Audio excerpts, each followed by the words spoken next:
Good afternoon, good evening, good night, good morning, wherever you are in the world, whatever time you are celebrating. Thank you for joining me and lending me your time, energy, and attention. My name is Reverend Phoenix Coffin Williams, and I am the active first priest of the Correllian Nativist tradition. And this particular broadcast is an extended vigil, not even an extended vigil, it's just a vigil that is being done for all of the members of the Correllian tradition. This is one of three particular events that is being held to feed, support, uplift, charge, work with, and elevate our beloved ancestors. The vigil as a kind of like a feast of the ancestors is something that I believe I am bringing from my personal practice into the tradition. And when I say that, I mean that I did not participate in, was not really aware of the practice of holding vigils for the ancestors. It was not something that I learned through my studies and practices in the Correllian tradition. The concept of vigils is something that I've always done. It was something that was instilled in me. Praying for something all night, keeping a candle lit all night, was something that was instilled in me by my family of origin. And that's something that I bring into the office of the first priest and something that I do for the ancestors. And I'm encouraging all of the people in the Correllian tradition to join me. Even if you can't make an appearance, even if you can't come on, join me in praying, join me in uplifting, elevating, feeding our departed relatives. Over the course of tonight, I do expect for at least one or two members of the tradition to join me in prayer and in some activities. And as they show up, I will let them in. We are broadcasting across a bunch of our platforms. So you can also join in via chat in any of the platforms that you are tuning in on.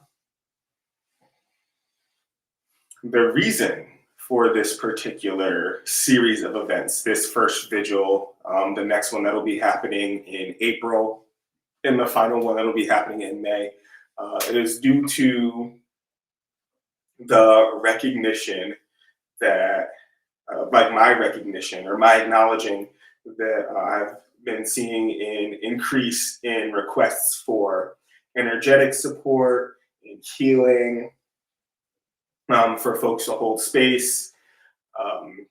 And so I wanted to do this as a way of invigorating our people and providing that energetic support and galvanizing the ancestors towards the needs of our people.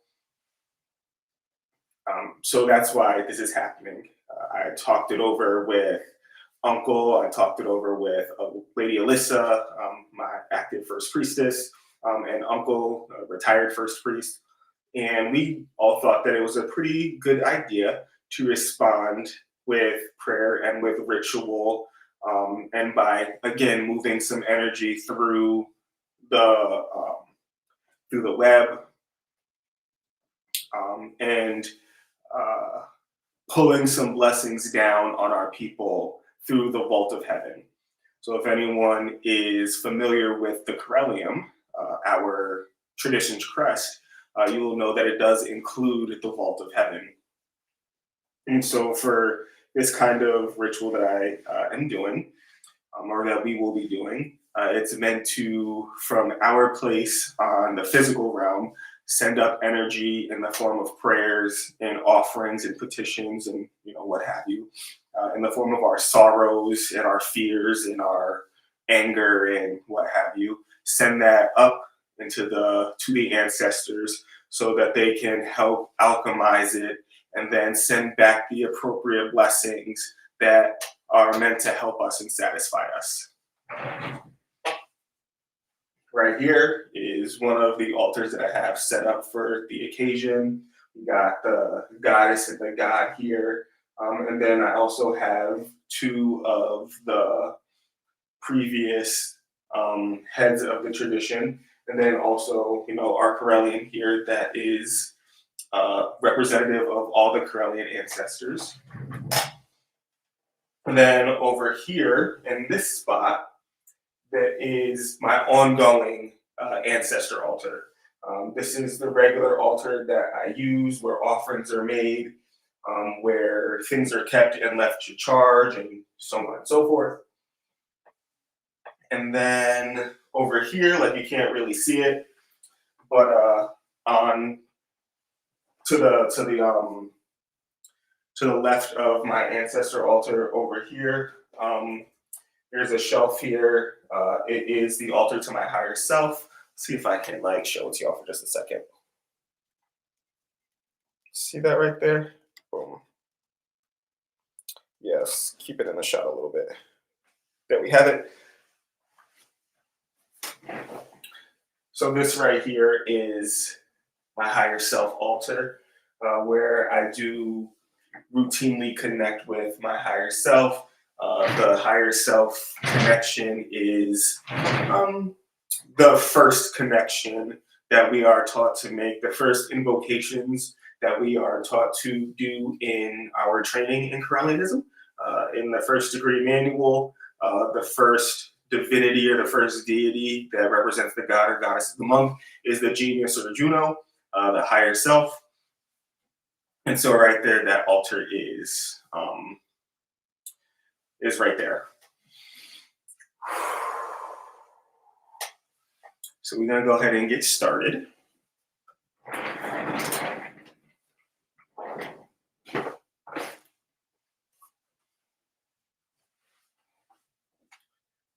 And so the camera that I'm looking at is actually in the eastern most part of my temple. So we start here, and then this is south, ancestor altars in the west, and then I have another altar over here with the pantheon of divinities that I work with that is in the north. But first thing is first.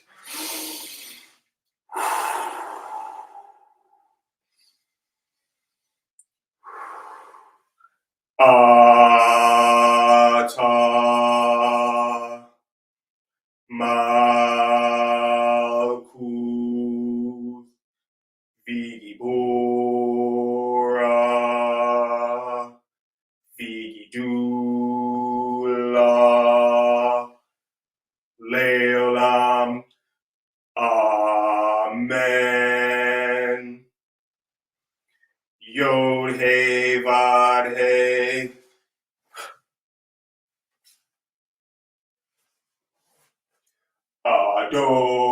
Adonai.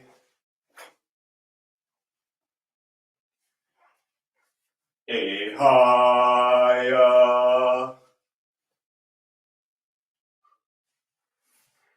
Agala.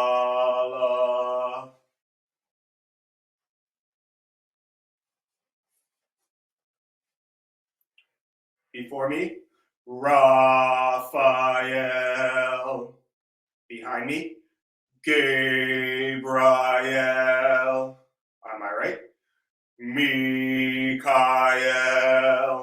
On my left, Oriel. For about me flames the pentagram, and within me shines the six-rayed star. Ata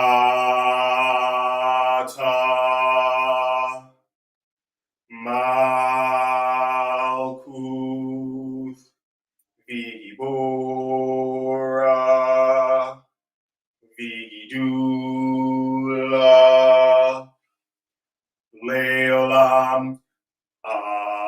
Amen.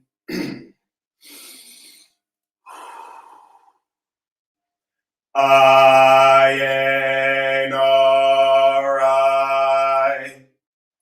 Yod, Nun, Resh, Yod, Virgo, Isis, Mighty Mother, Scorpio, Apophis, the Destroyer, Sol, Osiris, slain and risen, Iao,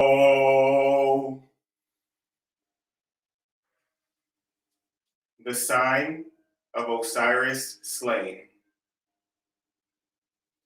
the sign of mourning Isis, the sign of Typhon and Apophis, the sign of Osiris risen.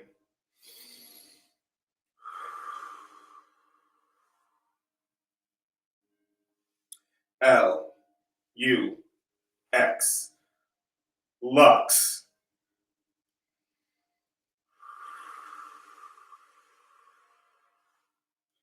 the light of divinity descends upon me.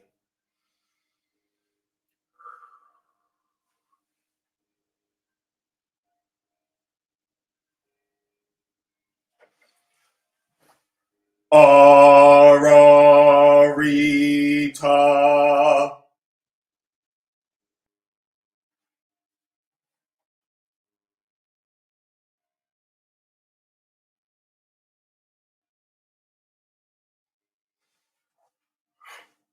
Ararita.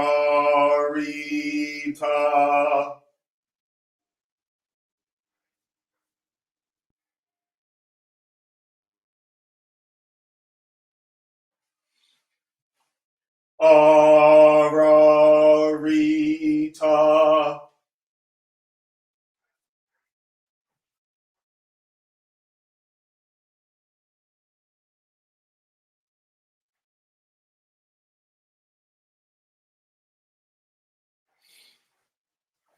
Ararita.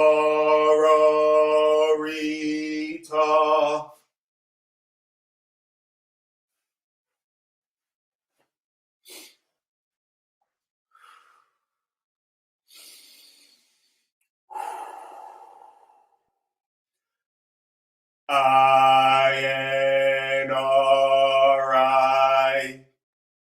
Yod, Nun, Resh, Yod, Virgo, Isis, Mighty Mother, Scorpio, Apophis, the Destroyer, Sol, Osiris, slain and risen, Isis, Apophis, Osiris, Iao, the sign of Osiris slain, the sign of Isis mourning, the sign of Typhon and Apophis, the sign of Osiris risen.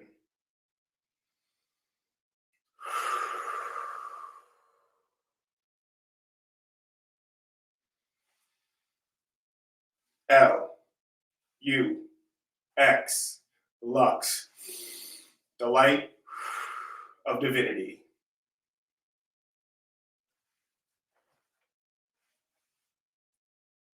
I do cast the circle of art, a land between mankind and the mighty ones, a holy enclosure to contain the energies that shall be raised herein. Circle is cast.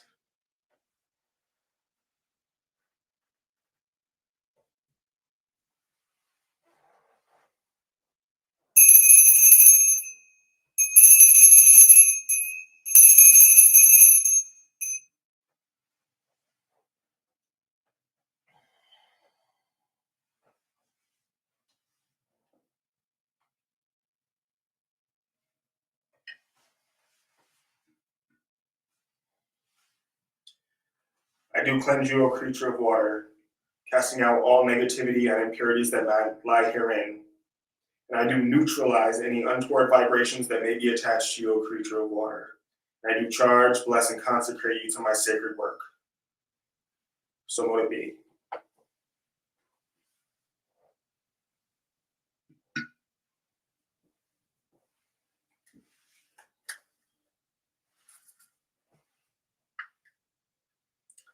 I do cleanse you, O creature of earth, casting out all negativity and impurities that may lie herein.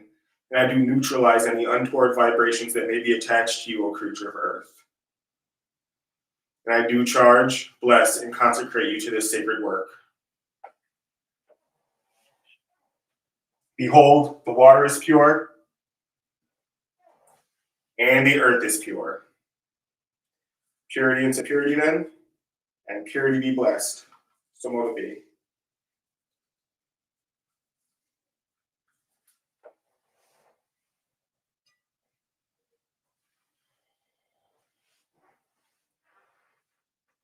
By earth and by water do I cleanse this space, casting out all negativity and impurities that may lie herein.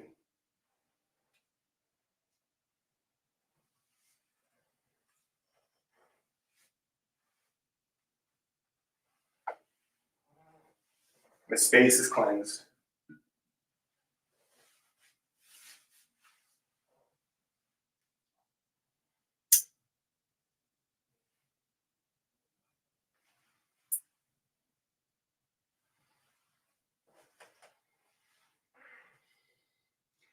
I do cleanse you, O creature of fire, casting out all negativity and impurities that may lie herein. And I do neutralize any untoward vibrations that may be attached to you, O creature of fire. And I do charge, bless, and consecrate you to this sacred work.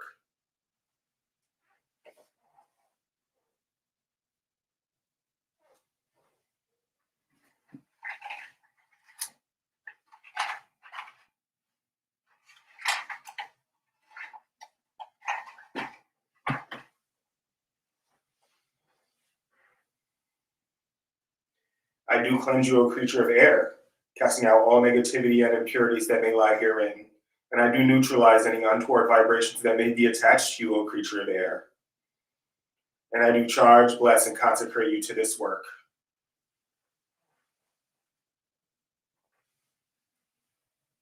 Behold, the fire is pure, and the air is pure. Purity into purity then, and purity be blessed. So mote it be.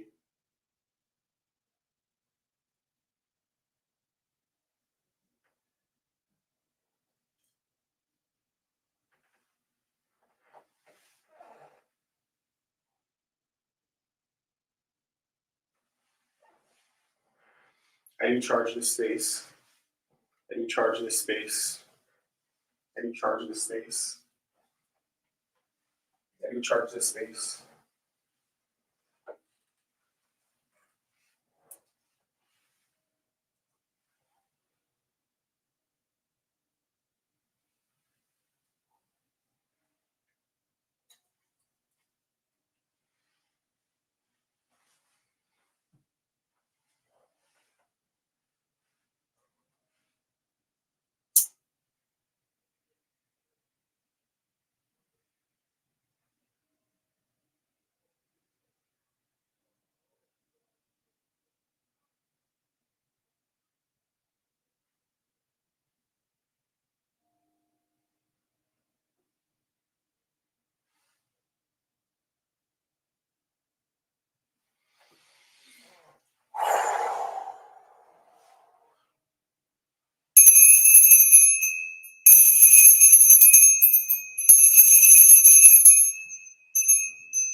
I do invoke my higher self.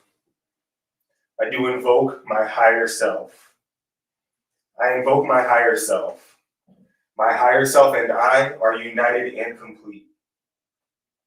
I acknowledge that I am the vessel of my soul's highest powers, and I do pledge to utilize them in accordance with the laws of Ma'at.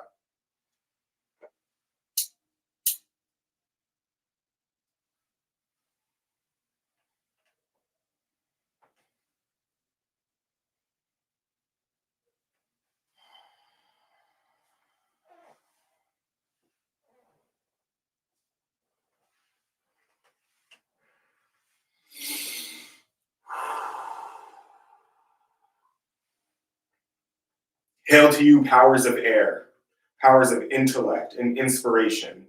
I do call upon you to enter this my sacred space and join me for this rite. Powers of air, hail and welcome. Hail to you, powers of the south, powers of fire, powers of action and manifestation. I do call upon you to enter this my sacred space. Join me for this working this night. Powers of fire, hail and welcome. Hail to you, powers of the West, powers of water, emotion, intuition, psychic ability. I call upon you to enter this place, wash over me and invigorate me. Join me for my sacred working. Powers of water, hail and welcome. Hail to you, powers of the North, powers of earth and integration and stability. I do call upon you to descend upon me, join me for this working and aid me in my magic. Powers of earth, hail and welcome.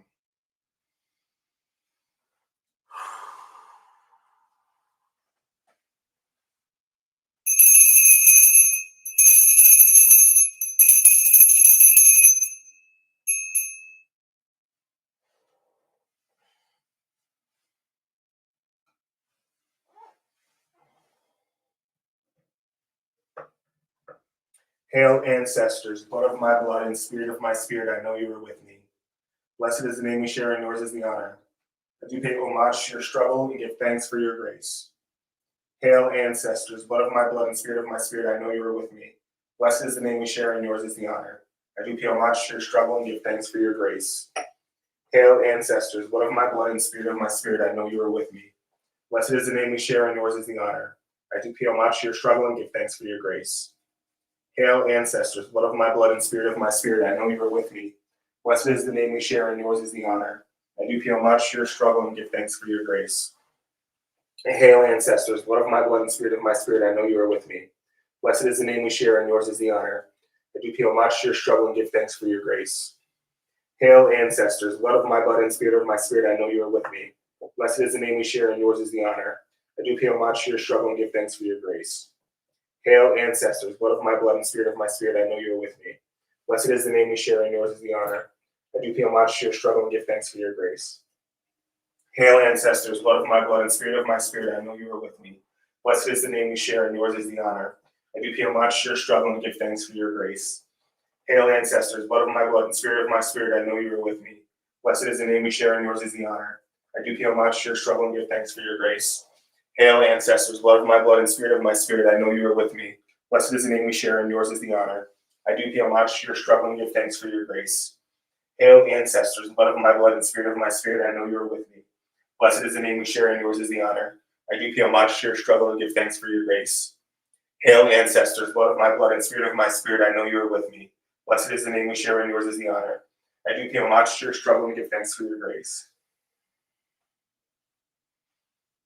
Most sacred and beloved ancestors, I do call upon you to descend upon this place. Be here with me, guide me, pray with me, commune with me. Receive the offerings that I do make unto you in support of our great work, in support of our great family. Use the energy of these prayers, the energies of these offerings, the energies of our communities, merge with them, accept them, and utilize them to issue blessings from the vault of heaven. Most sacred and beloved ancestors, we honor and uplift you, for it is the right thing to do. Receive these offerings of lights, of incense, of prayers, of laughter, of joking, all that we bring to you, and repurpose it for all of our highest good. Beloved ancestors, hail and welcome.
Father God, we call to you as we have from time immemorial.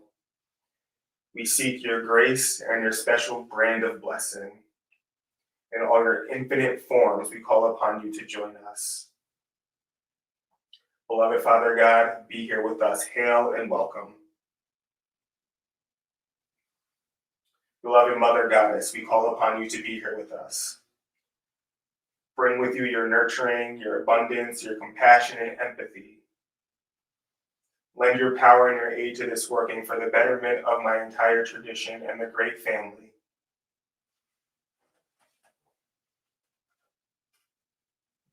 Behold, the God is not greater than the goddess, nor is the goddess greater than the God, but both are equal and neither is complete without the other. So will it be.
At this time, I call upon you, O ancestors, to receive the first of many offerings that we make unto you.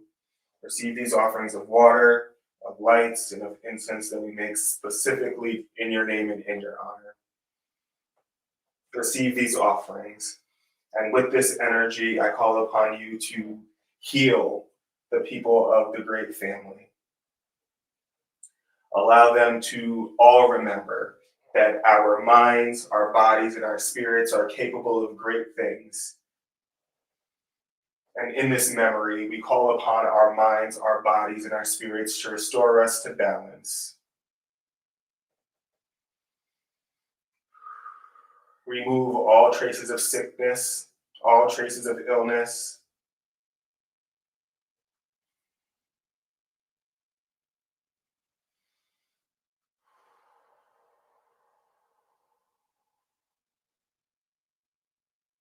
Remove all traces of struggle.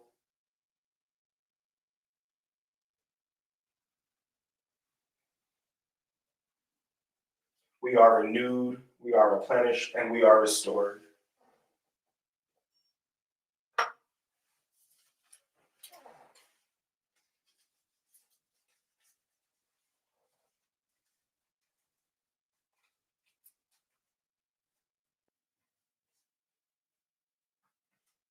Hail, ancestors, blood of my blood and spirit of my spirit, I know you are with me. Blessed is the name we share, and yours is the honor. We give you homage to your struggle and give thanks for your grace.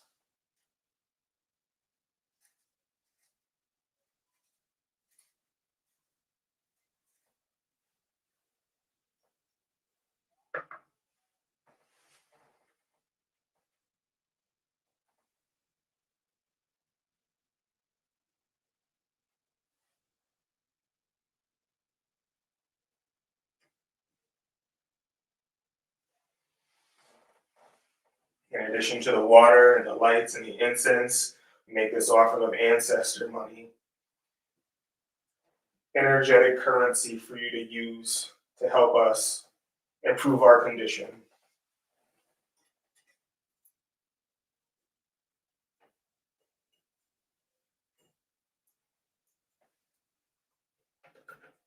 We seek to improve our physical health, our mental health, our spiritual health. Help us improve our condition, O ancestors.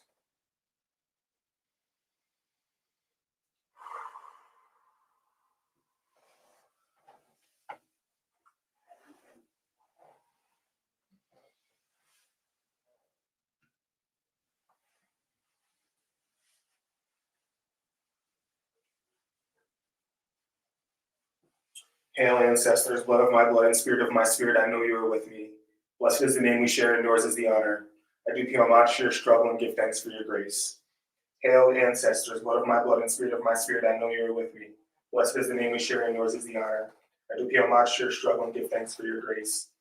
Hail, ancestors, blood of my blood and spirit of my spirit, I know you are with me. Blessed is the name we share, and yours is the honor. I do pay homage to your struggle and give thanks for your grace.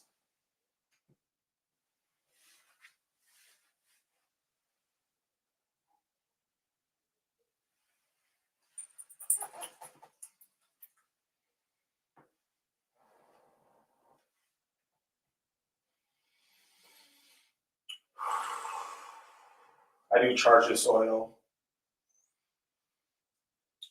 calling all of its components to awaken into life and remember its purpose, to align with our highest wills and our highest good.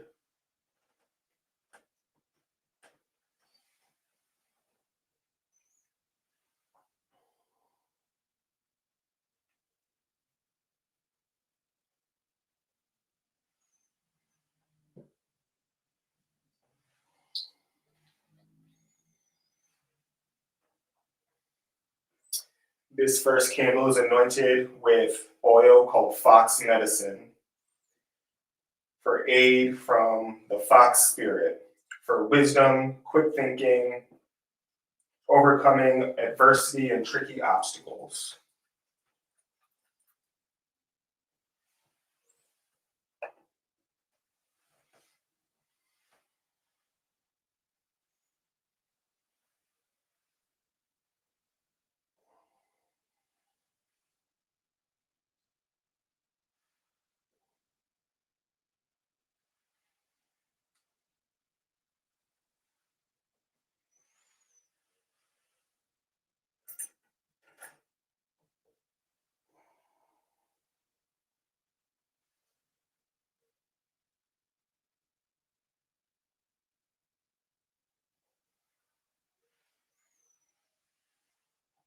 Hail, ancestors, blood of my blood and spirit of my spirit, I know you are with me. Blessed is the name we share, and yours is the honor. I do feel much your struggle and give thanks for your grace. Hail, ancestors, blood of my blood and spirit of my spirit, I know you are with me. Blessed is the name we share, and yours is the honor. I do feel much your struggle and give thanks for your grace. Hail, ancestors, blood of my blood and spirit of my spirit, I know you are with me. Blessed is the name we share, and yours is the honor. I do feel much your struggle and give thanks for your grace. Hail, ancestors, blood of my blood and spirit of my spirit, I know you are with me. Blessed is the name we share, and yours is the honor. I do feel much your struggle and give thanks for your grace.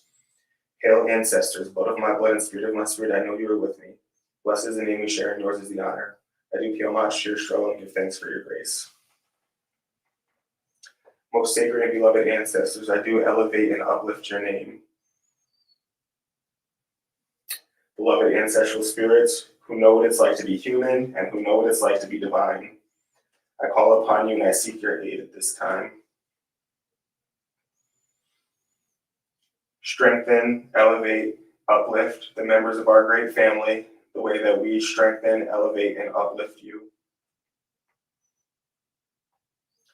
We know that all magic is co-creational. And so we co-create wellness and health and vitality and strength through you.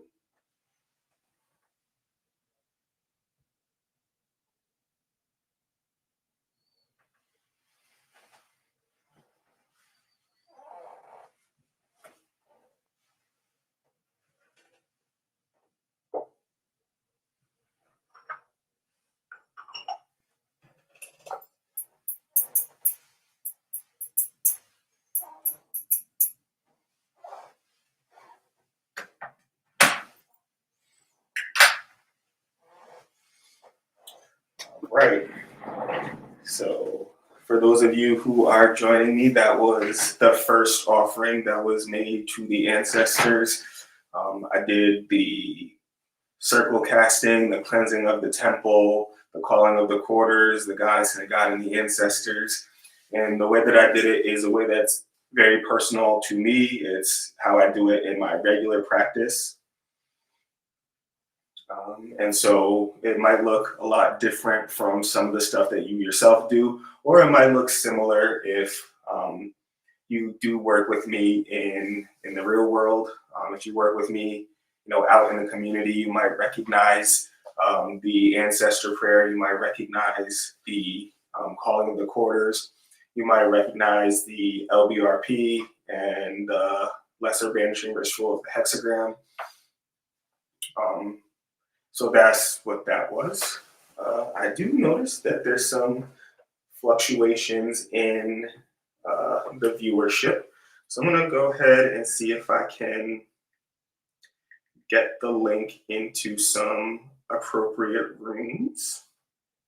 Because like I said, we are broadcasting, or I am broadcasting in a number of places. So word, that's happening. I'll just get this link, copy that, and put this in some places. Put it in Under the Hill for sure.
All right, so that's posting in our groups, one of them.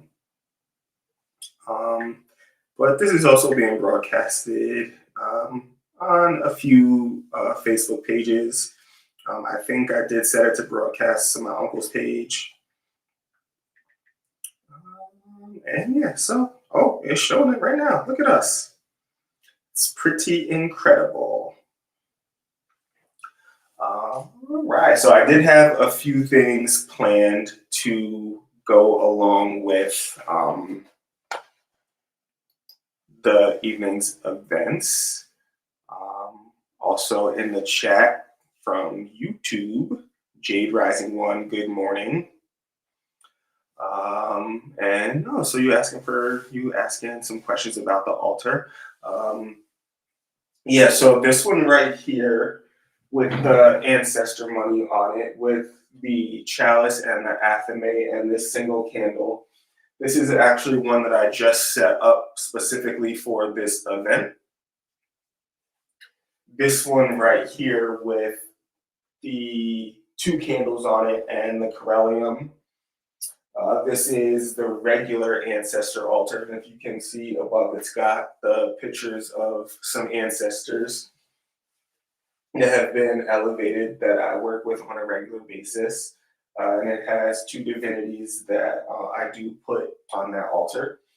In my tradition in Correllianism, the goddess goes on the left and the god goes on the right. And then over here on the wall, this is the altar to my higher self. My name is Phoenix, and it has different images of phoenixes, and a candle for my higher self. There's a glass where I share libations.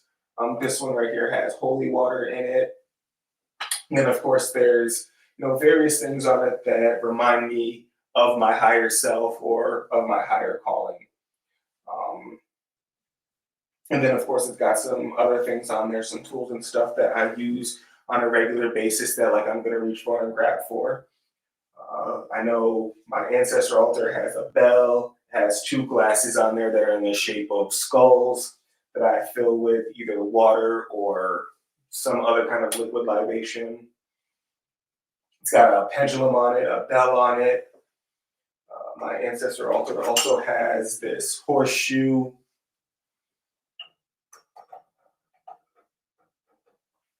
And then also a thing that I do that maybe not everybody does, my ancestor altar is also like littered with a bunch of dimes. Any dime that I find outside as I'm like walking, or if I'm out and about doing anything at all, and I happen to come across like a dime on the ground, I'll pick it up and I'll say a quick thank you to the ancestors for thinking of me. And then when I get back home at the end of the day or whatever, I will put another, I'll put that dime on the ancestor altar. Taped to the wall are some prayers and some petitions that I want to pray on a regular basis. And when I do my morning prayers, you know, the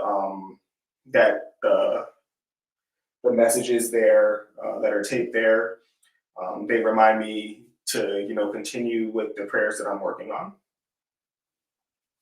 So that's just like a little ditty about the ancestor altar, and what we are seeing right now today. Thank you for asking.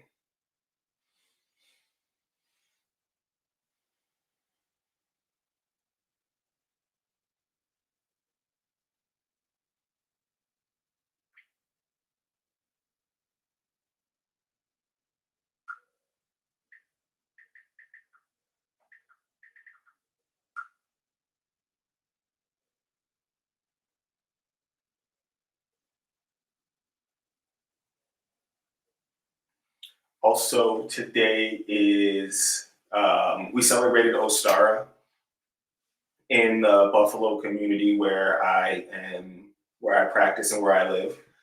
So we had that celebration today, and I'm bringing that Ostara energy into this working as well. Very happy that the spring is upon us. Very glad that the weather has been breaking a little bit. It's not as cold as it usually is. And like in Buffalo, it gets cold and it gets snowy. But we have had like a great reprieve from that over the past couple of, I would say the past couple of weeks, it's definitely been an improvement. Even if the temperature and the weather fluctuates up and down, we haven't been having like those extreme highs and extreme lows that the winter can bring. Excuse me, the extreme lows and the extreme storm that the winter can bring. It's been quite mild. It's been not that far below freezing. One of the things that I've been saying over the past winter, because like it has gotten really like supremely cold. People have been like, "Oh my goodness, it's freezing out," and I've been like, correction. We actually owe the atmosphere some heat before we can actually consider it freezing, because it is very drastically below freezing.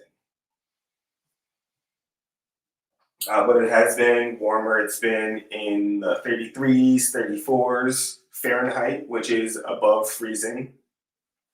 We got into the 45s. I think it almost or did hit 60 at one point. So that's been great, just letting us know that the spring is on its way. And I do look forward to all the things that the spring brings.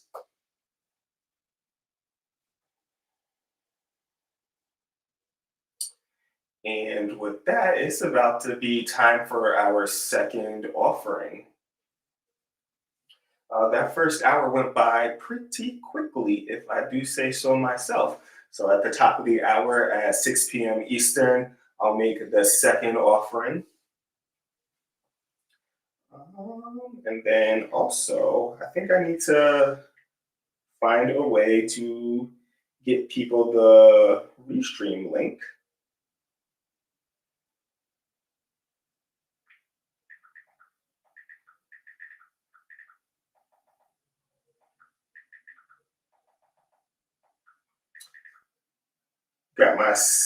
Got my sister, Lady Alyssa, asking a lot of questions.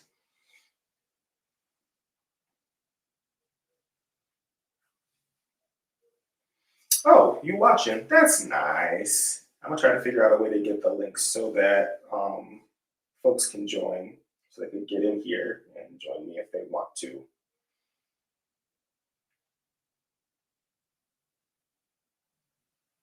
Hopefully it lets me log in from my phone at the same time. Oh, it might. That's so fun. Technology is cool.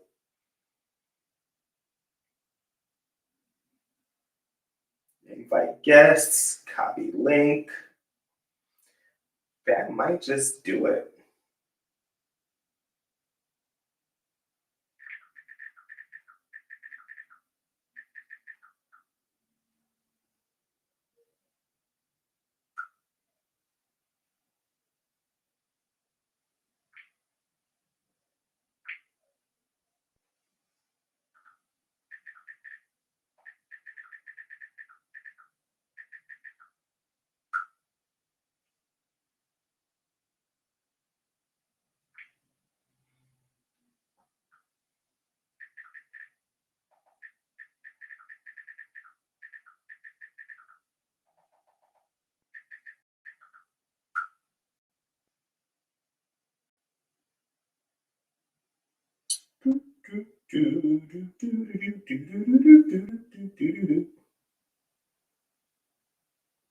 I don't know why I just thought of that tune.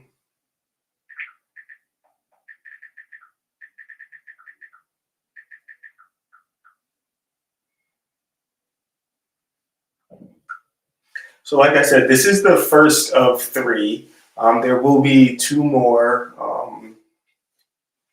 celebrations, elevating the ancestors, making offerings to the ancestors, chilling out and vibing together as a tradition in a community. And we're doing it specifically for the betterment, for the elevation, for the uplifting, for the healing of our Correllian people worldwide. Um, for people who might be watching who are not a part of the Correllian tradition, we are an international tradition with people all over the world: North America, South America, Central America, in Europe, in Africa, in Australia, in Asia. We've got Correllians all over the place. And so this 9 hour working is meant to benefit everybody who is a part of the great family. And that is a nickname or an epithet for the tradition.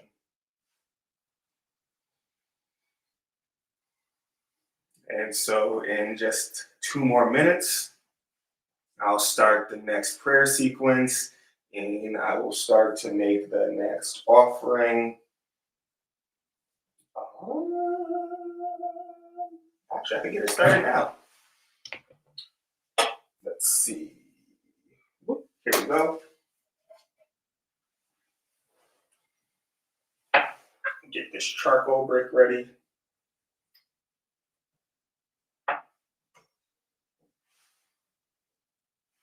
I'm a fan of charcoal, and I'm a fan of the powdered incense.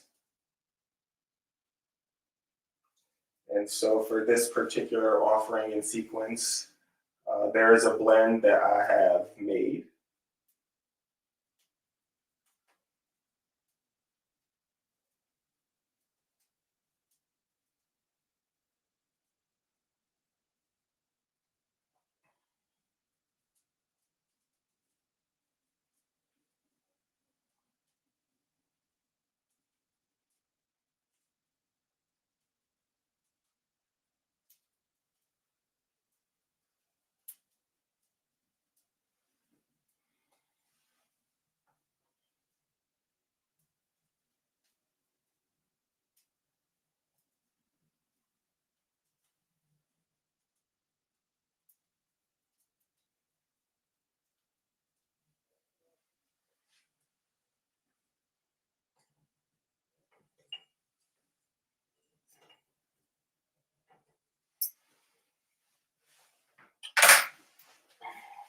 And so, one thing that I do want to say about our tradition is that we are an open tradition, meaning that we are open to anyone who might have a curiosity, anyone who might want to have an interest. It's completely appropriate or free for you to come on in, ask questions, get your curiosities met. But then we do also have a closed component or initiatory component where you can seek out initiation into the clergyhood.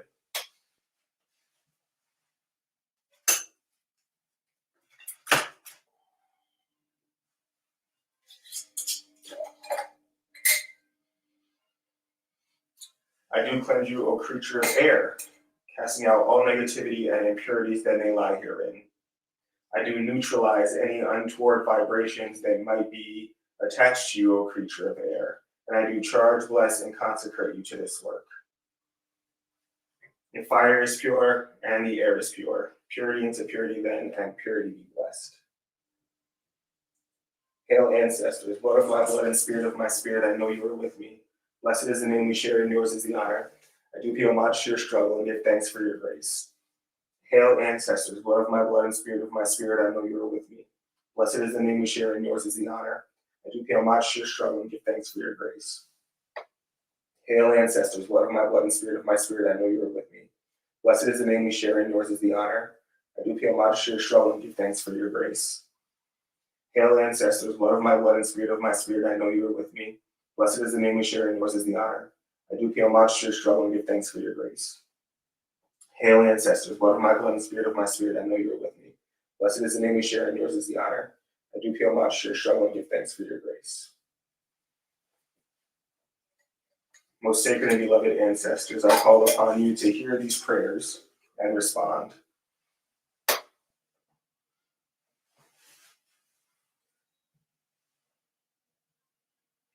I come on behalf of our Correllian people, people who are in need, people who need to remember their resiliency, who need to remember their strength, who need to remember their talents, who need to remember their purpose. I pray that through these offerings, you move through us and invigorate us and help us to remember who we are, what we have to offer, and all of the things that we can do to improve our world and our own situations. I call upon these offerings of lights and incense and water to strengthen you and offer vitality to you so that you can work your miracles on your side of the veil in the same way that we work our miracles on our side of the veil.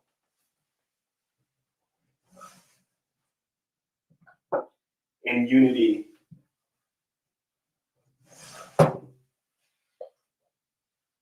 do I make these offerings unto you, O ancestors.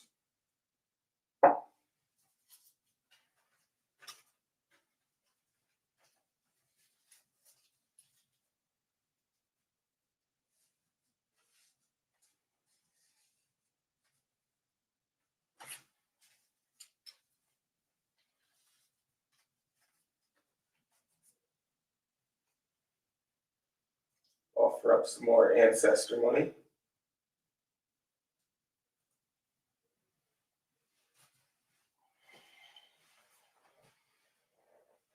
And I pray that you receive these offerings well. Hail, ancestors, blood of my blood and spirit of my spirit, I know you are with me.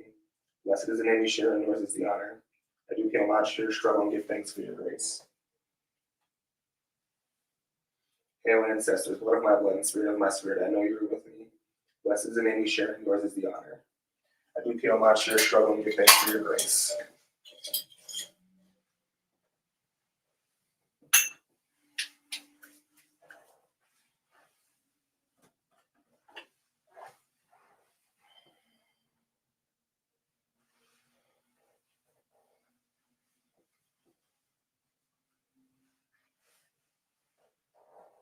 I do cleanse you, O creature of fire, casting out all negativity and impurities that may lie herein. I do neutralize any untoward vibrations that may be attached to you. And I do charge, bless, and consecrate you to this work.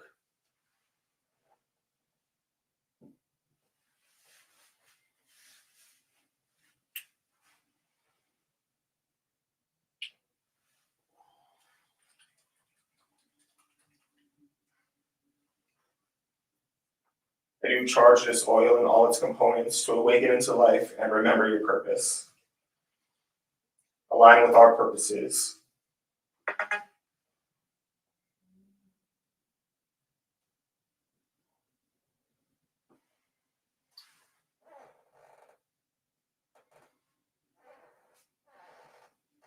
I'm anointing this second candle with Van oil.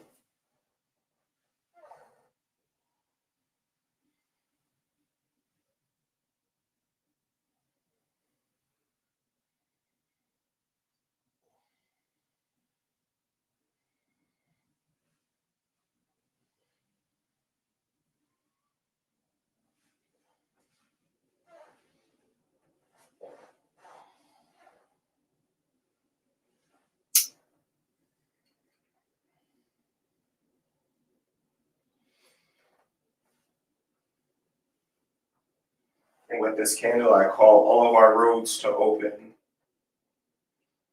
for opportunities to open for us, for blessings of peace and wellness and abundance to seek us out where we stand.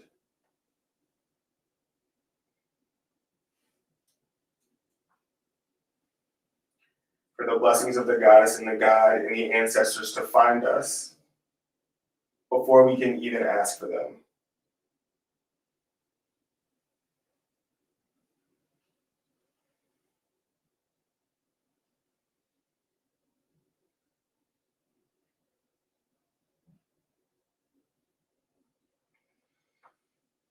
Opportunities chase us.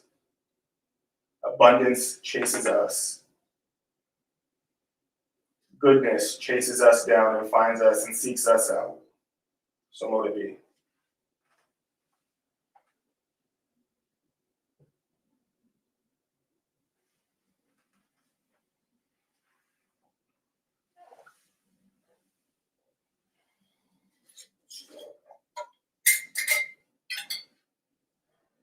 Hail ancestors, blood of my blood and spirit of my spirit, I know you're with me. Blessed is the name we share, and yours is the honor. I do pay homage to your struggle and give thanks for your grace. Hail ancestors, blood of my blood and spirit of my spirit, I know you are with me. Blessed is the name we share, and yours is the honor. I do pay homage to your struggle and give thanks for your grace. Hail ancestors, blood of my blood and spirit of my spirit, I know you are with me. Blessed is the name we share, and yours is the honor. I do pay homage to your struggle and give thanks for your grace.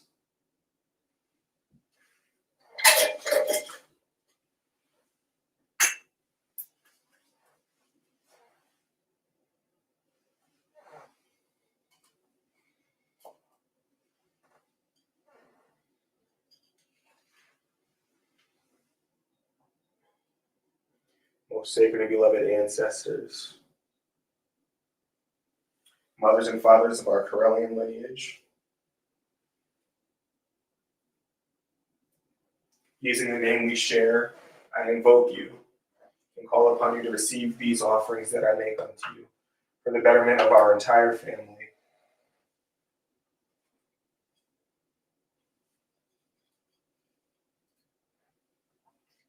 Caroline and William, Laveda and Frank,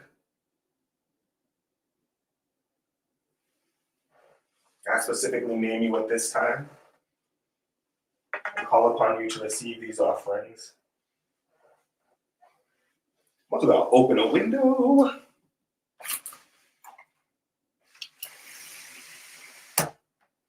and let some of that smoke out.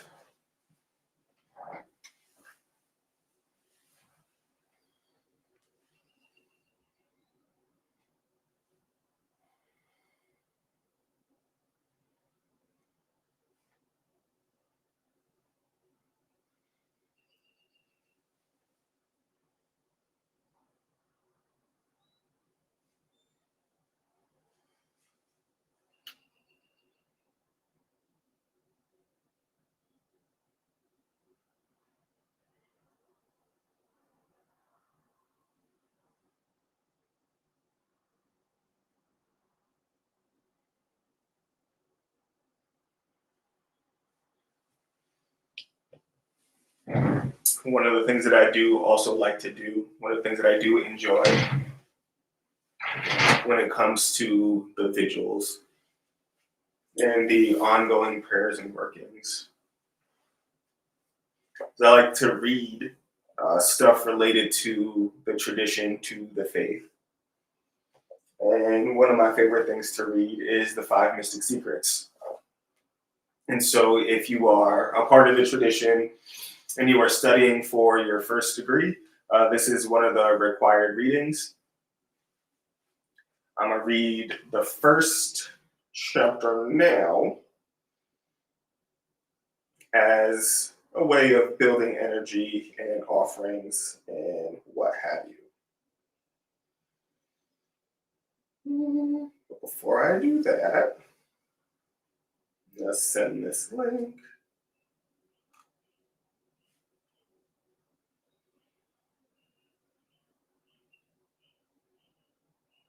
Invite guests. Make this copy. Put this in another place.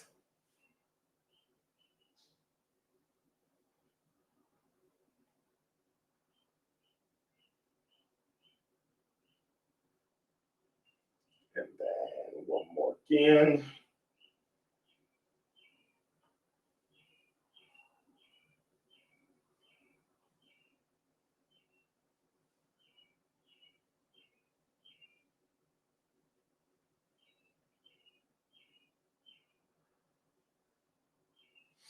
All right. So that is taken care of for now. Let's get on to it. So if you are studying in your first degree and you have not done or taken the Five Mystic Secrets yet, then go ahead and tune in, listen up, and this will help you when it comes time to take that exam.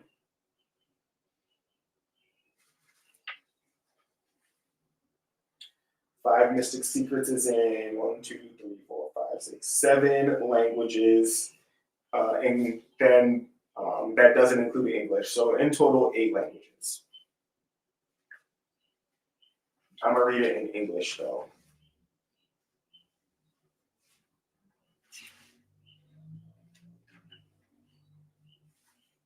Starting with the dedication. This book is dedicated to all the Correllians of the world, wherever you may live. From its beginning in the Midwestern United States, Correllianism has grown into a vibrant and diverse family spanning the whole of the world. No matter your language or cultural background, all Correllians are Correllian. One family standing hand in hand, all equally loved and important. So motivating.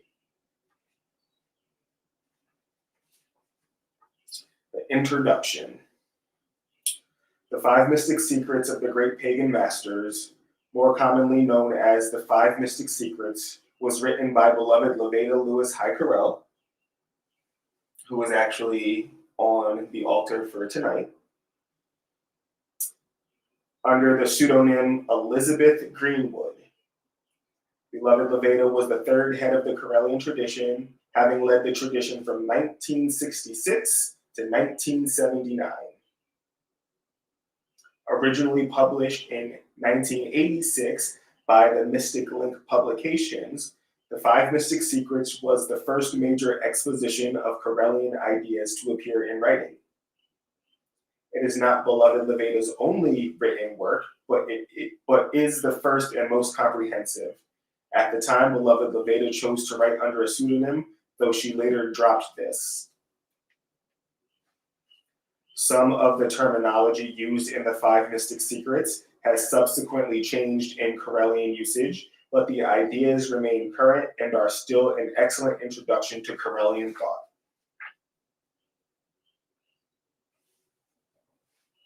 Preface. Elizabeth Greenwood was the pen name of beloved Levada Lewis High Correll, former head of the Correllian tradition. Although she wrote a number of articles and commentaries, both published and unpublished, Five Mystic Secrets is the only place where the beloved Levada made a comprehensive statement about her beliefs as a Correllian. It is also the first widely distributed exposition of Correllian ideas. The Five Mystic Secrets was written specifically as an answer to the New Right movement, which was gaining steam in the US at the time, led by the likes of televangelists Jerry Falwell and Jim Baker, and the New Right sought to merge right-wing political and conservative Christian ideas in a kind of theocracy. This was the cause of real fear among pagans and other US minority groups. Many people felt that they were in serious danger of losing their religious and social freedoms. Because of very real attacks on these freedoms by the New Right. The careful reader will note that in many places, the beloved Levada has aimed her arguments directly at the assumptions and political religious positions of the televangelists of the New Right. However, at the same time, beloved Levada created the first major public statement of what Correllianism is and what is by many still regarded as the principal statement of Correllian belief. Share with us then the 5 mystic secrets of the great pagan masters, as revealed by the beloved Levada. Forward. Greetings, my friends. As I'm sure you know, there are dozens of little books like this one, all promising the keys to the universe, inestimable power, and personal happiness. It is a lot to ask, and for most, far too much to promise. I make no such promises. I set before you 5 of the greatest secrets of life as conceived by my religion. They alone can do nothing for you. It is what you do with them that matters. The path to knowledge and a happy, effective life does not lie in what someone else does or does not conceive. They can tell you anything, however true or false. It is nothing. So long as it is theirs, it cannot truly affect you. To help your life or understanding in any way, the knowledge must come to dwell within your own heart. For only then are you truly free, and only then can you truly know. Real knowledge is and must be more than repeating by rote, for the imitation of knowledge is not knowledge and will not give you comfort if pre-written words run dry. There are many paths to knowledge and much knowledge to be had, but none of it can do you any good at all if you do not come to believe and understand it for yourself. This is the first of the 5 sisters, and the greatest secret I could give you if you listen to me for 1,000 years. If you do not truly know them and accept them, all the secrets in the universe are only so many mental knickknacks. So many people today say that they can give you true knowledge as if it were a gift. Put your faith in them, send your money to them, buy their pamphlet, or do what they say, and for a small price, you shall become wise by osmosis. Well, this is stuff and nonsense. No one can lead you down some primrose path to knowledge simply because it is convenient to them to do so. The path to understanding is a path which you must walk yourself and of your own volition. Not a celestial conga line open for the price of 30 cents a ticket. Other people can guide you, advise you, instruct you, aid you, but they can't believe for you. They can't know for you. In times of pain, they cannot be a strength within you, however much they may offer from without. And the strength within is the true comfort. The people who tell you that all you have to do to possess the secrets of the universe is to read a certain book or buy a certain pamphlet or watch a certain television program and send money, they are either simpletons or charlatans, for so much is not gained by so little. To blindly accept the words of another is not to be loyal or faithful or pious. It is merely to be blind. One must use one's own good sense and listen to one's own inner bell when one seeks a path to knowledge. For one is not simply drugged along to peace and happiness, no matter who promises to drag you. And so many make the promise, and so many shout along the way, that it can only be through discretion and inner guidance that one can possibly tell which paths have anything to offer and which are merely meaningless diversions. There is nothing you must know more than that a clever advertisement or a high production value has no relationship to the actual value of wisdom offered. A wise person may well investigate everything he or she encounters, but it is a fool who believes everything that is claimed merely because the claimant swears it is so. Thus, the first sister is not merely knowledge, but the knowledge thereof, the harder of the two by far to acquire. And it is commonly said there are no atheists in foxholes, which isn't, however, commonly said as true as it is arrogant. So too, it is one thing to claim knowledge and another thing to know. Knowledge, as we discuss it here, is the knowledge of existence, why we exist, how we can affect our own existence and the quality of it, the knowledge of the nature of God.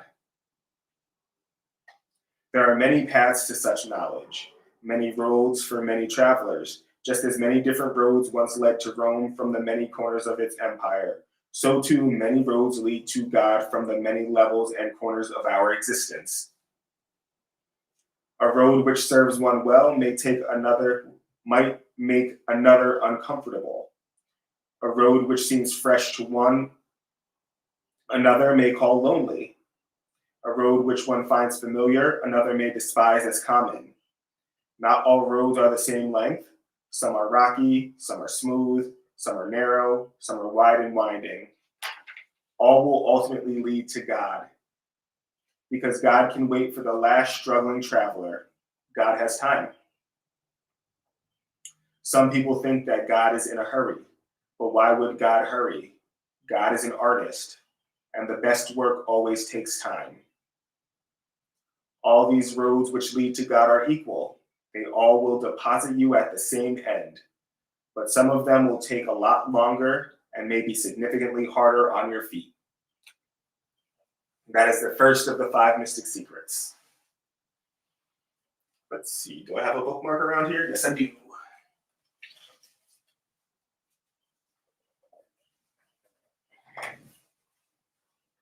Hail, ancestors, blood of my blood and spirit of my spirit, I know you are with me. Blessed is the name you share, and yours is the honor. As we homage to your struggle and give thanks for your grace. Hail, ancestors, blood of my blood and spirit of my spirit, I know you are with me. Blessed is the name we share, and yours is the honor. I do pay homage to your struggle and give thanks for your grace. Hail, ancestors, blood of my blood and spirit of my spirit, I know you are with me. Blessed is the name we share, and yours is the honor. I do pay homage to your struggle and give thanks for your grace. Hail, ancestors, blood of my blood and spirit of my spirit, I know you are with me. Blessed is the name we share, and yours is the honor. I do pay homage to your struggle and give thanks for your grace.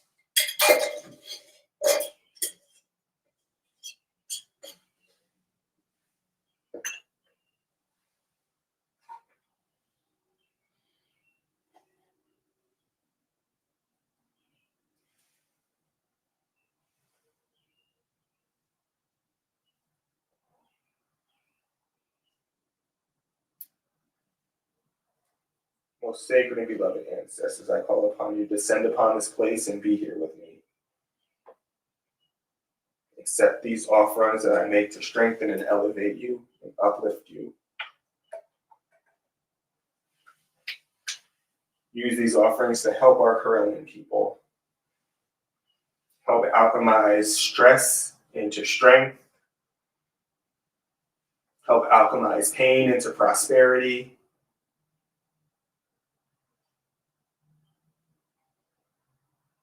Help alchemize grief into gain.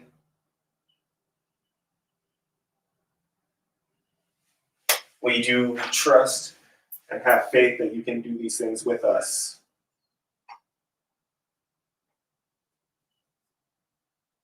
So mote it be.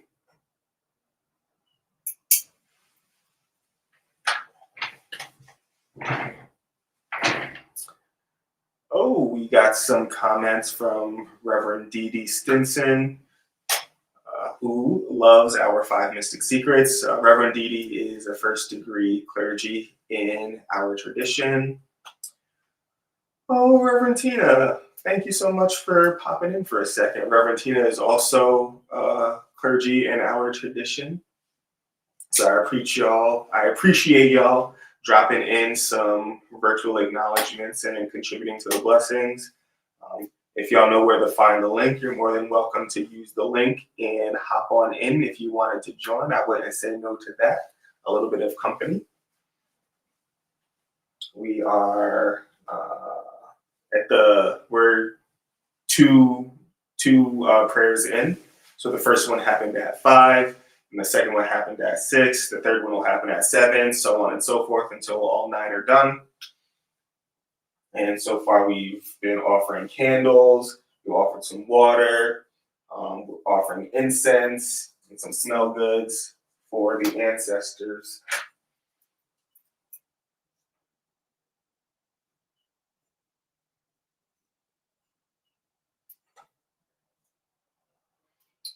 Reverend Tina was actually a part of our public Ostara ritual earlier today. And I want to say, what quarter did you call Reverend Tina? Was it north? Maybe? I can't remember off the top of my head.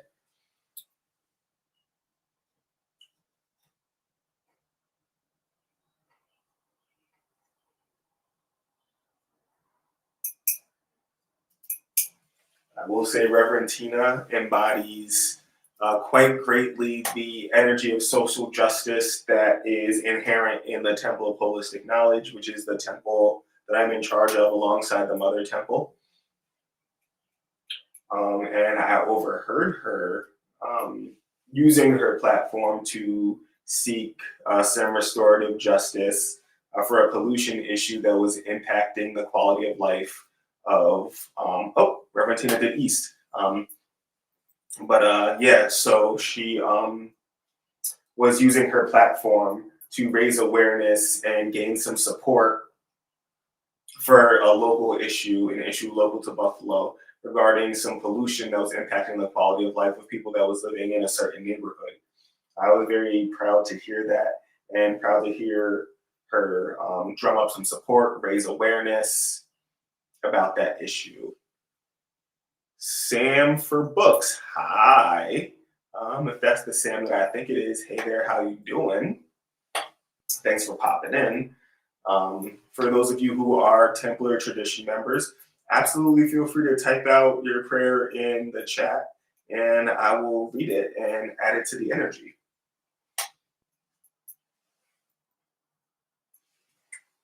Oh, my higher self candle is doing a bunch right there. You might not be able to tell how tall that flame is, but that flame is doing a bit much. I'm glad to see it. The flames on these candles over here are hanging in there quite nicely. Do appreciate the energy of these candles. For those who might not be aware, the Correllian tradition is a tradition that practices witchcraft and magic. We do believe in the power of plants.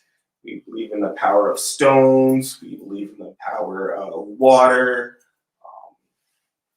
minerals, plant, animal curios, stuff that can contain magic and energy that were created by people. One of the altars over here that you can't see, I do have this lovely deer skull that I use for some workings. So we do believe and practice a bunch of these things. The Correllian tradition is highly syncretic, meaning that we recognize that there are a lot of things that are common across pagan or magical traditions. So I'll let that be that. And if there's any questions, of course, you can pop them into the chat, or you can visit our seminary, or you can pay attention to anyone in the community who might be a Correllian and go up to them and ask them some questions about the tradition and the faith, and like strike up a conversation if you have some curiosities about that.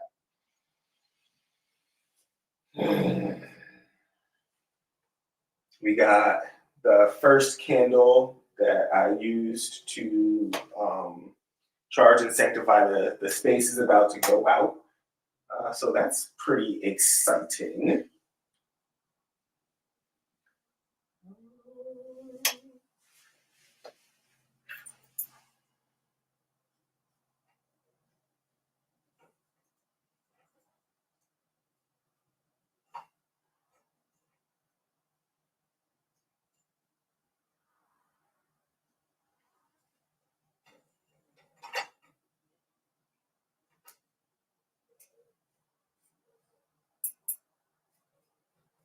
This charcoal disc is doing its thing over here.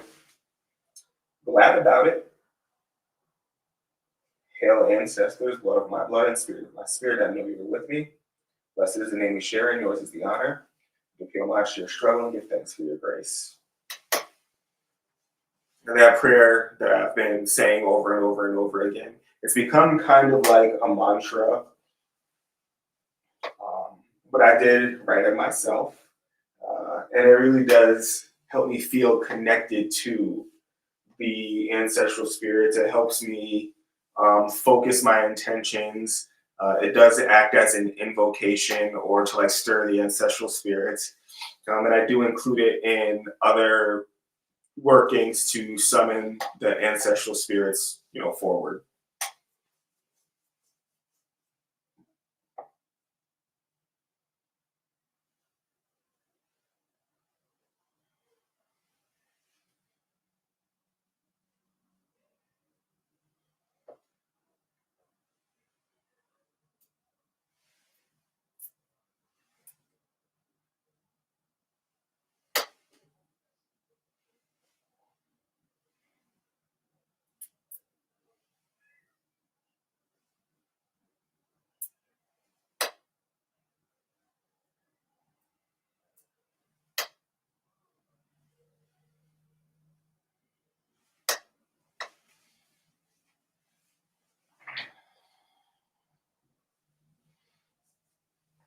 Aside from reading the five mystic secrets, I do also enjoy during vigil time like this, brushing up on my mythology. And if you tune in with me on Fridays for the past couple of weeks, or if you tune in with my temple on the first Saturday of the month, you know that I am pretty keen with and in love with and infatuated with the Kemetic pantheon, the pantheon of ancient Egypt. And so I do a lot of work in that realm. But for today, this evening, I was thinking that at least initially, I would move into a different realm, maybe diversify it a little bit, mix it up a little bit, and go with some Norse mythology. Of course, we got multiple more hours to go, so there's some more time for us to get into Egyptian or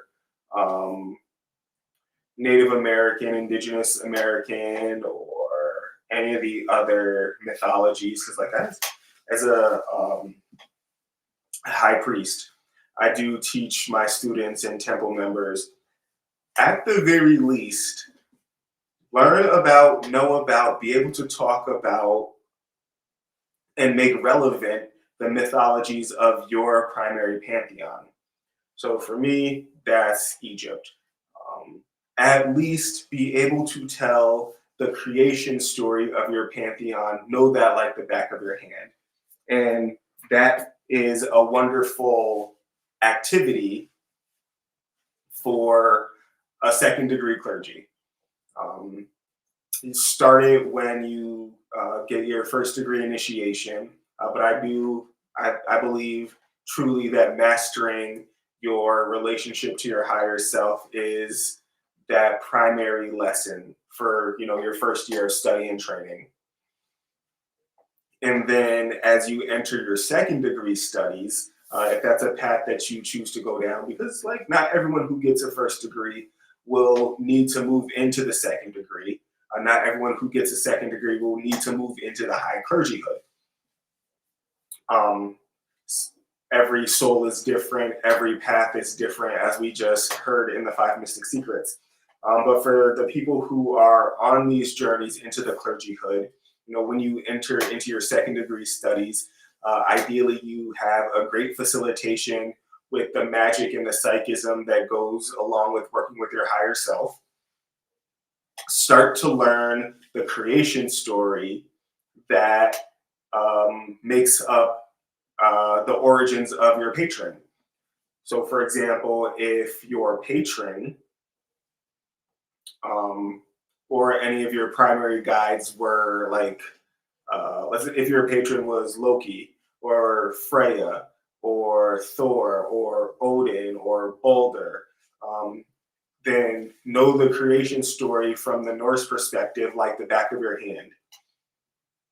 But also moving beyond that, learn how to make the mythologies from your pantheon, learn how to make them relevant, learn how to utilize them to help guide your actions and your behaviors when you're met with trials and tribulations and difficulties. The more that you get to learn their stories, the more you internalize these stories, the easier it becomes to pair your magic with these divinities. And that's really all I have to say about that for now. But let's take a look at some Norse myths and tales. The book that I am reading from is from Flame Tree Publishing. And it's not really giving me like an author or anything. But the foreword was written by Dr. Brittany Shorn. And like this is a part of a series that looks like this. And I do also have this one still has a sticker on it. Hold on a second, let me get this. Oh no, I hate when that happens. But I saw this book in Barnes and Nobles. It's Egyptian Myth and Legends, and I got it. And I saw Arthurian Myths and Legends, so I got that one. I saw Persian Myth and Legends, so I got that one. They had Aztec, so I got that one. They had African as a separate tome from Egypt, so I got that one. They had Chinese, so I got that one. They had Japanese, so I got that one. They had Scottish, so I got that one. But that line of mythologies did not have Celtic or Norse. So I have a bunch of books that have myths and legends that look like this. And then I had to complete the collection for Norse and Celtic with books that look like this. And so like the inconsistency of the way that the books look only drives me a little bit crazy, as I wish that like all of them looked like pretty uniform. But like that's a me thing. Like me and my shadow will figure it out, and I'll get past it. But I do believe and recommend and teach that folks get on board with the mythologies of your pantheon. So I want to say that like if you are Celtic or Tuatha De, I think the Tuatha De Danann is Celtic, right? If I'm wrong, somebody shoot me a message and tell me that I got it wrong.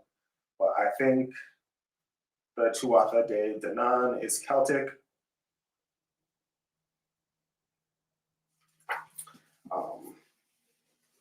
Cha-cha-cha. But for the time being, we're going to go ahead with the Norse.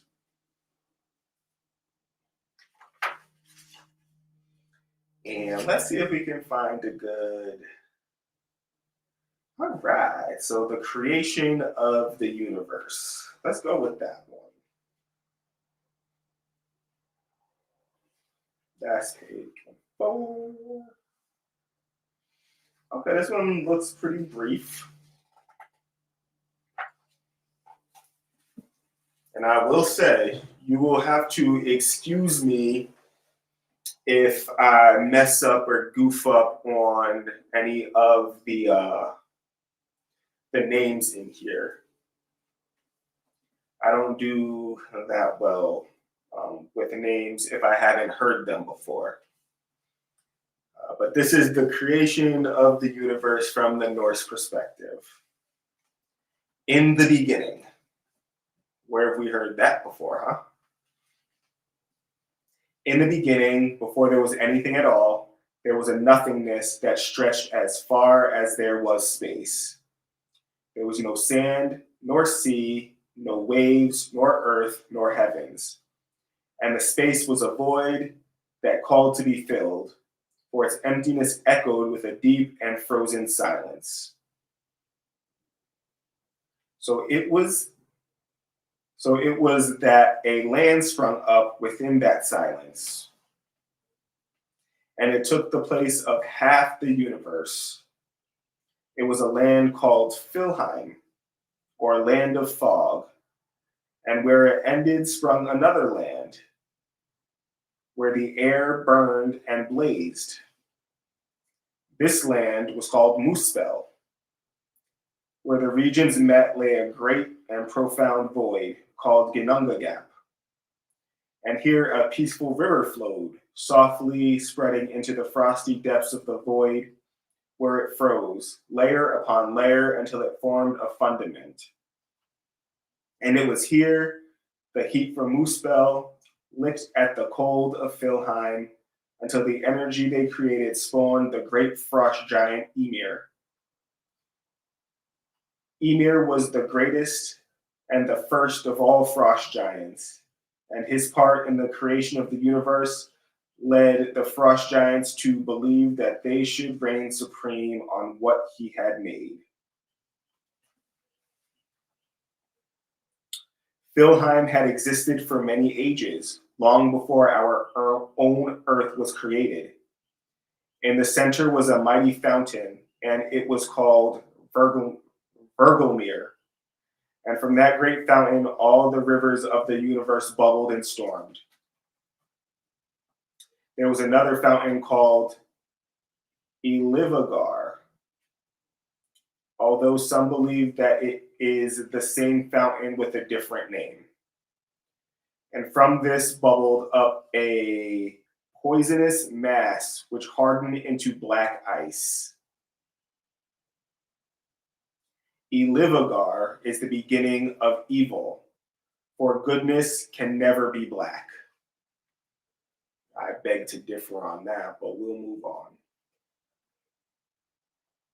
Muspel burned with eternal light, and her heat was guarded by the flame giant, Searcher, who lashed at the air with his great saber, filling it with glittering sparks of pure heat. Searcher was the fiercest of the fire giants who would one day make Muspel their home. The word Muspel means home of the destroyers of the world. And that description is both frightening and accurate because of the fire giants were the most terrifying there were. On the other side of the slowly filling chasm, Filheim lay in perpetual darkness, bathed in mists which circled and spun until all was masked. Here between these stark contrasts, Ymir grew, the personification of the frozen ocean, the product of chaos. Fire and ice met here, and it was these profound contrasts that created a phenomenon like no other. And this was life itself. In the chasm, another form was created by the frozen river, where the sparks of the Searcher's saber caused the ice to drip and to thaw, and then, when they rested, allowed it to freeze once again. This form was Audhumla, a cow who became known as the nourisher. Her udders were swollen with rich, pure milk, and Ymir drank greedily from the 4 rivers which formed from them. Audhumla was a vast creature, spreading across the space where the fire met the ice. Her legs were columns, and they held up the corners of space. Audhumla, the cow, also needed sustenance, and so she licked at the rhinestones which had formed from the crushed ice. And from these stones she drew salt from the depths of the earth. Audhumla licked continuously, and soon there appeared under her thirsty tongue the form of a god. On the first day there appeared hair, and on the second a head. On the third day the whole god was freed from the ice, and he stepped forth as Buri, also called the producer. Buri was beautiful. He had taken the golden flames of the fire, which gave him a warm, gilded glow, and from the frost and ice he had drawn a purity, a freshness that could never be matched.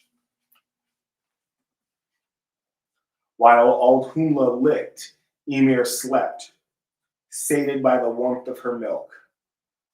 Under his arms, the perspiration formed a son and a daughter, and his feet produced a giant called Thrudge Emir, an evil frost giant with 6 heads who went on to bear his own son, the giant Bergelmir. These were the first of the race of frost giants. Bori himself had produced a son called Bor, which is another word for born. And as Bori and Bor became aware of the giants, an eternal battle was begun, one which is to this day waged on all parts of earth and heaven. For giants represent evil in its many forms, and gods represent all that is good. And on that fateful day, the fundamental conflict between them began, a cosmic battle which would create the world as we know it. Buri and Bor fought against the giants, but by the close of each day, a stalemate existed. And so it was that Bor married the giantess Bestla, who was the daughter of Bolthorn, or the Thorn of Evil. Bestla was to give him 3 fine, strong sons, Odin, Vili, and Vi.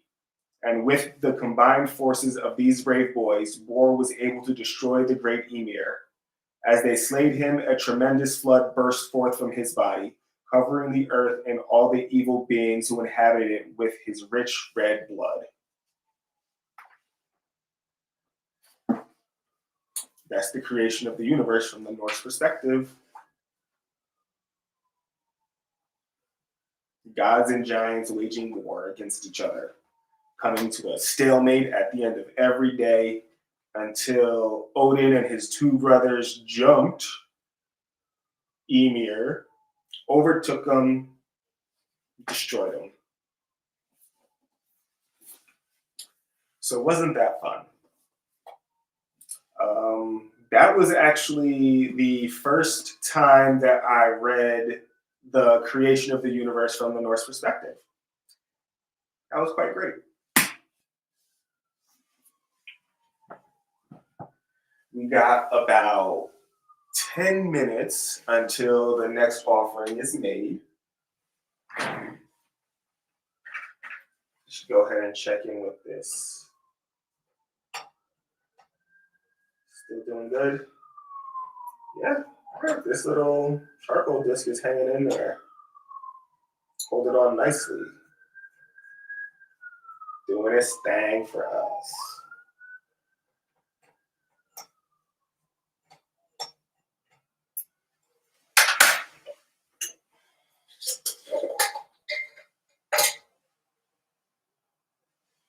Hail, ancestors, blood of my blood and spirit of my spirit, I know you're with me. Blessed is the name you share, and yours is the honor. I do pay homage to your struggle and give thanks for your grace. Hail, ancestors, blood of my blood and spirit of my spirit, I know you are with me. Blessed is the name you share, and yours is the honor. I do pay homage to your struggle and give thanks for your grace. Hail, ancestors, blood of my blood and spirit of my spirit, I know you are with me. Blessed is the name we share, and yours is the honor. I do pay homage to your struggle and give thanks for your grace. Hail, ancestors, blood of my blood and spirit of my spirit, I know you are with me. Blessed is the name we share, and yours is the honor. I do pay homage to your struggle and give thanks for your grace. Most sacred and beloved ancestors, I call upon you to descend upon this place and receive these offerings that I do make unto you. Out of love and thanksgiving, out of honor, out of loyalty, and trust, call upon you to receive these offerings and allow them to strengthen you and invigorate you and uplift you. Allow these offerings to give you strength. Allow these offerings to grant you the authority to impact our path and our roads. Allow us to be free from the difficulties that are currently afflicting us. Allow us to remember our power to heal and our power to grow and thrive. Allow us to remember our resiliency and our creativity.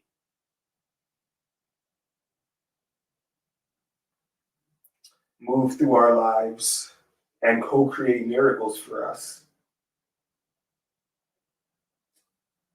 Substantiate our faith and illuminate your presence in our lives. So mote it be.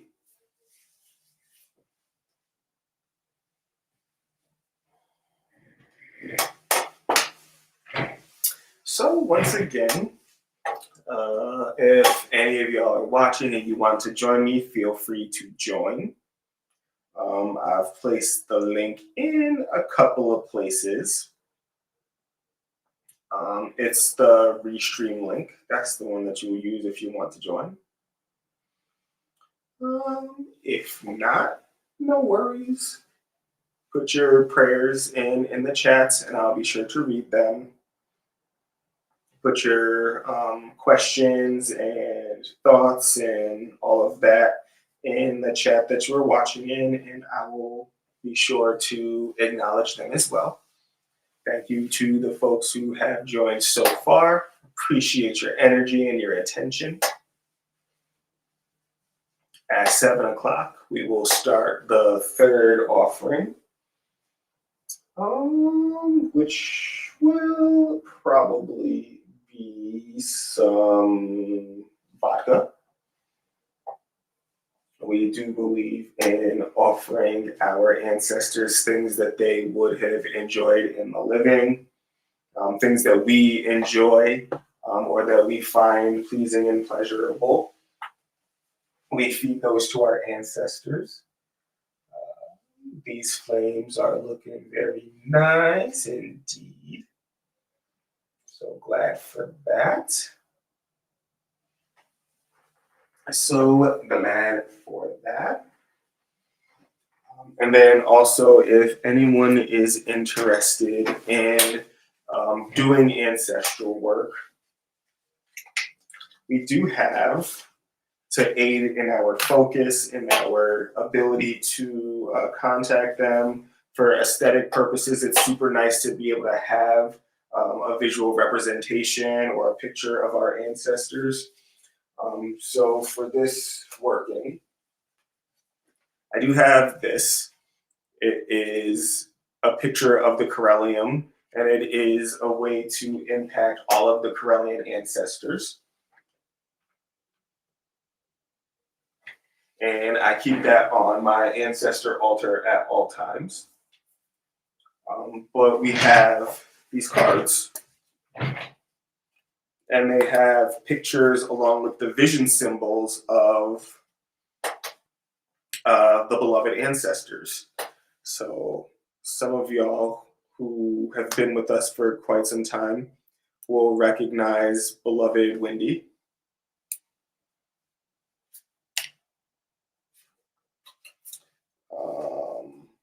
Some of y'all who have been with us for a while might recognize beloved Foxglove, who was actually quite young when they transitioned.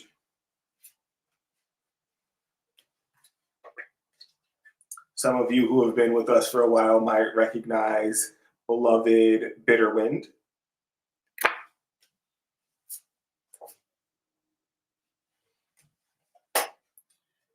Some of y'all might recognize beloved Virginia Powell.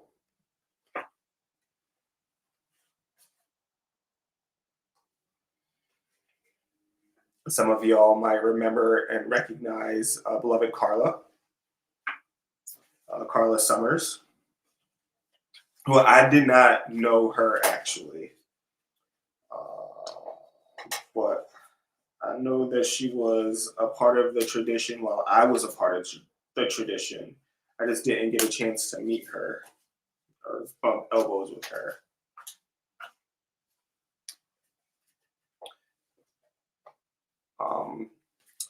These 1, 2, 3, 4, 5. These 5 are ancestors. They were a part of the tradition. They passed away, members of the tradition, but they became members of the tradition once we became public. So we weren't always a public tradition. We were originally a family tradition. And so the other ancestor images have the names of the family, High Correll. So Dolly,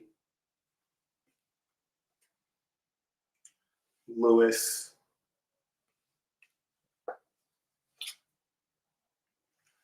Gloria, Dora,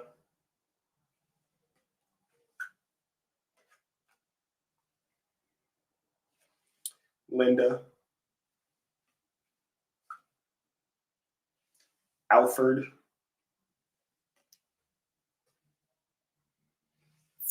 Mabel, Walter, William,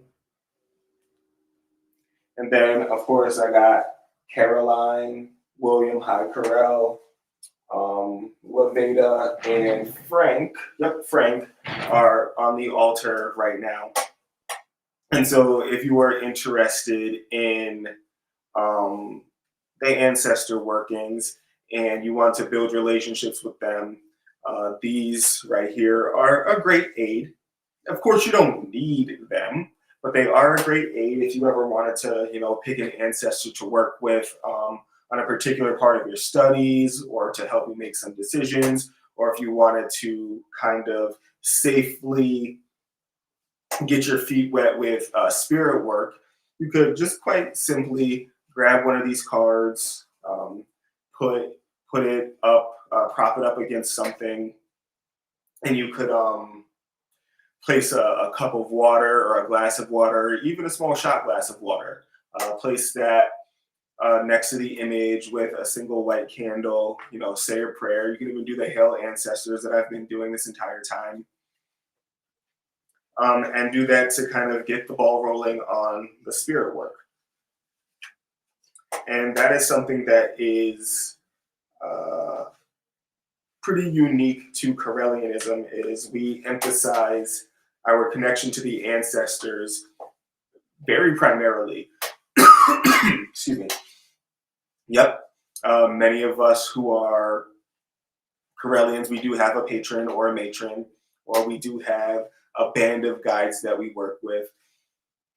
But for us, at the end of the day, ancestors are homies.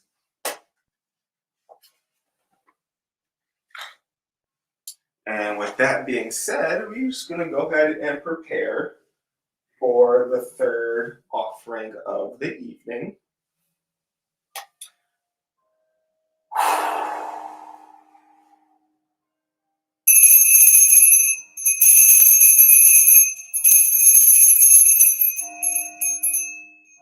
Hail ancestors, blood of my blood and spirit of my spirit, I know you are with me. Blessed is the name we share, and yours is the honor. I do pay homage to your struggle and give thanks for your grace. Hail ancestors, blood of my blood and spirit of my spirit, I know you are with me. Blessed is the name we share, and yours is the honor. I do pay homage to your struggle and give thanks for your grace.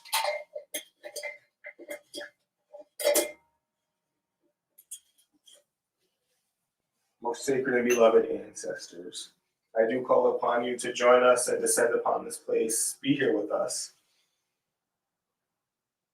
as we seek to impact the lives of our great family for the better. Receive the offerings of lights and of incense and of water and of prayers that we make unto you.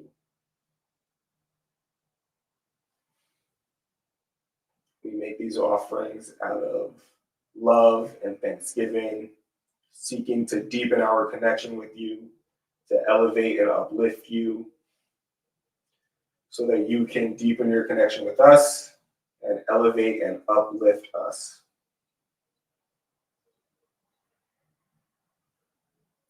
We're seeking healing and restoration, a reminder of our own divinity and resiliency.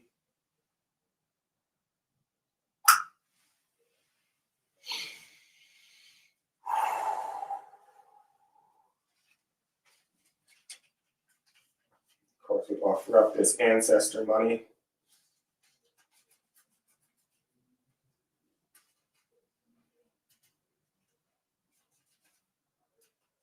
Spiritual currency for use for your spiritual purposes.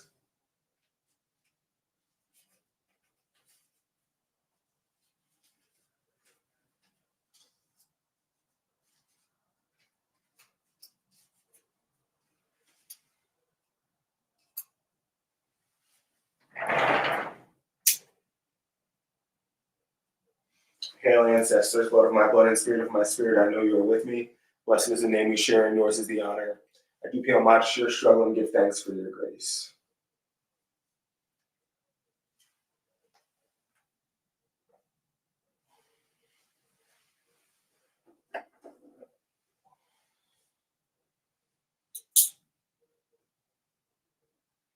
Making offerings of spirits to the spirits.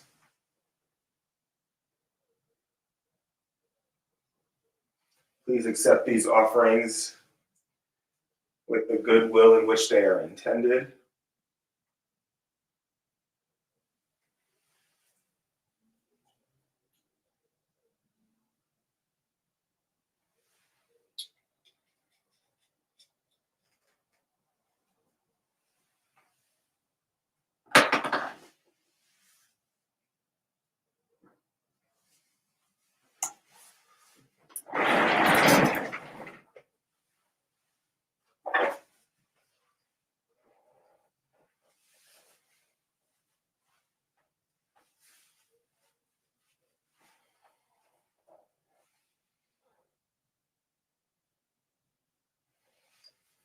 To cleanse you, O creature of fire, casting out all negativity and impurities that may lie herein.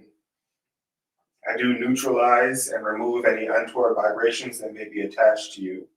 And I do charge, bless, and consecrate you to this great work.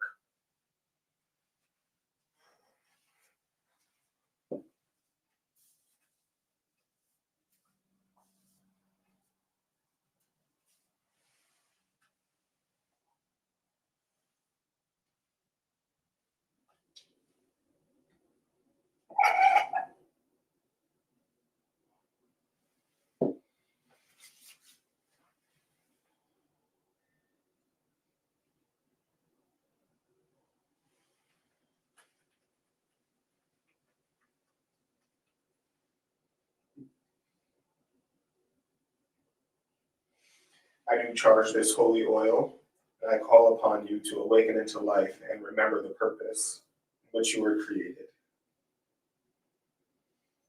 I do charge you and awaken you and call you forth. Aid me in this magic. So will it be.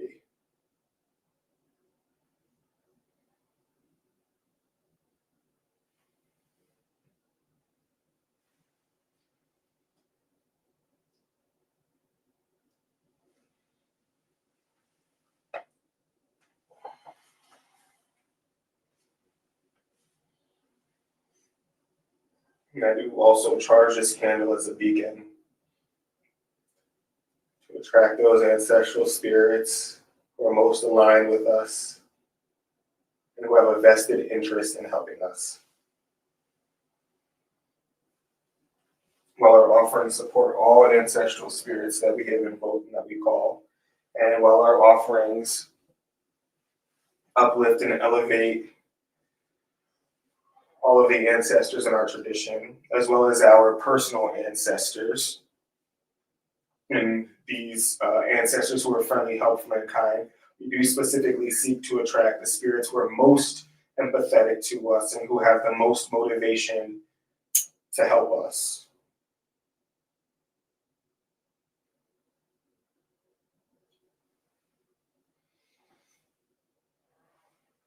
We call on this candle to help attract the best opportunities for us, the best clients for us, the best students for us, the best mentors for us, the lessons that will help us rise and elevate and become stronger.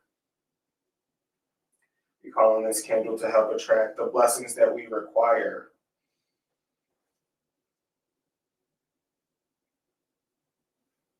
We call on this candle to help attract the best relationships for us, soul-aligned relationships, relationships that are ordained by spirit, the ones that are ultimately for our highest good, the relationships that serve us well, and the ones that will allow us to serve them in return. We charge this candle to attract reciprocity for us, so that what we give comes back to us threefold.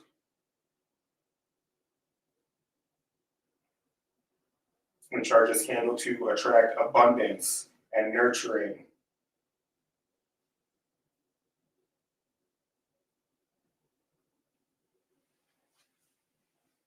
So what would it be?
Hail, ancestors, blood of my blood and spirit of my spirit, I know you are with me.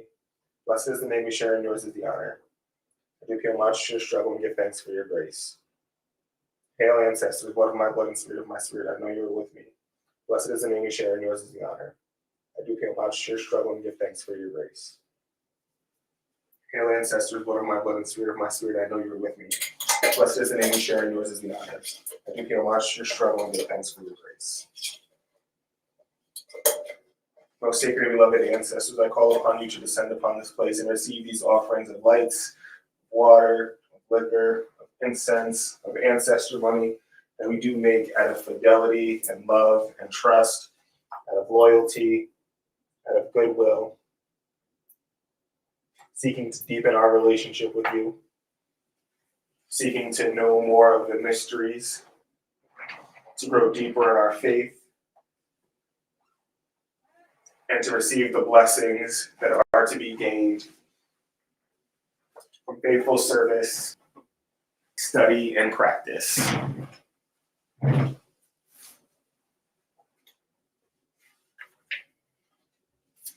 So, the second of the 5 mystic secrets is the knowledge of God.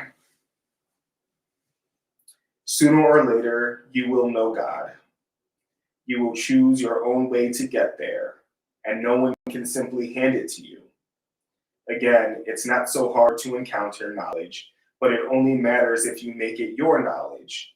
For anyone can say they believe, but if you don't really accept it, it can never help you. And just as God can wait 1,000,000 years for you to arrive, so too, if it takes you 1,000,000 years, well, that's all right. God will understand. God does not hate you. God wants you to find your way. God will wait. God isn't waiting for any excuse to slap you down.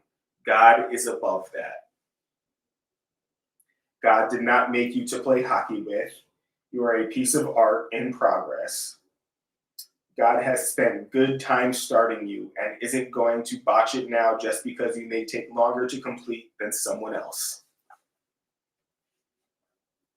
At the same time, while all of this is true, it is also ultimate.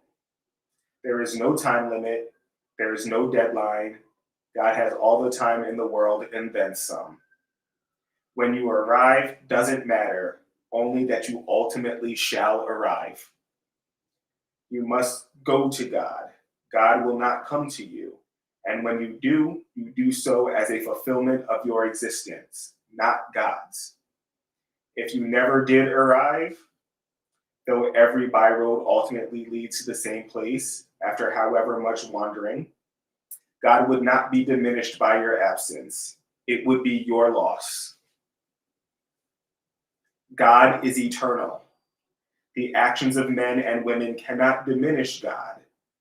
God does not require your worship or your acknowledgement to exist and flourish. God existed before there was anything else and will surely not cease to exist because of anything we could do or not do. As a pagan, I revere God as my mother, who created all other existence out of her own primeval existence, and shall henceforward refer to her as such. Though God is surely as much my father as my mother, and her existence cannot very well be limited by the names which we put on her. God is not an old man with a long white beard living on a cloud someplace, nor is God a stately woman with oak leaves in her hair living in a sacred grove. These are our images for our convenience. They do not matter in any wise at all to God. God existed when the highest forms of life on earth were dinosaurs, and she existed in no less a stead than now. Though dinosaurs built no temples to her, she was no less a god for the lack of temples and altars. And she loved the dinosaurs no less than us. They lived for a purpose, and their lives had meaning. And they learned the lessons of those lives as well as we do ours. God existed when the only expression of immortal souls on earth were microbes and amoebas. They offered her no praise, they wrote no hymns or sacred books, yet they lived and died and learned the lessons of their lives as well as we. And the mother of all things did not wither and die because the tongues of men and women moved not in her praise. Her existence is independent and eternal. We do not influence it. We cannot bolster it. We cannot weaken it. God does not exist for us or because of us or for our sake. God exists because God exists. Perhaps in some far-off life you were a dinosaur. Perhaps then you conceived of God as an eternal dinosaur and the world her egg. Or perhaps you were an amoeba or a giant fern. Someone had to be. God does not require your validation to exist. She has no need, as some religious leaders suggest, to go running after worshipers, begging for their allegiance and making bargains of what she will trade them for their worship. It is the worshiper who requires God, not God the worshiper. Though it may be a blow to your ego, you are not the cog on which the wheel of the universe turns. You are not a sale made in a celestial supermarket war between God, good and evil. Not a soldier in an army to protect God's throne. The universe does not hang on the actions of your life. That is an appeal to your vanity. No matter what you do, the universe will be just fine. It always has been. There is no divine civil war. There never could be. The universe is and always has been firmly under God's control, and her reign is no wise endangered, least of all by us. Only the quality of your life is affected by whether you seek out God or not. Not even the fate of your immortal soul is affected, for all roads will ultimately go to God by however circuitous a path. Only the quality of this one life and whatever effect it may carry over to the next is affected. But isn't that enough?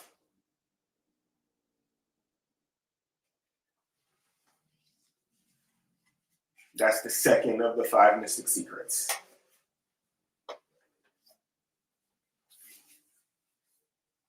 And I absolutely love and appreciate and internalize that particular take on God.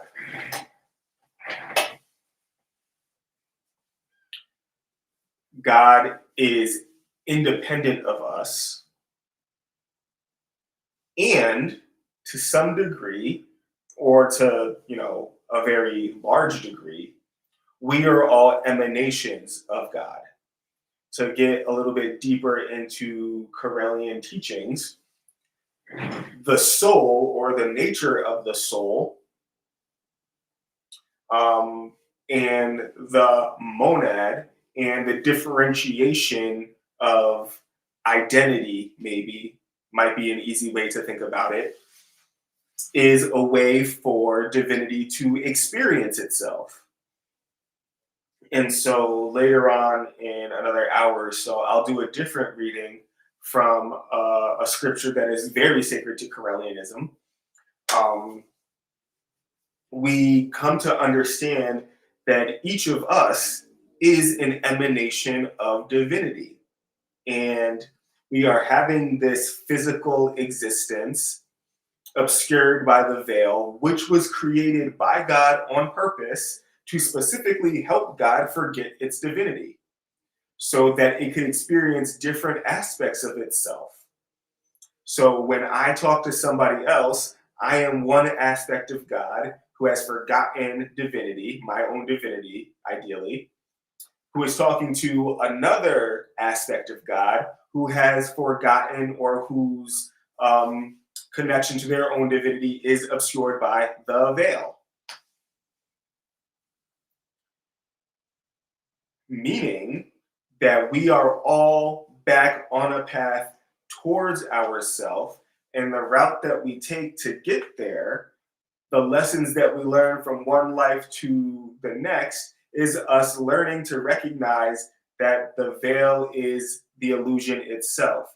The idea of separation is the veil. The idea that we are differentiated identities, that's the veil.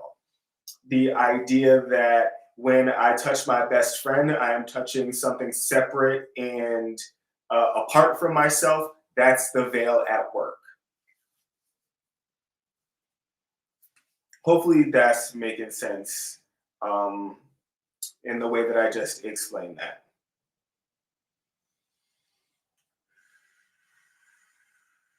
So I talked about Correllianism worldwide. I talked about us being a witchcraft tradition.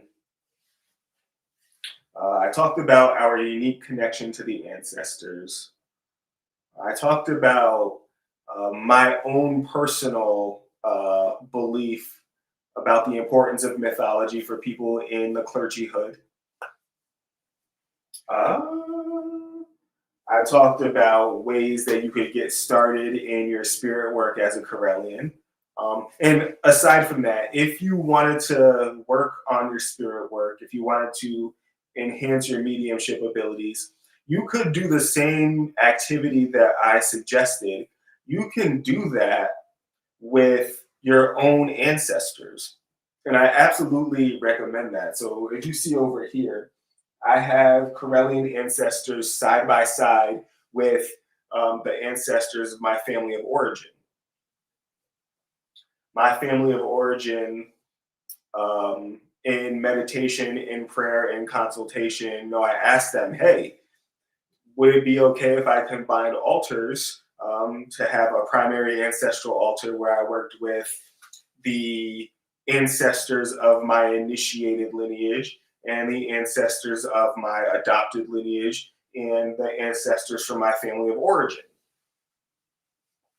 And the reason why I say my adopted lineage is because I am very proudly a stepchild.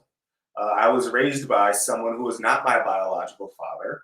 While I do still have contact with that biological family, and I do obviously have contact with um, my mom's side of the family. I am very close with my mom's side of the family. I am close with certain relatives on my biological father's side of the family. I'm remarkably close with some relatives on my stepdad's side of the family. And my stepdad took me in, raised me as close to his own as possible, and left me with a very wonderful, loving family who, even after he has passed away, continues to show up for me in very powerful and loving ways. And so I absolutely recommend utilizing the ancestors that you have, even if you, like, as you are growing in your Correllian practice and you are starting to uh, get in line with the structure of the Correllian tradition, you can apply these practices to your family of origin or your adopted family if you consider those kind of separately.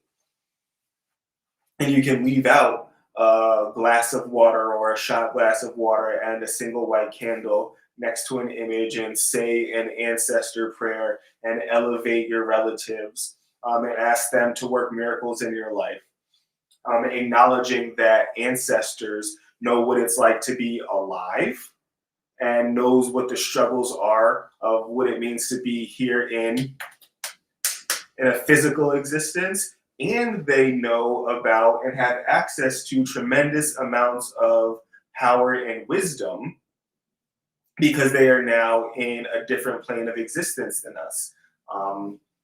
In the Correllian tradition, we refer to the people who are alive living in the physical as incarnate, and the people who have transitioned into a different aspect of life, we refer to them as discarnate.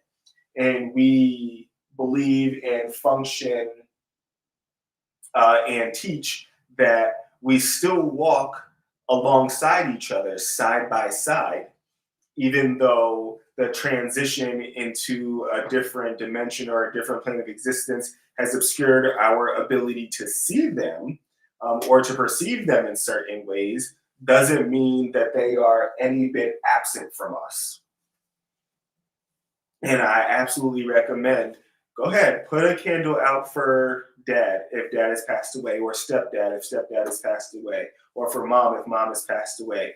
Put out a candle for grandma and grandpa. Put out a candle and some water for, any cousins or aunties or what have you, and fortify your relationships with them. And if you are someone who has a difficult relationship with people who are in the living, go ahead and petition your ancestors to go and get on that ass. So, for example, if you are someone who struggles in your relationship with your mother and you have grandma in spirit, set out a bowl of water, set out a candle, say some prayers. Grandma, I'm gonna need you to go ahead and work on your daughter because she is driving us all bonkers.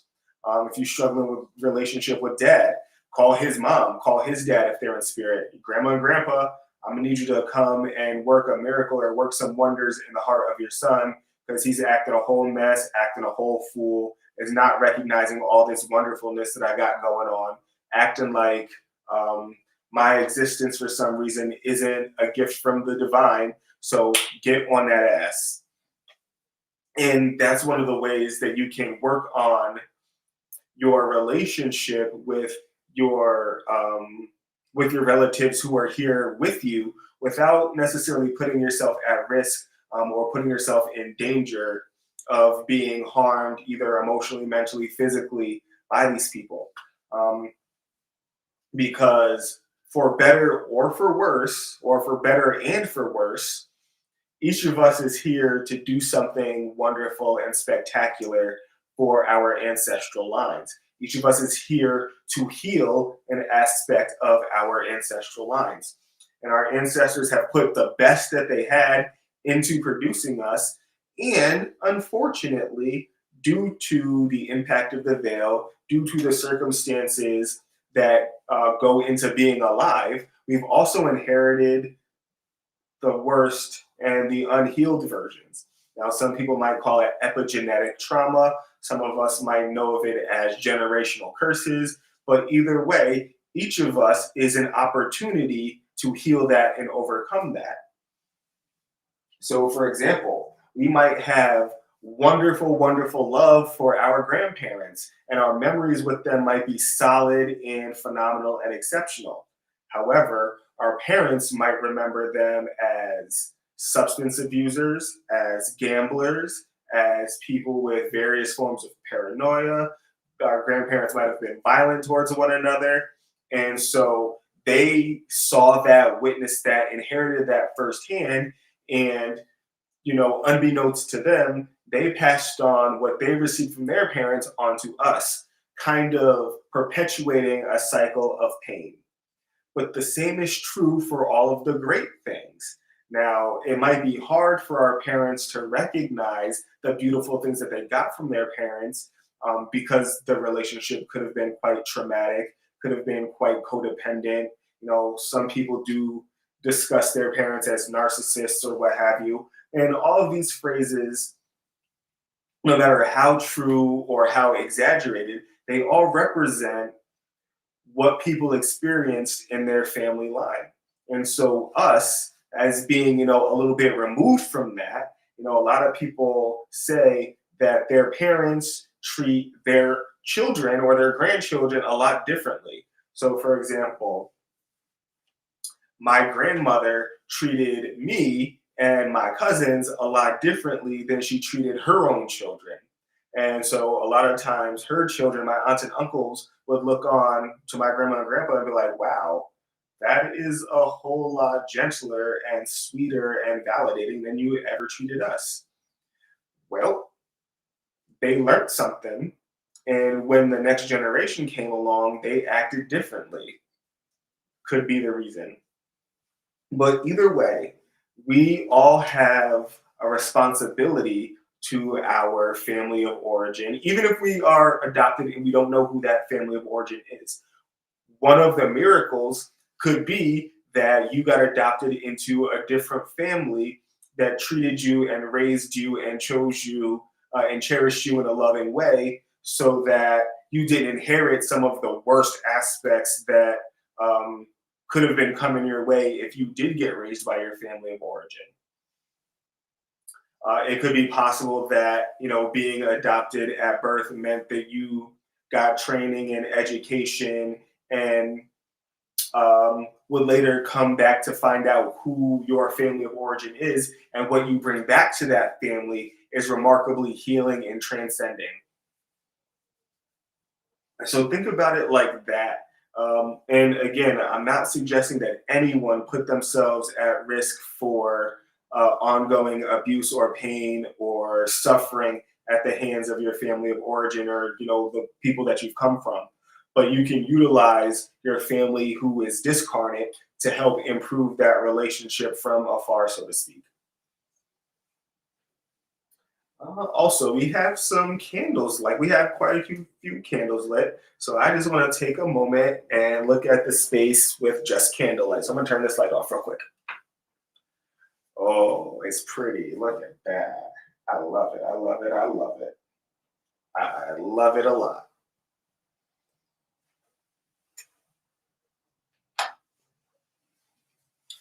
If anybody has any questions about ancestor work or spirit work, feel free to put them in the chat and I can address those.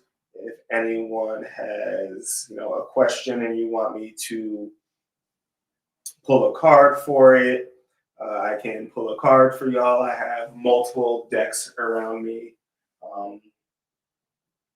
I have dice here if you wanted to roll the dice. So all that is possible if you're into it.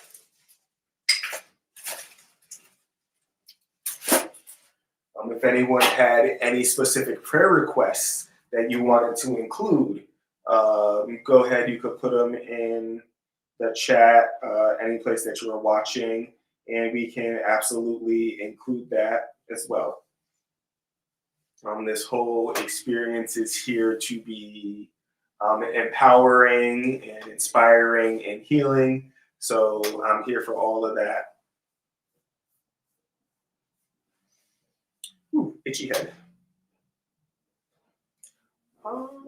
I'm gonna take a little bathroom break real quick, but I will be back in just a second. Don't go away too far.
Hello, hello, hello, everyone.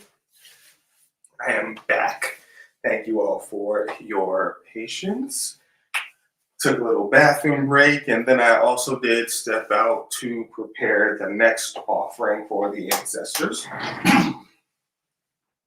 which we will be making in about 20 minutes.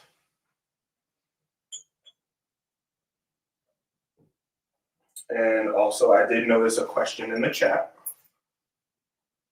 The question is, how do I know if my dad is communicating with me?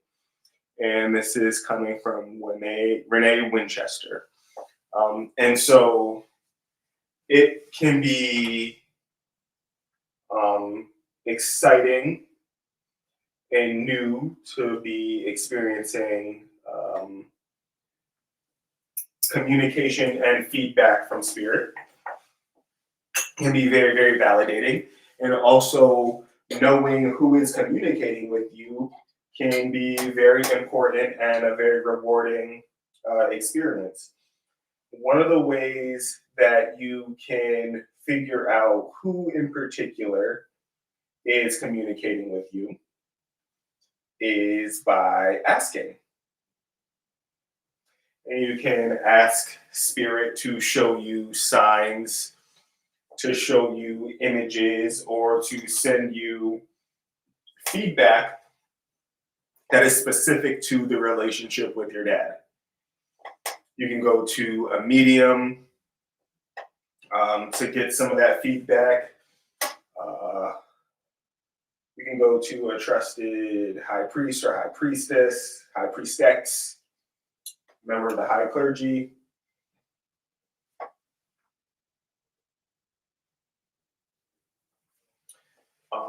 I would, if you were interested in spirit work, spirit communication, spirit feedback, I would suggest that you be the one to make the first contact. You reach out to your dad first and, get that feedback.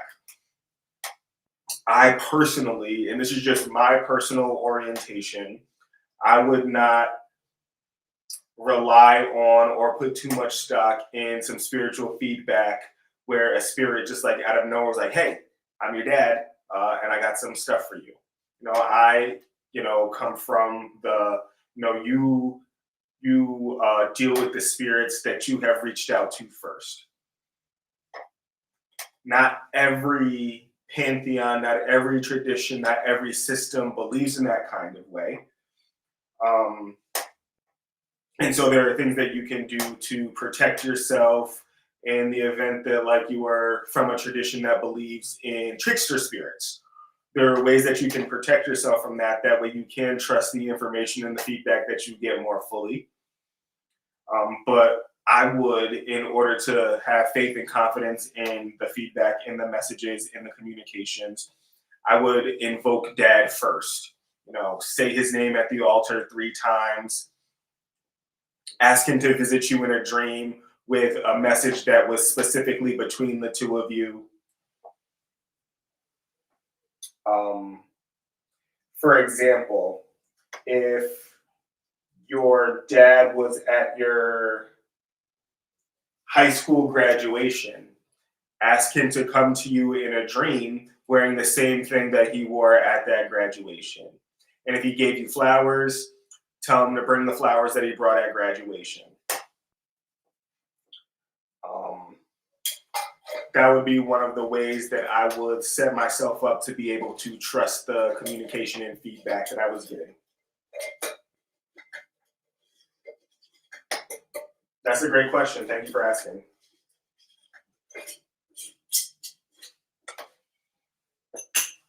Hail, ancestors, blood of my blood and spirit of my spirit, I know you are with me. Blessed is the name we share, and yours is the honor. I do pay homage to your struggle and give thanks for your grace. Hail, ancestors, blood of my blood and spirit of my spirit, I know you are with me.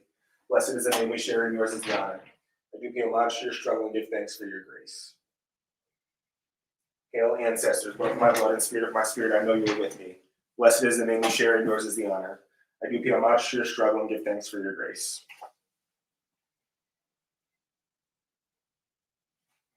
All right, so let's go back into the Norse myths. Hmm.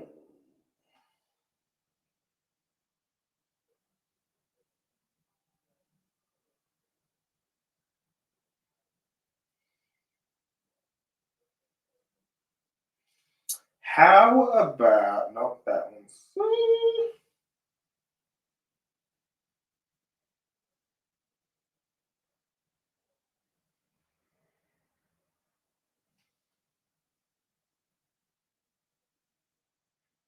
Hmm.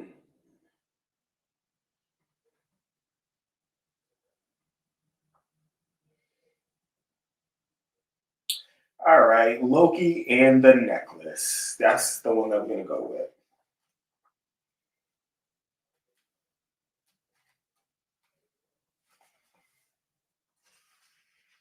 That's a real short one. Okay, Loki and the necklace.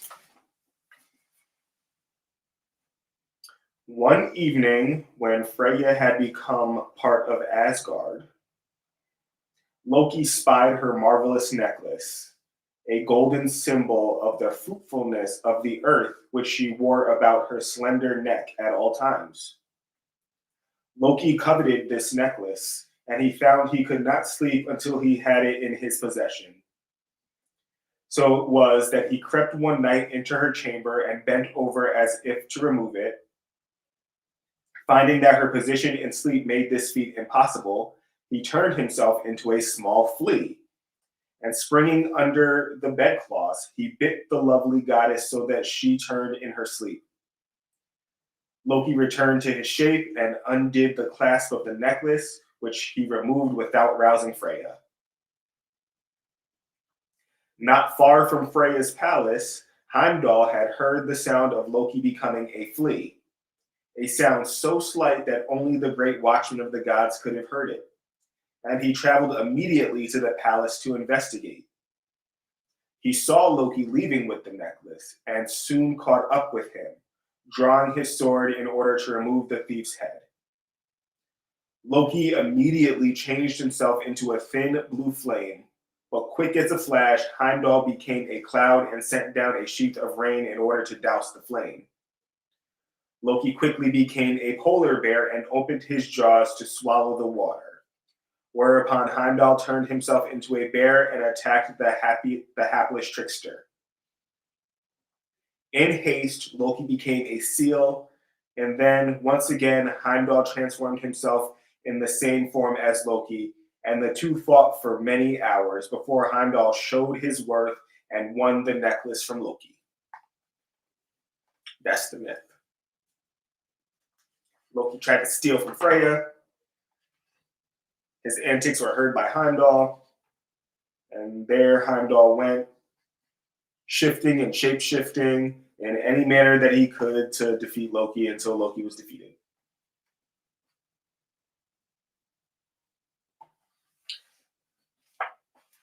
So this particular volume has a chapter called Loki's Character. While Thor is the embodiment of northern activity, Loki represents recreation and the close companionship early established between these two gods shows very plainly how soon our ancestors realized that both were necessary to the welfare of mankind. Thor is ever busy and ever in earnest, but Loki makes fun of everything until at last his love of mischief leads him entirely astray and he loses all love for goodness and becomes utterly selfish and malevolent. He represents evil in the seductive and seemingly beautiful form in which it parades through the world.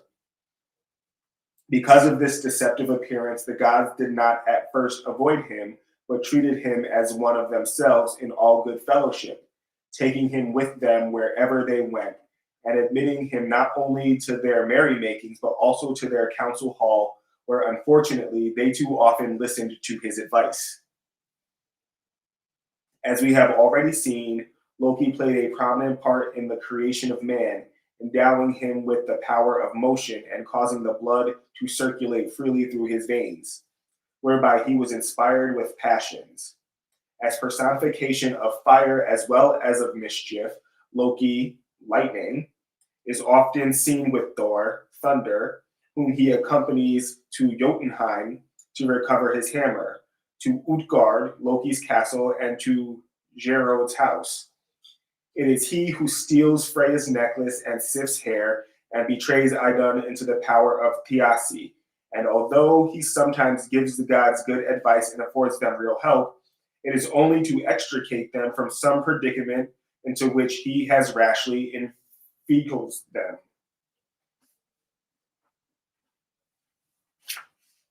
Some authorities declare that instead of making part of the creative trilogy, Odin, Honir, and Lodor Loki, this god originally belonged to a pre-Odinic race of deities and was the son of the great giant Ymir. His brothers being Heri, air, and Hlær, water, and his sister Ran, the terrible goddess of the sea. Other mythologies, however, make him the son of the giant Farbauti, who has been identified with Bergelmir, the sole survivor of the deluge, and of Lufeya, or Na, his mother, thus stating that his connection with Odin was only that of the northern oath of good fellowship. Loki first married Glut, who bore him two daughters, Issa and Emiria, who are embers and ashes. It is therefore very evident that Norsemen considered him emblematic of the hearth fire, and when the flaming wood crackles on the hearth of the good wives in the north are still wont to say that Loki is beating his children. Besides this wife, Loki is also said to have wedded the giantess Angerboda, who dwelt in Jotunheim, and who, as we have already seen, bore him three monsters: Hel, goddess of death, the Midgard snake Jormungandr, and the grim wolf Fenris.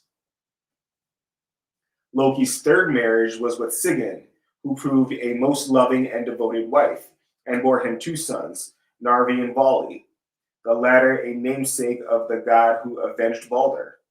Sigyn was always faithful to her husband and did not forsake him even after he had definitely been cast out of Asgard and confined in the bowels of the earth.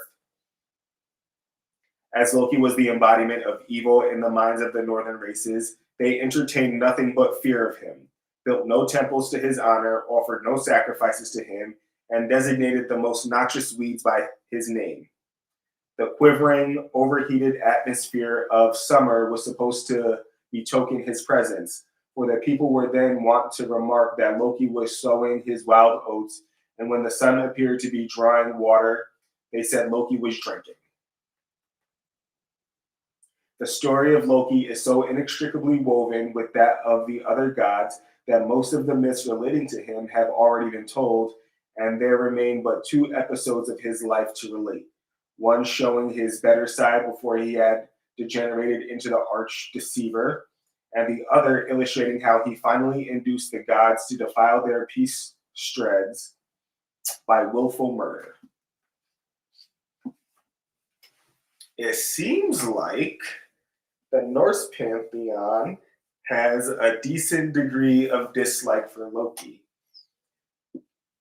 But I've also come across some mythologies, some texts, and some ways of thinking about Loki that make him seem a little bit more misunderstood. In that most recent reading where they suggested that he was a part of a pre-Odinic race of gods, if he is of the elemental nature fire, there was a suggestion that not only is he the fire in the hearth or the fire that cooks the food or the fire that provides warmth, but he was also the fire in which all of the offerings for the gods were burned in. And given that fire has a tendency to be unpredictable, if you don't pay very, very close attention to it, it can get out of control or out of hand very quickly. That is where Loki gets the reputation for being a mischief maker, being mischievous, because fire has to be watched or tended to at all times, lest you risk, it getting out of hand, out of control, and then you got to go through heaven and hell and earth and everything to regain control over it. So for those of us in the United States, if you're aware of like the wildfires that happen out west in California and stuff like that is an example of fire getting out of control and out of hand. When it comes to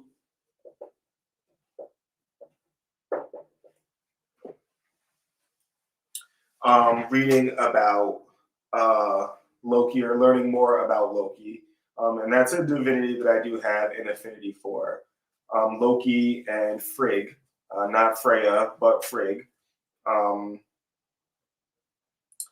This particular text, Loki and Sigyn, Lessons on Chaos, Laughter, and Loyalty from the Norse Gods. It's by Elias Benson, and this particular author still lives in that area where Loki comes from.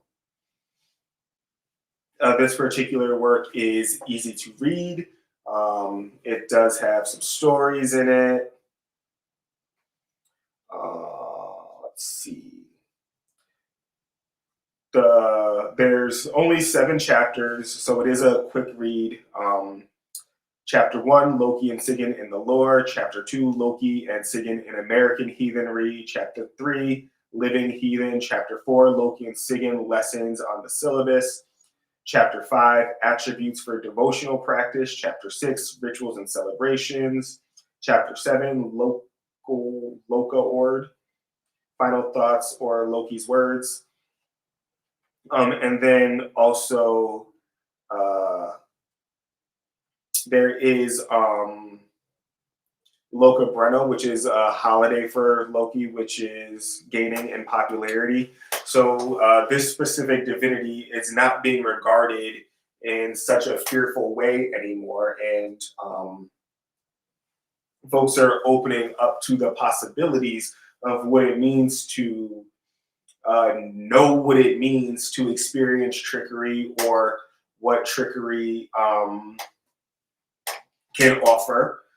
And I will say that every pantheon that I can think of has a trickster in their midst, has a divinity that will teach the other divinities as well as humanity a lesson in critical thinking and not making assumptions and following up appropriately.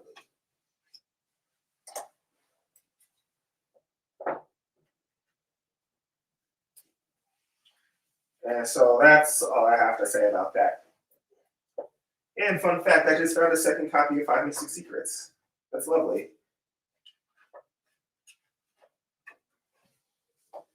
Yeah. I forget what books are on these shelves over here.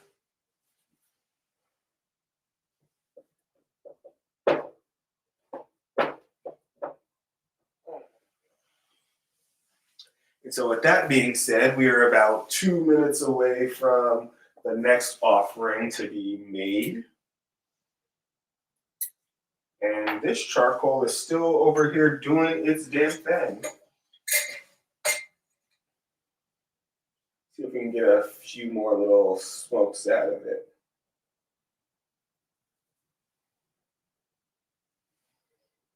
All right now. Hail ancestors, blood of my blood and spirit of my spirit, I know you are with me. Blessed is the name we share, and yours is the honor.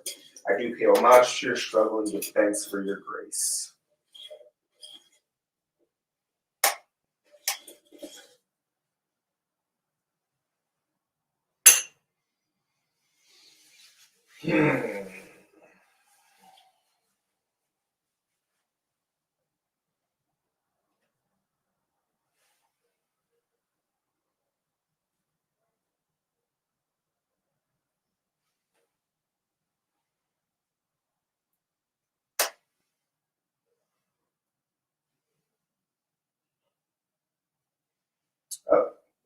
So still a little bit left.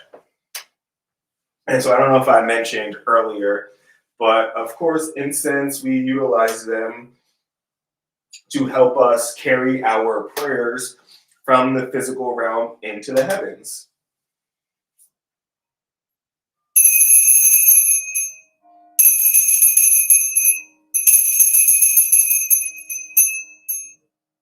Hail, ancestors, blood of my blood and spirit of my spirit, I know you are with me. Blessed is the name you share, and yours is the honor. I do pay homage to your struggle and give thanks for your grace. Hail, ancestors, blood of my blood and spirit of my spirit, I know you are with me. Blessed is the name you share, and yours is the honor. I do pay homage to your struggle and give thanks for your grace.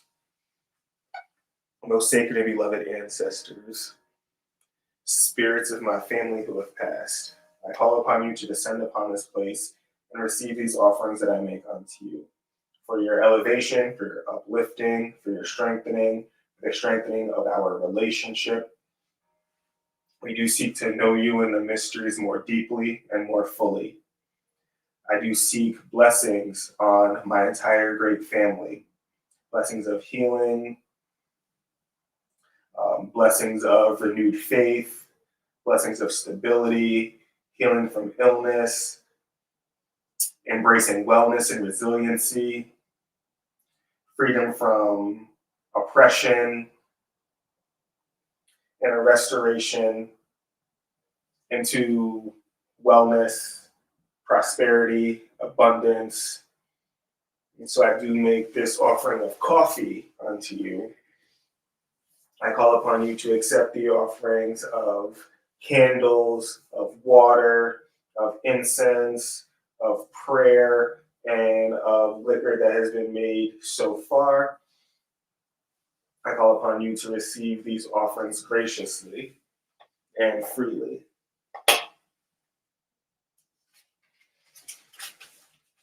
And of course, I make some more offerings of ancestor money.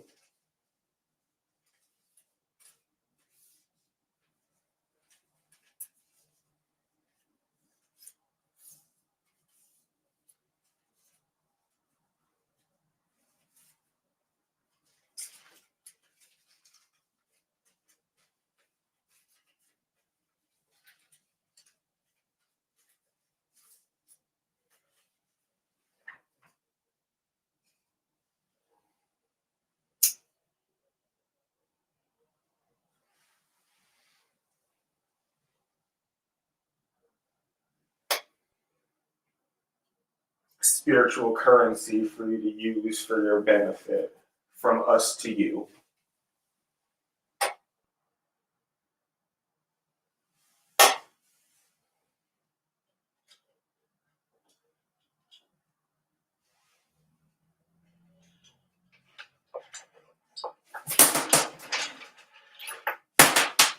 Over here dropping stuff. But I'm gonna use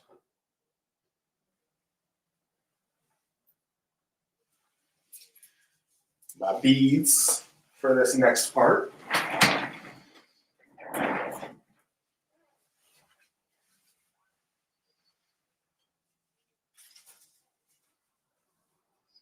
But of course, we're gonna cleanse and bless and anoint another candle for this fourth hour.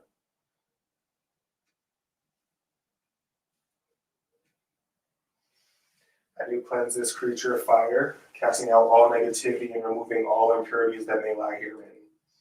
I do neutralize any untoward vibrations that may be attached to this creature of fire. I do charge, bless, and consecrate you to this great work.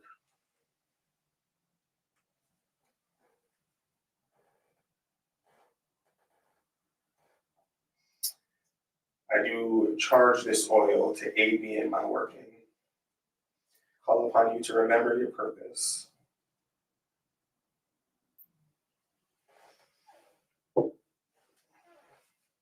Align yourself with my highest will for the betterment of myself and my communities.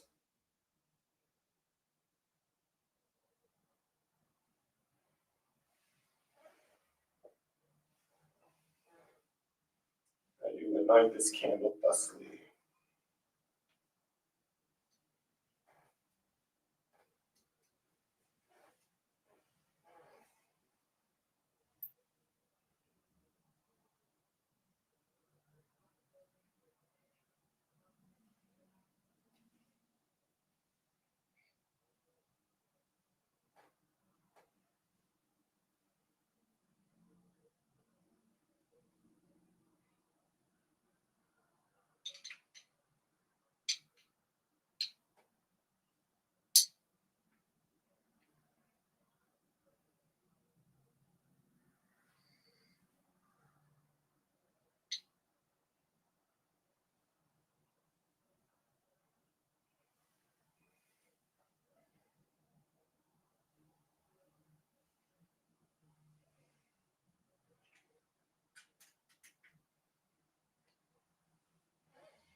do pray for the healing and elevation of all Correllian ancestors and to all members of the great family.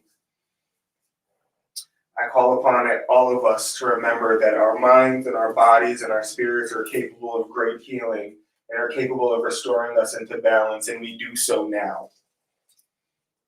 We heal ourselves now. We return ourselves to balance now. We align ourselves with spirit and our higher selves now for the betterment of ourselves and our communities, for the healing of our ancestral lineages, for the healing of our initiatory lineages, for the healing of our adoptive lineages, for the healing of our parents, our siblings, our cousins, our aunties and uncles,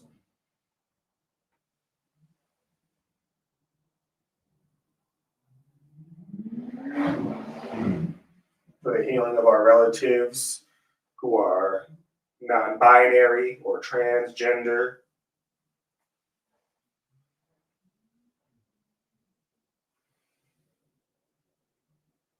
for the healing of our planet,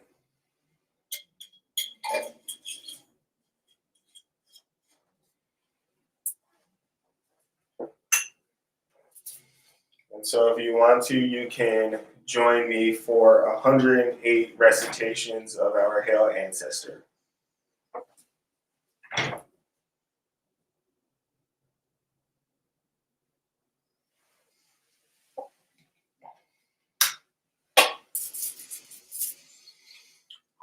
Hail Ancestors, blood of my spirit, I know you are with me. Blessed is the name we share, and yours is the honor. I do pay homage to your struggle and give thanks for your grace. Hail Ancestors, blood of my spirit, I know you are with me. Blessed is the name we share, and yours is the honor. I do pay homage to your struggle and give thanks for your grace. Hail Ancestors, blood of my spirit, I know you are with me. Blessed is the name we share, and yours is the honor. I do pay homage to your struggle and give thanks for your grace. Hail Ancestors, blood of my spirit, I know you are with me. Blessed is the name we share, and yours is the honor. I do pay homage to your struggle and give thanks for your grace. Hail Ancestors, blood of my spirit, I know you are with me. Blessed is the name we share, and yours is the honor. I do pay homage to your struggle and give thanks for your grace. Hail Ancestors, blood of my spirit, I know you are with me. Blessed is the name we share, and yours is the honor. I do pay homage to your struggle and give thanks for your grace. Hail Ancestors, blood of my spirit, I know you are with me. Blessed is the name we share, and yours is the honor. I do pay homage to your struggle and give thanks for your grace. Hail Ancestors, blood of my spirit, I know you are with me. Blessed is the name we share, and yours is the honor. I do pay homage to your struggle and give thanks for your grace. Hail Ancestors, blood of my spirit, I know you are with me. Blessed is the name we share, and yours is the honor. I do pay homage to your struggle and give thanks for your grace. Hail Ancestors, blood of my spirit, I know you are with me. Blessed is the name we share, and yours is the honor. I do pay homage to your struggle and give thanks for your grace. Hail Ancestors, blood of my spirit, I know you are with me. Blessed is the name we share, and yours is the honor. I do pay homage to your struggle and give thanks for your grace. Hail Ancestors, blood of my spirit, I know you are with me. Blessed is the name we share, and yours is the honor. I do pay homage to your struggle and give thanks for your grace. Hail Ancestors, blood of my spirit, I know you are with me. Blessed is the name we share, and yours is the honor. I do pay homage to your struggle and give thanks for your grace. Hail Ancestors, blood of my spirit, I know you are with me. Blessed is the name we share, and yours is the honor. I do pay homage to your struggle and give thanks for your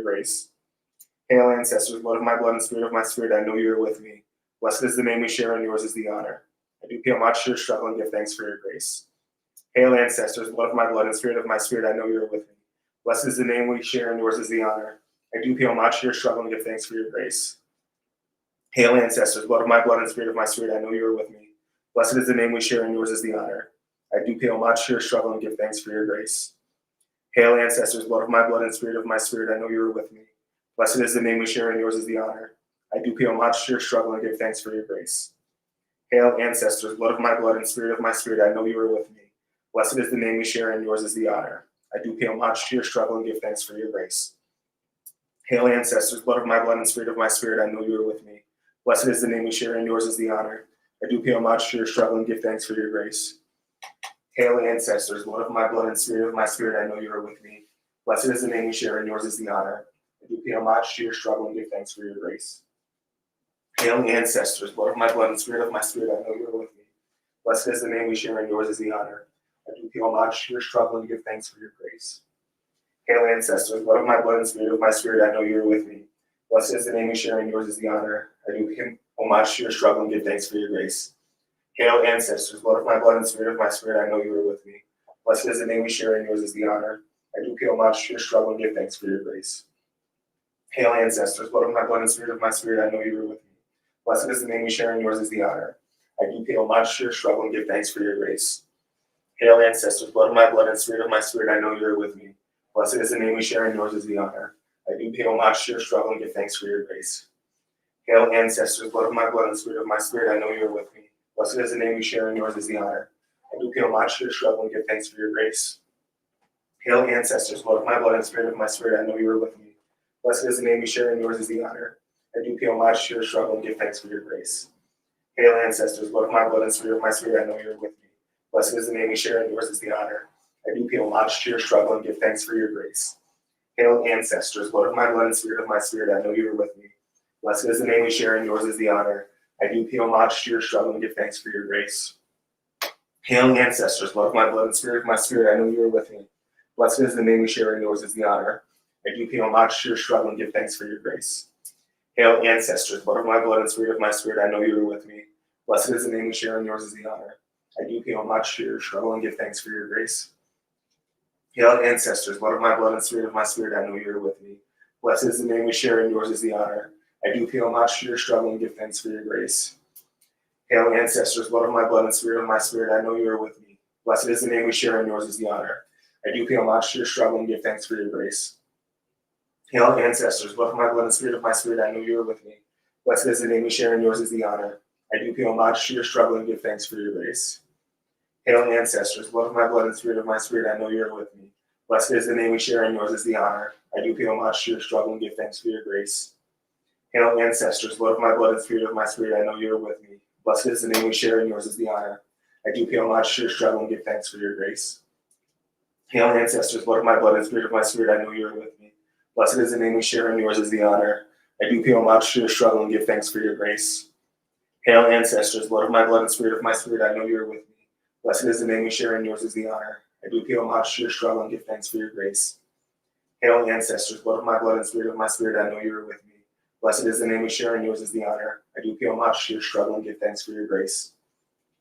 Hail, ancestors, blood of my blood and spirit of my spirit, I know you are with me. Blessed is the name we share, and yours is the honor. I do pay homage to your struggle and give thanks for your grace. Hail, ancestors, blood of my blood and spirit of my spirit, I know you are with me. Blessed is the name we share, and yours is the honor. I do pay homage to your struggle and give thanks for your grace. Hail, ancestors, blood of my blood and spirit of my spirit, I know you are with me. Blessed is the name we share, and yours is the honor. I do pay homage to your struggle and give thanks for your grace. Hail, ancestors, blood of my blood and spirit of my spirit, I know you are with me. Blessed is the name we share, and yours is the honor. I do pay homage to your struggle and give thanks for your grace. Hail, ancestors, blood of my blood and spirit of my spirit, I know you are with me. Blessed is the name we share, and yours is the honor. I do pay homage to your struggle and give thanks for your grace. Hail, ancestors, blood of my blood and spirit of my spirit, I know you are with me. Blessed is the name we share, and yours is the honor. I do pay homage to your struggle and give thanks for your grace. Hail, ancestors, blood of my blood and spirit of my spirit, I know you are with me. Blessed is the name we share, and yours is the honor. I do pay homage to your struggle and give thanks for your grace. Hail, ancestors, blood of my blood and spirit of my spirit, I know you are with me. Blessed is the name we share, and yours is the honor. I do pay homage to your struggle and give thanks for your grace. Hail, ancestors, blood of my blood and spirit of my spirit, I know you are with me. Blessed is the name we share, and yours is the honor. I do pay homage to your struggle and give thanks for your grace. Hail, ancestors, blood of my blood and spirit of my spirit, I know you are with me. Blessed is the name we share, and yours is the honor. I do pay homage to your struggle and give thanks for your grace. Hail, ancestors, blood of my blood and spirit of my spirit, I know you are with me. Blessed is the name we share, and yours is the honor. I do pay homage to your struggle and give thanks for your grace. Hail, ancestors, blood of my blood and spirit of my spirit, I know you are with me. Blessed is the name we share, and yours is the honor. I do pay homage to your struggle and give thanks for your grace. Hail, ancestors, blood of my blood and spirit of my spirit, I know you are with me. Blessed is the name we share, and yours is the honor. I do pay homage to your struggle and give thanks for your grace. Hail, ancestors, blood of my blood and spirit of my spirit, I know you are with me. Blessed is the name we share, and yours is the honor. I do pay homage to your struggle and give thanks for your grace. Hail, ancestors, blood of my blood and spirit of my spirit, I know you are with me. Blessed is the name we share, and yours is the honor. I do pay homage to your struggle and give thanks for your grace. Hail, ancestors, blood of my blood and spirit of my spirit, I know you are with me. Blessed is the name we share, and yours is the honor. I do pay homage to your struggle and give thanks for your grace. Hail, ancestors, blood of my blood and spirit of my spirit, I know you are with me. Blessed is the name we share, and yours is the honor. I do pay homage to your struggle and give thanks for your grace. Hail, ancestors, blood of my blood and spirit of my spirit, I know you are with me. Blessed is the name we share, and yours is the honor. I do pay homage to your struggle and give thanks for your grace. Hail, ancestors, blood of my blood and spirit of my spirit, I know you are with me. Blessed is the name we share, and yours is the honor. I do pay homage to your struggle and give thanks for your grace. Hail, ancestors, blood of my blood and spirit of my spirit, I know you are with me. Blessed is the name we share, and yours is the honor. I do pay homage to your struggle and give thanks for your grace. Hail, ancestors, blood of my blood and spirit of my spirit, I know you are with me. Blessed is the name we share, and yours is the honor. I do pay homage to your struggle and give thanks for your grace. Hail, ancestors, blood of my blood and spirit of my spirit, I know you are with me. Blessed is the name we share, and yours is the honor. I do pay homage to your struggle and give thanks for your grace. Hail, ancestors, blood of my blood and spirit of my spirit, I know you are with me. Blessed is the name we share, and yours is the honor. I do pay homage to your struggle and give thanks for your grace. Hail, ancestors, blood of my blood and spirit of my spirit, I know you are with me. Blessed is the name we share, and yours is the honor. I do pay homage to your struggle and give thanks for your grace. Hail, ancestors, blood of my blood and spirit of my spirit, I know you are with me. Blessed is the name we share, and yours is the honor. I do pay homage to your struggle and give thanks for your grace. Hail, ancestors, blood of my blood and spirit of my spirit, I know you are with me. Blessed is the name we share, and yours is the honor. I do pay homage to your struggle and give thanks for your grace. Hail, ancestors, blood of my blood and spirit of my spirit, I know you are with me. Blessed is the name we share, and yours is the honor. I do pay homage to your struggle and give thanks for your grace. Hail, ancestors, blood of my blood and spirit of my spirit, I know you are with me. Blessed is the name we share, and yours is the honor. I do pay homage to your struggle and give thanks for your grace. Hail, ancestors, blood of my blood and spirit of my spirit, I know you are with me. Blessed is the name we share, and yours is the honor. I do pay homage to your struggle and give thanks for your grace. Hail, ancestors, blood of my blood and spirit of my spirit, I know you are with me. Blessed is the name we share, and yours is the honor. I do pay homage to your struggle and give thanks for your grace. Hail, ancestors, blood of my blood and spirit of my spirit, I know you are with me. Blessed is the name we share, and yours is the honor. I do pay homage to your struggle and give thanks for your grace. Hail, ancestors, blood of my blood and spirit of my spirit, I know you are with me. Blessed is the name we share, and yours is the honor. I do pay homage to your struggle and give thanks for your grace. Hail, ancestors, blood of my blood and spirit of my spirit, I know you are with me. Blessed is the name we share, and yours is the honor. I do pay homage to your struggle and give thanks for your grace. Hail, ancestors, blood of my blood and spirit of my spirit, I know you are with me. Blessed is the name we share, and yours is the honor. I do pay homage to your struggle and give thanks for your grace. Hail, ancestors, blood of my blood and spirit of my spirit, I know you are with me. Blessed is the name we share, and yours is the honor. I do pay homage to your struggle and give thanks for your grace. Hail, ancestors, blood of my blood and spirit of my spirit, I know you are with me. Blessed is the name we share, and yours is the honor. I do pay homage to your struggle and give thanks for your grace. Hail, ancestors, blood of my blood and spirit of my spirit, I know you are with me. Blessed is the name we share, and yours is the honor. I do pay homage to your struggle and give thanks for your grace. Hail, ancestors, blood of my blood and spirit of my spirit, I know you are with me. Blessed is the name we share, and yours is the honor. I do pay homage to your struggle and give thanks for your grace. Hail, ancestors, blood of my blood and spirit of my spirit, I know you are with me. Blessed is the name we share, and yours is the honor. I do pay homage to your struggle and give thanks for your grace. Hail, ancestors, blood of my blood and spirit of my spirit, I know you are with me. Blessed is the name we share, and yours is the honor. I do pay homage to your struggle and give thanks for your grace. Hail, ancestors, blood of my blood and spirit of my spirit, I know you are with me. Blessed is the name we share, and yours is the honor. I do pay homage to your struggle and give thanks for your grace. Hail, ancestors, blood of my blood and spirit of my spirit, I know you are with me. Blessed is the name we share, and yours is the honor.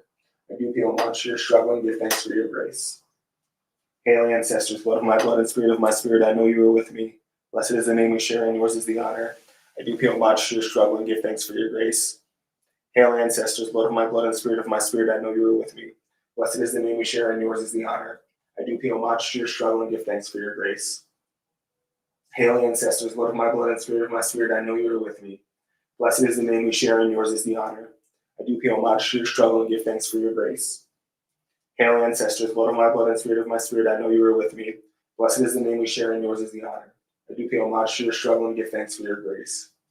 Hail, ancestors, blood of my blood and spirit of my spirit, I know you are with me. Blessed is the name we share, and yours is the honor. I do pay homage to your struggle and give thanks for your grace. Hail, ancestors, blood of my blood and spirit of my spirit, I know you are with me. Blessed is the name we share, and yours is the honor.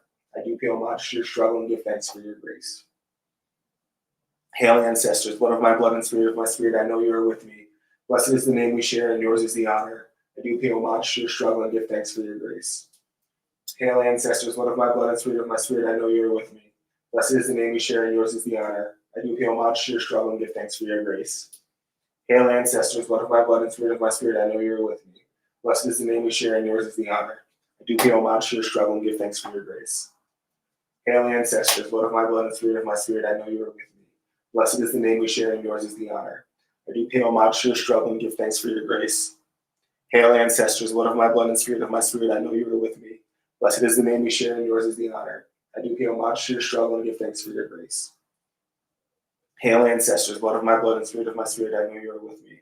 Blessed is the name we share, and yours is the honor. I do pay homage to your struggle and give thanks for your grace. Hail, ancestors, blood of my blood and spirit of my spirit, I know you are with me. Blessed is the name we share, and yours is the honor. I do pay homage to your struggle and give thanks for your grace. Hail, ancestors, blood of my blood and spirit of my spirit, I know you are with me. Blessed is the name we share, and yours is the honor. I do pay homage to your struggle and give thanks for your grace. Hail, ancestors, blood of my blood and spirit of my spirit, I know you are with me. Blessed is the name we share, and yours is the honor. I do pay homage to your struggle and give thanks for your grace. Hail, ancestors, blood of my blood and spirit of my spirit, I know you are with me. Blessed is the name we share, and yours is the honor. I do pay homage to your struggle and give thanks for your grace. Hail, ancestors, blood of my blood and spirit of my spirit, I know you are with me. Blessed is the name we share, and yours is the honor. I do pay homage to your struggle and give thanks for your grace. Hail, ancestors, blood of my blood and spirit of my spirit, I know you are with me. Blessed is the name we share, and yours is the honor. I do pay homage to your struggle and give thanks for your grace. Hail, ancestors, blood of my blood and spirit of my spirit, I know you are with me. Blessed is the name we share, and yours is the honor. I do pay homage to your struggle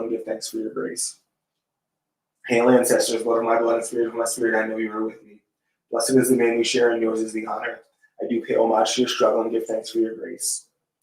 Hail, ancestors, blood of my blood and spirit of my spirit, I know you are with me. Blessed is the name we share, and yours is the honor. I do pay homage to your struggle and give thanks for your grace. Hail, ancestors, blood of my blood and spirit of my spirit, I know you are with me. Blessed is the name we share, and yours is the honor. I do pay homage to your struggle and give thanks for your grace. Hail, ancestors, blood of my blood and spirit of my spirit, I know you are with me. Blessed is the name we share, and yours is the honor. I do pay homage to your struggle and give thanks for your grace. Hail, ancestors, blood of my blood and spirit of my spirit, I know you are with me. Blessed is the name we share, and yours is the honor. I do pay homage to your struggle and give thanks for your grace. Hail, ancestors, blood of my blood and spirit of my spirit, I know you are with me. Blessed is the name we share, and yours is the honor. I do pay homage to your struggle and give thanks for your grace. Hail, ancestors, blood of my blood and spirit of my spirit, I know you are with me. Blessed is the name we share, and yours is the honor. I do pay homage to your struggle and give thanks for your grace. Hail, ancestors, blood of my blood and spirit of my spirit, I know you are with me. Blessed is the name we share, and yours is the honor. I do pay homage to your struggle and give thanks for your grace. Hail, ancestors, blood of my blood and spirit of my spirit, I know you are with me. Blessed is the name we share, and yours is the honor. I do pay homage to your struggle and give thanks for your grace. Hail, ancestors, blood of my blood and spirit of my spirit, I know you are with me. Blessed is the name we share, and yours is the honor. I do pay homage to your struggle and give thanks for your grace. So mote it be. So everyone who just prayed with me, we just did 108 Hail Ancestors. 108 equals 9, which is the number for this vigil.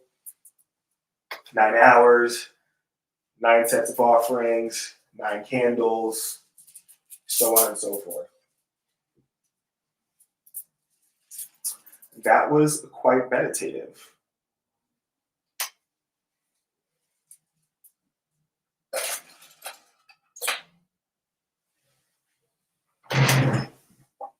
I might end up doing that at least one more time over the course of this vigil, but who knows, maybe not. But back to the 5 mystic sequence, shall we? If our first sister is the ability to know, and our second sister is the knowledge of God, our third sister is the knowledge of the nature and pattern of life. God created life, our life and all life. She did not mess up the job. God does not mess up. The first important point about life is that it is eternal. The body dies, the soul goes on. It is immortal. This is no revolutionary idea. We have always believed it, even before we were us. The Neanderthals, a kind of being not quite the same as we, buried their dead ceremoniously with a view towards afterlife. Before that, before what today we call mankind even existed as a species. Yet to truly accept the concept of eternal life is such a release. One is freed from so many of the frustrations and sadness of life, not to mention the fears. Like putting a light on in the darkness, it changes everything. For accepting life as eternal, what fear in this entire world is left to one?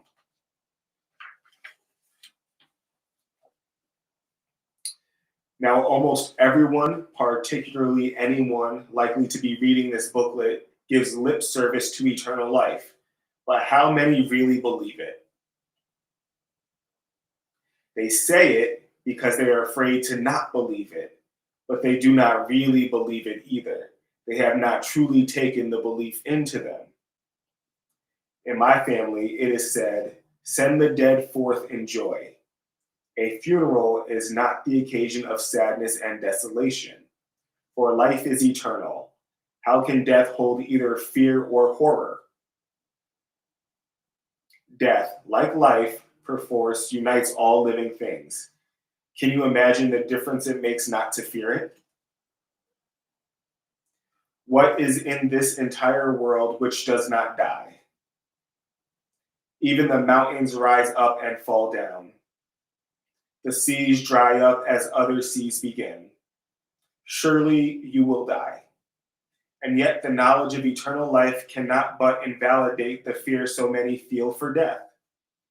If, like our first sister, they can truly accept the idea.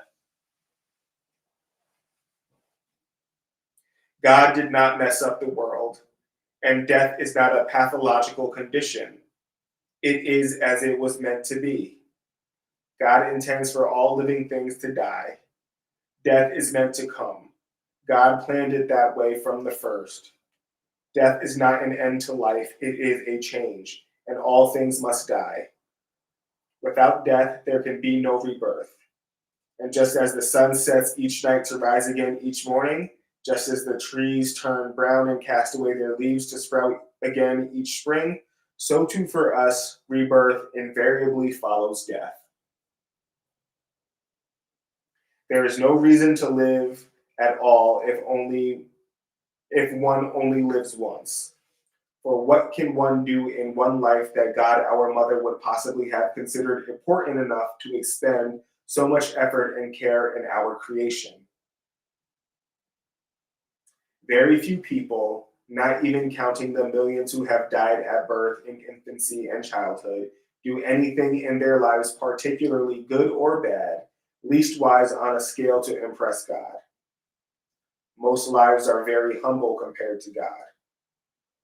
A Hitler or Gandhi might have a life meaningful enough to impress God if the purpose of life were really to a pass-fail test of the quality of a soul.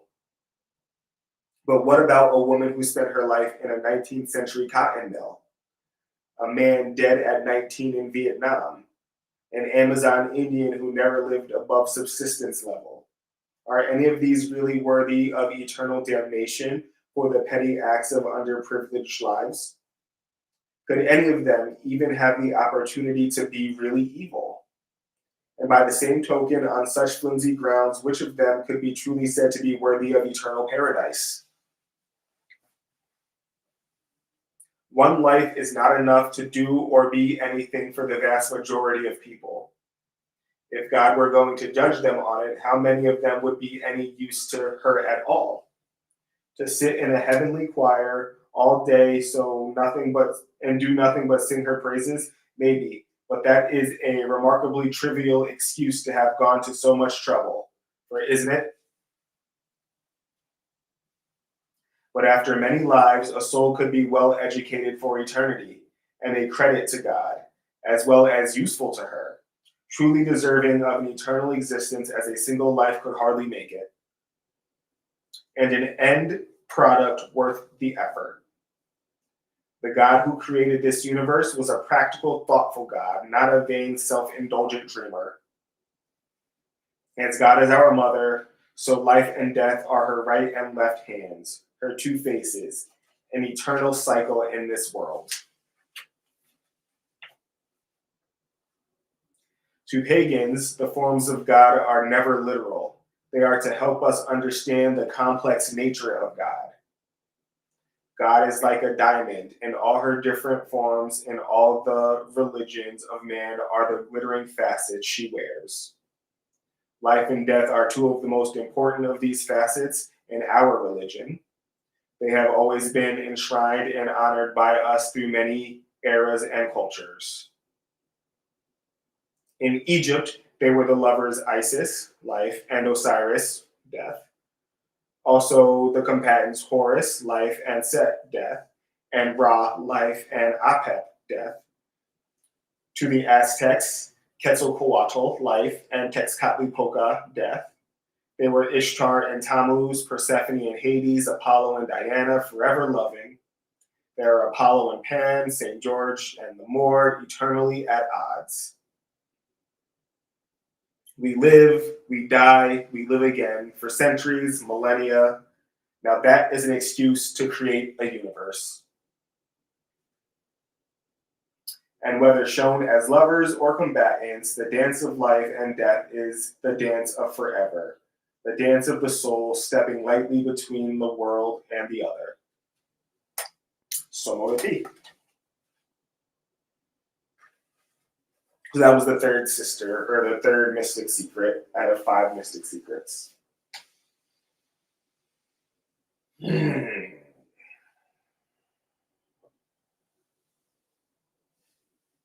so if you've been listening to that for a bit, maybe you start to understand the unique way that Correllians view divinity and why we are described as a syncretic tradition. Because we recognize these patterns, these maybe philosophical, theological patterns, we recognize them across the various pantheons of traditions, of faiths.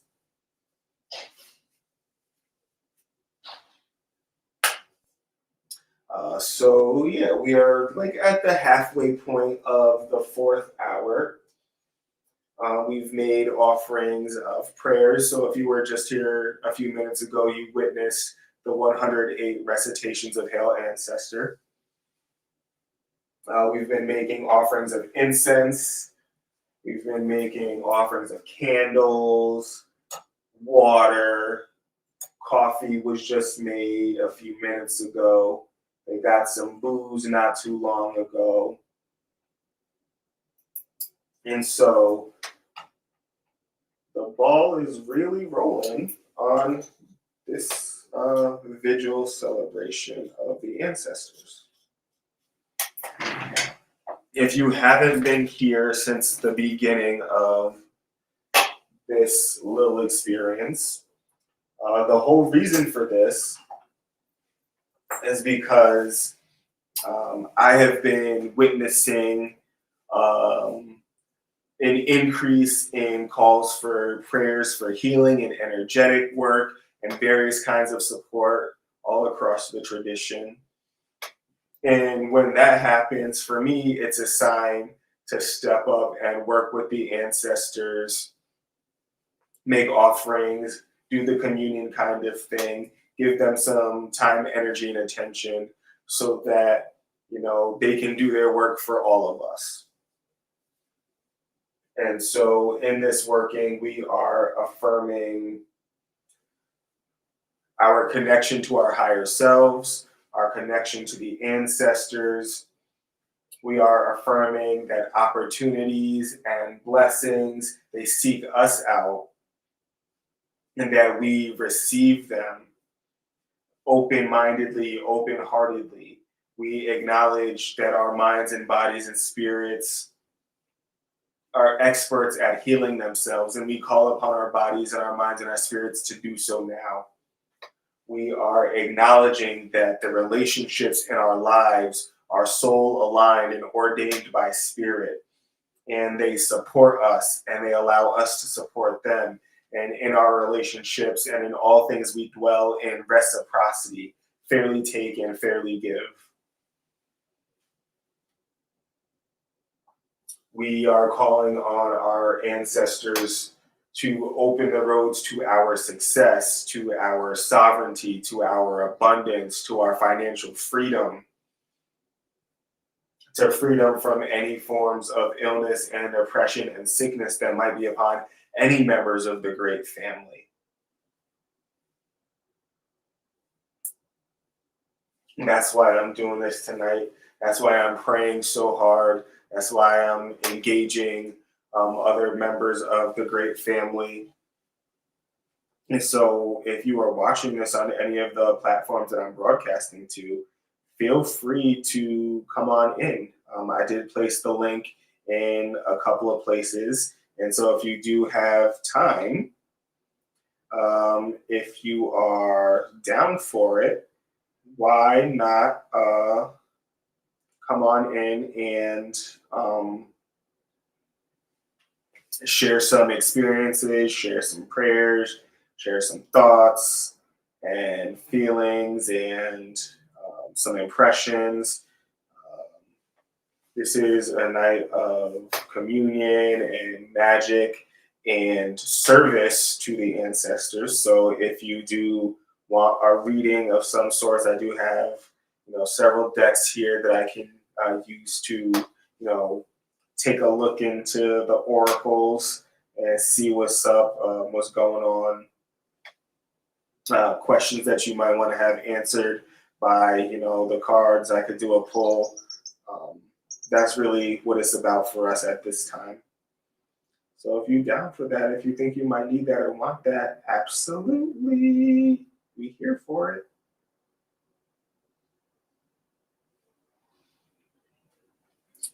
And if you're watching on YouTube, then by all means, you can comment in the chat. And I'll answer the questions in that way as well. Here for us.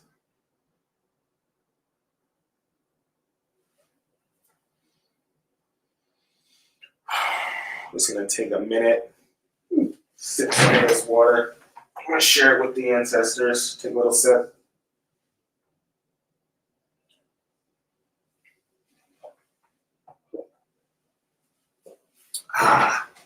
That felt very nice.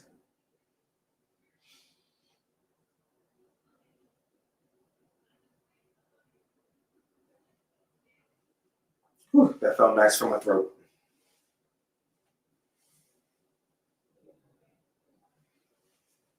Also, each of these candles that have been lit, the glass encased candles, they've all been anointed with a different oil for a different condition. And so we really here asking for some deliverance from some of the conditions that are causing us pain or some conditions that we need to be healed from.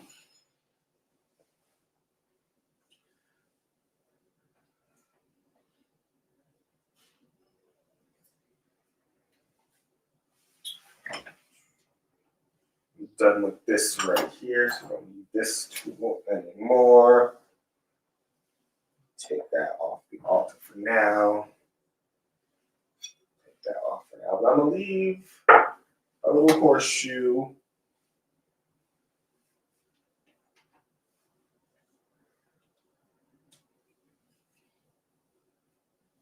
And so from now on, our incense are going to be of the stick variety.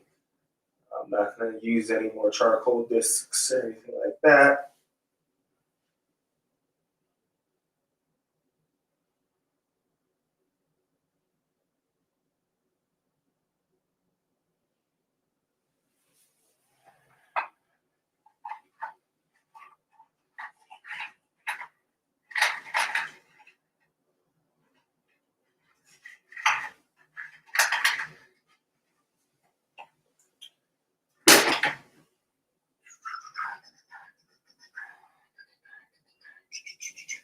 I do cleanse you, a creature of air, casting out all negativity and impurities that may lie herein.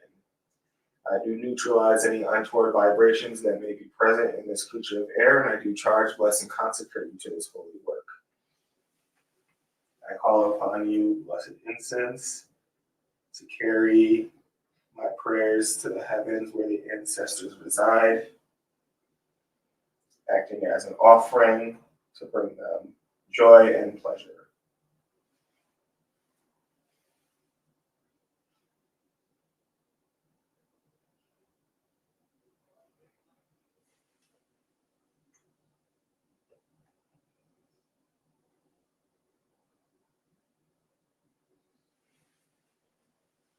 And then just maybe the ashes will fall in the cauldron.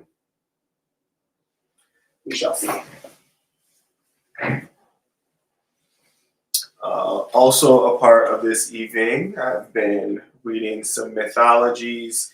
And so far, the myths have come from the Norse pantheon. And I read a story about the creation of the universe from the Norse perspective. And they had some pretty interesting comments there in their mythology. I read a story about Loki, and I read like a passage that was meant to help folks understand the role of Loki in the pantheon and how he's come to be regarded. But then I did end up analyzing that from a different perspective based on some other resources that I have.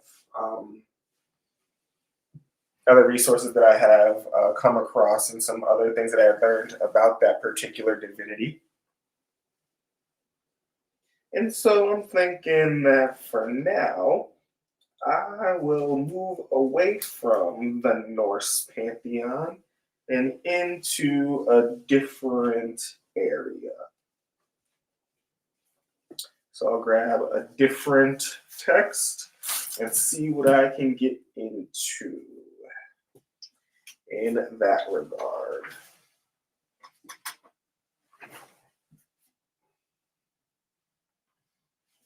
So this one, it looks like the Norse one. It looks like the Celtic one, but this is called Epic Gods and Monsters, Myths and Tales. And this one is not relegated to any one particular pantheon or region.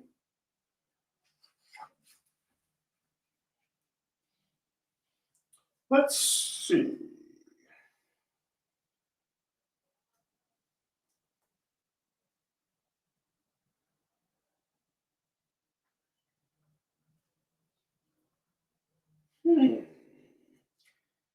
There's a lot of wonderful things here.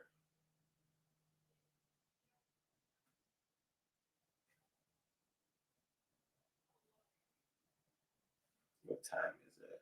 Oh, okay. So we're going to have about 15 minutes until the 9 o'clock offering is set to begin.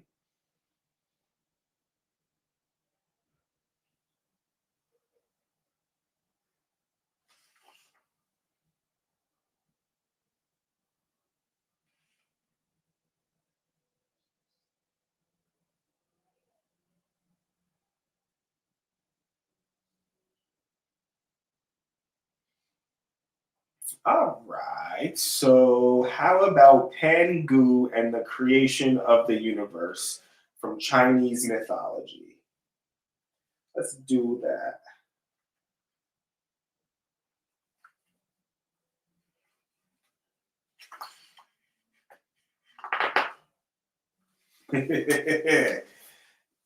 Pangu and the creation of the universe. Silver Rain Oak, blessings to you as well. Thank you for showing up and showing up for a second.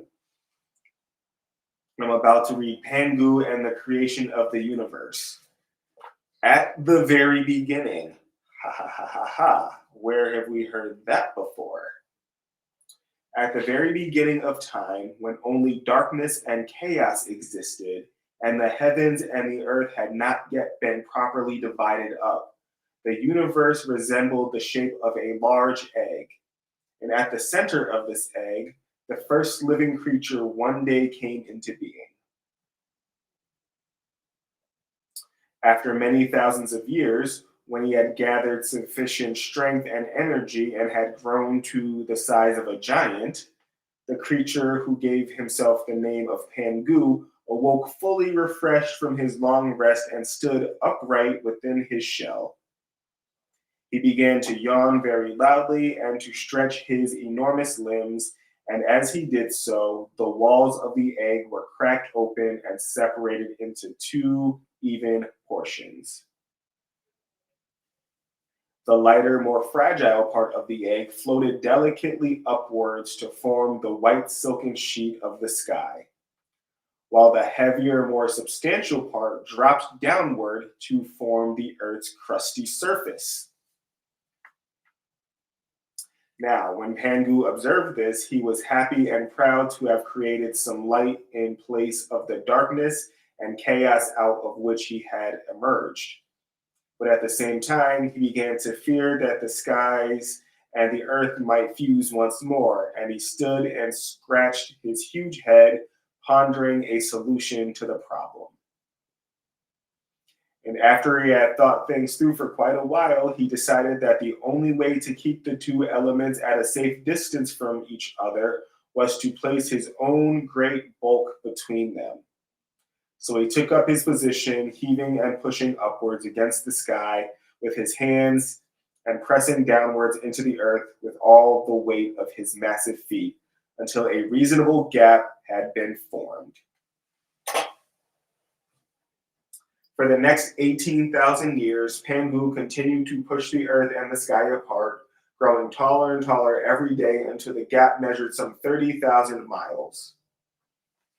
And when the distance between them had been established, the sky grew firm and solid, and the earth became securely fixed far beneath it. Pangu then looked around him, and seeing that there was no longer any danger of darkness returning to the universe, he felt at last that he could lay down and rest, for his bones ached, and he had grown old and frail over the years. Breathing a heavy sigh, he fell into an exhausted sleep from which he never awoke. But as he lay dying, the various parts of his vast body were miraculously transformed to create the world as we mortals know it today. Pangu's head became the mountain ranges, his blood became the rivers and streams, the hairs on his head were changed into colorful and fragrant blossoms, and his flesh was restored to become the trees and soil. His left eye was transformed into the sun, and his right eye became the moon. His breath was revived in the winds and the clouds, and his voice resounded anew as thunder and lightning. Even his sweat and tears were put to good use and were transformed into delicate droplets of rain and sweet-smelling morning dew. And when people later came to inhabit the earth, they worshipped Pangu as a great creator and displayed the utmost respect for all the natural elements, believing them to be his sacred body spread out like a carpet before them beneath the blue arch of the heavens. Well, isn't that nice? We could see some similarities in the Norse creation myth and in the Chinese one. They might not seem that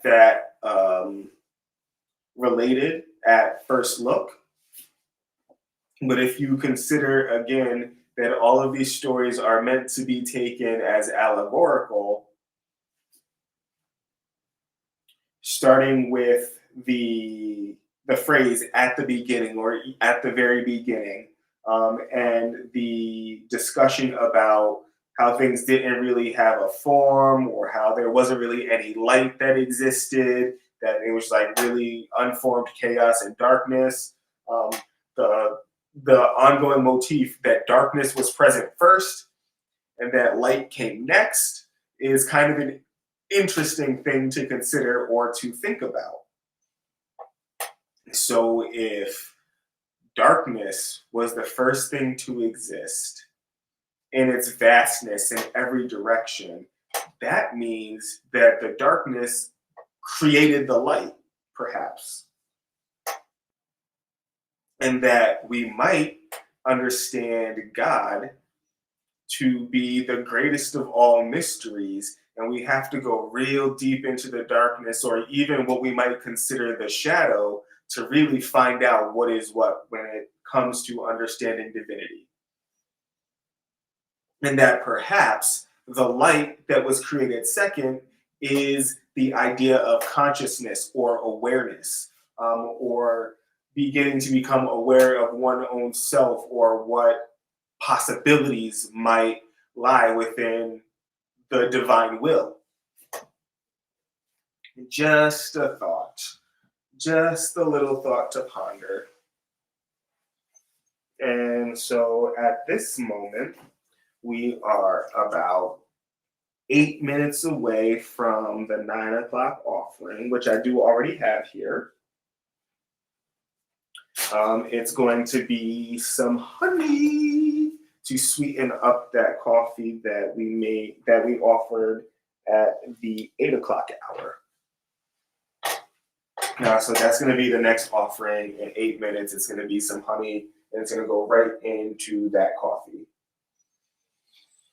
And then, of course, there'll be some prayers, some affirmations, another candle, and that kind of jazz. So that's coming up in the next couple of.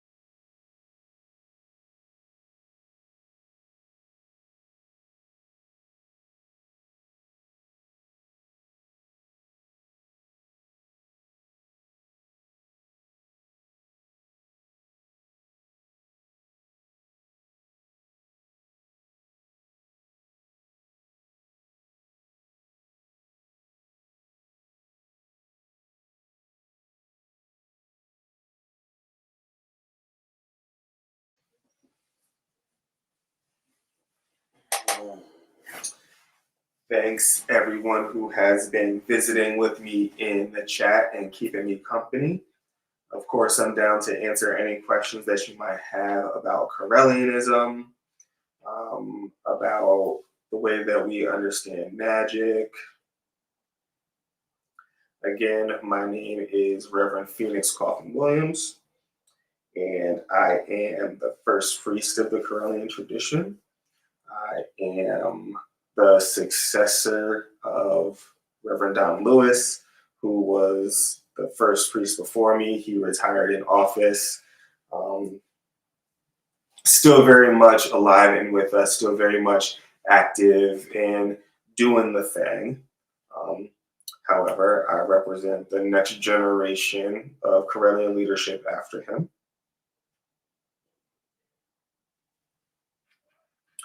I am the head of the Correllian tradition alongside my sister, Lady Alyssa, who may be joining me at some point in this evening's proceedings. I'll be here until like a little bit after 2 a.m., making offerings and prayers and reading some fangs.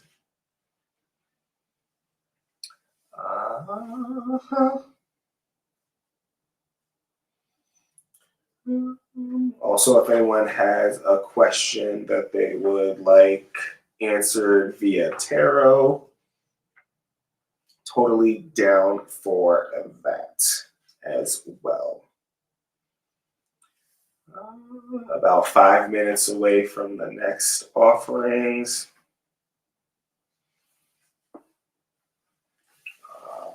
Right, so I can go ahead and start to get that situated. Honey, honey, honey, honey. Honey, honey, honey, honey, honey. That's what I'm offering this time around. And it's coming from this cute little jar. This honey was, I got it from a wedding that I was at not too long ago. And they gave little jars of honey as a gift to the attendants. And So I like the vibe about that. Giving honey to the ancestors that was attained at a wedding where we celebrated the gift of love and divine union and so on and so forth. So that's what we're gonna do. We're gonna give the ancestors some honey. We're gonna add it to sweeten up their coffee. And so in so doing, they also sweeten up our lives. That's the thought behind that. And so we are now like 3 minutes out from making this offering. Let's see, as far as tarot decks or as cards that I have with me, I of course have the Tarot of Hecate. This was a deck that was created by my uncle and my predecessor. And so many people do have the Tarot of Hecate as a deck, but not many people have the OG Tarot of Hecate with this as the back. Many people have the newer edition that came out most recently that has the infinity symbol on the back, and that has the expansion packs that you can add to it. So I'll show you. Many of y'all have the deck with this back. So that's the newer one. But your boy over here, I got the OG deck. I think that maybe Reverend Jason also has an OG deck. Maybe Lady Alyssa. I'm not sure how many of the OG decks are floating around out there, but I know not many people have that one. So if you want me to pull a card, you could just go ahead and type your question in the chat, and I will absolutely pull a card for you or pull a couple of cards for you, and in an attempt to answer that question and provide you some feedback, from the oracle that is associated with the Tarot of Hecate.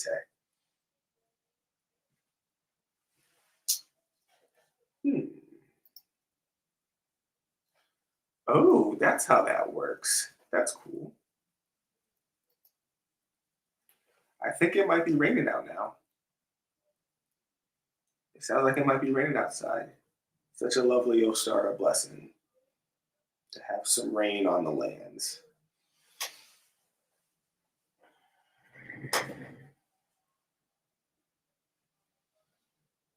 All right, we at that time. So here we go.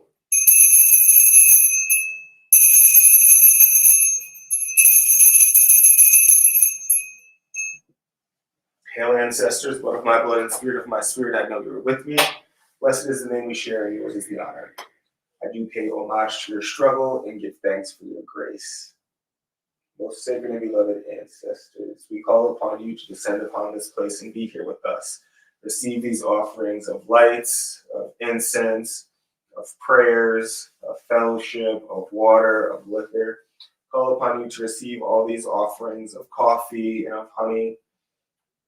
Receive these offerings that we make to you out of love, out of gratitude and thanksgiving, to fortify our relationship, make our relationship stronger, so that we can thrive in the great work.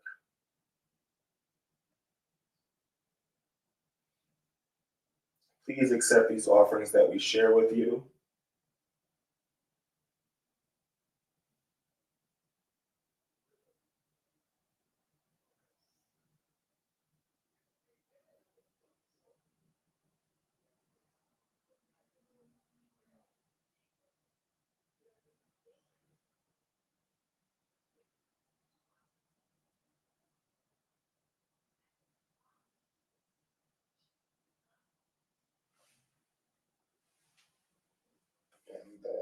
course, let's take a little bit too.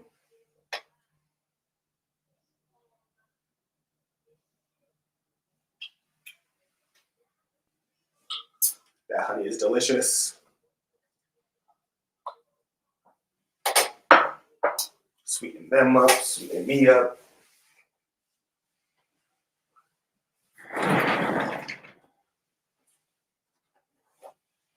Fifth candle.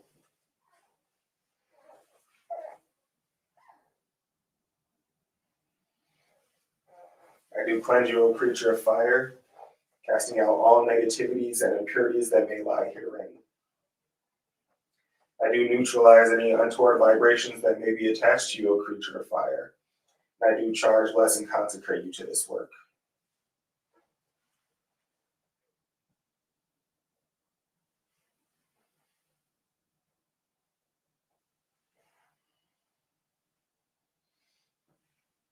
I do charge this oil to be an ally to our will, helping us in our purposes, strengthening our magic,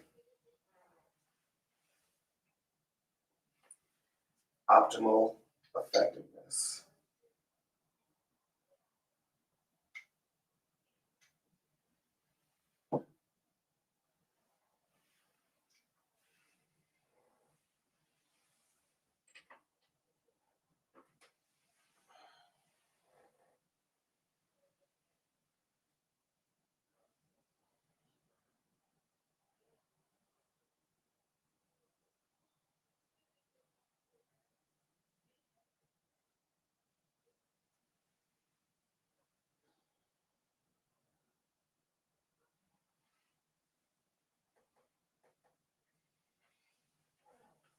Hail, ancestors, blood of my blood and spirit of my spirit, I know you are with me. Blessed is the name we share, and yours is the honor. I do pay homage to your struggle and give thanks for your grace.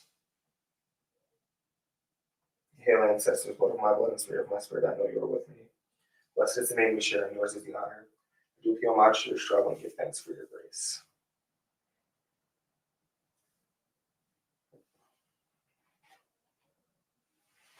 Hail, ancestor, blood of my blood and spirit of my spirit, I know you are with me. Blessed is the name we share, and yours is the honor. I do pay homage to your struggle and give thanks for your grace.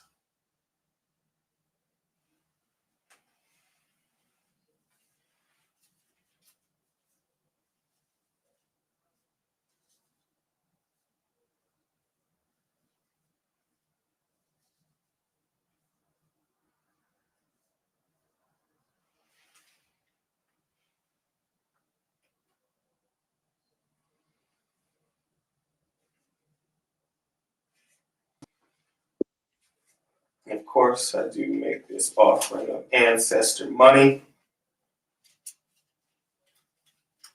It's the fifth one, magical currency.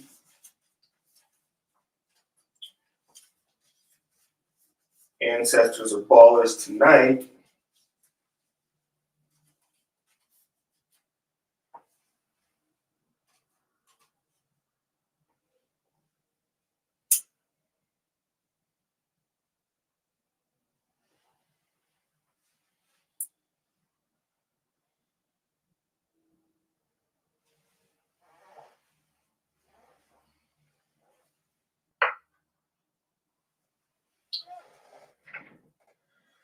And so, this fifth candle, we do affirm vitality in every organ of our bodies. Our bodies operate flawlessly. I call restoration on all of us. Restoration replaces every piece of imbalance. Our minds and our bodies remember how to heal, and our minds and our bodies does so now at this time. We're walking through all open doors. Favor is upon us. Grace is upon us. Blessings arrive before we can even ask for them. We experience abundance and overflow as a regular experience. We're surrounded by loyal and loving and joyful friends and joyful relationships and connections. Our circles reflect the love that we embody. We are cherished and blessed. Love, abundance, health, nurturing. They find us where we are. They meet us where we stand. We embrace our own divine authority. We trust our connections to our higher selves.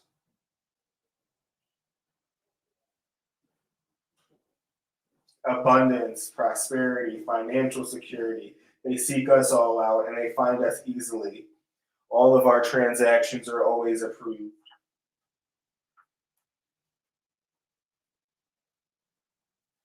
Our minds and our bodies and our spirits are healthy. Our minds are sharp, capable of thinking, reasoning, perceiving, concluding, and responding flawlessly. Our bodies function optimally. We are capable of healing ourselves and maintaining the necessary balance. Our spirits and our higher selves are united and complete. We receive messages from our higher selves all the time, and we're able to use these messages for the betterment of ourselves and our communities. All of our relationships are safe. They're secure. They're full of love. They're ordained by spirit.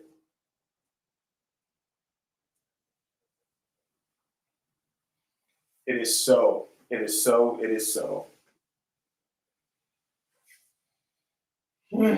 Hail, ancestors, blood of my blood and spirit of my spirit, I know you are with me. Blessed is the name we share, and yours is the honor. I do pay homage to your struggle and give thanks for your grace. And at this time, it looks like we got some visitors. Who is here? We got Lady Alyssa here. That's exciting. That is so exciting. Oh, yep, she back. All right, get ready for my sister. This is Reverend Alyssa. She is my co-head. Here we go. Boop. Hey, Hey, look what we have here. What is up, Lily? not much. How you doing? I'm hanging in there. It's been a wonderful few hours. Just Yeah, I've been checking in. work. I just lit the fifth candle, burnt the fifth ancestor money bill, poured the honey into the coffee. I have to pour some water into William High's glass.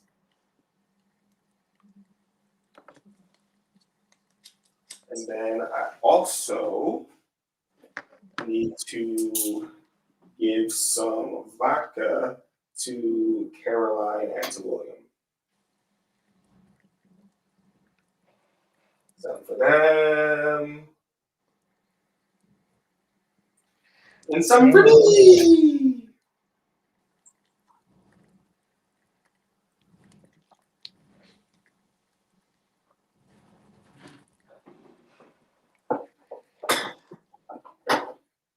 Mm-hmm.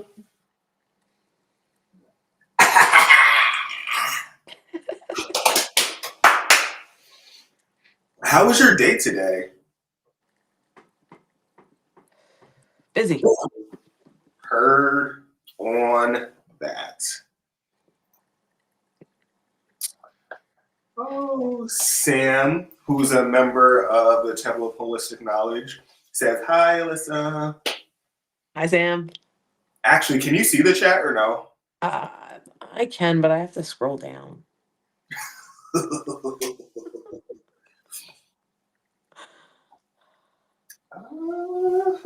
And then I can't see our faces. Oh, womp womp. I gotta keep a look on my face because like I get off sometimes. My face gets off. Yeah. Show all my feelings.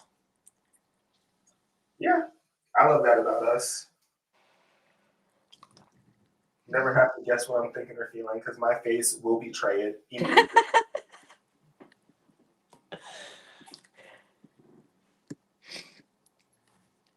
If I could count the number of times in meetings when I've gotten DMs that say, Alyssa, your face. Yep, I have one. Thanks. You want to see what it looks like with the light off? I saw it earlier. It was pretty. It is pretty. Are you near your copy of the 5 Mystic Secrets?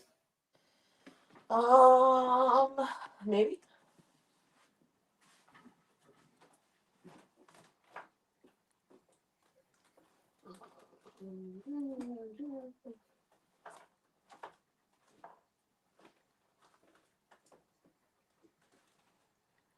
Is that it? No. Oh, wait. No. I think it's downstairs. Womp, womp, womp. Oh, wait. I have like 3 copies of it, too. It's ridiculous.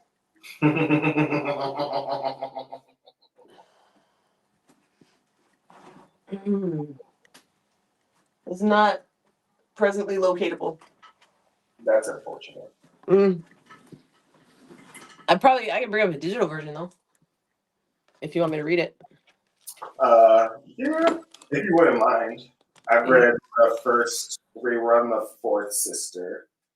Yeah, it'll take me a minute. I got a PDF. Cool. Take your time. Hail ancestors, blood of my blood, Blood and spirit of my spirit.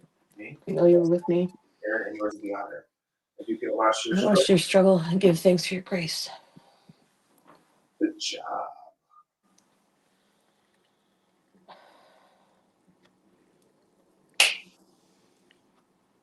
Good job. I just did that prayer 108 times over the last offering. Nice. That was quite meditative. I imagine. I have Eggy present for this as well. Oh, my Eggie's over here. I'll grab it.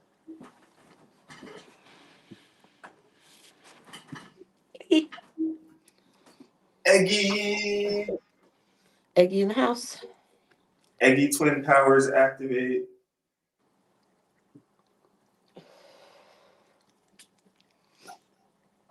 And so for those of you who are watching who are not aware, Eggy is the playful name that we have given to the egregore that supports the entire tradition.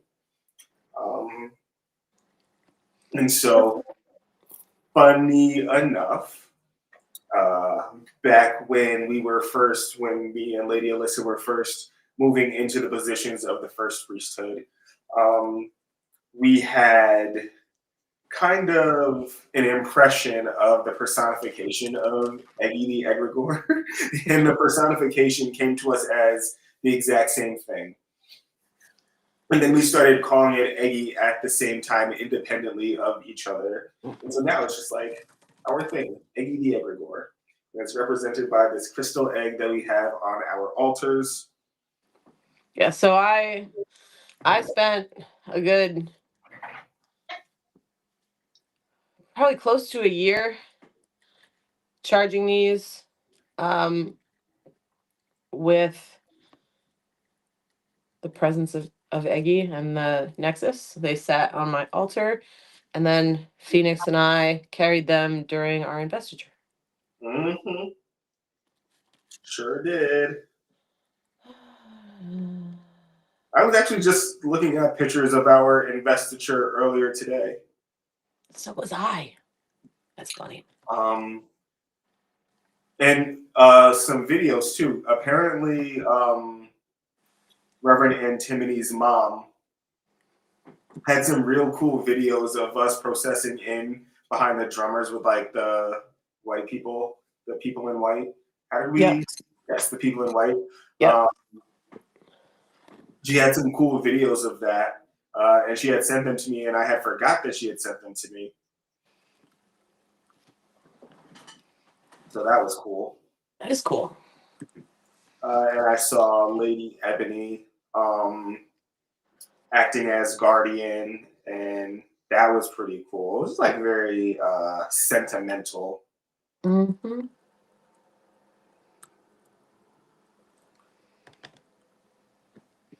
Come on.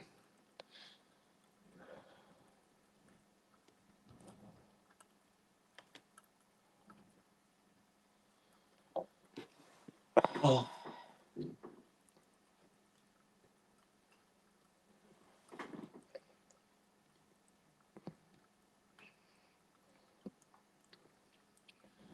All right.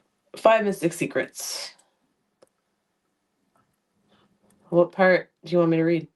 We are on the fourth sister. Mm-hmm. So you are on the soul? Yep. All right. You want me to read now? Yep. The soul. Now for the fourth sister. The fourth of 5 secrets to a happy and effective life is the knowledge of the soul. What I've heretofore said about God and about the cycle of life and rebirths has also largely explained the nature of the soul, that it is eternal, not temporal, that it lives many times in this world in many forms, and that the purpose of its entering this world is for experience and not as some sort of punishment. God desires to build up, not to tear down, for it is easy to tear down. There is no honor, no accomplishment, and no satisfaction in destruction.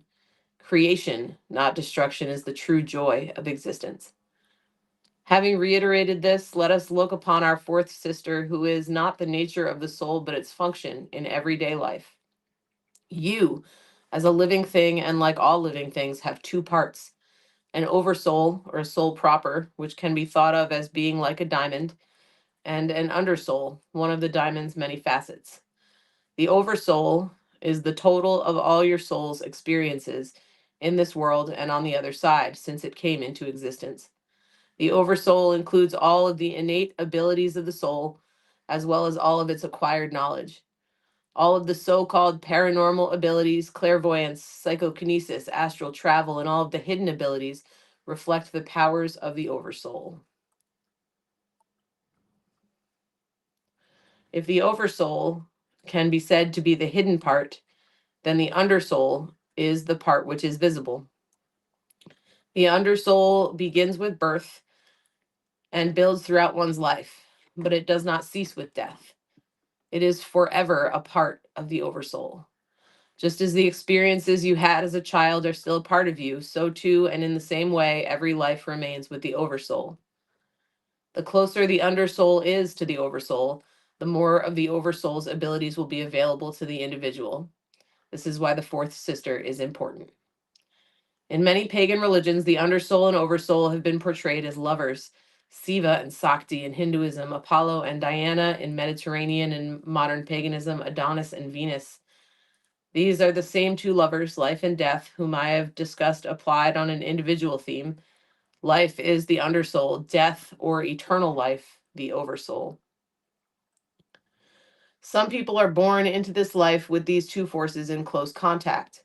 This has to do with previous lives they have led and the amount of experience their souls may have had. Sometimes such people are said to have been born old. Such was the phrase which was used in my family.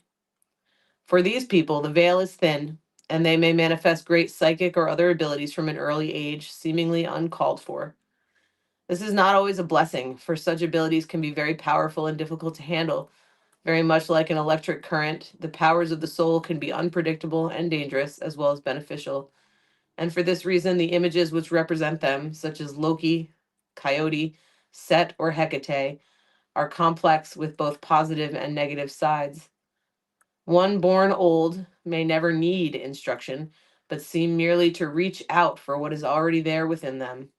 Even if they seek to ignore or deny their abilities, these remain with them, sometimes quite obstreperously. They cannot simply be shrugged off. Other people, most people, are born with a much greater distance between the undersoul and the oversoul and must work to bring them together. They must seek and apply knowledge if they are ever to know the abilities and wisdom which dwells within them.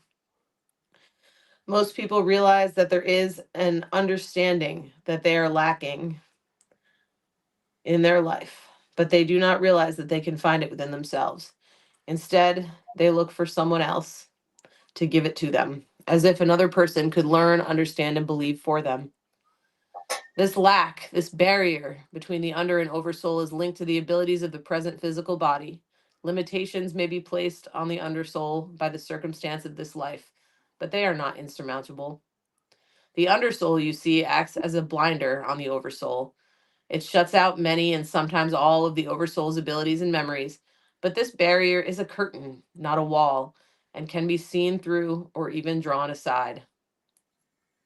Everything which is alive has a soul, and all souls are the same in essence, if not always in experience. If a child is born with a mental disability, it is not because his or her soul reflects such a disability. It is the undersoul, the personality intended for this life, which is different, the oversoul having the same capabilities as any other. If a person is in a car accident and afterward he or she no longer has the same mental ability as before, or even retains the same memories as before, does it mean that something has changed within the soul? No. It is the outer face, the undersoul, which is affected. The oversoul remains as it has ever been. And just as the gap between the undersoul and the oversoul can shut out many of one's true abilities, so too can the gap be bridged and these abilities tapped. Just because Joe Psychic can do things you cannot do does not mean he has powers you do not. It means that Joe Psychic has a narrower gap than you do, because in this life or another, he has worked to narrow it. Similarly, because Sister Jane is a Rhodes Scholar while Brother John suffers from Down syndrome, it is not because there is a difference in their souls, but because there is a difference in their undersouls. Each soul has the same abilities, but expresses itself differently in this world.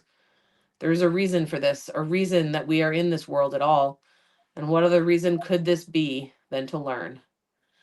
Some say to decide an eternal fate, to choose between good and evil. But how many people in their lives do anything either good enough to deserve eternal reward or bad enough to deserve eternal punishment? I dare say few. The average life is not lived on a scale grand enough to edify or offend the public general, much less God, whose standards one would assume to be higher, what with eternity and all for reference. To be a marker in a paper war between good and evil, one to be the victor, such an existence would be remarkably little cause to have created such a universe, and it would be a remarkably unimpressive God who would have to fight a numbers war for dominance in a universe it created in the first place. Besides, a God unable to foresee such a battle, unable then to avoid it, and finally unable to end it quickly, would hardly have been capable of weaving the very complex and lovely web of this world in the first place, the excellence of the latter precluding the ineptness of the former. No, as I have said before, God is not deposed or embattled. The universe is exactly where and how it should be. It is just as God meant it to be, and our lives fulfill the purpose for which they were intended: experience. What better way to learn than by experiencing every situation in every way? Every emotion, good or bad, every level of existence, from amoeba to dinosaur to man and beyond. Now that is an education. And that is a soul that would be truly pleasing to God, a truly excellent end product which justifies the creation of the universe, not as some half baked whim, but as a thoroughly practical and thoughtful act. Now at last, we're ready for the fifth sister, and her name is Freedom. Thank you so much. Mhm. Thank you so much. Yeah, yeah. I did mention earlier that the Five Mystic Secrets is like one of the foundational. I'm not even on camera right now. It's one of the foundational teachings of for our clergy. Mhm. But I find it to be like very profound, and like I didn't plan it this way, um, but I've been reading one of the Mystic Secrets and then following it up with a myth. And the myth has had a tendency, for the most part, like three out of the four times, to be a creation myth. And there have been similarities in the creation stories. Or maybe I only read, so I read the creation from the Norse perspective, and then I read a story about Loki. Yeah. And then I read an excerpt that was meant to describe Loki's character. And then I read the creation myth from the Chinese perspective. And in the two creation stories, there were very serious similarities. The origins in darkness and formlessness and nothingness, the appearance of a giant or giants, um, the fact that light was not the first thing to exist, darkness was, and light actually had to be brought forth out of the primordial nothingness. I did talk about how we are a remarkably syncretic faith. And then right after I had made that comment, like there was a syncretization made in the Five Mystic Secrets comparing the divinities. Um, I love that for us. Mhm. And I do genuinely feel like we do have the ancestors' attention. I do genuinely feel like they are appreciating the offerings and the time that is being spent focusing on them in their teachings. Um, and I do genuinely feel like right now in the moment, they do have a vested interest in our healing as a family, in us remembering our resiliency, and remembering that we can actually do great things for and with each other. Um, and I think that uh, if I could see anything come from this evening or the culmination of all three evenings, because like this is the first of three, um, I would like to see like some renewed, invigorator, invested interest in like doing things as a team. Like obviously not between me and you. Like we're fucking solid as a diamond. Um, but like I would love to see more members of the great family being motivated to do things like under the guise as a midwife of the Aquarian age. I would love to see that. I would love to see more people functioning in their ministries. I would love to see more people taking an interest in hosting lustrations. I would love to see some more members being motivated to teach classes or lessons, maybe even in the seminary. I would love to see people reaching out to each other more for some, independent work. Like I would love to see like maybe the Northwest region show up with a Northwestern regional lustration or what have you. I think that would be the bee's knees. I agree. I would love to see more people posting pictures and things from their own groups and events and temples and shrines and orders. Faux show, faux show. All right, let's see. Another creation myth?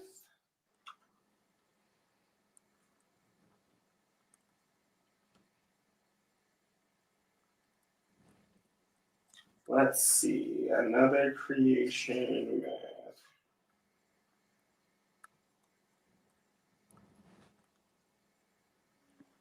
Hmm. I guess we can take a look at Chaos and Nyx, although that might not be a creation story. Let's go with it. Chaos and Nyx.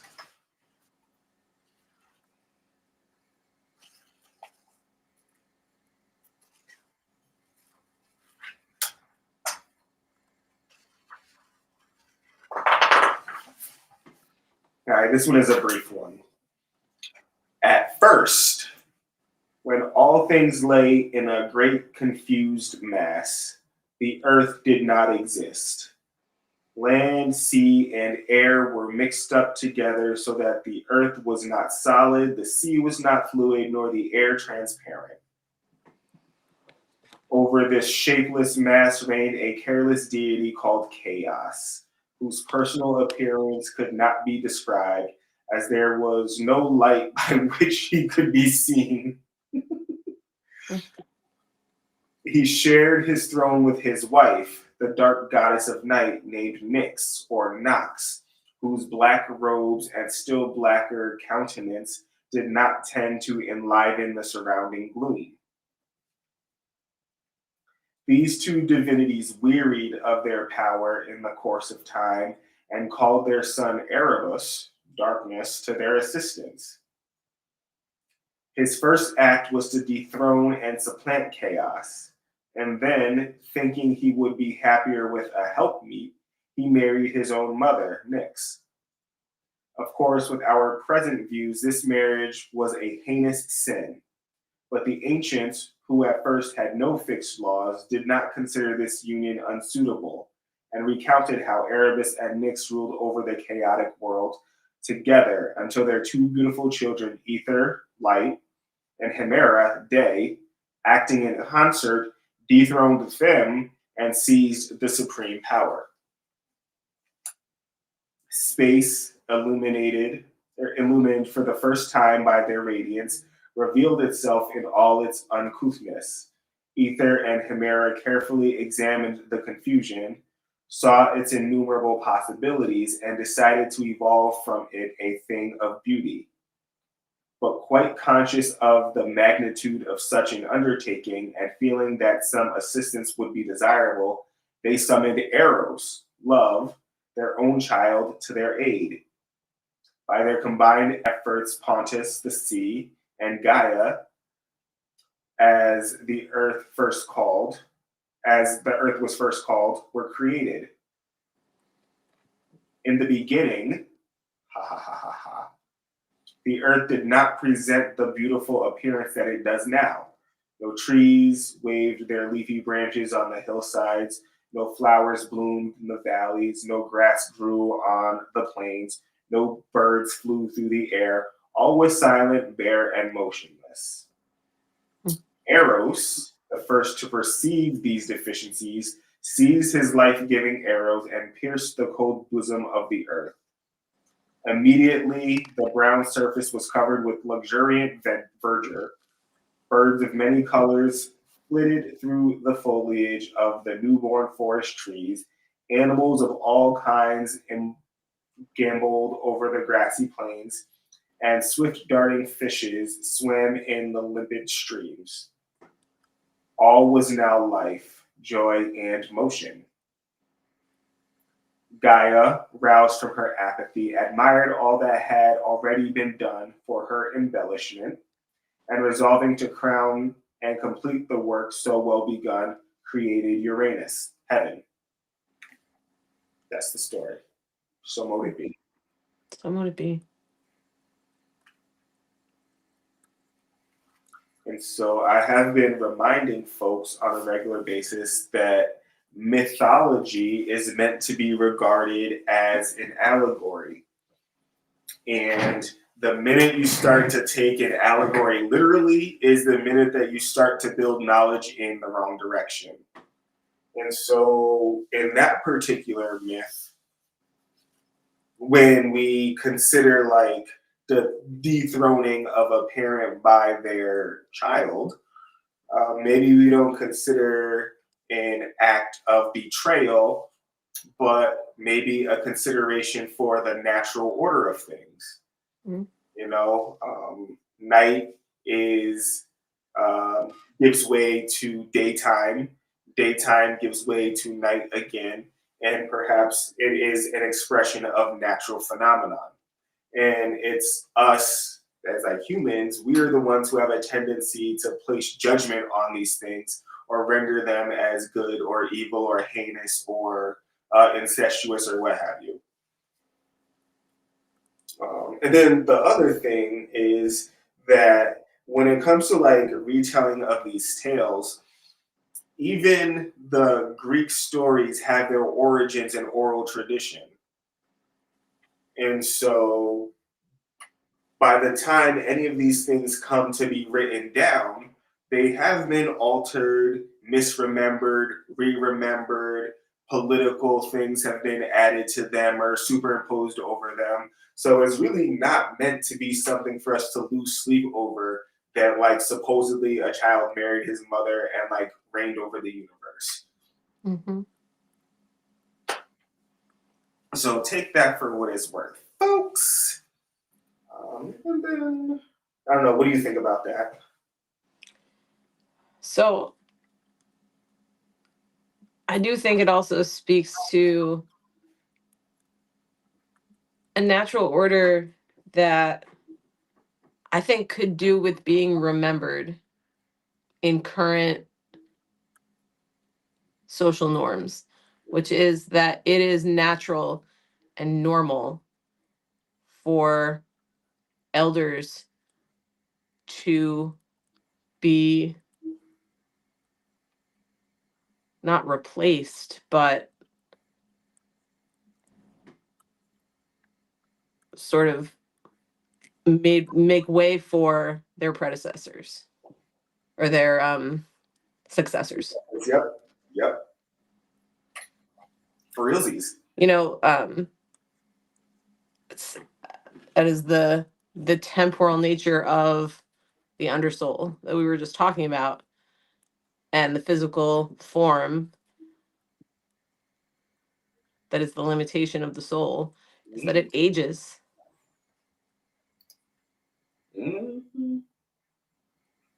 A natural and normal thing. It's a fact. Tis a fact. Thank you for adding that to the discussion. Um,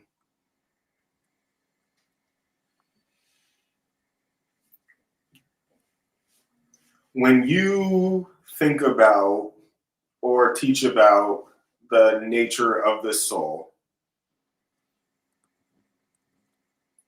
um, what maybe aspects of that discussion do you think are like the most poignant or the most helpful for aiding like a new student in understanding like its vastness? That's a good question. So the human brain, I'm going to start there because I'm comfortable in anatomy. Again, we are severely limited by our physical form, and it is extremely hard for the mind to comprehend infinite. It's kind of why we have just that word for it, infinite, ever going, right? But like when you really try to comprehend like the vastness of an infinite soul, life upon life, um, that's a lot, right?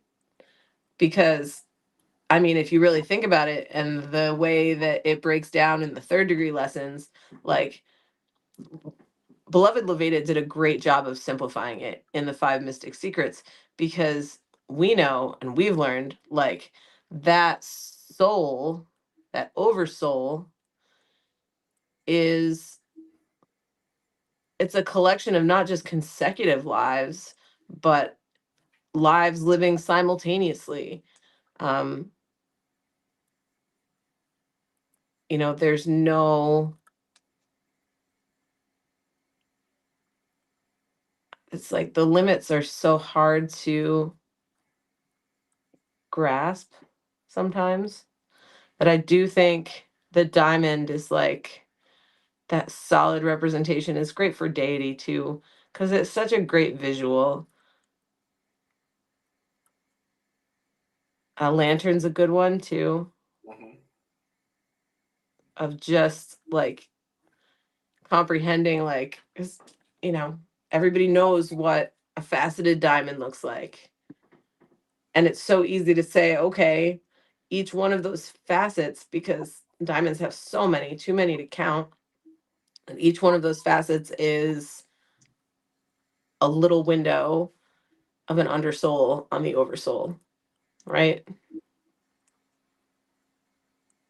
And you're just one facet of the glittering gem that is your soul.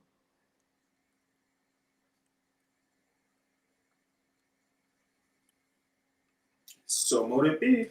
What would it be?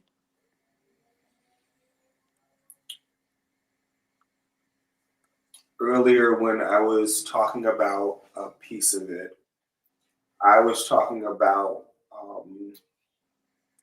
the way that each of us having a soul is a reflection of deity, of divinity, that has on purpose differentiated itself and then constructed the veil as a way of helping itself forget about its united nature or its unionized origins. Hmm? And so the fact that we perceive ourselves as different from each other, or maybe even different from the plants and animals, is actually the illusion of the veil that was put there so that divinity could experience itself in all of its different possibilities. That's a great explanation. Me and you, we here as literally aspects of the supreme creator being that is got our knowledge, our attention, our perception obscured purposely by the veil. Hmm. Well, it's like deity is immanent and transcendent, right? He's within us. We are deity. We are manifestations of the soul of deity. Mhm. And deity is also way greater than we as tiny little chunks of that soul will ever be. Mhm. And everything around you, every living thing, part of that. Love it. Thank you so much for being here, and thank you so much for adding to the conversation. It's so much more powerful when I'm not just talking to myself. I would imagine that's true. Even though, if we're going to take the theology that we just spoke about seriously, me and you having this conversation is really us talking to ourselves. Hopefully. Probably more so for me and you. Oh, I don't know why that tickled me so much just now. We 15 minutes out from the next offering. We probably got enough time for another myth real quick. Should we stick with the Greek or should we move to a different culture? An Egyptian. Egyptian. You know, I don't got a problem with that for a single bit.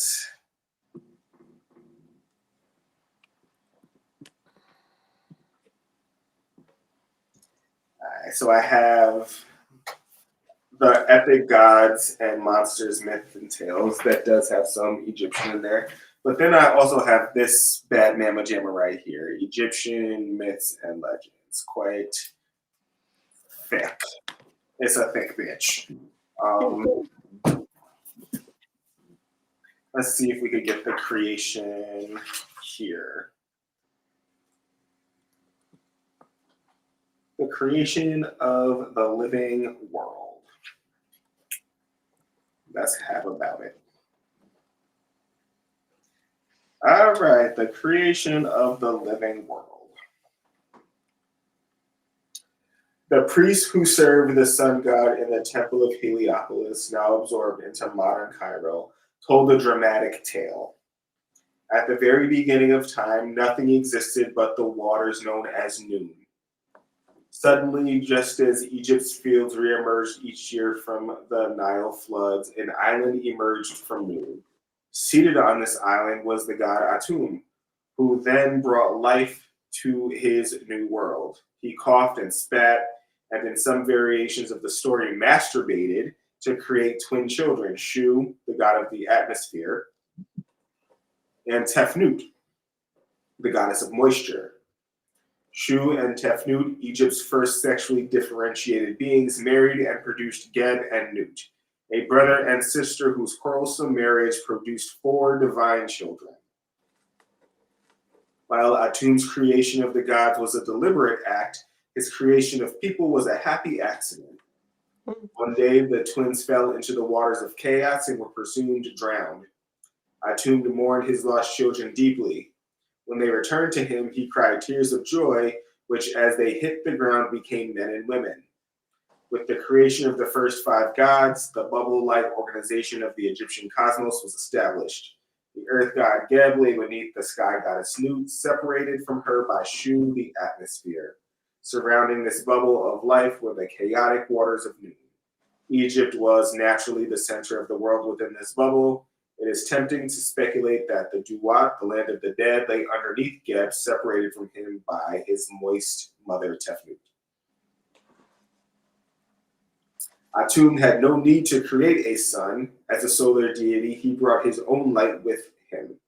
Later versions of the myth clarify this, and it is Ra who emerges on the mound of creation. While Ra was celebrated as the powerful midday sun, Atum became associated with the dying evening sun. While the dung beetle Khepri was revered as the morning sun. All of these aspects of the same divinity, by the way. Ra was a self-generated solar god who had the power to create all living things emerging from the waters of chaos. He slashed his penis to release 2 children, Hu and Sia. Ra then created the world. He ruled it until growing old and tired, he retreated into the sky. Every day, the young Ra sailed his day boat on a fairly uneventful voyage from east to west across Egypt's blue sky. As he crossed the sky, he grew older. Each evening, the now elderly Ra sailed his night boat on a hazardous voyage through the underworld, assisted by his fearful crew. Ra spent the 12 hours of the night being attacked and battling enemies such as the evil serpent Apophis, who threatened to extinguish his light. Eventually, if all went well, he would be reborn from Nut in the morning. That was less fun. I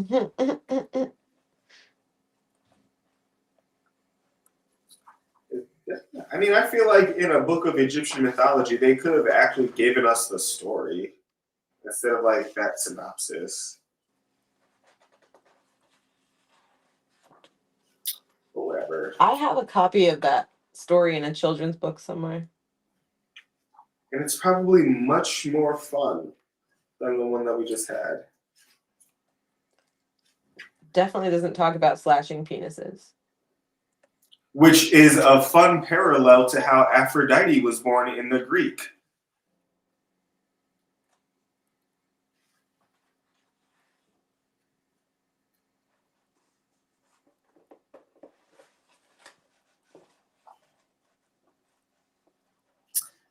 Oh, a hymn to Nut, the sky goddess.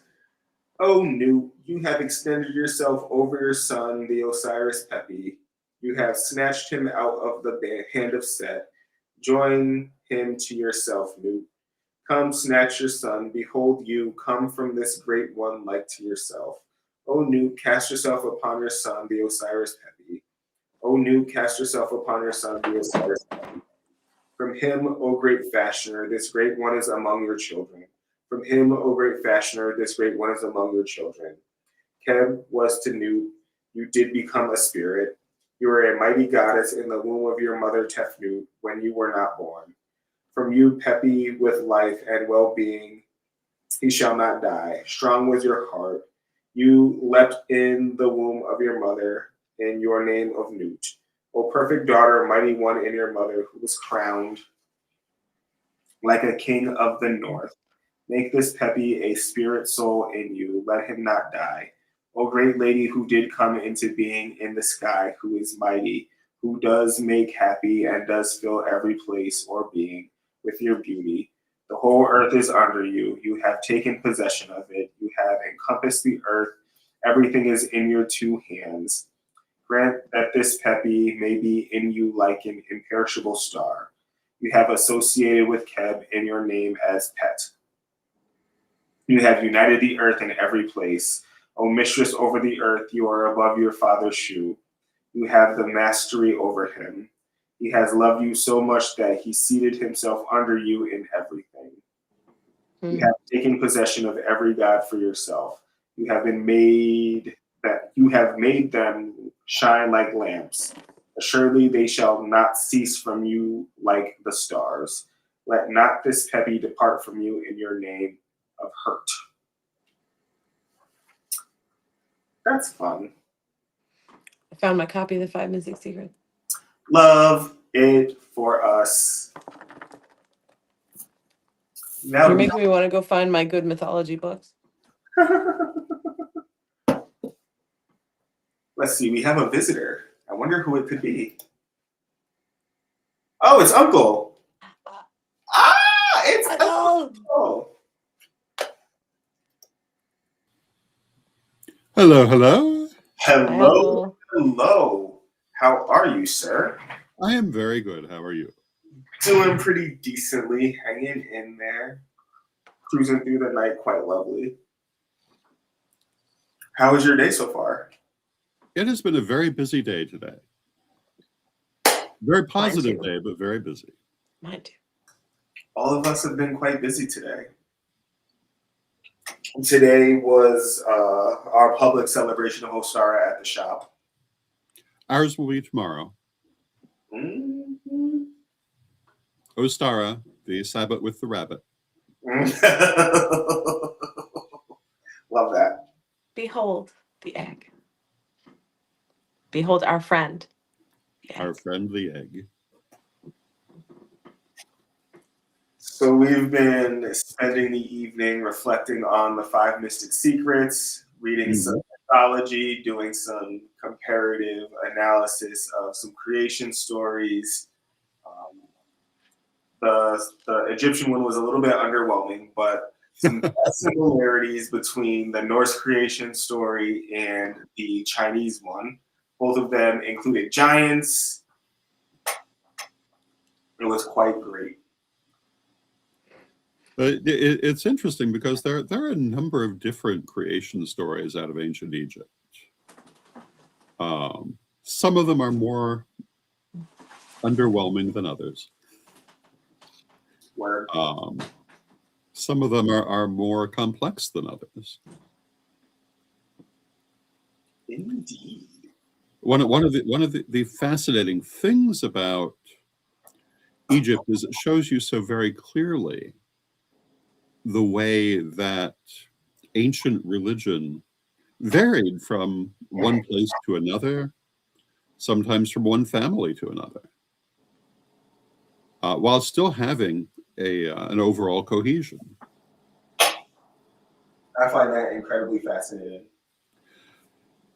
Well, I think that today, more than ever before, we need to remember this, that we don't always have to agree on every little thing in order to be able to be cohesive with one another. We can have different ways of looking at certain aspects of existence and still have a respect for all of those differences. Nicely stated. Nicely stated. Thank you. It's almost like you've been the head of a global tradition for many, many years. There's a little experience there. So we're about 4 minutes out from the 10 o'clock hour and the next presentation of offerings to the ancestors. I've been making offerings every hour starting at 5 o'clock. Hmm. They get a candle every hour. They get ancestor money every hour. They get prayers every hour. And I make an affirmation or several affirmations on behalf of the entire great family. They have gotten liquor, incense, coffee, and honey as well. They like all those things. Then at the 10 o'clock hour, they will get milk in their coffee to kind of complete that particular sequence of offerings. So that is coming up in the next 3 minutes. Most excellent. Would you like to offer us a prayer? Absolutely. Cool. I would love that. Let me know when we are ready for it, and we will have a prayer. Absolutely. I'm so excited. I'm also very excited to have some company. It was for the first couple of hours. There were some folks who were present in the chat who were interacting back and forth. I see there seem to be a good number of people in the chat room this evening. Yeah, they have since dwindled out and have went on their way. 4 or 5 hours has proven to be pretty exhausting for them, but alas. Oh yeah,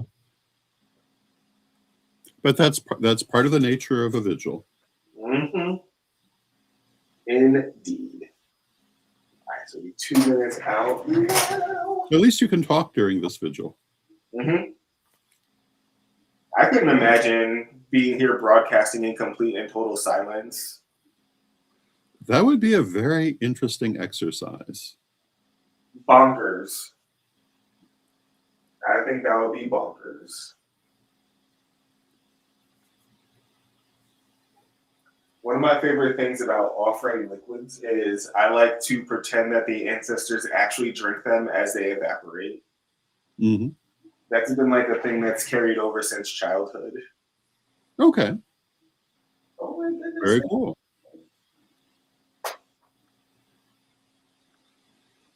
I have Caroline and William and Laveda and Frank actually set up, as well as the Correllian proper that represents all the Correllian ancestors.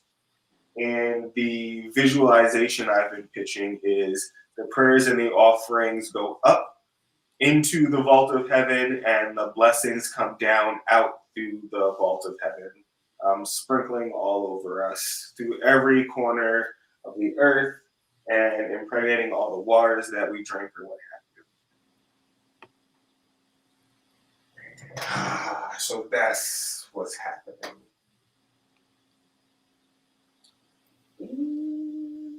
Well, in the chat room, Sam for Books remarks on doing the same thing. Fun times. It's a little childlike innocence. Just a little childlike innocence to get us through the day. Absolutely. All right, we are at the 10 o'clock mark.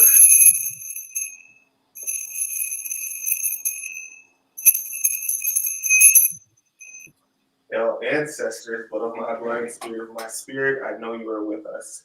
Blessed is the name we share, and yours is the honor. I do pay homage to your struggle and give thanks for your grace.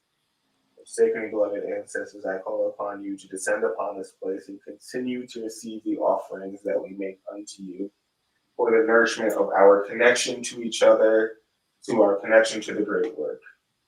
I call upon you to receive these offerings well and allow them to strengthen our relationship to each other and the great work, increasing our fidelity to each other, increasing our sense of responsibility to each other. I do ask, beloved ancestors, that you shower us with blessings. Help us remember our resiliency. Help us remember our power and our ability to affect change in our world. So mote it be. So mote it be. All right, Uncle, your turn.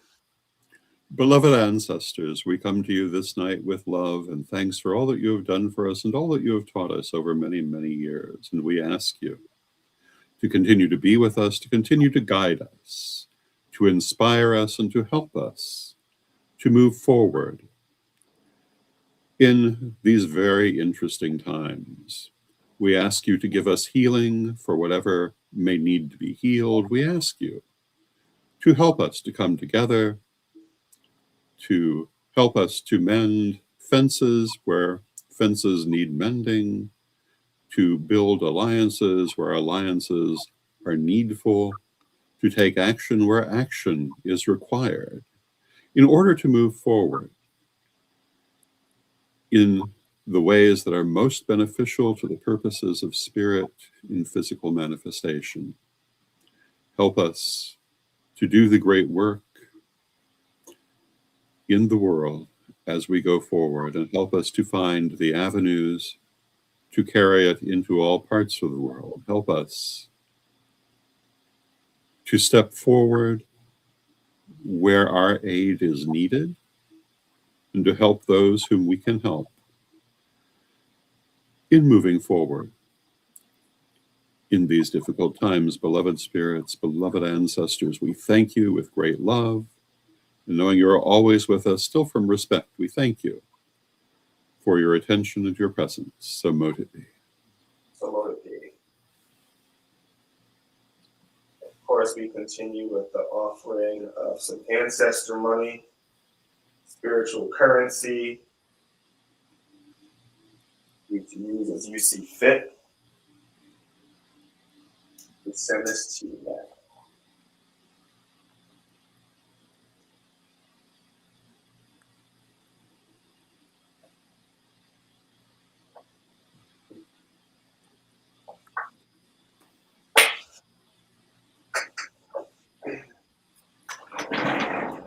Hail, ancestors, one of our blood and spirit of our spirit, we know you are with us.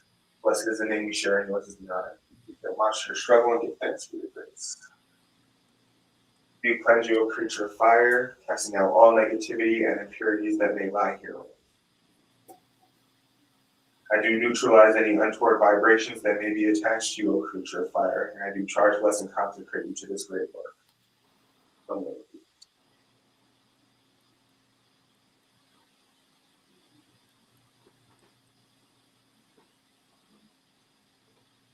I do charge you with sacred oil. I do charge you in all of your parts, and I call upon you to awaken into life. Remember your purpose and align with our will. Support, uplift, elevate, build a great family. So mote it be.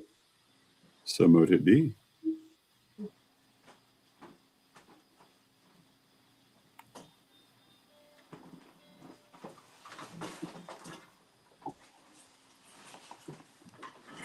Hi.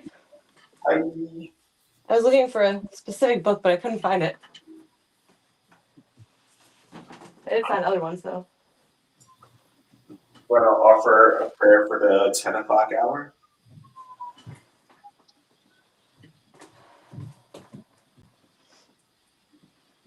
Sure. Well, why don't you let Uncle do it? I'll do 11.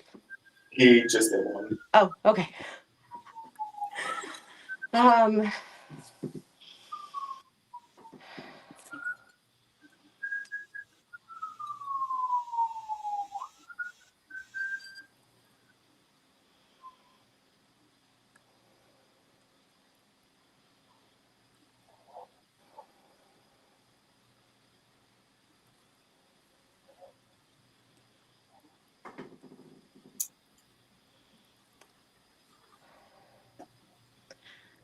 I pray for a decrease of stress,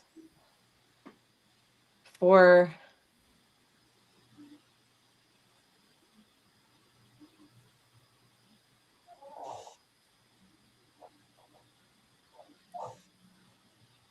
community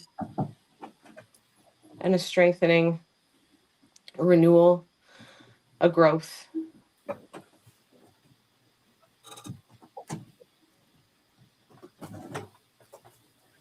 In this time of balance, when everything is waking up, I pray that we also awaken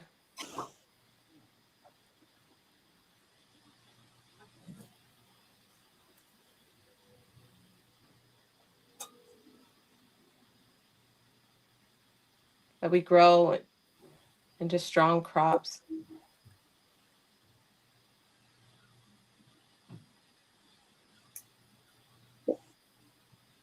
We take the nourishment of the soil and the rain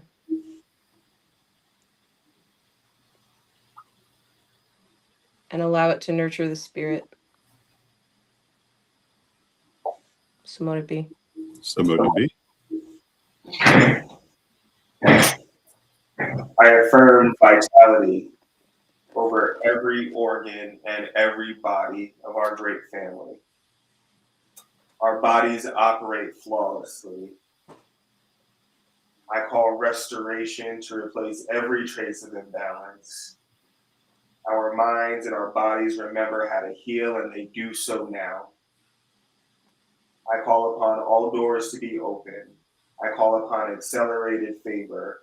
I call upon blessings to arrive before we can even ask for them. And I call upon all of us to understand that overflow is our new normal. We are surrounded by loyal, loving, joyful, and soul-aligned connections. Our circle reflects the love that we embody. We are cherished. People regard us with cherished intentions. Love meets us where we stand. I call upon each of us to embrace our own divine authority and our ability to trust in our higher selves. Abundance, prosperity, financial security seek us out and find us easily. Our transactions are always approved.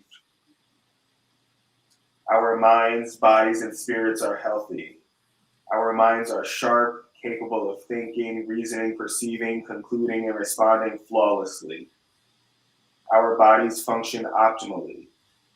We are capable of healing ourselves and maintaining the necessary balance, and we do so now. Our spirits and our higher selves are united and complete. We receive messages from our higher selves all the time, and we are able to use these messages for the betterment of ourselves and our communities. Abundance seeks us out and finds us easily. Our relationships are safe and secure and full of love. They are ordained by spirit.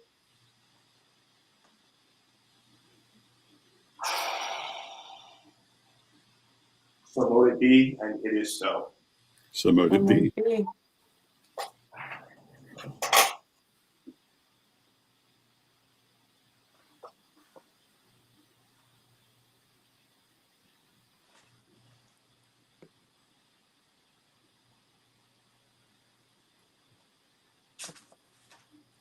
Which books did you find, sis? A few interesting ones. This one I don't remember having. It's kind of a creation myth. It's Chinese. Yeah. That's Pangu? Ba Xiao rescues the sun. Oh.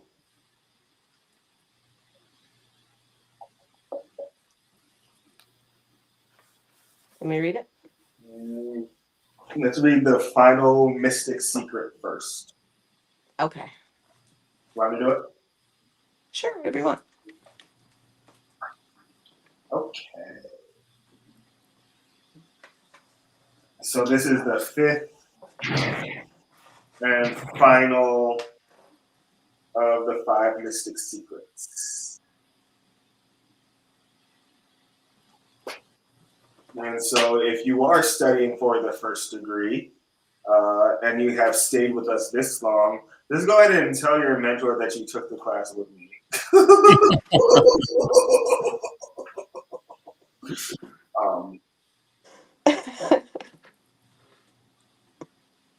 And now at last, we are ready for the 5th sister, and her name is Freedom. This sister tells you that you need not be shackled in place, and that if you are, you yourself possesses the key. Hers is a secret to take to heart. Hers is the secret of action. If there is anything in you, if there's anything in your life you do not like, you can change it. Try it. If there's anything not in your life that you desire, you can have it. Reach. You hold yourself back. You are the master of your own fate, and alone the responsibility is yours.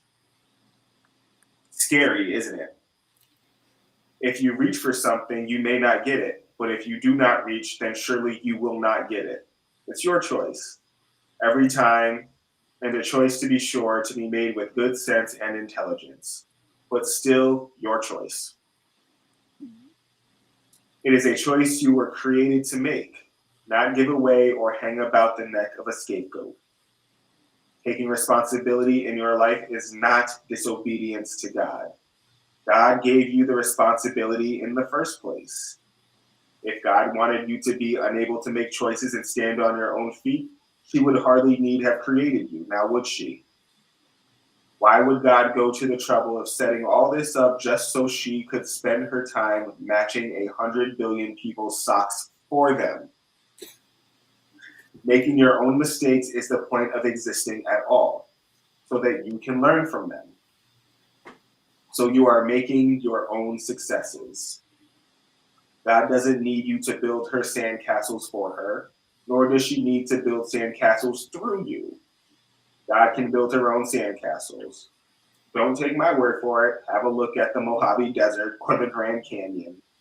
When you build a sandcastle, it's there for you to enjoy and take pride in. God doesn't need the credit for your sandcastles, as some people suggest she does. He gave you the ability so that you could build it to uplift yourself. When you do something good, you deserve the credit for it. God rejoices over your sandcastles. She isn't jealous of it. And when you do something bad, you must take the responsibility for that too. The devil didn't make you knock over Billy's sandcastle. You chose to do it. If you want to make it right again, then you must do something as nice as that was mean to make up for it. That is karma. And until you make up for the bad things you've done by doing good things, you'll just get more and more lost on the road to God. But God will wait for you. Freedom is responsibility. God doesn't want you to be intelligent and creative. He wants you to be worthy and useful. And she can wait for however many lifetimes it takes for you to become that. After all, she's already waited this long. If God just wanted a bunch of sheltered, inexperienced servants, she would never have had to create a whole universe to get them. And if she needed a bunch of sheltered, inexperienced servants, well, then she would have floundered at the start when she was on her own. God wants variety. Open your eyes and see it about you. What is the hallmark of nature if not variety? God loves things that are new and different.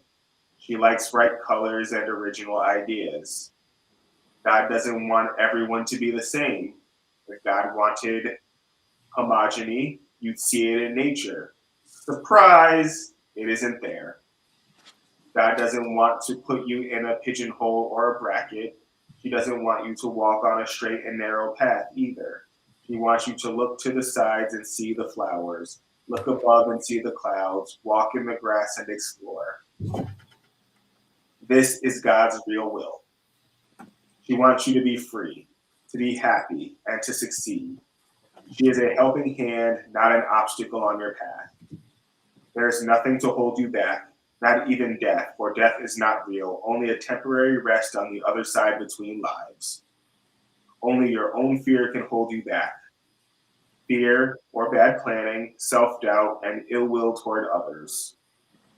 So be free and take advantage of the world that's been created for you, where your only goaler is yourself. So be it. These are the 5, the secrets to a happy and successful life. Those who believe them are without fear. For what is there to fear when you know in your heart that life is eternal? That God is nice and likes you and wants to see you do well, and that within you awaits the peace and serenity you seek, waiting only for you to look inside and truly believe what you say you believe. With that knowledge, truly believe you can pursue anything without fear. You can develop the powers within or go bravely into the world. What could hold you back? But none of it can help you unless you come to truly believe it. For if you do not truly accept any belief you lay claim to, it will leave you wanting in the lurch. All this being so, I say, may the blessing be, and may you succeed in all you do. Whatever you do, do it with love, and good things shall be yours. Thank you. Lady Elizabeth Greenwood.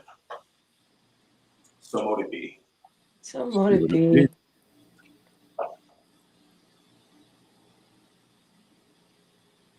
Wasn't that nice? Yes. By far my favorite piece of tradition writing. Every time I read it, I feel like I learn something, remember something, connect something. That's wonderful. Indeed. We were talking about when we read the last sister before this one, Leveda really had a gift of, I don't want to say dumbing it down, but what is that, like beginner's mind, teaching to the beginner's mind? She had a gift for that, of making it edible. Yeah, you're absolutely right. Making it understandable for people. Yeah. It it doesn't help anyone if they can't understand what you're trying to say. Mm-hmm. If you're going to say it in a way they can't understand, you may as well never say it. Mm-hmm. But my mother's favorite saying was, "You have to meet people where you find them." And yeah, that's all about accessibility. It's all about understandability. Mm-hmm. It is vitally important if you want people to understand a subject, that you do present it to them in a way that they can receive. Mm-hmm.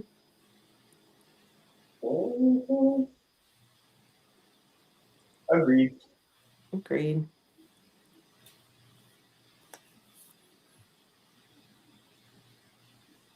Which books did you find, sis?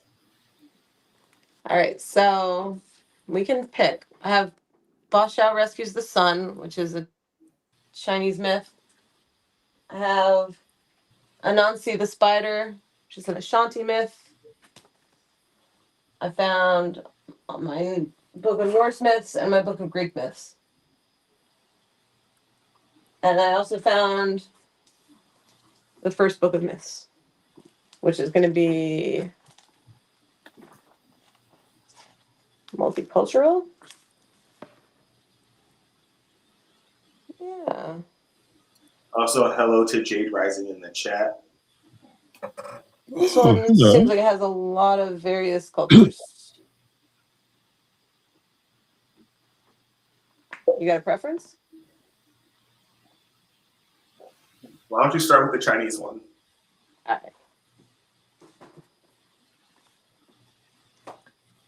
I did find my, I have a really awesome book that's the myth of Arachne in kind of a cool way, but I did not bring it up because thought we were just doing creation myths. It's All okay. right, so this is, what'd you say? I said it's okay. You good? This is Ba Xiao Rescues the Sun.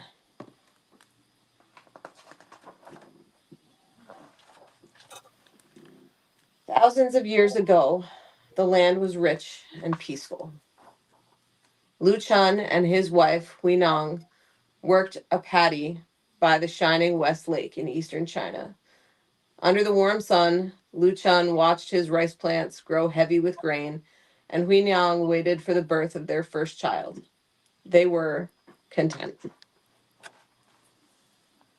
But one black day, a wild wind swept the land. The wind plucked the sun from the sky like an orange from a tree.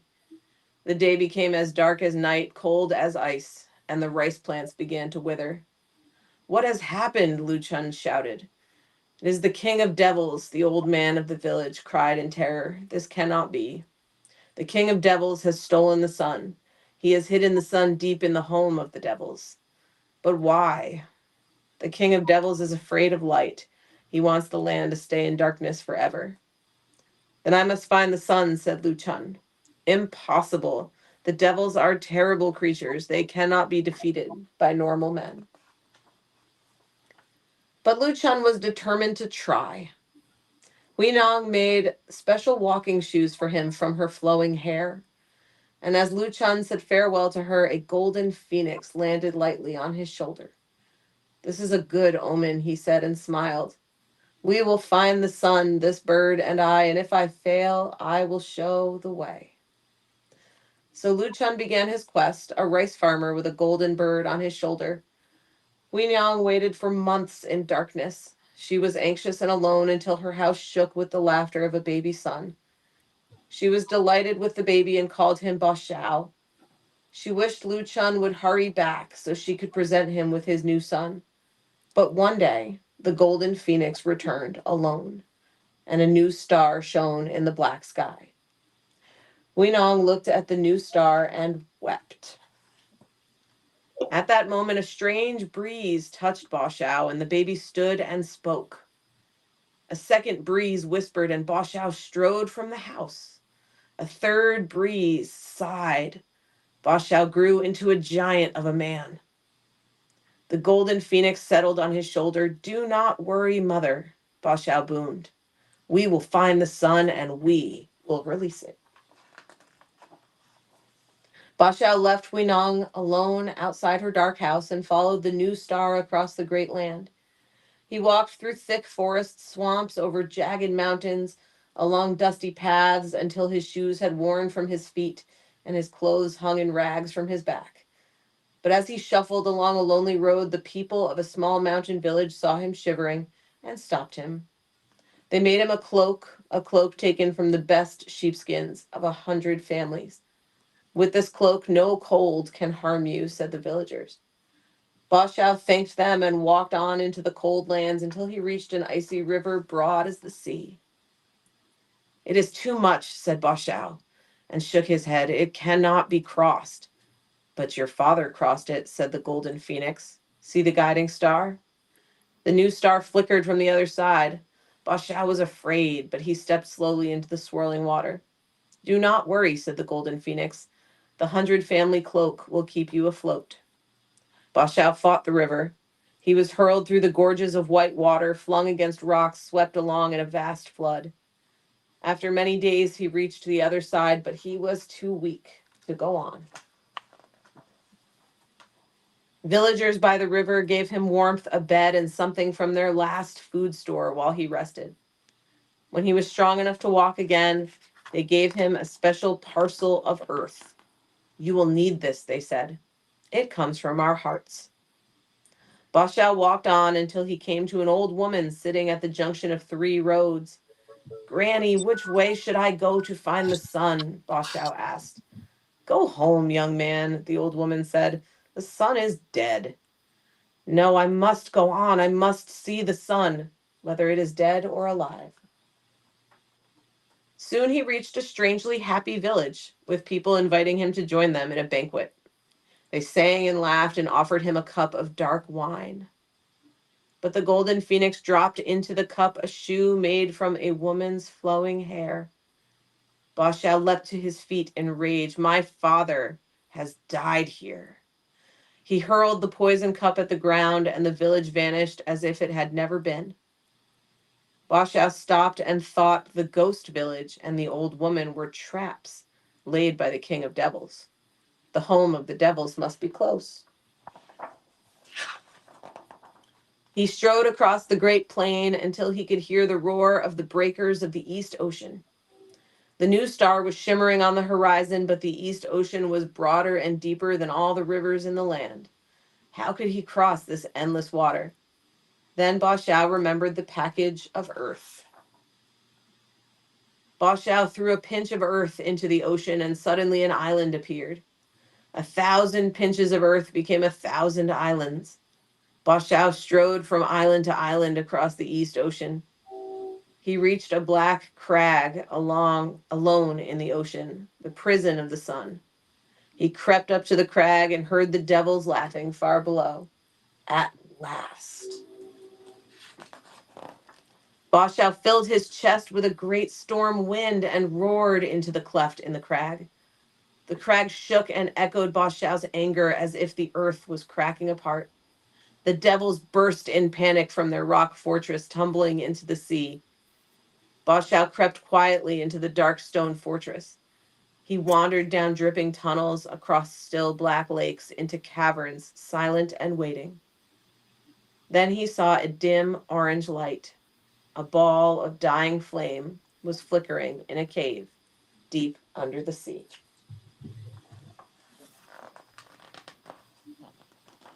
Ba Xiao had found the sun. The golden phoenix supported the weight of the sun as Ba Xiao led them into the starlit night. But the devils swarmed after Ba Xiao, and the sun, shrieking in rage. The sun followed the bright new star, growing in size and power as it climbed from the sea. The devils howled and clutched at Ba Xiao, but the sun was driving back the black of the long night. In the new morning, the king of devils was burnt from the sky, and the sun brought light and warmth back to the earth. That is the way it was thousands of years ago. But when a pink-rimmed cloud carries the sun into the sky at dawn, that is the golden phoenix. And there is a single bright star that stays in the sky to greet the sun. That is Ba Xiao's father, Lu Chun. The West Lake in eastern China has a pagoda called Ba Xiao, marking the place where Huinong began her long wait for husband and son. That is the way it is. Very cool. That was a good one. That was a good one. A good one.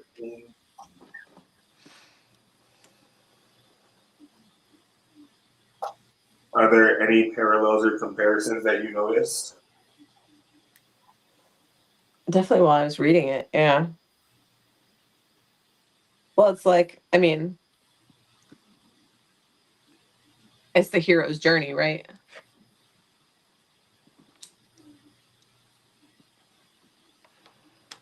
It's like a core mythological theme. Um,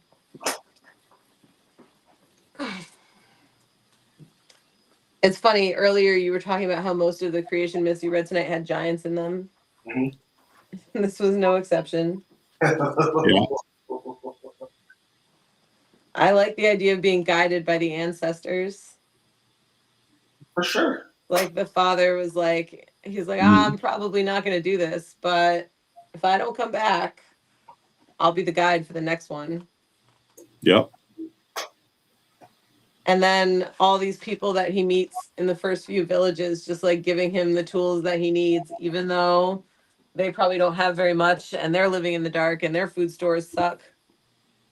They're like, nope, this kid's going to go find the sun. We got to help him. Yep. It's community. Mhm. Yeah. What do we ever really accomplish alone, right? Well, you certainly accomplished more together. Righto. That was actually the theme that Reverend Antimony was leading with in today's Osar ritual. Mhm. We did not do an egg ceremony. We did a seed ceremony. Mhm. Nice. And she created a sigil and we charged it with any remaining things that we wanted to be energetic compost. Mm. And that energetic compost was going to be the thing that nurtured the seeds, which were rosemary seeds. But we charged the sigil with the stuff that we wanted to be compost. And then we charged the seed with whatever it was that we wanted to bring into the community. And that was the workings that we did for Ostar today. And the crux of it, or the point of it, was that as individuals, we might not be as effective in helping the community that we were all like very consciously building. But together, you know, each of us adding some compost and adding a talent would help us all thrive all the better. Yes, indeed. Let's see. I think I will move away from creation. And how about I might have to make you let me read the Arachne one at some point. We don't have to do it now. I just read one. make you let me? Please let me. I've always wanted to read that one out. Mm. That's a good one. It's downstairs. I have to go get it. You know what? I think I will do another creation. The one that I want to do is from Aztec mythology, the creation story of the four sons. Have you ever heard that one before, either of you? Oh, yeah. I think so. Yeah, it's pretty short. A story of sacrifice and self-sacrifice. You know how it goes. The creation story of the four sons. Wow, I really picked one with a bunch of names that I can only pronounce inside my head. All right, well, illustration is coming up. We'll have the Western quarters, so let's go ahead and practice. Tonacatecutli and Tonacasiquatl dwelt from the beginning in the 13th heaven. To them were born, as to an elder generation, four gods. The ruddy Kamaxtli, chief divinity of the Tlaxcalans, and the black Tezcatlipoca, wizard of the night. Quetzalcoatl, the wind god, and the grim Huitzilopochtli, of whom it was said that he was born without flesh, a skeleton. For 600 years, these deities lived in idleness. Then the four brethren assembled, creating first the fire, hearth of the universe, and afterward a half-sun. They formed also Oshomoko and Hippotonal, the first man and first woman, commanding that the former should till the ground, and the latter spin and weave. While to the woman they gave powers of divination and grains of maize that she might work cures. They also divided time into days and inaugurated a year of 18 20-day periods, or 360 days. That number of days reminds me of a creation story from Egypt, but I digress. Mictlantecuhtli and Mictlantecuhtli, they created to be Lord and Lady of Hell. And they formed the heavens that are below, the 13th story of the celestial regions, and the waters of the sea, making in the sea a monster, Hippochtli, from which they shaped the earth. The gods of the waters, Tlalotecuhtli and his wife, Calchihuitzlicu, they created, giving them dominion over the quarters. The son of the first pair married a woman formed from a hair of the goddess Xochitliquetzal. And the gods, noticing how little was the light given forth by the half-sun, resolved to make another half-sun, whereupon Tezcatlipoca became the sun-bearer. For what we behold traversing the daily heavens is not the sun itself, but only its brightness. The true sun is invisible. The other gods created huge giants who could uproot trees by brute force and whose food was acorns. For 13 times 52 years, altogether 676, this period lasted. As long as its sun endured, and it is from this first sun that time began to be counted. For during the 600 years of the idleness of the gods, while Huitzilopochtli was in his bones, time was not reckoned. This sun came to an end when Quetzalcoatl struck down Tezcatlipoca and became sun in his place.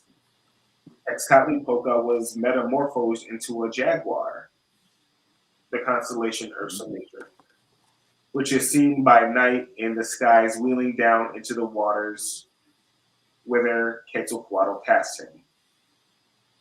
And this jaguar devoured the giants of that period. At the end of 676 years, Quetzalcoatl was treated by his brothers as he had treated Tezcatlipoca, and his son came to an end with a great wind which carried away most of the people of that time or transformed them into monkeys. Then for 7 times 52 years, Tlaloc was sun. But at the end of this 364 years, Quetzalcoatl rained fire from heaven and made Chalcicudlique son in place of her husband, a dignity which she held for 312 years, 6 times 52.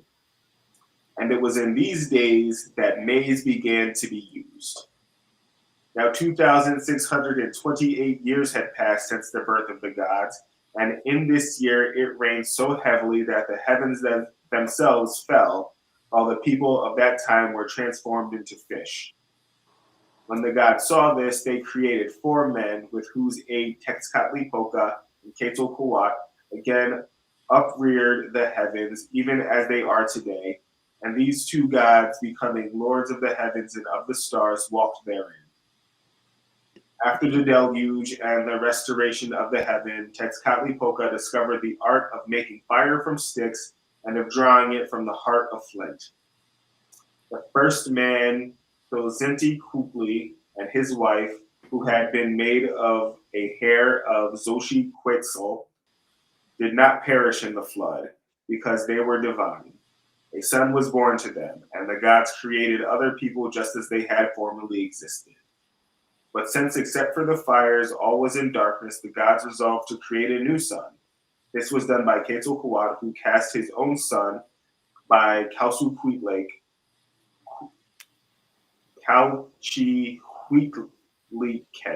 into a great fire, whence he issued as the sun of our own time. Tlaloc hurled his son into the cinders of the fire, and thence rose the moon, ever following after the sun. This sun, said the gods, should eat hearts and drink blood, and so they established wars that there might be sacrifices of captives to nourish the orbs of light. So would it be. So would it be. So would it be.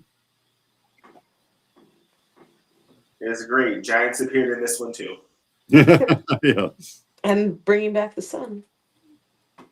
Also, the deluge and flood mythos, which was a part of Norse, but not a part of Pangu. And also, like the floods of Middle Eastern mythology, also has like a cute little parallel here. I love it. Mm-hmm. It's so much easier. Like in my head, I can say the name so many times over and over and over again. And in my head, reading them out loud, like I sound like I've never like even practiced those names before.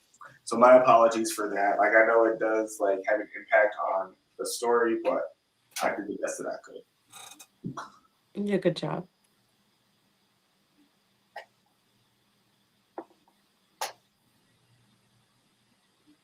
While we have you here, Uncle, Mm-hmm. could you remark on how come, or rather why, or what benefit do we as Correllian people get from being so syncretic? Oh.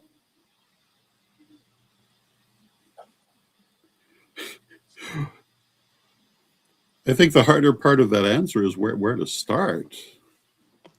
The benefits of taking a syncretic point of view. The first one is open-mindedness, not being rigid or hidebound in how we look at things. You can look at certain other movements in the world and see how damaging it is to be rigid and hidebound. It also allows us to come together, even though we have different cultural origins, because we acknowledge that these are different ways of looking at what is ultimately the same spiritual truth. And that goes back to the founding of our tradition, whose original members and whose founder, Caroline, came from a confluence of different ethnic backgrounds. And so that aspect of syncretism has been there from the very beginning for us. And I think that it gives us a much broader way of interpreting and relating to the world. And I think it also speaks to how we look at most issues. You know, I've been known to say that Correllianism, at least in the present age, is very often a resolution of opposites.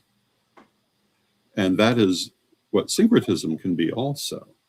It's taking things that don't at first appear to be related and finding the commonality between them.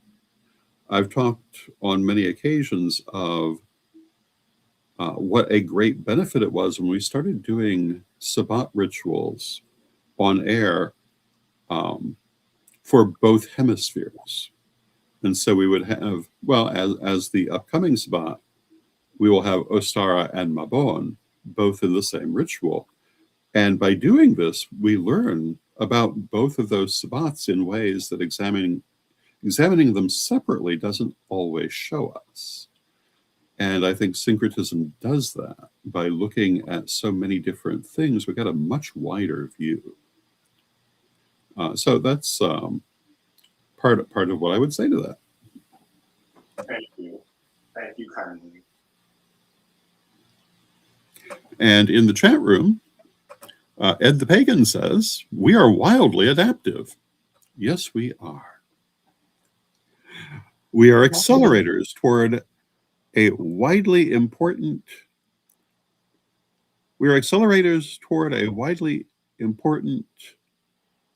to live for a long, deep time. Yes. I believe we are accelerating toward the ability to exist indefinitely. And that's part of syncretism too. Mm-hmm. If your system is rigid and cannot change, you're not going to survive a generation, because the next generation will be different. And you cannot look at anything deeply because you're busy getting upset about details.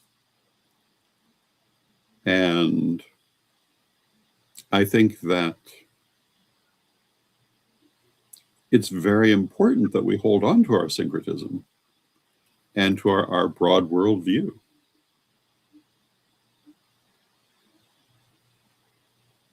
I love that for us. Mm-hmm. Absolutely love that for us. Well, you know, I was talking about how this is right there at the beginning of the tradition. And Caroline came from a patchwork of different ethnicities, actually, but both Native American and European particularly. And in Cherokee mythology, the sun is female and the moon is male. Whereas in most European mythology, the sun is male and the moon is female. So right there in her own upbringing, she had to be able to understand how two different people could look at this same thing differently and yet have the same spiritual knowledge. And I think that has remained an aspect of this tradition ever since. Mm-hmm. And when we look at, well, the kinds of myths we're looking at tonight, we see very different ways of understanding things, but it's all the same world, it's all the same people trying to understand it. Mm-hmm. And we can look at all of them and find wisdom in them. And I think it's very sad to come from a background where you think you are the only ones who could ever have anything valuable to say.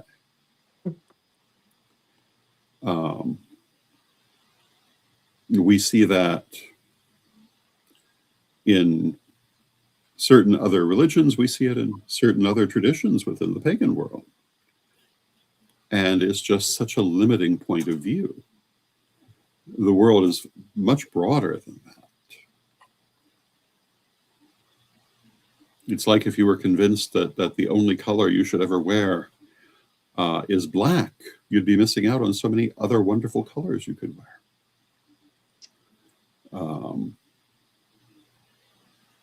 Not referring to anyone in particular with that, but it certainly has been a fashion on occasion, and nothing wrong with preferring a particular color, as long as you don't think it's the only one you could ever wear or that anyone should ever wear.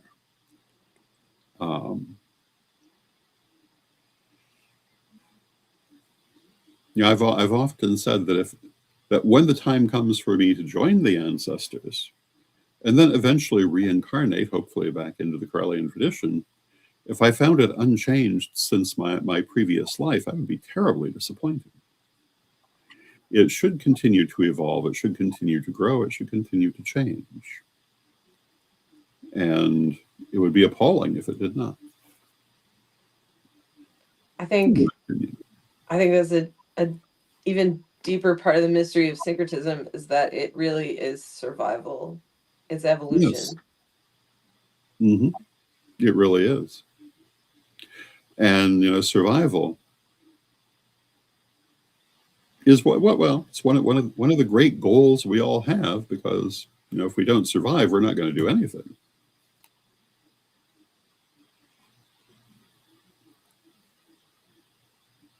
And if we look around the world today, there are many people who don't necessarily want us to survive. And speaking for myself, I shall survive just despite them. That part. That part is so relatable. Absolutely. But also because I want to survive. Let's, like, a lot is made in our communities about Christianity and Catholicism taking pieces of paganism in order to absorb the populations and conquer more easily and everything. But you really have to wonder, like, were they actually smart enough to know to do that? Or did it happen because spiteful, stubborn people like us just refused to give it up? I think there's some of both of that. But the thing is, it far predates Christianity. If you look at Roman religion and Greek religion, they were constantly adapting parts of their neighbor's religion and their predecessor's religion. If you look at Greek mythology, a huge layer of Greek mythology is set in Pelasgian civilization, which precedes classical Greek civilization, and involves deities who were no longer really current for the later Greeks, but they kept it going. if you look at Egypt, it's even more prominent there. And they had deities who continued to be mentioned long after their heyday, because they continued to carry it forward. And this is often spoken of as if it were a terrible thing by those who are not syncretic, but I don't. I just see it as sharing the things that are important. I once And read yeah, somewhere that, in perspective, like Cleopatra was as far removed from like the real ancient Egyptians mhm. as we are from her, basically, or Less more time so. has passed from the lifetime of Cleopatra to us than the great the great pyramids to her. Yeah. People do not realize how long ancient Egyptian civilization was. One of the things that often annoys me is when people want to talk about how ancient Egyptian was pronounced, as if there was one pronunciation that would apply to a 3,000 plus year period with It's true. several different geographical locations. There can never be an answer to how ancient Egyptian was pronounced unless you qualify it to this may be how ancient Egyptian was pronounced in this time and place. I mean, we can be reasonably certain how ancient Egyptian was pronounced in the late period because the Greeks were right there to translate it and write it down. But we have no reason to think that if you go back 1,000 years before that, it would have been pronounced the same way at all. Might have been similarities, but if you look at what the Akkadians wrote down 1,000 years earlier, they seem to have been hearing a very different pronunciation. And that's only to be expected, though, when 1,000 years have passed. Look what's happened to the English language in 1,000 years. Also, regional dialects. Mm-hmm. Well, it's like the Greek deities. If you actually research Greek language and Greek deities, you will know that the versions of those names we have are very specific to certain times and places, and we're not at all universal. It is not like they even had just one version of the name, let alone one pronunciation. And so whenever I hear people try to get into that argument, my skin just crawls at the lack of understanding for how rich the tapestry actually is. Of course, I'm not a great fan of correcting pronunciations in the first place, unless it's desired. It's like every Halloween, everyone wants to get upset when someone says Samhain instead of Samhain. But then they'll go right ahead and say Beltane, which is just as an egregious a mispronunciation of Balshana as Samhain is of Samhain. And we don't even want to get into the word jostle and how people pronounce that. That's a good one. Yeah. It seems to me that people like to get their feathers ruffled very hypocritically on that subject. So my attitude is, however you can pronounce it, as long as you're doing your best. And yeah, of course, you should point out if there's a better way to do it, but be nice about it.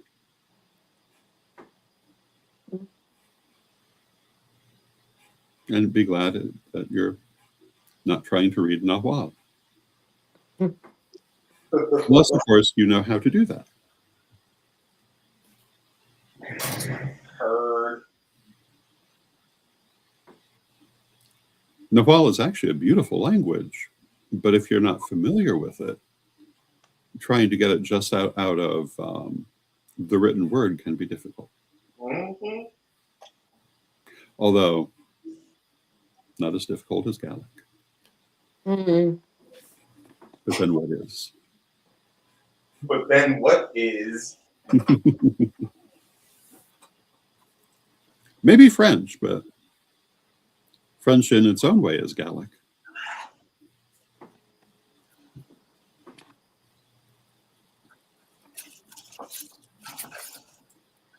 But this comes back to that issue of syncretism, because it's the same way of looking at things. When you realize how diverse everything you're looking at is, you can't really be narrow in your point of view. I see people arguing over the Christian religion who don't have the faintest idea how many different variations there are on Christianity. It's incredible. There are versions of Christianity that the average American has no idea about. Mm-hmm. And similarly, Islam is a wide diversity of expressions as well. Judaism is a wide diversity of expressions, and Hinduism as well is a wide diversity of expressions. Everything on earth really is.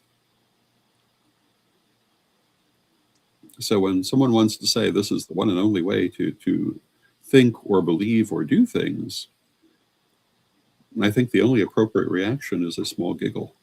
Yeah. Yeah. Yeah. Agreed. There are more things in heaven and earth, Horatio. Yeah.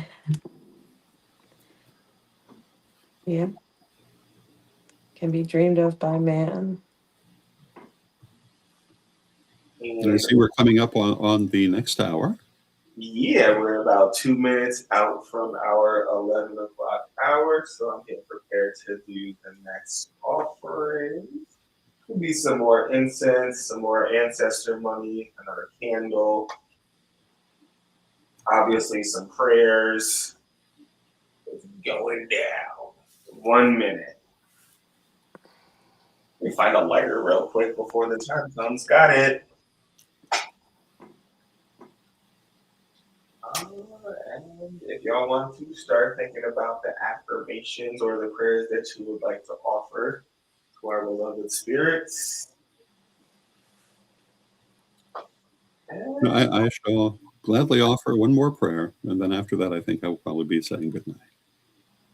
Thank you so much for the time that you have spent with us, sir. It's my pleasure. Appreciate it, Uncle. Always. So I'm just waiting for that tone to strike. Like, interestingly enough, like on the hour, I live very close to a Catholic church, and they will ring the bells, and Ring the bells. I'm gonna ring a bell.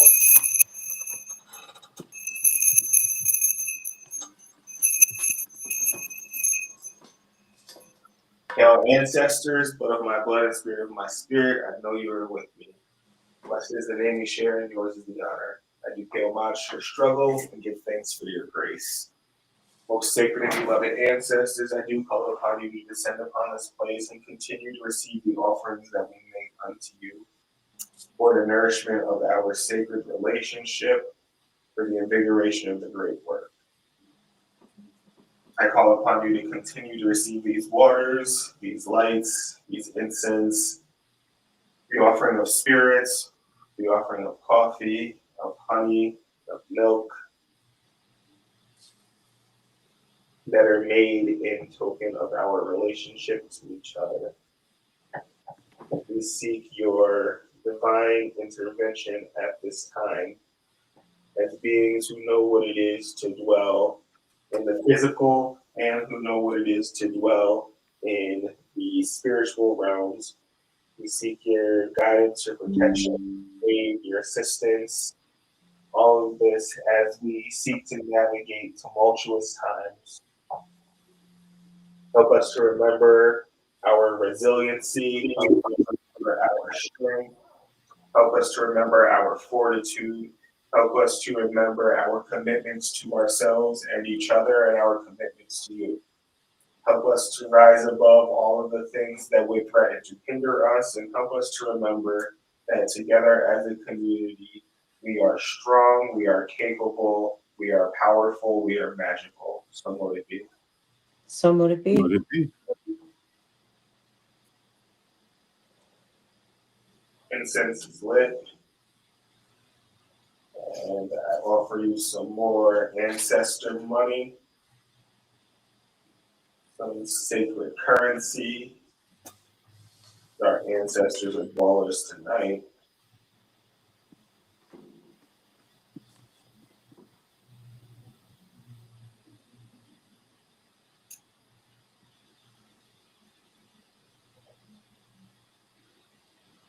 Hail, ancestors, blood of my blood and Blood spirit. and spirit of my spirit, Me.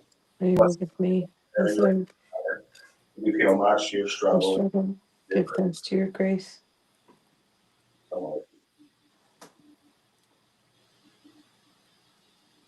Uncle, would you like to offer a prayer? Certainly. Beloved ancestors, beloved spirit guides, we thank you for the road that we have walked for so long, and we ask you to continue to guide us as we move forward. We ask you to heal our hearts wherever they may need healing, to strengthen our resolve where it may need strengthening, to help us to deal with a world that can at times be difficult. We ask you to guide our tradition and its many members. We ask you to help our leadership to work together. We ask that the right hand and the left hand may work together on common projects as they go forward. We ask that you shall continue to communicate with us through oracles and signs, and that you will help us to develop in the fullness of time into the ancestors that future generations will need, so that we may join you in leading the great family forward for many generations to come. Beloved ancestors, with great love, we thank you. So mote it be. So mote it be. Beloved ancestors and spirit guides, we ask that you help the members of the Correllian community to connect with their higher selves, to pull into their proximity, prosperity,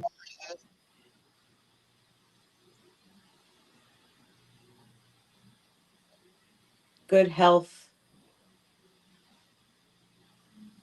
growth and strong bonds, the ability to transcend the things that hold us back.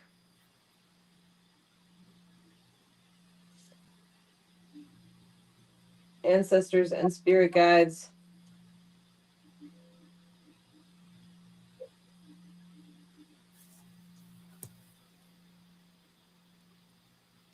help us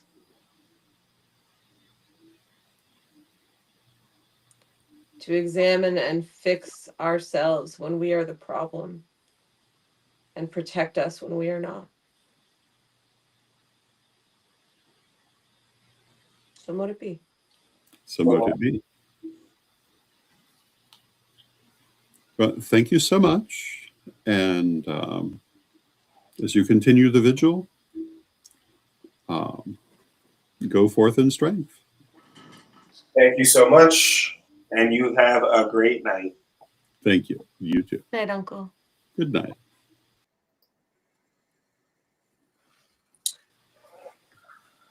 I do cleanse you, O creature of fire, casting out all negativity and impurities that may lie herein. I do neutralize any untoward vibrations that are attached to you, O creature of fire, and I do charge, bless, and consecrate you to this work. So mote it be. So mote it be. And I do charge and consecrate you, O sacred oil. I call upon you to awaken into life and to remember your purpose. Align your purpose with our purposes, enhancing our magic and our effectiveness. Be an ally for us at this time.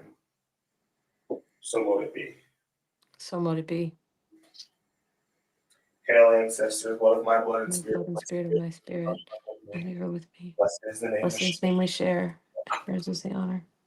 who pay And homage pay homage to your struggle. Give thanks for your grace. Hail, ancestors, blood. Ancestors, blood of my blood and spirit of my spirit. I know You you're are with me. blessed is the name we share. Blessed is the name we share. And you pay homage to In your your struggle. Give thanks to your grace. Hail, ancestors, blood of my blood My and blood and spirit of my spirit. blessed is the name we And share. we share, and yours is the honor. And you pay homage to In your your struggle. Give thanks to your grace. Hail, ancestors, Ancestors, blood of my blood and spirit of my spirit. I know you are with me. blessed is the name we Blessed share. is the name we share. And yours is the honor. And you pay I do homage pay homage to your struggle and give thanks for your grace. most sacred and beloved ancestors. I do set this seventh light for you. And I call upon you to see it and be attracted to us. I call upon your spirits to descend upon this place, move with us, pray with us, empower us, invigorate us, strengthen us, recognize us, and anoint us with your blessing. I call upon you to heal us. I call upon you to strengthen us. I call upon you to make your love known and apparent to all the members of the great family. O sacred and beloved ancestors, and our higher selves be witness. I affirm vitality over every single last member of the great family. Every organ in our bodies operates flawlessly. I call restoration to replace every trace of imbalance in our bodies, in our minds, in our spirits, in our relationships, in our finances, in our perception. Our minds and our bodies remember how to heal, and they do so now.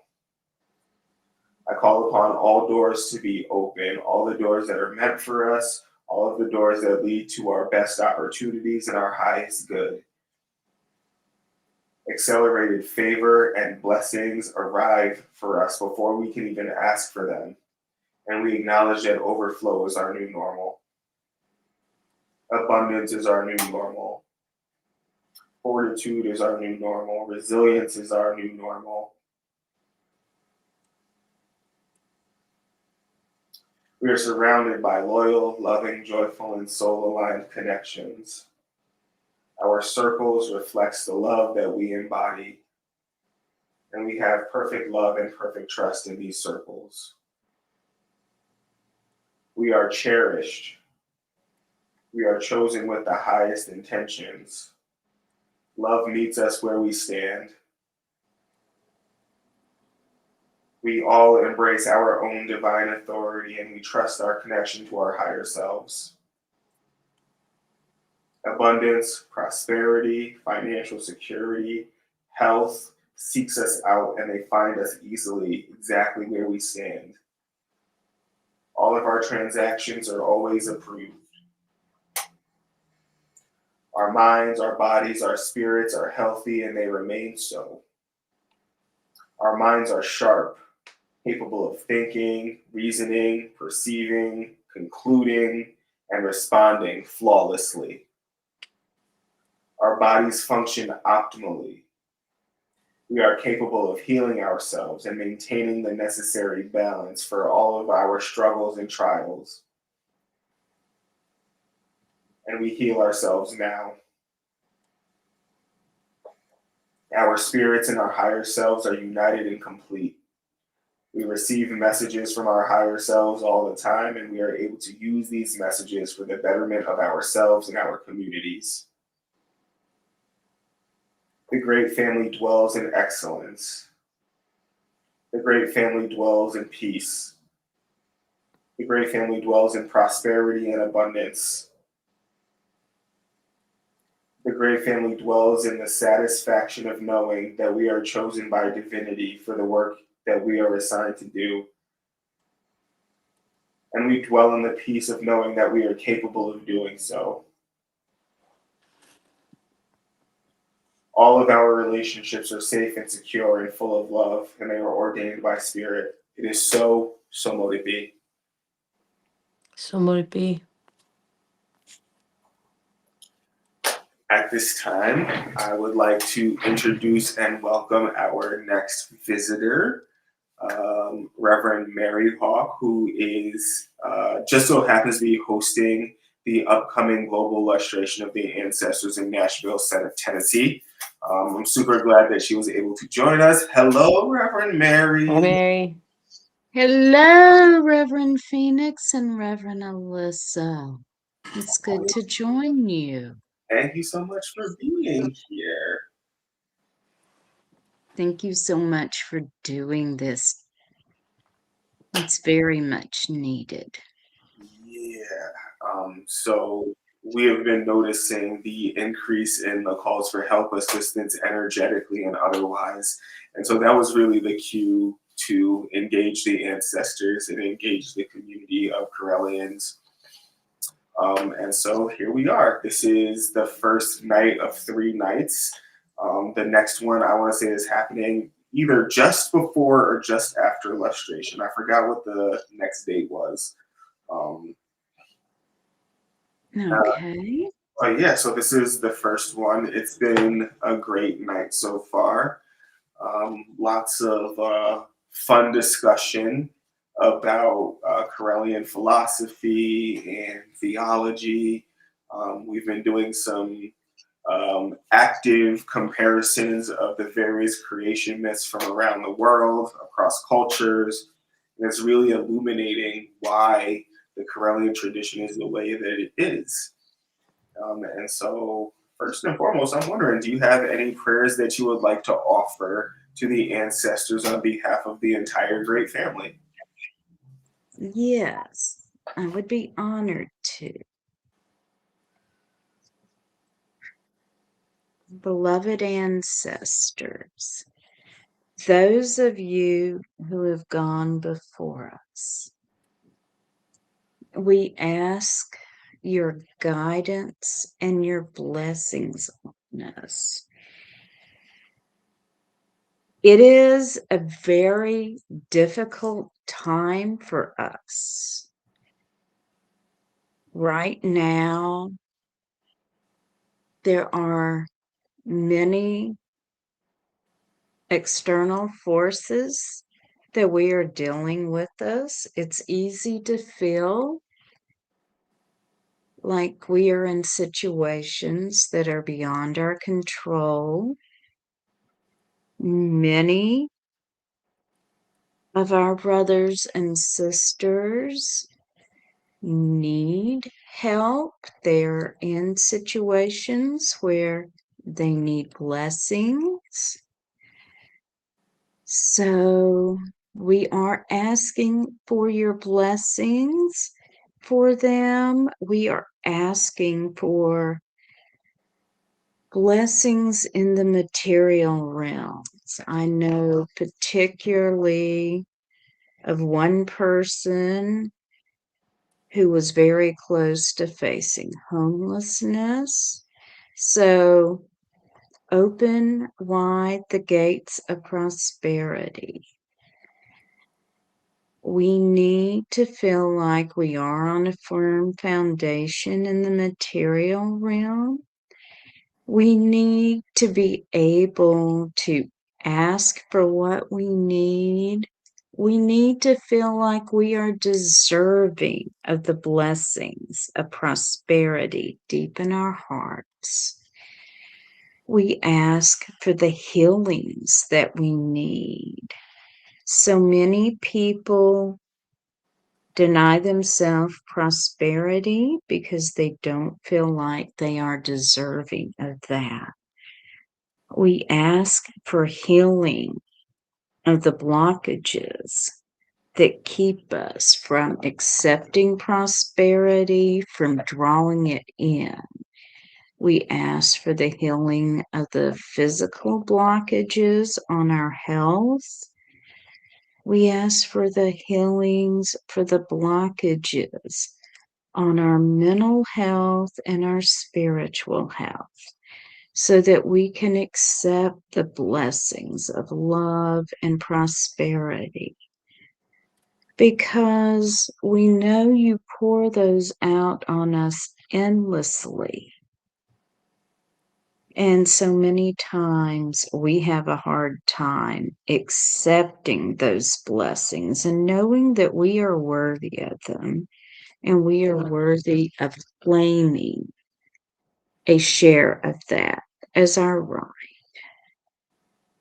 So during this vigil, we ask that you open those blockages and let us accept love and healing and prosperity.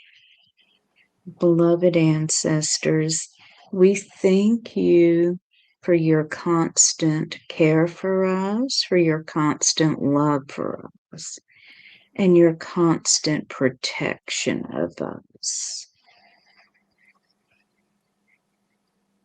We thank you for the path that we walk together with you.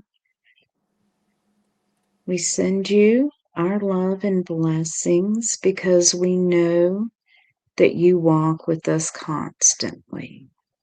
May the blessings be upon you now and always. So mote it be. So mote it be. So mote it be. That was an incredible prayer. That was lovely. Thank you.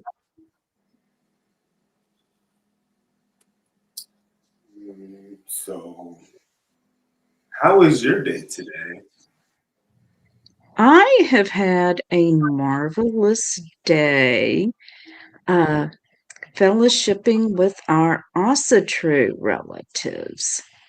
Okay, okay. I love that. I attended the Blessing of the Fields in Kentucky, where my son-in-law is a Gothi, and he led the ritual, and we had a feast, and I taught a tarot class, and I have been invited back, really commanded to come back to the next event. That's great. Made some wonderful new friends, had a wonderful day. So I have not actually seen the rest of the broadcast because I literally pulled into my house a few minutes before I hopped on. Mm-hmm. I have been gone since 6:30 this morning. Mm-hmm. So I have had had a marvelous day celebrating Ostara.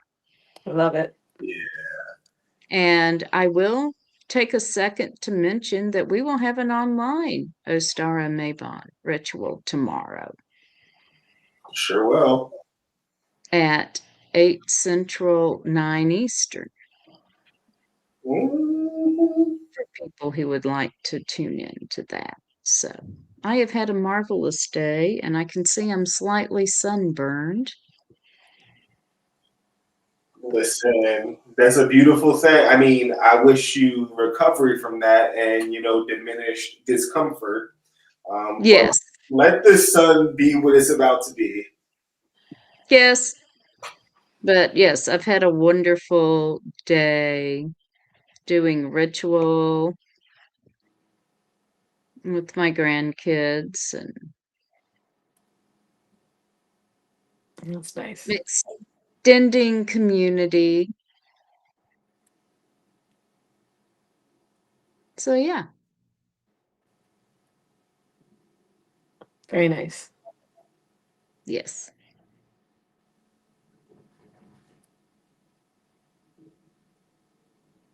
Incredible. It's been a pretty busy and productive day for everybody who's come across this screen. Um, our So all had open Ostara today at Rising Goddess, which is the shop that we host our open rituals at. mhm. We had a seed ritual and did some community work and invigorating, and it was it was a very That sounds beautiful. wonderful. It was a beautiful ritual. It was hosted by Reverend Antimony. You were in Danville for investiture, right, Reverend Mary? Yes, I was. So then you met briefly Reverend Antimony. She Mhm. was one of the ladies in white, and her husband was a dude in white. So she did that ritual. Um, and it was very lovely and very powerful and very relevant. Um, very community resiliency oriented, very social justice oriented. Um, Mhm. it was great. But you also got to one of the things that I wanted to mention. So you're one of our leaders in the tradition, and you make sure that we are able to have a regular Sabbat online ritual that anyone can attend to. And I don't know if you consider that like a part of your ministry on purpose, but that is kind of Yes. default, like something that like you do. And if anyone wanted to participate in that, like you would be the point person for it. Yes. From your perspective, why is it important to make sure that ritual is accessible to everyone? Uh, well, doing online ritual is very important for people who do not live anywhere that they can go and do ritual with other people. Um, I am fortunate that I live in a place with a vibrant pagan community, and I have several opportunities to celebrate Sabbaths in person. But a lot of people don't have that. So I think it's a very important ministry that we do online rituals. And it is actually an Ostara slash Maven ritual. We do the Sabbats that are being celebrated in both hemispheres each time. So wherever you are in the world, the Sabbath being celebrated applies to you. We live stream it at the given time, but it will also exist on Magic TV and Divination TV on Facebook and YouTube. So if you can't join us for the live stream, you can go back and watch the recording. And we always do a guided meditation of some sort. So you can still participate in the ritual at whatever time fits your schedule. So that way the ritual is accessible to anyone. And this is very important for someone who is just beginning to be interested in paganism and wants to see what a ritual looks like. Or, for someone who is pagan, maybe they are ill and just can't get out of the house, or disabled in some way, or they just don't live close enough that they can go and do ritual.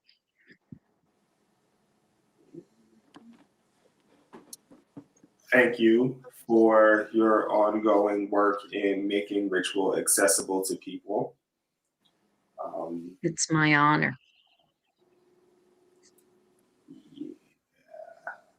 I love I that. am very, very happy to be able to do this. Additionally, one of the things that we've been doing over the course of the evening, first we went through all of the 5 mystic secrets. We did a reading of that. But we've also been highlighting the fact that Correllianism is highly syncretic. And one of the things that I think hasn't been said is that due to our attention to syncretism, there really is a place for everyone here in the tradition.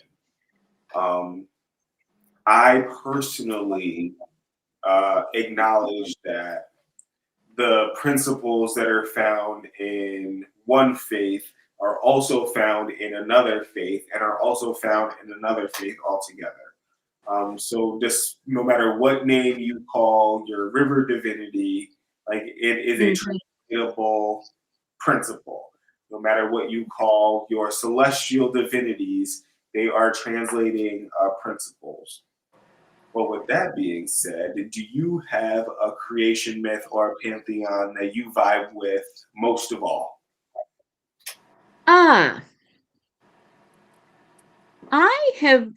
I actually work with deities from several different pantheons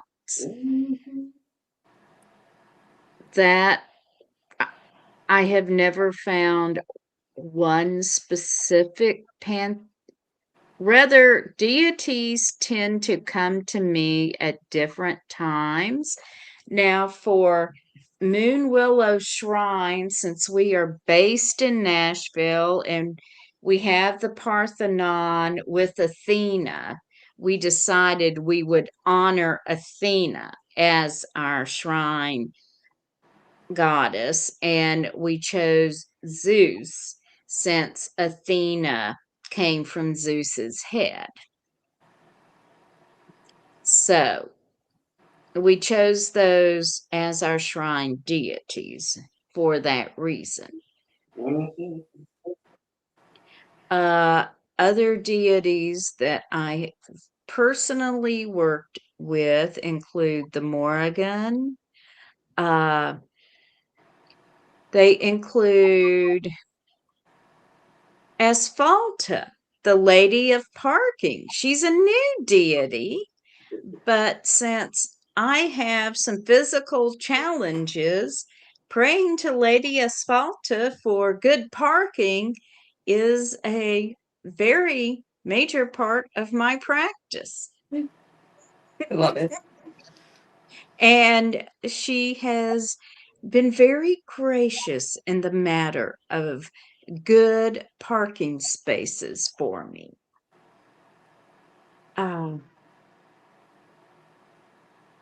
So yes, this is funny. I have a litany of deities that I honor, and Thor inserted himself into it. As I he is wont to do.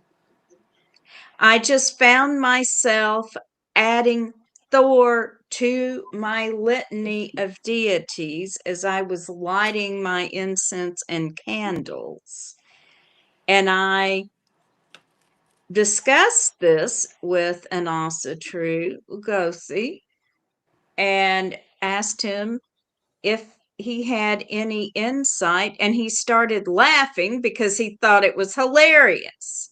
And then he said, "The gods do as they will. You know that." He suggested I offer him mead, which I do. Someone suggested that I meditate and ask him, and the best answer I ever got is he thinks I'm a cute little witch.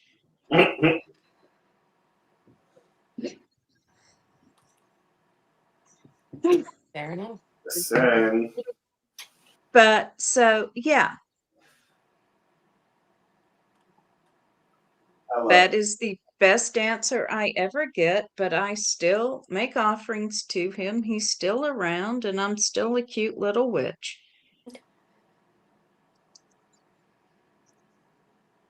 So, yes, my deities are rather eclectic.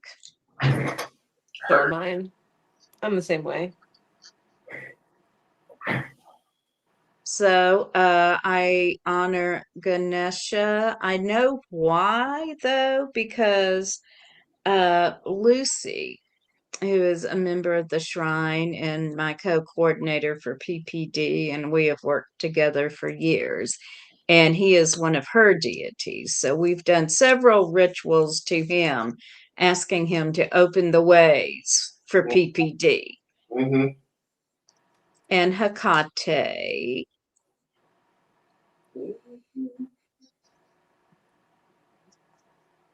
And Cloacina, the goddess of the Roman sewer system. I began honoring her. I found a reference to her in one of Janet and Stuart Farrar's books. I forget which one, but they said you could work with her for plumbing problems. And when we owned an older home that we eventually had to redo most of the plumbing in,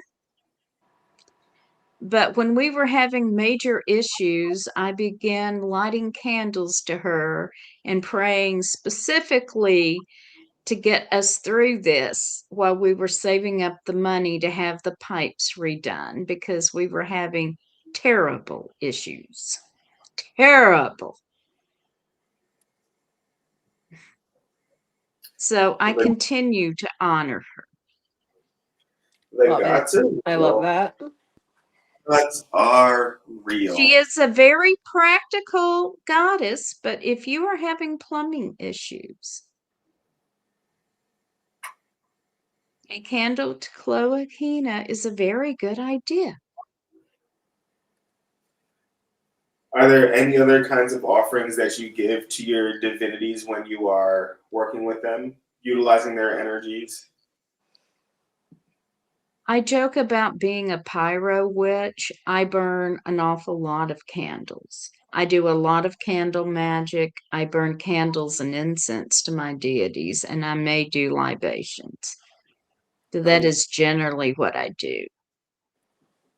At my local metaphysical store, when I go by to stock up on candles, they joke when I'm buying $40 worth of candles. It's like, oh goodness, someone's gonna get it.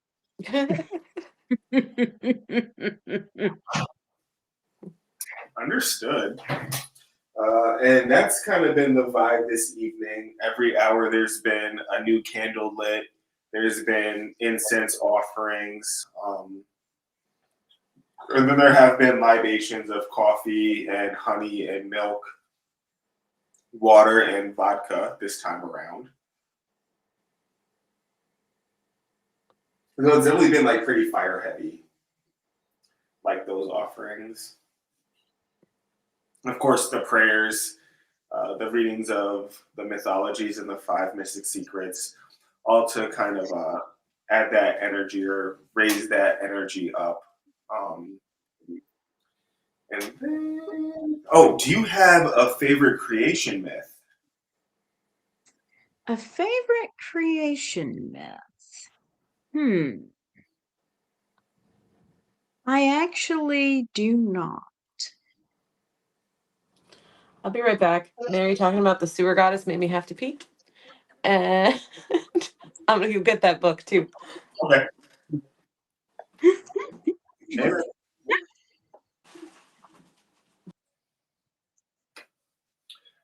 So I don't know if you can see it, but this actually, I'll stay right there with it. But these are the altars that we have set up. This one over here with all the candles on it was set up specifically for this evening. And then this one over here with the one candle and the Correllian and the coffee mug. This is the regular ancestor altar that I usually leave my offerings at. Those are beautiful. Got it set up with this one right here. The standing ancestor altar has been fitted with an image of Levada and with Frank Correll. And then the one that was set up for this particular ritual is Caroline and William, as well as a representation for all the Correllian ancestors. So that's the altars for this evening. Very fire heavy, as you can see. Right. One of the things that we have been focusing on and noticing on purpose is the similarities between the various creation stories. Many of them include giants. Many of them include origins in a formless, black, like nothingness or everythingness that then gives way Right. to the light and land mass and creation and so on and so forth. A few of them mention a flood or a deluge, which I mean we all had like Noah's flood drilled into us due to Oh, goodness, yes. due to Christian dominionism, but like the fact that other stories also have the flood um, makes me think about not that like there was a flood for 40 days and 40 nights as a part of like God's wrath, but that the regular flooding of important bodies of water were essential to various groups of people around the world. Right. And I often, too, because I have a fairly strong scientific background, see a correlation with the Big Bang Theory Mm-hmm. and the idea of the formless mass that coalesces to the bang, and suddenly there is light. Mm-hmm.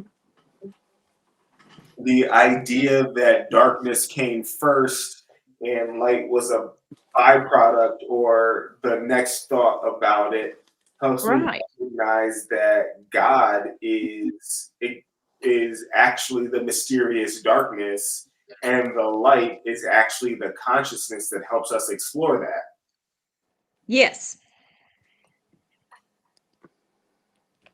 So motivating. Darkness, light, herself, himself, oneself, forever. Forever. Miss Light, herself, himself, oneself, forever. Soon we will Soon. Soon. looking forward to And it. what have you got there, Alyssa? That was a Hmm. book I meant to bring up earlier with a version of the myth of Arachne. Do you want to read it? We got 20 minutes until our next offering. Sure. Go for it. I don't know about reading this in front of the temple head for the goddess Athena, but we're gonna do it. All right, so this version is called Arachne Speaks, and it is written from her point of view. It's a cool version that I came across that I enjoy. Also, the art is pretty cool inside. Ooh. Yeah.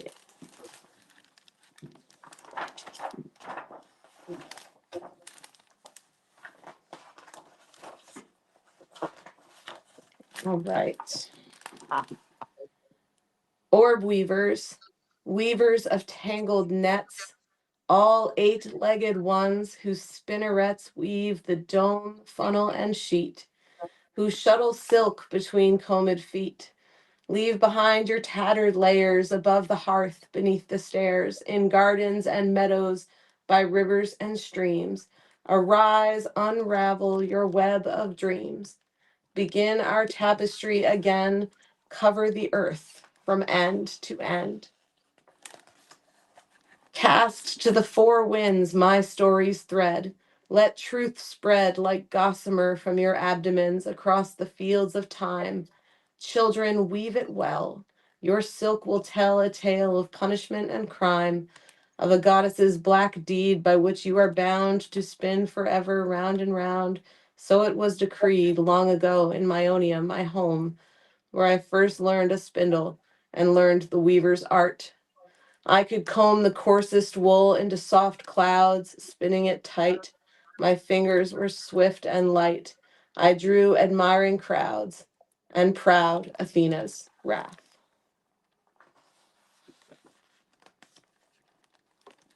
She wanted the credit, but I'd already headed down my fated path by demanding fair play. No accident of birth would determine my worth. A contest seemed the way to prove the skill was mine alone, never hers to claim. I earned my good name. Should she reap what I'd sown? She had all eternity to comb and spin to weave her stories in. I was born to poverty, she to wealth and fame. My short, hard life was the point of a knife, prodding me to seek acclaim. But a goddess lives on praise. Her only compensation are prayers and adoration fills the emptiness of her days. How could I let it stand, this challenge to my command? I, daughter of Zeus, must suffer such abuse. I was mocked and maligned. I should have struck her blind, but something held me back, made me take a gentle tack. After all, a mother grants her wayward child a second chance, and whom but a goddess could she defy? She was as motherless as I. She'll learn, I thought, to bend her knee and yield to my authority. She sniffed my rising fame like smoke ascending from the sacrifice, more pleasing than a fragrant spice. I shook my fist and spoke, these parasites to whom we pray, if we'd refuse to feed their never-ending need, they'd simply waste away. Murmuring, the troubled crowd retreated from my loom. Your words will spell your doom, a strange voice called aloud, disguised as a hobbling crone, my rival, finally come, warning me to quit the game. Offer prayers, she croaked, atone, make no further offense, take my advice, or pay the price for your impertinence. Old woman, I laughed, you've lived too long, your mind is gone. Why would I let my craft bring honor to another? Since childhood, I've been on my own, toiling endless hours alone. No nimble-fingered mother taught me to twist this thread. No goddess stood by me. My spindle kept me company, twirling till my fingers bled. So pray if you choose. As for me, I've vowed to keep my head unbowed. Athena's just afraid to lose. Why doesn't she appear? We should settle this. What cowardice! The old hag boomed. She is here.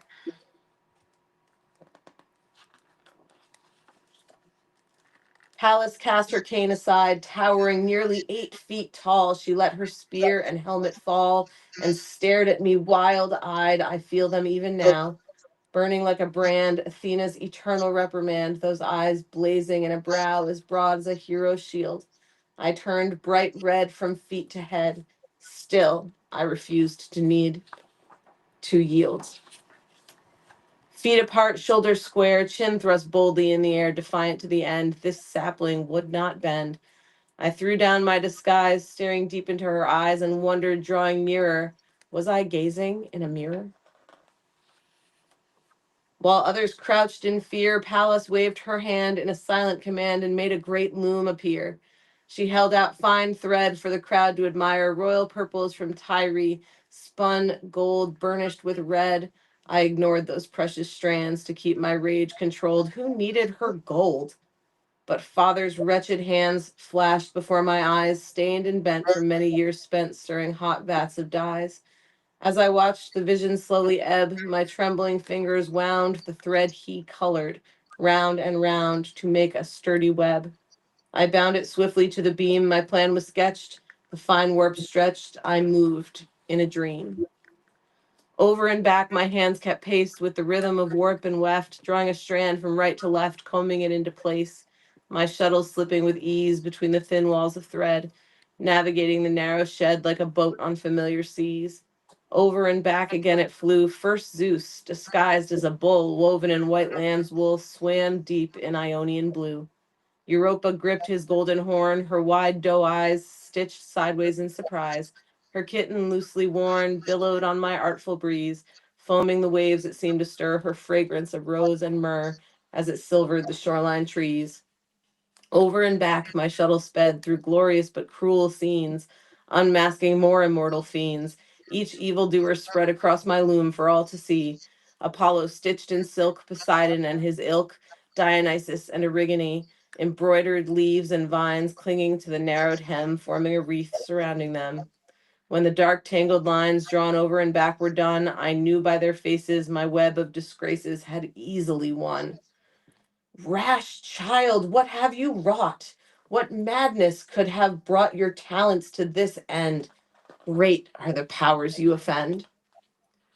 Before a storm, the ground seems pressed by an awful weight. Stillness none can penetrate. All breath is held. No single sound escapes a living thing. No leaf is stirred. No bee, no bird dares to beat its wings. So it was that final hour before Athena's blast. A silence unsurpassed, mingled with the sun's power to forge a leaden heat no shade could ease. The crowd sank to its knees, writhing at Athena's feet, like serpents in the nest. I grew too weak to move or speak, my heart a hammer in my breast as I struggled to stand. Voiceless trees shuddered. A strong breeze gripped me with an icy hand. Athena, loud as thunder, shouted, Boreas, cold one, tear this heat from the sun. Turn it aside, plow under the wickedness she's sown now before it spreads. Undo these evil threads, Arachne must atone. The north wind's angry gale howled as it blew my masterpiece ripped in two. It flapped like a tattered sail as Boreas tore it from the beam.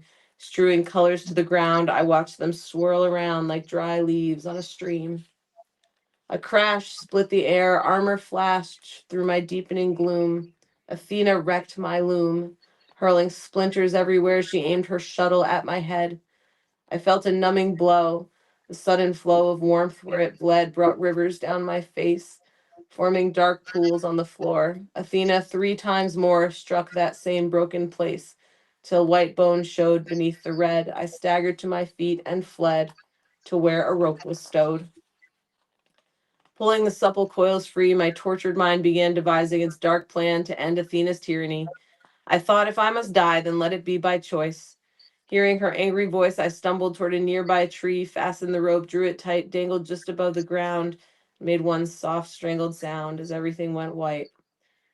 Spin round, too late to cut you down, too proud, too strong, too clever, now you will spin forever. You will hang at my command, your rope, this silken strand. I woke from that death's white vision, still dangling from the tree, feeling strangely light and free. In this curious condition, I sensed the world through 8 dim eyes, each finger a slim claw-footed limb, my body a fraction of its normal size, unfurled its own fine thread with my former skill, an artist still. My delicate weaving spread over makeshift, ever-changing looms, branches to leaves, rafters, eaves, corners of forgotten rooms.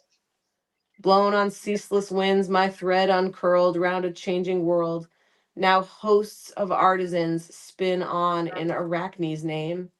Athena on her throne languishes alone, still envying my fame. What good is her immortality?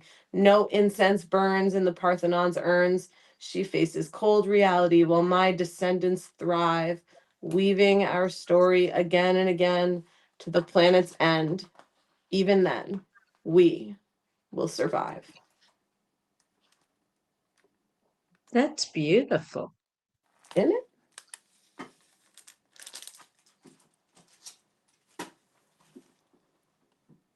It truly is. I forget where I came across that. Used bookstore somewhere. It's one of my favorites.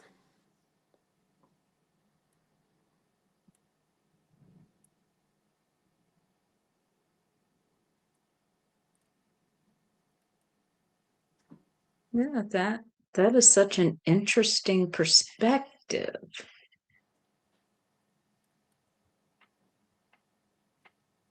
Mm-hmm. Well, I have had a very long day, so I am going to say my good nights. Good night. Good night, Reverend Mary. Thank Good you. night, Reverend Phoenix and Reverend Alyssa. I know I will see you tomorrow. Yes, you sure will. Blessed All be. right. Blessed be. Bless.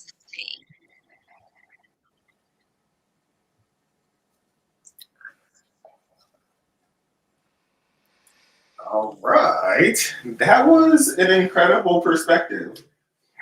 Isn't it cool? And then also,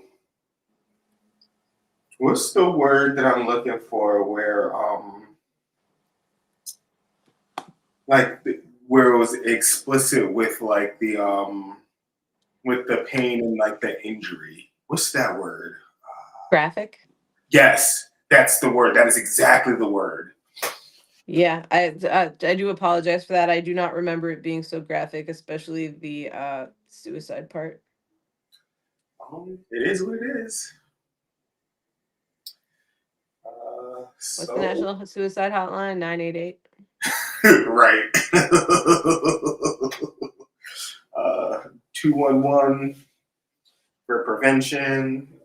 Any of that. Is 211 for digging gas line? Like, hold on.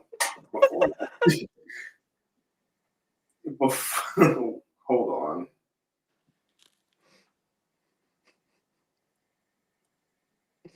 Yeah. God forbid someone actually needs it. We send them Right. to the wrong hotline.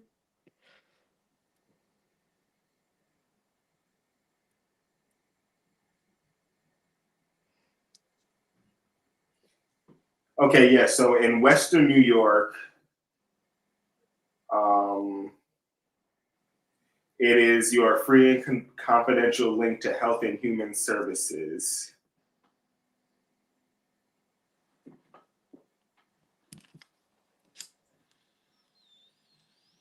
Oh, yeah, no, that's the national 211. Yeah. 211.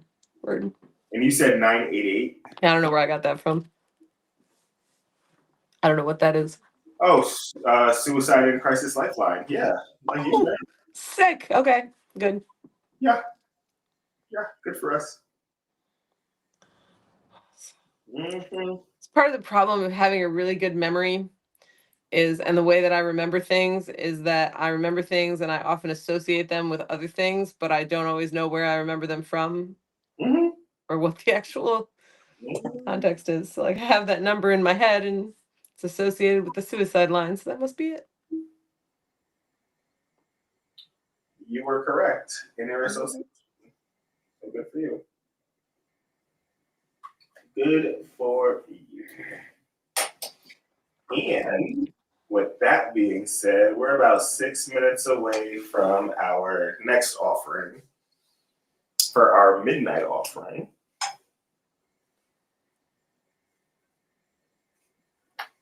Is it really? Yeah, it's about to be midnight. Yes. Today's Saturday, right? Yeah, technically, for a few more minutes. For a few more minutes, it's Saturday.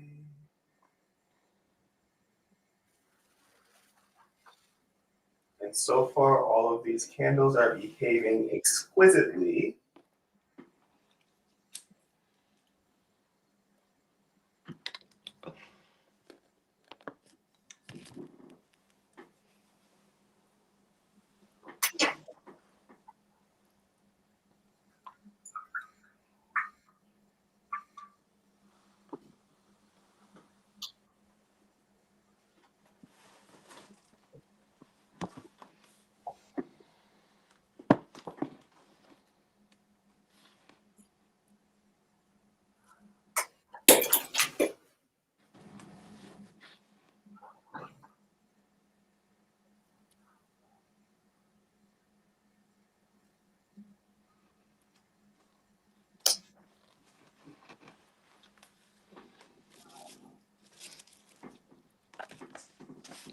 Can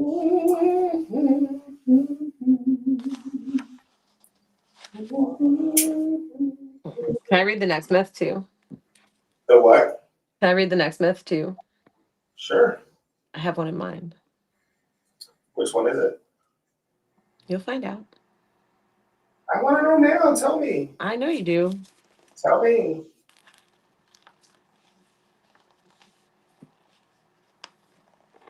Tell me. It's a Greek one. Tell me. It also has the sun in it. Tell me. You telling me everything except the name of this myth. I know, isn't it great? Tell me or I'll make you disappear. What? It's not very nice. I know. It's almost midnight. What is it? What is it? What is it? What is it? What is it? Oh my god. The Stop story calling. of Theoden. Who? Theoden. Oh, I don't know that one. You do know it, but you know him by a different name. What's the other name? I don't know.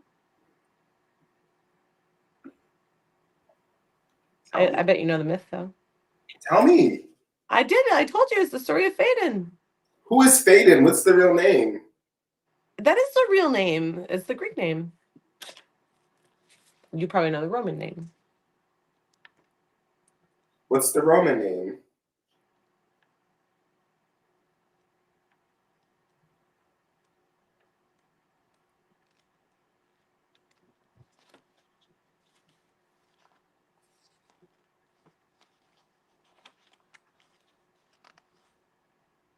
Why can't you just let me read it?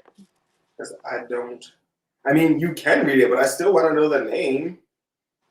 Sisyphus. Sisyphus? Hmm? Like rolling the stone up the hill? Or driving the ship? No. Maybe it's not Sisyphus. Where's my translator? Sorry, there's a thing that has both names in here. Let me find it.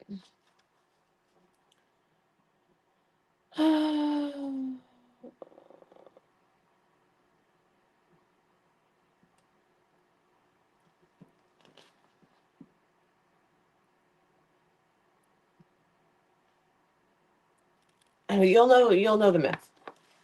Ugh, you can't read it. I'm going to read something different.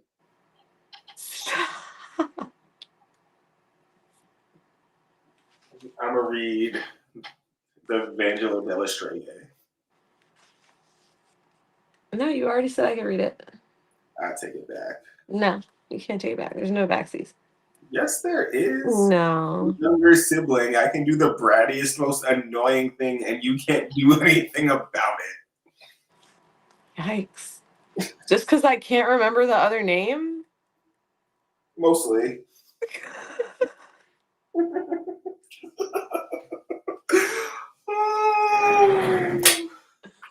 Oh, duh. I'm sorry. Icarus. I remembered it.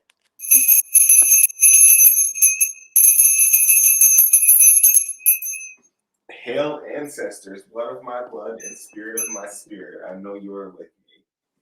Blessed is the name we share, and yours is the honor. I do pay homage to your struggle and give thanks for your grace.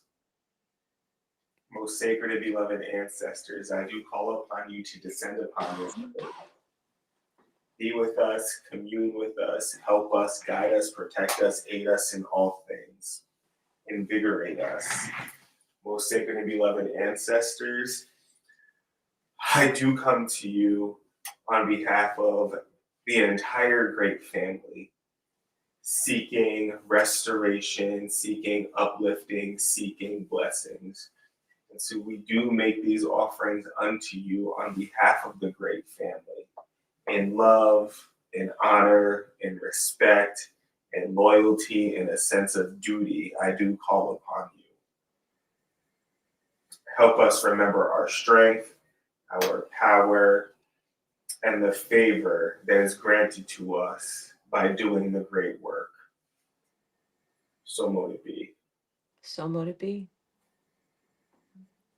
O sacred and beloved ancestors, we make offerings of candlelight, of water, of coffee, of honey, of milk, of liquor, of incense.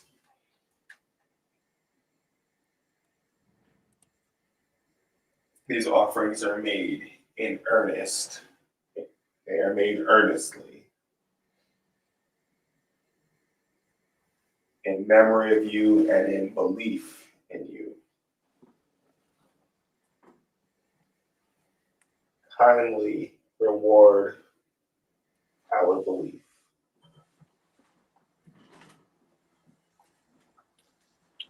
Hail, ancestors, blood of my blood and spirit of my spirit, I know you are with me. Blessed is the name we share, and yours is the honor. You do pay homage to your struggle and give thanks for your grace.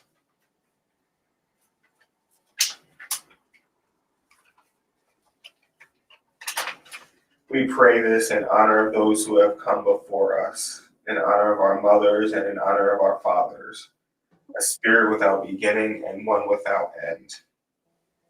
We believe in our mighty ancestors, the spirits of our family past. We believe in their ability to guide us from their side of the veil. We believe in their ability to intercede on our behalf with the gods. We believe in the mighty ancestors, those who have come before us and who have prepared the way. Hail, ancestors, blood of our blood and Blood and spirit of our spirit, with us. and you're with us. In the name we Blessed share, is the name we share, and yours is the honor. pay homage to We your must our struggle and give thanks for your grace. glory be to the ancestors, you who have come before, you who compose our Holy Spirit. O our ancestors, have mercy on us, forgive us of any trespasses and any shortcomings that we have demonstrated, and reward us of our triumphs. Amen. Ashe, so mote it be. So let it be. Hail, ancestors, blood of my blood and spirit of my spirit, I know you are with me. Blessed is the name we share, and yours is the honor. We do pay homage to your struggle and give thanks for you. Thanks to your grace.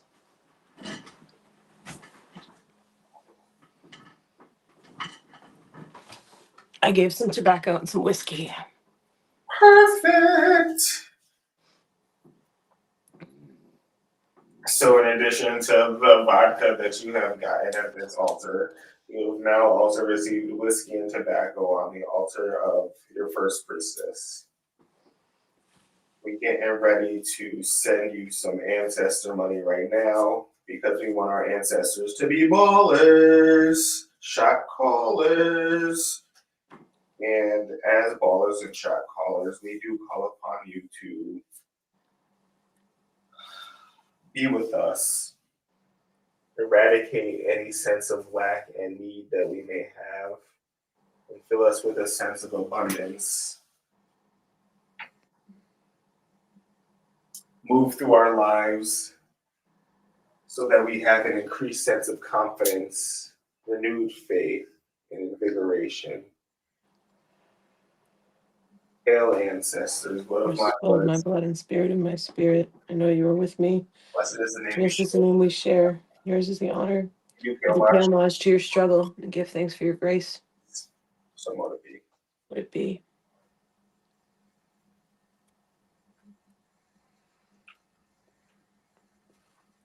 Whew.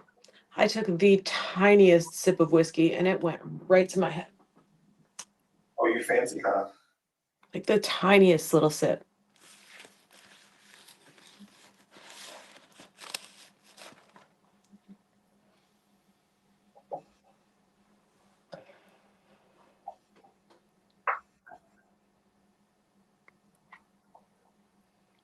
All right, the 8th candle.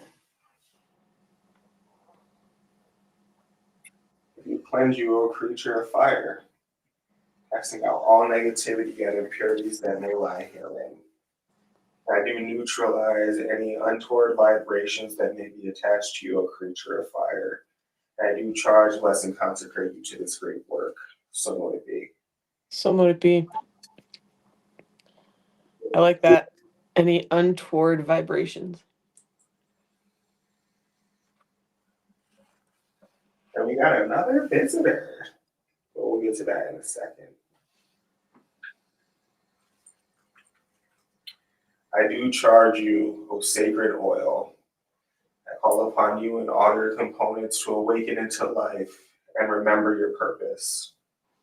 Align your purpose with our highest wills, aiding in our magic at this time.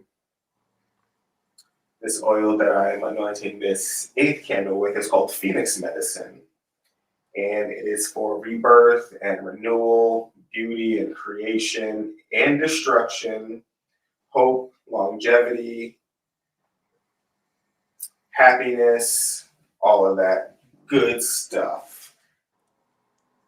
It's one of the medicines. The other medicine that I used was fox medicine. Just go ahead and anoint the candle.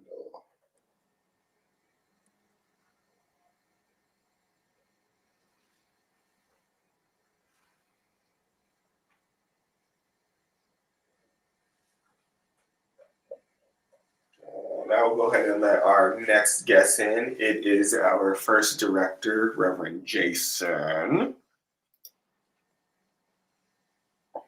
Greetings, sir. Greetings. Howdy. How are you tonight? Or this I'm okay. morning, rather. I'm doing great this morning. Heard. Nothing's bad happened today, so I'm doing good. Off to a great start. Exactly. And you're starting your day off with us. Yes, of course. Sorry, 8th candle.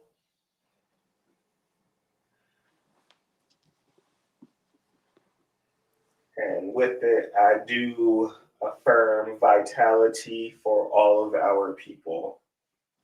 Our bodies, our minds, our spirits are expert in healing, and they do so now.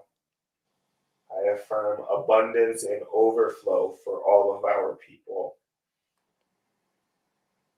We acknowledge that blessings will arrive and do arrive before we can even ask for them. All of our transactions are approved. Our connections to our higher selves are strong and reliable. And Hell we yes. receive these messages and we utilize these messages to the betterment of ourselves and our communities. We call upon the ancestors to help us direct our energy in a way that is for all of our collective highest good. So mote it be. So mote So it be. mote it be. That was a good one. Even the dogs liked it. Yeah. And do you have a prayer, Lady Alyssa?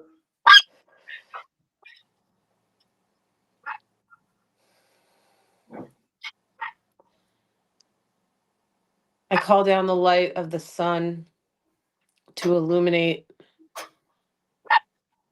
crevices and shadows in others, in ourselves, in our communities,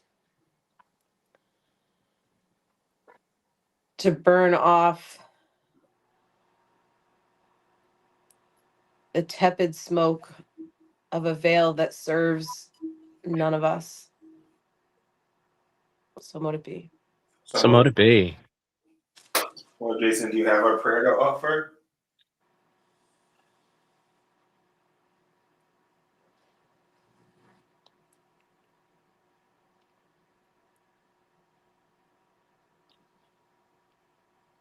I call on the light of the moon to illuminate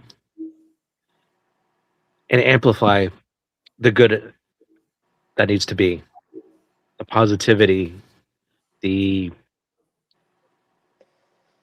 mother goddess graceness that we all need right now, I believe. So mote it be. So mote it be.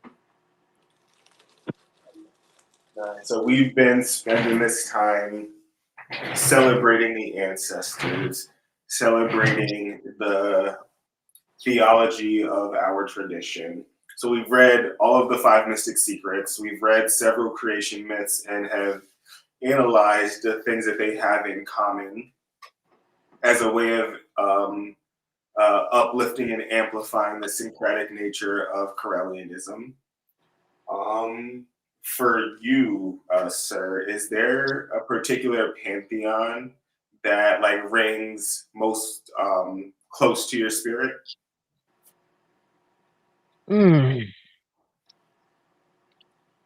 Lately Norse. Mm-hmm. Lately Norse. That was the first creation myth that I read tonight. Was the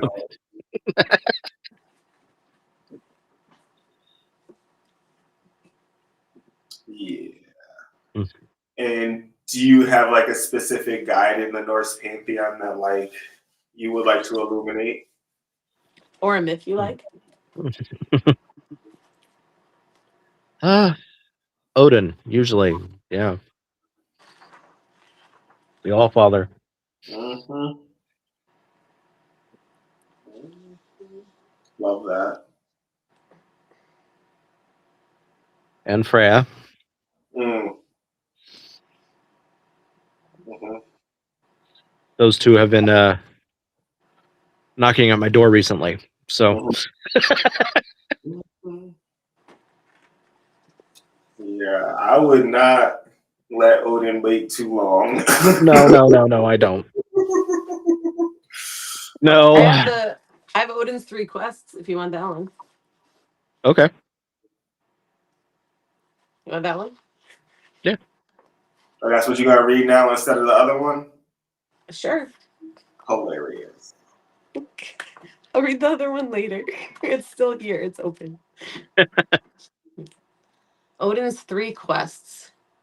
I trust I hung on that windy tree 9 whole days and nights, stabbed with a spear, none refreshed my ear with food nor drink. I peered right down into the deep. Crying aloud, I lifted the runes, then back I fell from there. The quest for wisdom. Early every morning, Odin, the father of all the gods, sat on his throne in a golden hall of Asgard, with his 2 wolves at his feet and his 2 ravens, thought and memory, on his shoulders. He surveyed all the 9 worlds. As the sun rose, Odin sent thought and memory out across the universe. The ravens visited the 9 worlds, questioned the living and the dead. Then they returned at nightfall and whispered in Odin's ear all they had seen and heard.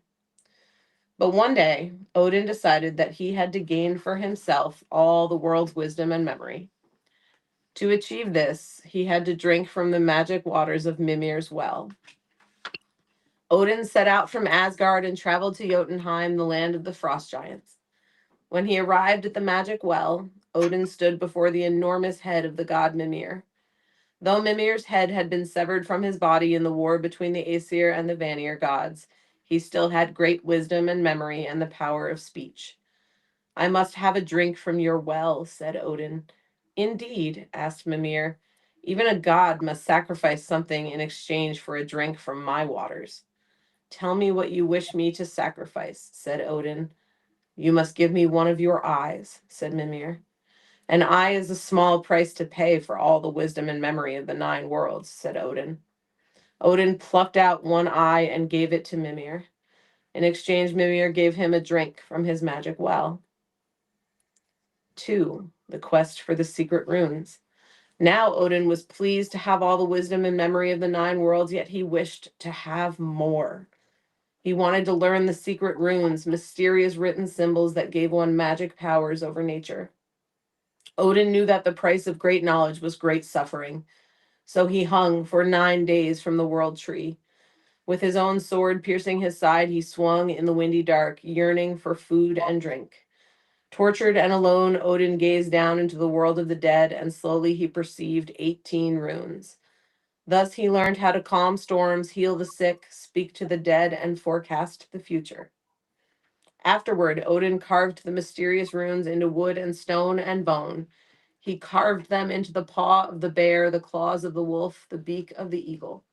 He carved them into the end of the rainbow. In this way, he passed the runes on to men so that they too could learn the secrets of nature. 3. The quest for poetry. Now Odin had all the wisdom and memory of the 9 worlds. He was a master magician and lord of the runes. But still he thirsted for one thing more, the mead of poetry, a special drink that turned one into a poet. Odin believed that being a good poet was as important as being a good warrior, for anyone who could use words in beautiful and imaginative ways would surely have mastery over all life. Long before the mead of poetry had been stolen from the dwarves by the giant Suttung, hidden deep in a mountain cave, it was guarded day and night by Suttung's daughter. One morning, with a patch over one eye and disguised in a black cape and a wide-brimmed hat, Odin set out for the land of the giants. Soon after he arrived in Jotunheim, he came upon 9 trolls cutting wheat in a field. Odin offered to sharpen the trolls' cutting tools. When they said yes, he pulled his whetstone from his belt and put a razor-sharp edge on all their blades. The trolls were so impressed that they demanded the whetstone for themselves. Whoever can catch it can have it, said Odin, throwing the stone into the air. The greedy trolls fell upon one another, fighting over the whetstone, until soon they were all slain by each other's sharp blades. Odin continued on his journey until he came to the home of Suttung's brother, Bogi. My name is Bolverk, said Odin. Bolverk means one who can do the most difficult tasks. May I stay here and work for you? Indeed, I do need help, said Bogi. My 9 troll workers had a quarrel this afternoon, and they all killed one another. Do not worry, said Odin. I will do the work of all 9, but in exchange you must give me the mead of poetry which your brother Suttung stole from the dwarves. Of course, said Baugi. He thought the mead was a small payment, for like most giants, he did not particularly value the gift of poetry. Odin cut wheat all summer, easily doing the work of 9 trolls. Baugi was very pleased, and once the wheat was harvested, he hurried to his brother to ask for the mead of poetry. But Suttung did not want to part with the magic liquid because he knew it was important to the gods. The stubborn giant refused all his brother's entreaties and ordered him to leave. Baugi was angry when he returned home. Don't worry, we will outwit your brother, said Odin. Help me bore a hole into the mountain where the mead is hidden, and I will convince Suttung's daughter to give me the drink. Baugi helped Odin bore a deep hole through the hard mountain rock. Then Odin turned himself into a snake and slithered through the hole into the hidden cavern. Odin quickly turned himself back into a god, and he won over Suttung's daughter Gunlod. He stayed with the maiden giant for 3 days, and each day drank a barrel of mead. On the 4th day, inspired by the fiery drink of poetry, Odin turned into an eagle. He spread his mighty wings and soared home to Asgard. Suttung soon learned of Odin's theft. He swiftly donned an eagle's disguise and set off for Asgard as well. Suttung's pursuit was in vain, though, for when the gods saw the first eagle flying toward their home, they knew it was Odin. Quickly, they grabbed all the jars they could find and set them on the ground. Odin opened his beak, and the magic liquid poured down from the sky into the jars of the gods. From then on, the art of poetry was known as Odin's gift, and the great god Odin shared it with all the gods and humans who had the wit and wisdom to make good use of it. So mote it be. So mote it be. So, do you enjoy poetry, Lord Jason? Yes, I do. I've been known to write some on occasion. Word. I do. My brother is more of a poet than I am, but Word. I love poetry. I like a good poem. A good poem set to a nice beat. Do you have a favorite Poem? Mm-hmm. Yeah. Mrs. Mac Twitter, the babysitter. I think she's a bit crazy, for she believes a babysitter should sit upon the baby. Shel Silverstein. That's great.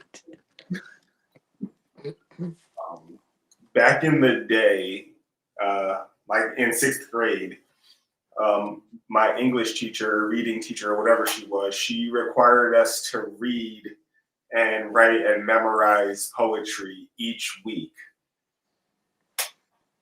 And one of the ones that I remember is actually like quite absurd. But I don't remember who it's by. But it goes, one bright day in the middle of the night, 2 dead boys got up to fight. Back to back, they faced each other, drew their swords, and shot each other. A deaf policeman heard the noise and came and shot those two dead boys. If you don't believe my tale, it's true. Ask the blind man. He saw it too. I think that's the whole poem. I love that poem. I don't remember who wrote it either. Man, oh man. There's just something about the ridiculousness that really got me. So when I was in high school, we had to do like a final project for my English class, and everyone was like assigned a poet that our teacher thought we in particular would enjoy. And we had to pick like three of their poems and do like analyses and do like a whole paper on them. My poet was Lord Byron, and boy was my teacher right in that I would enjoy him. But my favorite poem and the one that I did part of my project on is called The Destruction of Sennacherib. And I don't know why it still gets me. And I recite it when I'm like, oddly, when I'm like anxious. But um, the Assyrian came down like the wolf on the fold, and his cohorts were gleaming in purple and gold. And the sheen of their spears were like stars on the sea as the blue wave rolled nightly on deep Galilee. Like the leaves of the forest when summer is green, that host with their banners at sunset were seen. Like the leaves of the forest when autumn hath blown, that host on the morrow lay withered and strown. For the angel of death spread his wings on the blast and breathed in the face of the foe as he passed. And the eyes of the sleepers waxed deadly and chill, and their hearts but once heaved, then forever grew still. And there lay the steed with his nostril all wide, and through it there rolled not the breath of his pride. And the foam of his gasping lay white on the turf, and cold as the spray of the rock-beating surf. And there lay the rider, distorted and pale, with the dew on his brow and the rust on his mail. And the tents were all silent, the banners alone, the lances unlifted, the trumpets unblown. And the widows of Asher are loud in their wail, and the idols are broke in the temple of Baal. And the might of the Gentiles, unsmote by the sword, hath melted like snow in the glance of the Lord. Oh, it wasn't that nice. I don't know why. I just love it.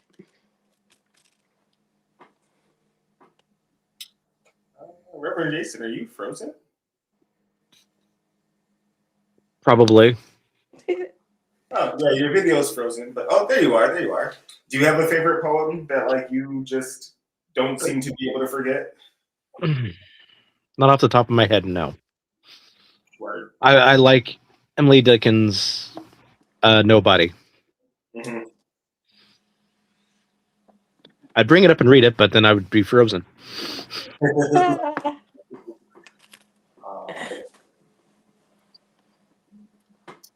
There's also is it Who Has Seen the Wind? Is that Langston Hughes? Who has seen the wind? Neither you nor I. But when the trees bow down their head, the wind is passing by. I haven't heard that one. That's a new one on me. Word. I like it though. It might be Langston Hughes. I don't remember off the who these like poets are.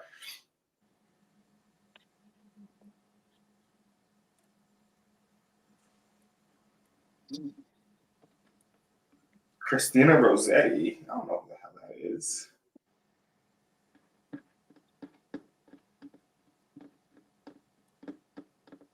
Guess it's not Langston Hughes. I guess it's Christina Rossetti.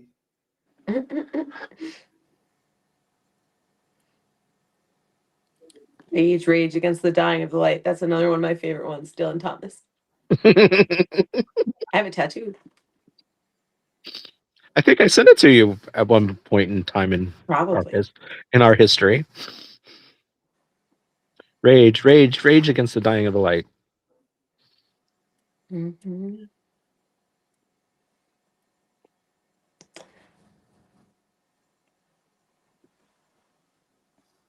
Oh, that poem, it's by Christina Rossetti, and it really is only 2 stanzas, and I particularly remember the second one.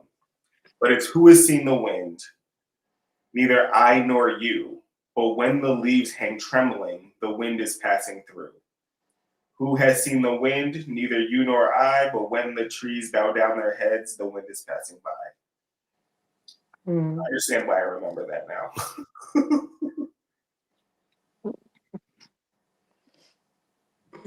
A good one is, I don't remember the whole thing, I only remember pieces of it, but it's the astronomer to his pupil.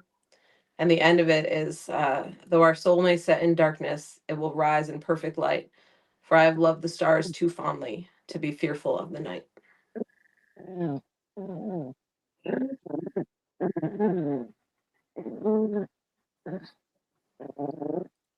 that a dog making that sound? Yes. My wolf. Yes. One of the wolves. Tiny wolf. Mhm.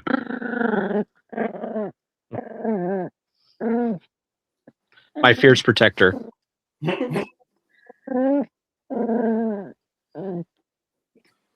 you have a famous, or not famous, um, do you have a favorite myth that like you can recite off the top of your head?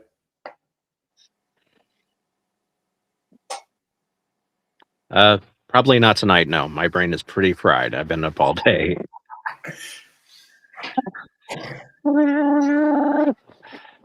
Literally everyone who has joined us today has had like a phenomenally busy, like involved day today. Well, my working weekend. I work 9 a.m. to 9 p.m. after working at the auction the night before. So yeah, I'm just kind of drained. Word. But I had to see you guys. Love it.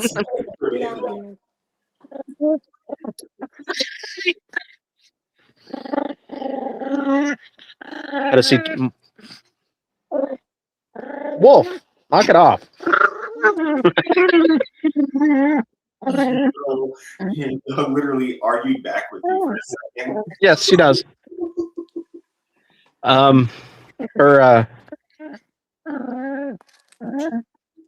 predecessor, her former incarnation, Precious. I would come home from work and we would talk. I would ask her how her day was, and she would bark back at me. And oh, mom was that mean to you? She would bark back, just tell me about her day, and I would tell her about my day. Cute. And my mother-in-law saw this transpire. She thought it was absolutely funny that we were having a conversation. That is funny. It's like, she's talking to you. Yeah, and what's odd about this? You didn't say speak. I don't have to. She's telling me about her day.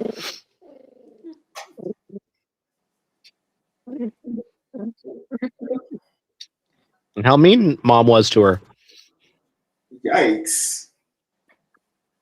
Don't throw Dawn under the bus like that. No, that's usually how the conversation with. So was mom mean to you? Ruff, ruff, ruff, ruff, ruff, ruff, ruff. The other wolf now.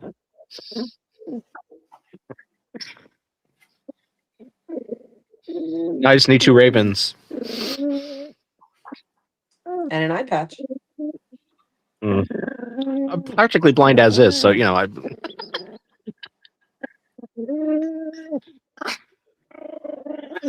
What should be a challenge for the next Danville illustration? Like show up as your like patron or favorite divinity.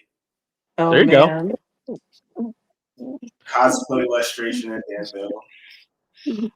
I actually considered doing a murder mystery. Ooh. Who killed Boulder?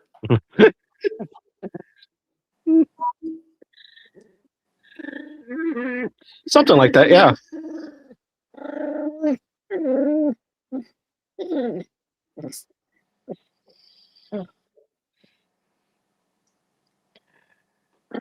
because I thought that would I'm be gonna kind be of. singing. I already have the dress. Right.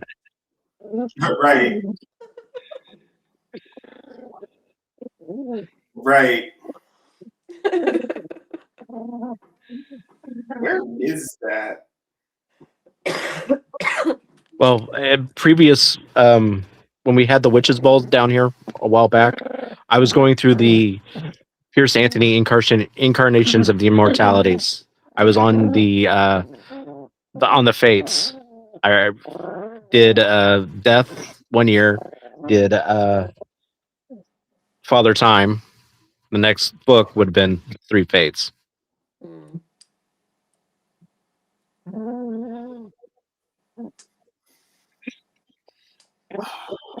Until the last two would have been God and Lucifer, or Lucifer then God, Mm.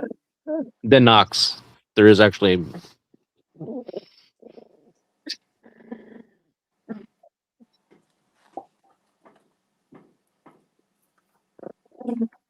What time is your next responsibility, sir? sleep. That is my next responsibility. 9 a.m. 9 a.m. is my next responsibility. Me too. That's only my first time. Yeah, that's when I have to be with my guys. Heard. Well I, said. I do love my job. I get to hang out with three guys. I help them cook, clean, laundry, basically their butler, Mm. and make sure they take their meds.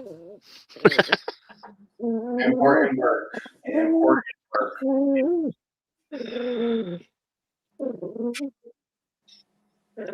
And like I said, and I work at a good house, so.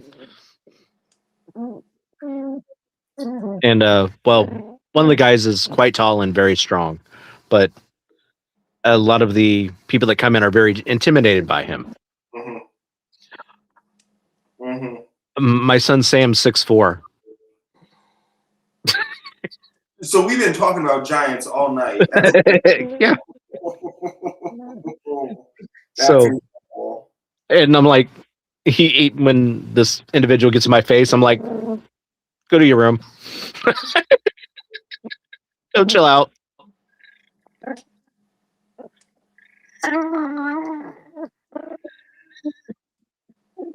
It's like, you're not intimidating by it all? No. My son's 6'4". This is nothing.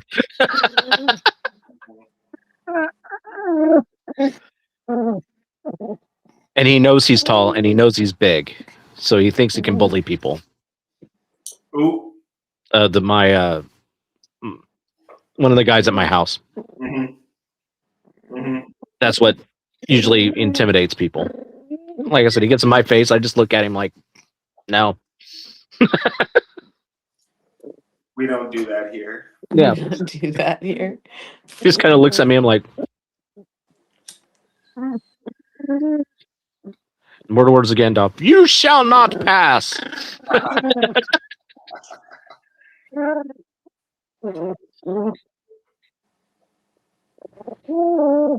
But we have good times. This week we took him bowling, and then we went out to eat at their favorite restaurant, which is Long John Silver's. Amen. Not one of my favorites, but well, I like it on occasions. Just not. They want to go out and do that every month, or actually, quite often. Do they have popcorn shrimp? They can have popcorn shrimp, yes. Mm-hmm. I'll go there. Yeah. I'll go. Show me the Long John Silver's next time I'm out in Danville. Okay. Well, not a problem. You know They're actually just got a. Hopefully, they'll have it. They're building a new store from the ground up, so hopefully they'll have a brand new place. Let's go. I will not be attending that field trip. That's okay. It's one of Lord Don's favorites. We have guy time. That's where we usually go. Guy time. Yeah, so we're gonna have guy time at Long John Silver's. I'm gonna have some Y'all have your guy time. Mhm. I'm gonna take the girls. We're gonna go for margaritas or something. I don't know. La Bodicina, giant margaritas. There you go. I remember that place. We Yes. went there. That Yes, place we is did. delicious. Yes. They have great food Yep. and giant margaritas. Where's my girls? We're gonna go for tacos and margaritas. Oh, Mary when Hawk. we're done, we're gonna Mary meet Hawk. you. Which is almost across the street from each other. So we get we just go off to different Dawn, Mary, we're gonna go for margaritas. midnight margaritas. Oh, Wait, the sequel is coming out this yes, year. I know. September 11th. Okay. You know what? We can do it. Why wouldn't they I pick have. Samhain? Why wouldn't they pick Samhain? They didn't last time Missed either. Opportunity. They didn't last time either. Missed opportunity. I guess they don't want to put it up against the other Halloween movies. I guess. Ebony's coming for tacos.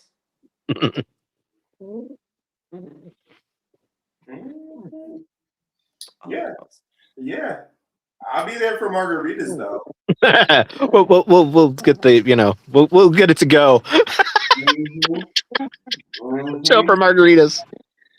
Yeah, because Long John Silver's and margaritas together just sound like a great plan. I mean, it gives a new meaning. I've done worse. Yeah, that part. But it gives a new understanding to the idea of purge. Oh, no. I've done worse.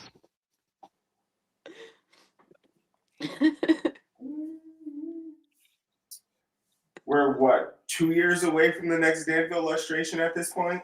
Yes. Oh no! I mean, give yes. Jason a heart attack.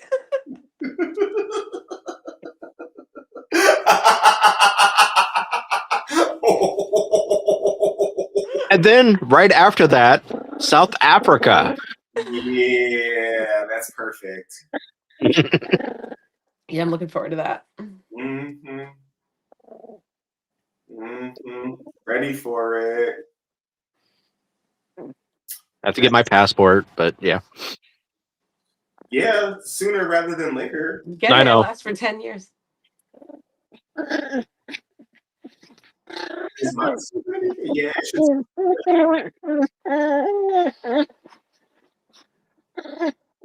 Well, that's unless South Africa decides to ban us from going. Right. That would be quite unfortunate. But you just. But that is 2028. So past 2028. Yeah. So we should be good. 2030. I know, That's but I fine. mean, will you knock it off? I'm not. If I was not, she would leave me alone. She would absolutely leave me alone if I was not talking to you guys. I believe that. All right, so we 20 minutes out from our last offering of the Vigil. That's exciting. That is so exciting. Mm-hmm. You want us to let you go for the night, sir? You ready for bed? I'm ready for bed. Yes. Thank you for joining us. Oh, my pleasure. Anytime. I missed you guys. Miss you too. Talk to you later. Love you. Talk to you later. Bye. See you in Tennessee. Yes. I officially got it covered, so I have it. I just have to work a couple days for her. Anyway, that's okay. Yay, it's worth it. Yes. I'm saying that on your behalf. It's worth it. Yeah. We will be seeing you very soon then. Looking forward to it. Oh, me too. See you in person. Major hugs coming in, by the way. I'm going to give you the biggest hug. Oh, yes. And then we need to go for food. And shots. All right. Good morning. Line them up. Line them up. Have a blessed evening, everyone. Take it easy. Blessed be, bro.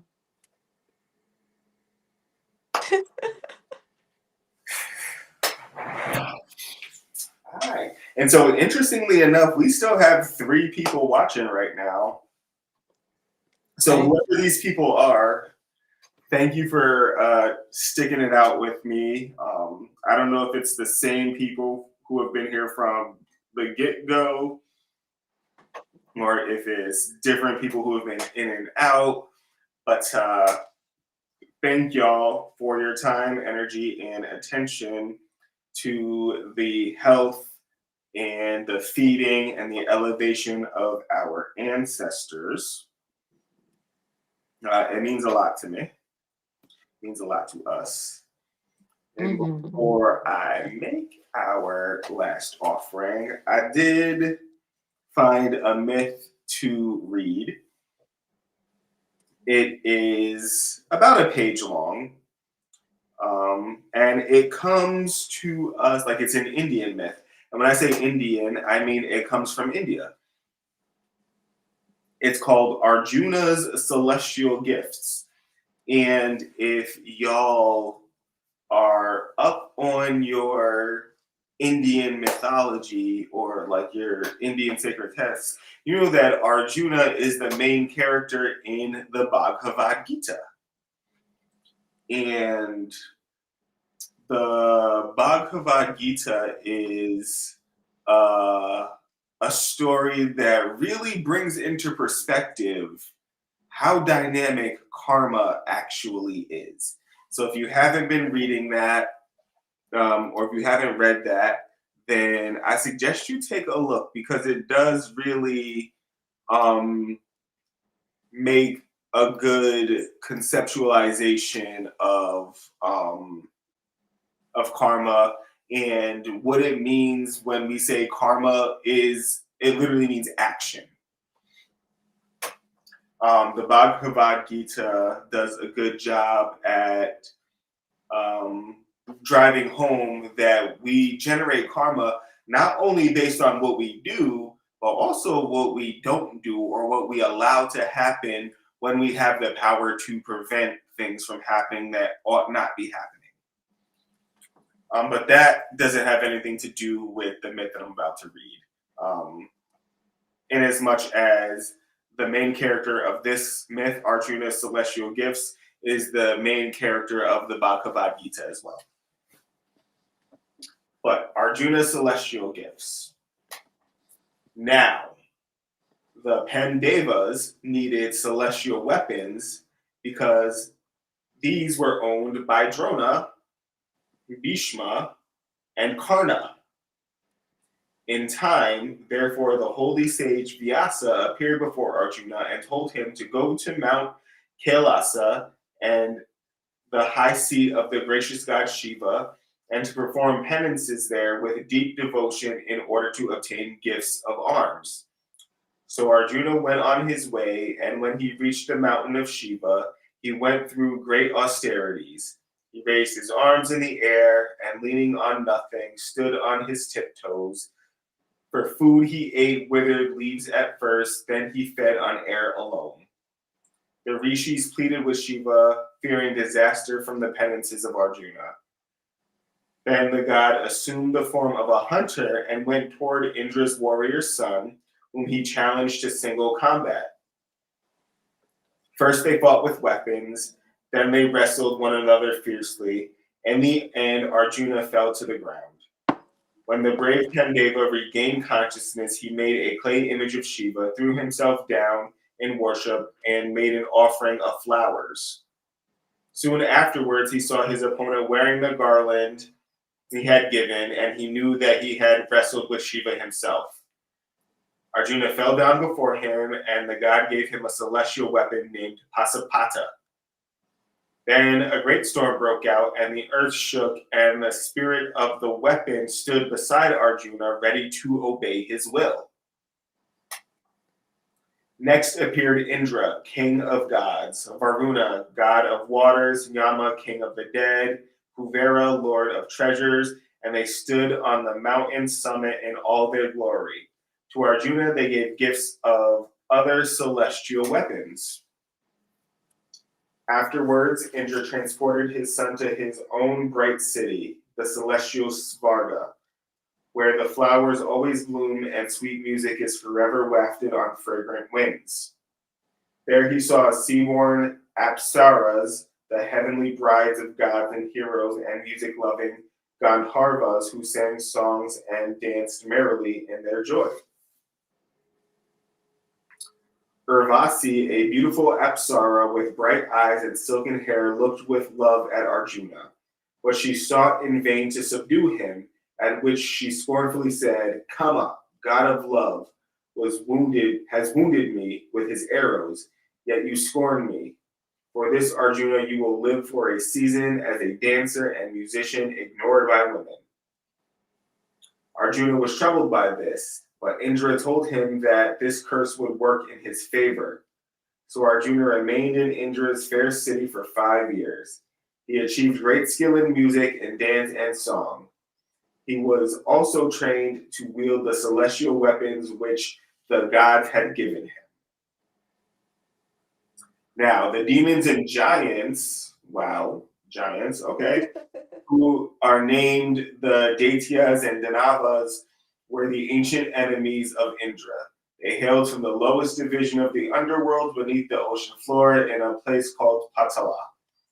And the clay came when Arjuna waged war with them. He rode away in Indra's great car, which sailed through the air like a bird driven by Matali.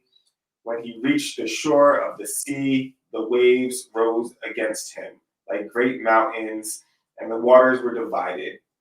He saw demon fish and giant tortoises in vessels laden down with rubies. But he did not pause, as he was without fear. Arjuna was eager for battle, and he blew a mighty blast on his war shell. The Daityas and Danavas heard him and quaked with terror.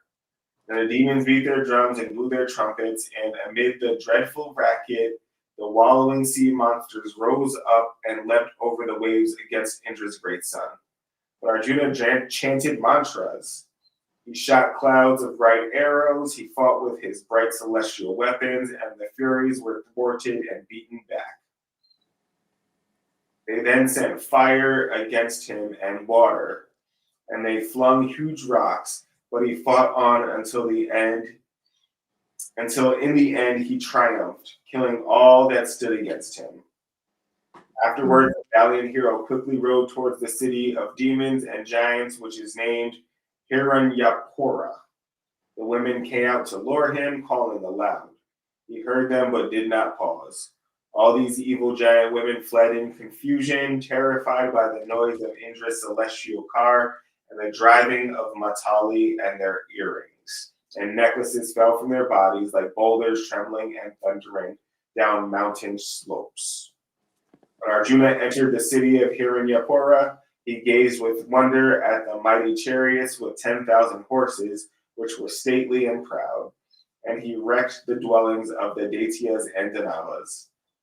Indra praised his warrior son for his valor in overcoming the demons and giants of the ocean, and he gave him a chain of gold, a right crown, and the war show which gave a mighty thunderous blast. So mote it be. So mote it be. So we really couldn't escape the giants. Cannot escape the giants. And on that note, I mean, we're still 10 minutes away from the final offering of the Vigil. But on that note, I do feel inspired to call upon the ancestors to equip us, or at least equip us with the knowledge of each of our celestial gifts. We have been noticing that our people are plagued by giants. And in this case, giants might be what may appear to be insurmountable odds or problems or stressors or struggles. But I do call upon the ancestors to illuminate for us what our celestial gifts are, to illuminate for us who our teammates are, to illuminate for us what our strategies are, so that we too can dominate the giants in our lives, and so that we can restore ourselves to a sense of balance, peace, and authority and sovereignty over our lives. So mote it be. So mote it be. These fucking giants are everywhere. I don't think this one has giants. Word. So you could read it. However, we 9 minutes until the next and final sequence of offerings. So if you think you can finish it in 9 minutes, or well, 8 minutes now, you could go ahead and start. If not, I'm gonna interrupt you with a bell. Are we hanging out after, or is it Yeah, we go into another hour, right? Yep. We wrap up at 2:00. I'll read it after. Read it after. Okay. I can do it in 8 minutes, but I'll read it after. Okay. So what you want to talk about in between now and 1:00?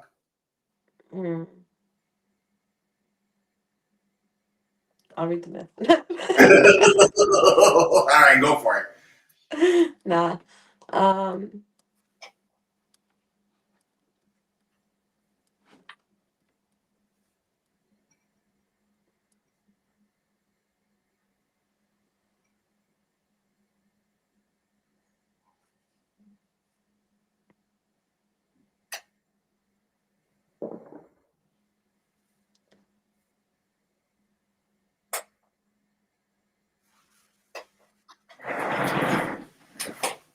just gonna sit in silence.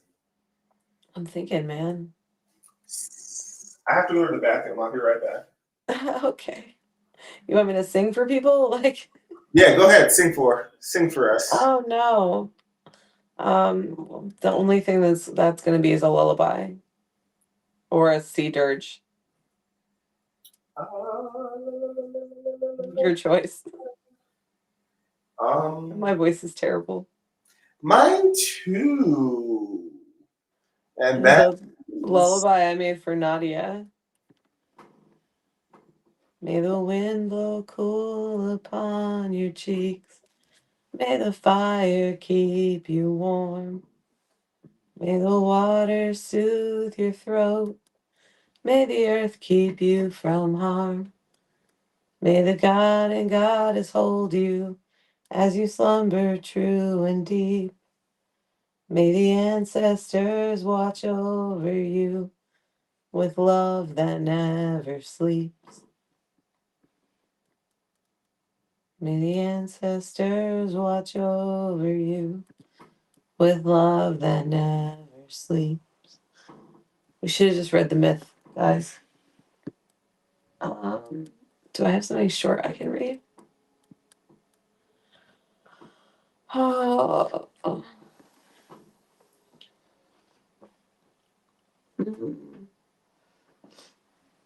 I don't think any of my poetry books are here. Oh, he's back. Good. I'm just talking to myself. No, I'm back. Tortured everybody by singing. Nah, that was a great little lullaby. We didn't even lose a single viewer. That's because all their ears are bleeding. They can't find the orientation to click the leave button. Yikes. Yowza. Alright, so we got 5 minutes until the final offering sequence. We have this last ancestor dollar to charge. What do you want to charge this one with? I haven't been charging them with anything other than this is for the ancestors to use as you see fit, spiritual currency, for their elevation and uplifting, and so on and so forth. What would you like to charge this bad mamma jamma with? I think that sounds good.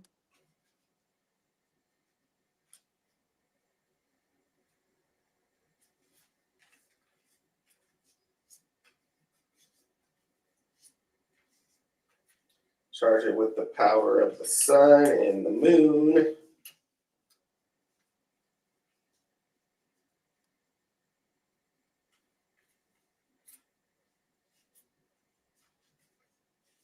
I don't mind being so meticulous about folding this one. Like, I have not really been like this for all the other ones. Let's ask the book something. We have 4 minutes. Mm-hmm. Book, behave, we're in public. Hail book. O sacred book of bibliomancy. We do honor the gifts of wisdom and words that you bestow upon us. We do appreciate your wit and your wisdom. We do ask that you share with us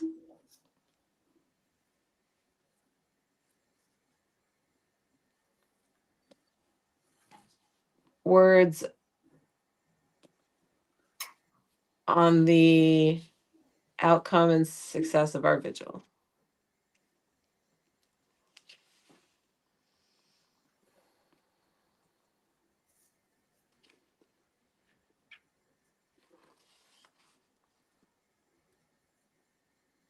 Yeah, number. 8. That was my number. 1, 2. Book, behave, we're in public. Courage is doing what you are afraid to do. There can be no courage unless you're scared. Amen.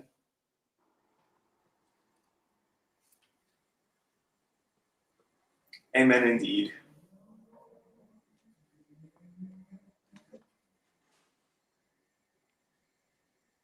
So you hear that, members of the great family? Do it scared. Just make sure you do it. Do it and do it and do it well.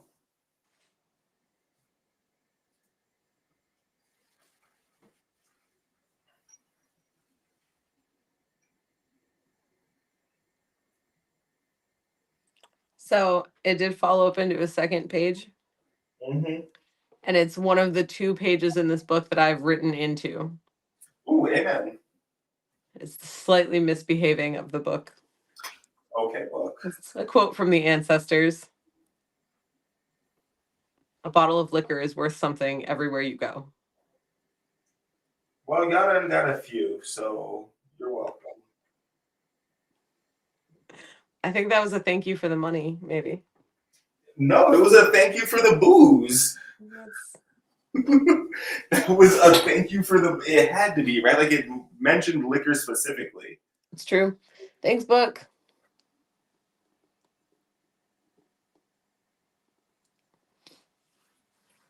I just thought it was funny that it happened to be that page, the one that I'd written in. Word. Amen. Ashe. So mote it be. So would it be?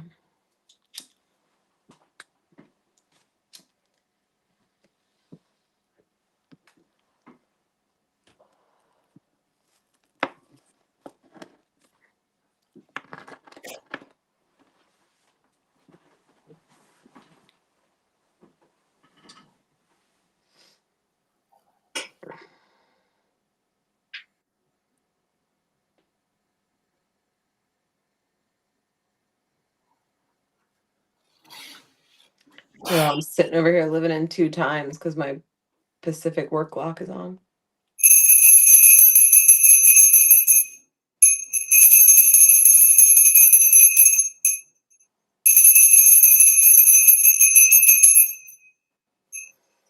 Hail ancestors, blood of my Of blood, my blood and spirit of my spirit, with me. and are you with me? Blessed is the Blessed name. is the name we share, and yours is the honor. I do pay homage to your struggle. Give thanks for your grace. Hail ancestors, There's blood of my blood and spirit of my spirit, I know you are with and me. are with me. Blessed is the name. Blessed is the name we share, and yours is the honor.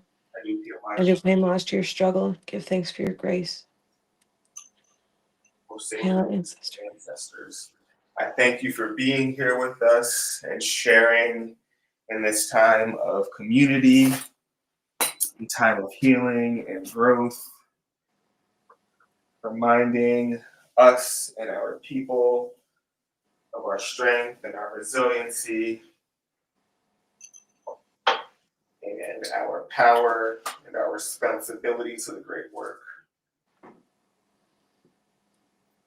I do call upon you to descend upon this place and accept the offerings that we present before you.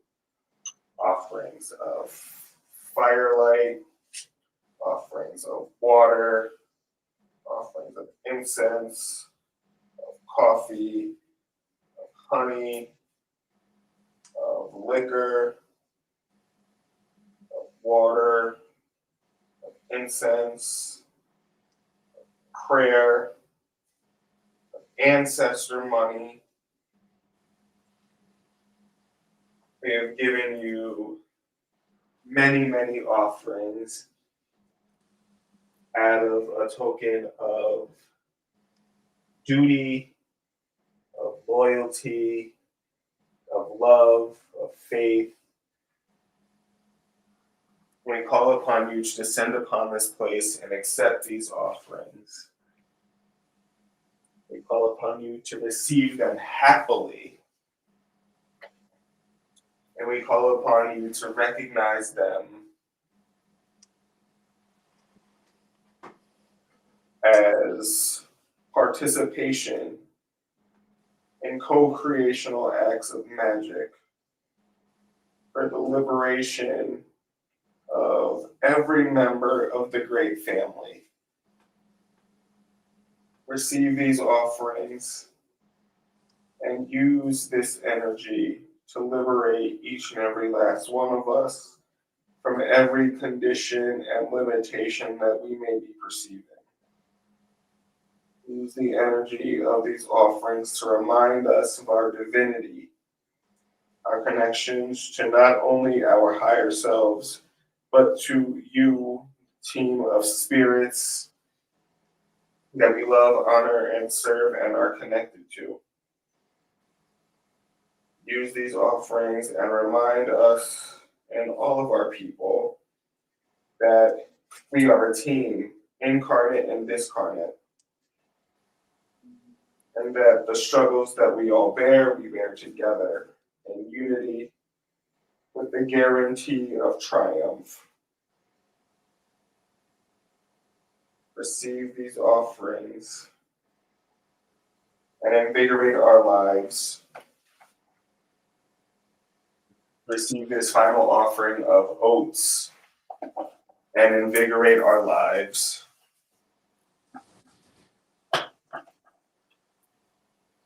Bring us the inspiration that we need to continue with projects, to continue with lessons, to build community and temples and shrines, to hold ritual, to celebrate together. Give us the inspiration to write, to create, to be.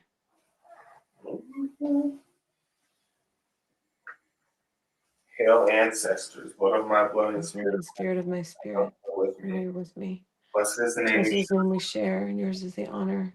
I I do declare homage to your struggle and give thanks for your grace. sending up this ancestor money. Because our daily departed are ballers in the spirit world. Yeah. We elevate you, beloved ancestors. We elevate you, ancestors that come from our family of origin, and we elevate the ancestors that come from the ancestors of our initiation. We uplift you, Caroline. We uplift you, William. We uplift you, Levada. We uplift you, Frank. We uplift you, Mabel. We uplift you, William. We uplift you, Lady Wendy. We uplift you, Alfred. We uplift you, Frank. We uplift you, Gloria, We uplift you, Gloria and Linda and Dolly. Lewis, You, Lewis. Bitterwind, We uplift you, Bitterwind. Pamela, Pamela Frey. I miss her. I uplift you, Pam. We uplift you. We uplift you with our hearts. We uplift you with our minds. We uplift you with our words. We remember your names and we remember your legacy. Please remember us now. So mote it be. So mote it be. Last candle for the night.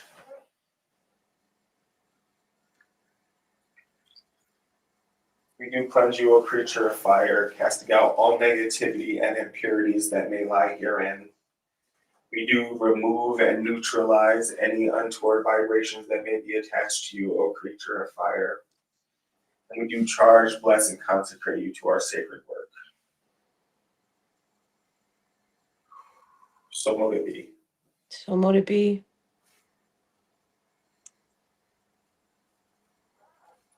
I charge you, O sacred and holy oil. I call upon you and all your components to awaken into life and to remember your holy purpose. Add your purpose to our will and work with us, aid us, enhance our magic, and the support of our Correllian people. So mote it be. So mote it be.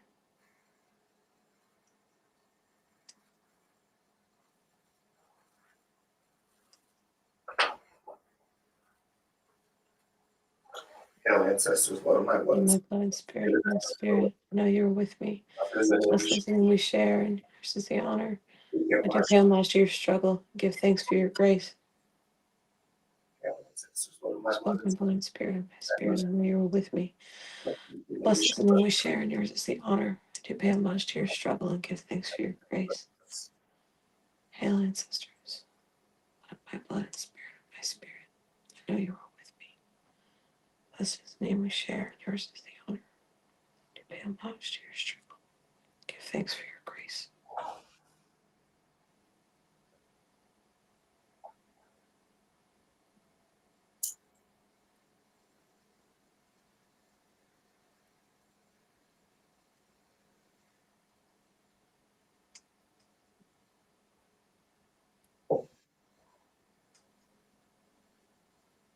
So I do light this final candle for the night.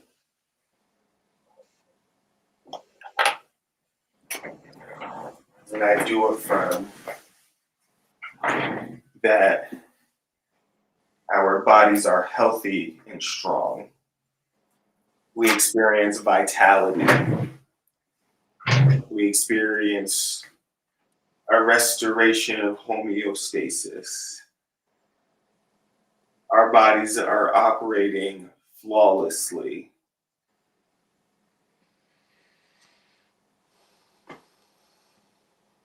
We are restored. We are in balance, mind, body, and spirit. We are whole and we are holy.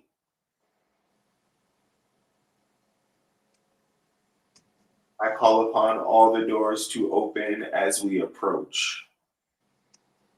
I call upon opportunities to find us and seek us out.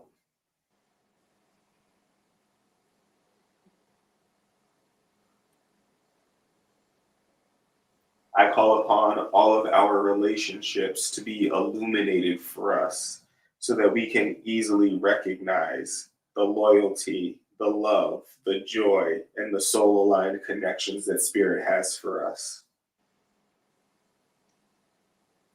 I call all relations that do not serve our highest good to fall away. I call all untoward relationships to fall away.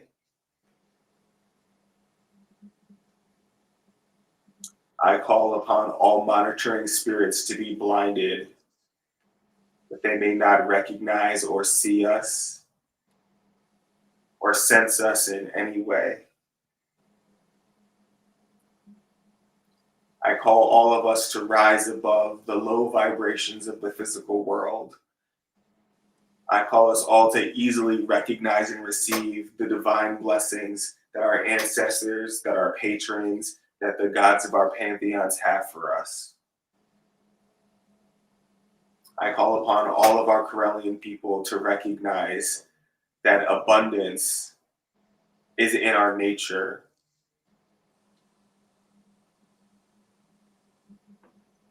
Excess in all things. I call upon all Correllians to embrace our divine nature, our divine authority, I call upon all Correllians to acknowledge and trust in their connection to their higher selves. Abundance, prosperity, financial security, they seek us out. They find us easily. And we all find that our transactions are always approved in every way, in every time, in every probability across every lifetime. Our minds, our bodies, our spirits, they're healthy. Our minds are sharp.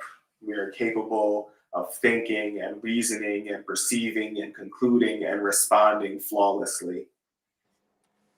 Our bodies function optimally. Our spirits and our higher selves are united and complete. We receive divine messages from our higher selves all the time, and we're able to utilize these messages for the betterment of ourselves and our communities. Each Correllian is a beacon of love, light, hope, restoration, divine intention. And each Correllian attracts everything that is necessary for them to excel and succeed in all things.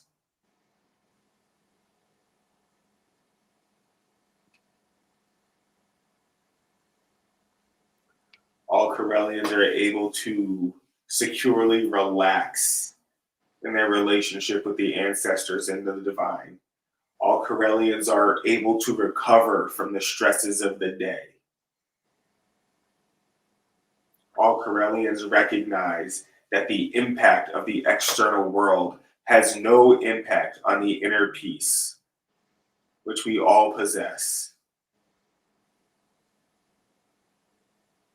So mote it be. So mote it be.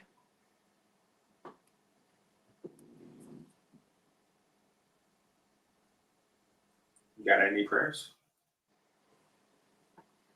That was perfect.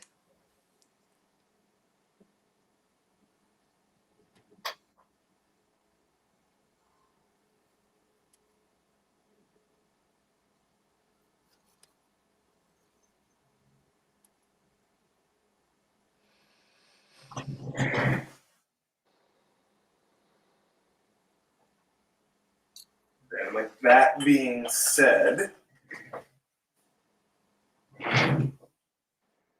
take this wand and I open every crystal web access point. Every single last one, I call it to open and respond.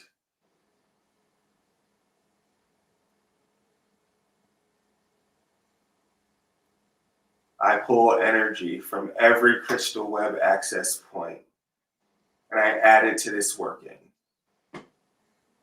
in support for all Correllians.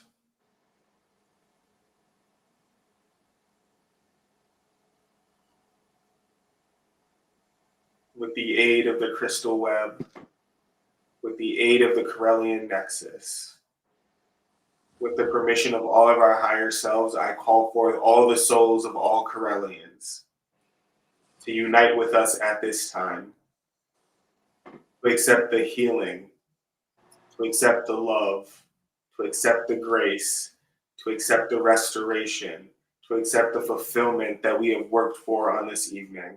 And I raise a cone of power with the aid of the beloved ancestors who are fed and who are elevated, with the love of the ancestors who are named and unnamed, all you Correllian spirits, be you friendly, helpful, and kind. I invoke you now to aid us in this working, in the completion of this night.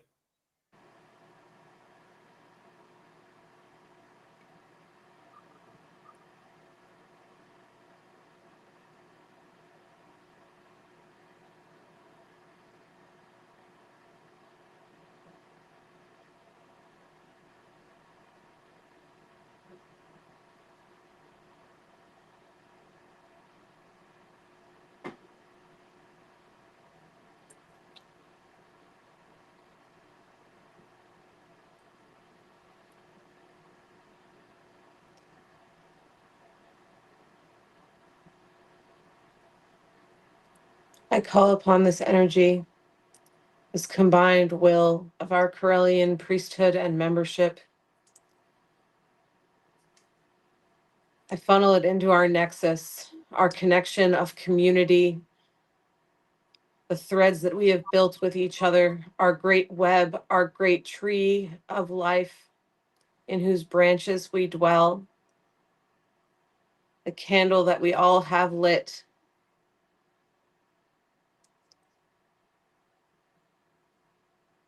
I do pull that energy and disperse it to each and every Correllian, incarnate and discarnate. I strengthen our bonds, our joy, our love. I strengthen our community. And I ask that this energy be used by each member's higher self toward their own greatest good, toward their own healing, fulfillment, love, and prosperity. And I ask that this energy be multiplied by all of us, that we raise each other's vibration, raise each other, and lift each other. One cone of power, everlasting and multiplied through us all. May it energize our nexus. May we feel it. May our higher selves utilize it. May it be so.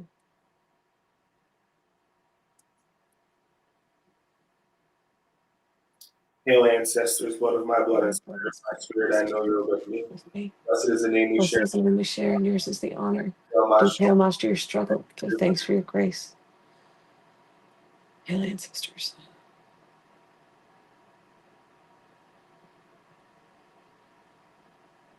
You had another myth that you wanted to read?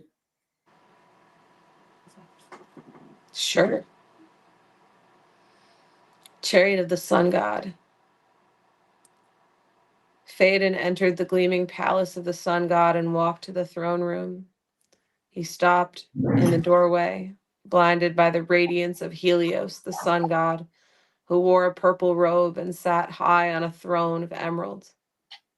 Around Helios stood his attendants, whose names were day, month, year, century, hours, spring, summer, autumn, and winter. Come to me, my boy, said Helios, the sun god. Phaedon stepped forward and bowed his head to shield his eyes from the sun's awesome brightness. Then he kneeled before the throne. What brings you to seek your father? Helios asked gently. I came to get your promise that I am really your son, Phaedon answered. The boys at school laugh at me and say I'm not, but my mother has always said my father is the sun. Clymene is right, said Helios. The nymph Clymene had a child by me, and it was you. To prove I'm your father, I'll give you anything you ask. I swear it by Styx, the river of oaths. Father, I've only one wish. I want to do what you do. Early each morning, I want to drive your fiery chariot alone across the sky and turn night into day. Oh no, I cannot allow you to do that, cried Helios. But you promised. I spoke too rashly. Please, may the gods allow me to take back my promise. It's too late, father, said Phaedon. But this is the one wish I cannot grant, my son. The trip is too dangerous. Even Jupiter, greatest of all the gods, cannot drive my winged horses. They're hot with fire. I can drive them, father, if I'm really your son. No, you can't. How can you fight the spin of the world? How can you fight the wild beasts and the terrible monsters? But Phaedon only smiled at Helios. I know I can do what you do, father, he said. The sun god tried to stall for time, but the goddess Dawn was coming quickly upon the palace, getting ready to throw open her crimson doors and to shine forth. The moon's thin crescent had vanished from sight. The stars had taken flight. It was time for Helios's fiery chariot to begin its daily course across the sky. Helios and Phaedon stepped out into the cool air where the chariot waited. The gleaming cart had tires of gold and spokes of silver, and every jewel imaginable sparkled in the rosy light of the early morning. As Phaedon walked around the golden chariot, marveling at its beauty, his father tried to think of ways to stop him from taking the terrible journey across the sky. But when the birds began singing, Phaedon cried, "I must leave now, father." And he jumped into the shining chariot. The four-winged horses stamped their hooves and breathed fire from their nostrils as two goddesses, both named Hours, fastened their jingling harnesses. The sun god rubbed a magic salve on Phaedon's face to shield him from the heat. He set his crown of flashing sunbeams on the boy's head. Then he looked at his son and sighed. "At least listen to my advice," he said. "Keep to the middle path. Do not veer off to the side. Neither get too high nor too low, for the sky and earth need equal heat. If you're too high, you'll burn the sky, and if you're too low, you'll burn the earth." "All right, father," cried Phaedon as he held the reins proudly, and the horses neighed and pawed the ground. "Follow the wheel tracks of my daily path," cried Helios. "Spare the whip and hold the reins tightly." "I will, father, I will, and beware the northern bear and the twisting snake in the sky." Before the sun god could say more, Phaedon snapped the reins. "It's time, father," he said. "Day's calling. Night is gone." Suddenly, the four horses leapt forward into the boundless sky. "Don't go, my son," shouted Helios. "Let me give the world its light today." But Phaedon couldn't hear his father. The swift hooves of his horses ripped open the clouds. Then the winged steeds soared higher and higher into the sky. The chariot was so light it tossed back and forth like a ship on stormy waves. The horses grew frightened and galloped faster until they were more swift than the east wind. Phaedon pulled hard on the reins, but he couldn't slow his horses down. He looked around wildly, but he couldn't see the wheel tracks. The horses had left their worn path.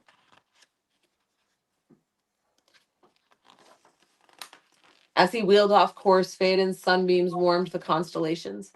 The snake stirred from its icy numbness. The great bear woke in a rage and began lumbering about the heavens. Phaedon looked below, and when he realized how far away the earth was, he became sick with fright. He called in panic for his father's help. He yelled for his horses to stop, but the horses galloped out of control. They swept past more savage beasts in the sky, past the giant scorpion that sweated black venom as its curved stinger reached out toward the fiery chariot. Phaedon dropped the reins, and the horses bounded into regions they'd never traveled before. They crashed into stars. All of heaven cried out in terror as the fiery chariot careened off course. The moon, the skies, and the earth all caught fire. Flames spread across the mountaintops and burned the snow, spilling black smoke into the clouds. Even Mount Olympus, home of the gods, was besieged with fire. Then Phaedon saw the earth set aflame. Everything glowed white hot, the deserts, woodland pools, and springs. Everyone on earth was trying to escape the great fire. The gods of the underworld and even the sea nymphs in their deep ocean caves felt the searing heat. Mother Earth shielded her hot forehead and shuddered in agony. Burdened with flame, she cried out to Jupiter, the greatest of the gods. "Hurl your lightning bolts now and end this fiery death caused by Phaedon."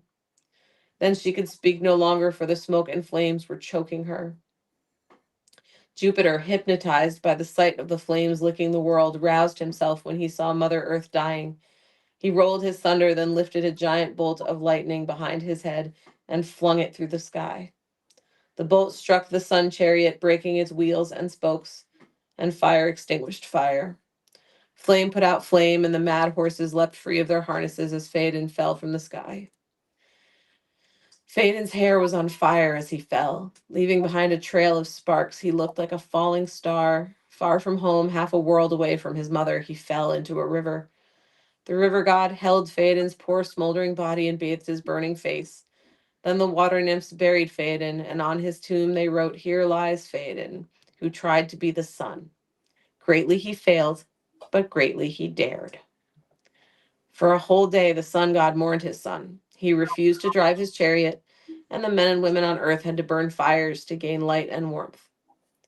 When Jupiter went to see the sun god, he found him sitting on his emerald throne with his head bowed, not moving as he sat in mourning. Jupiter bid Helios to look up and answer to him for not driving his golden chariot.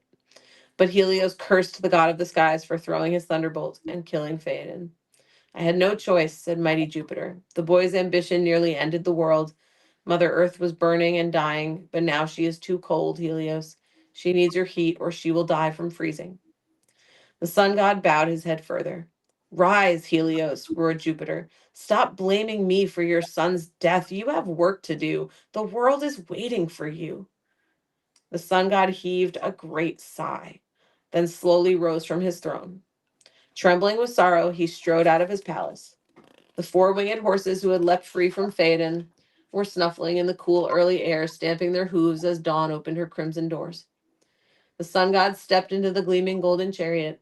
He put on his crown of flashing sunbeams, the same crown Phaedon had worn.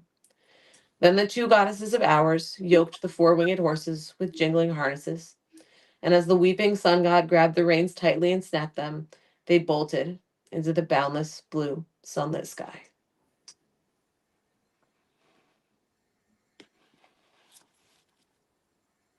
That was oddly appropriate.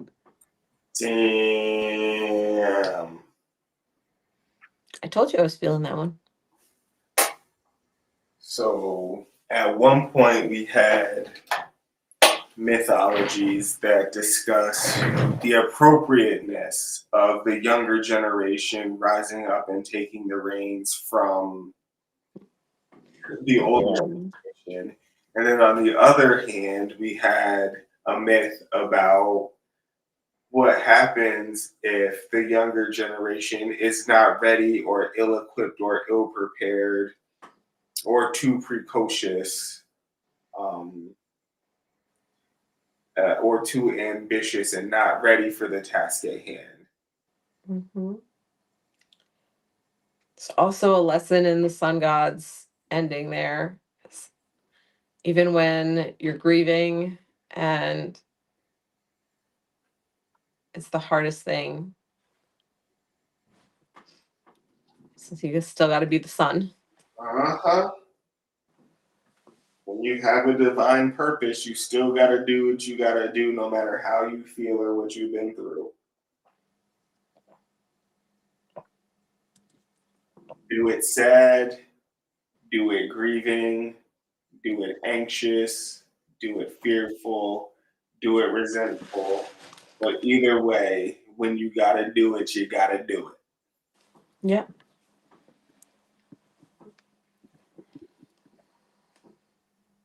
That's real.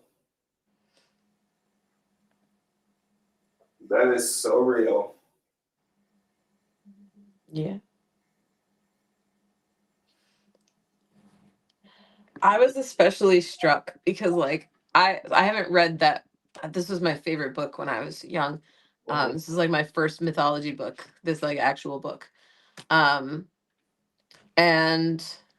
I used to read it all the time, but I don't remember it going south for him like immediately. This dude had no hope. Like for some reason I remember it starting out okay. Like, oh, follow the tracks, and then it like went off the rails. But no, he lost it right from the start. He had no shot. So, allegorically, what do you think that is? Well, I mean, he rushed it. Mm-hmm. I wonder if the reason why he had no shot was because he was pursuing it for potentially the wrong reason. It seemed like perhaps he wanted to prove to other people that he was the sun god's kid. Mm-hmm. And not necessarily that he wanted to perform the sacred duty because it had to be performed. Mm-hmm.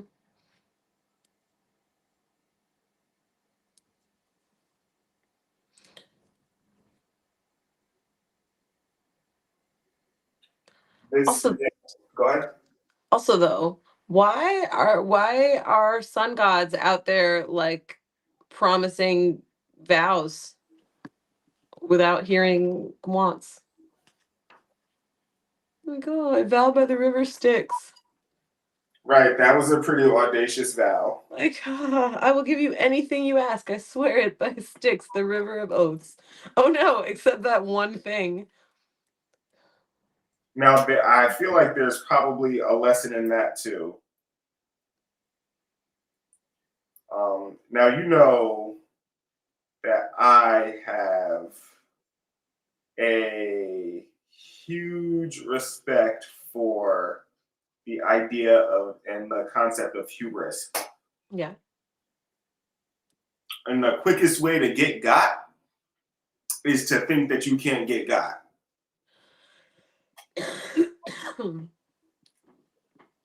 I wonder, like, how much did Helios value his child? Well, here's the thing. He didn't vow, no part of that oath said that he had to do it right away. Like that kid was like, I want to drive your fiery chariot alone across the sky. Like you could easily come back and be like, okay, after you ride with me 800 times and drive while I sit next to you another 800 times. And then maybe you'll be ready. Like Helios could have said that. And instead, he let himself be rushed into just like putting the crown immediately on his son's head and trying to give him all this rushed advice. It's like, have you ever even driven a chariot before, Faden? Do you know how to drive? You're like 13. Do you even have a license? Like, do you have a license? Like, I feel like it's within a God's power. Like, he made an oath, sure, but there was no time limit on it. There's no nothing. Like, he could have been like, absolutely, you can drive my fiery chariot alone across the sky over my dead body. Like,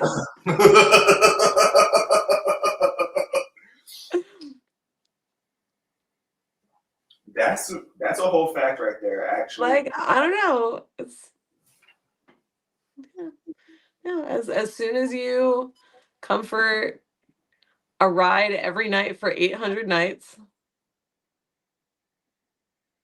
and then I'll let you drive every night, every day for 800 days while I sit next to you, and then you can take them out by yourself.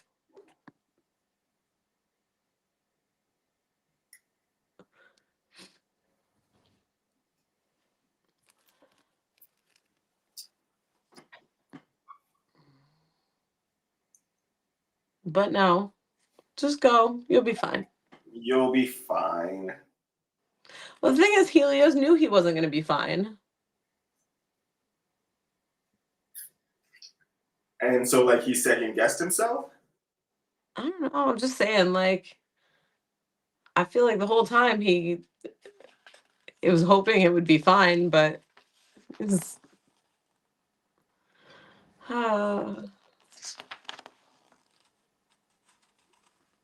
So, who was Helios praying to in hopes that this would be fine? right. Greatly he failed, but greatly he dared.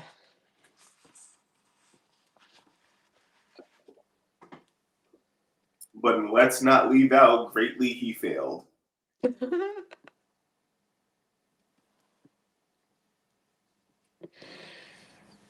And whenever I hear like dare, it makes me think of like one component of the witch's pyramid.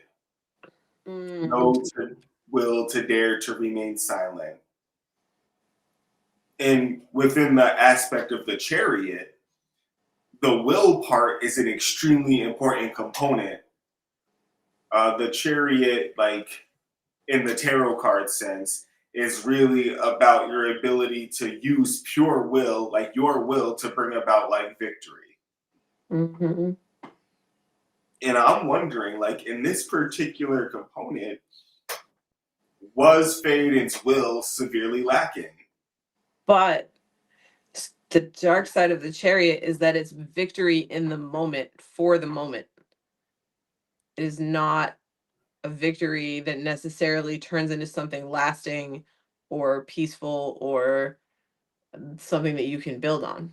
Mm-hmm. Mm. So it was a victory for Faden to even get acknowledgement that he was the sun god's son. And it So was a victory for him to even get in the chariot and set off across the sky. But that's what he asked for. That's what he wanted. He just wanted to drive the chariot. He didn't ask to live.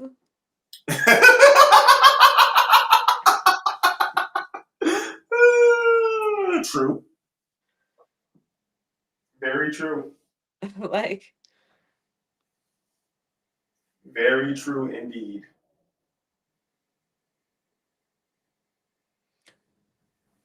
Be careful what you wish for, you just might get it.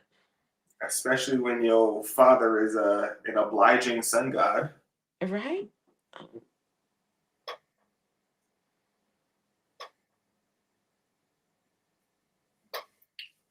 Fun times. Fun times were had by all. Except for Faden. Nah, he had fun when he got in a chariot and went, hacha! Yeah, that's true. When he was ignoring all his dad's advice. Yeah, like he didn't even start out slow or nothing. Mm-hmm. Like could have just like done a little like you know.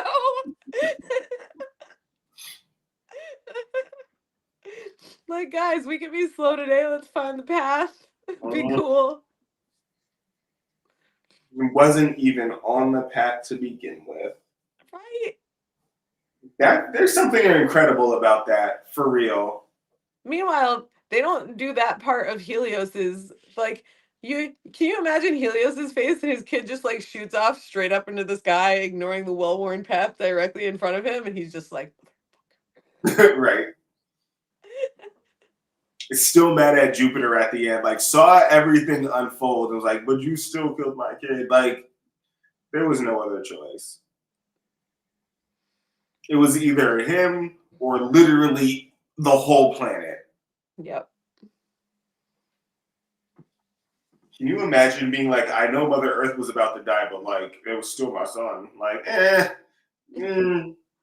like, well, I mean, this coming from the family that brings you Demeter, I will starve the world till I get my daughter back.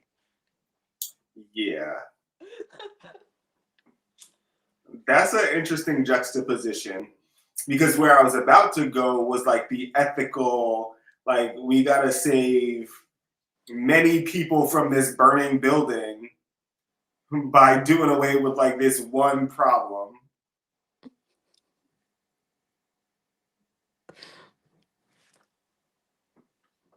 Yeah. Yowza. It's more to think about. Gotta love a good allegory. Mm-hmm. Ancestors be praised.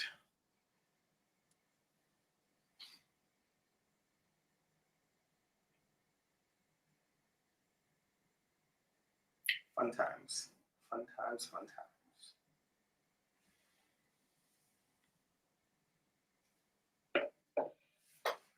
We got 20 minutes left in the vigil.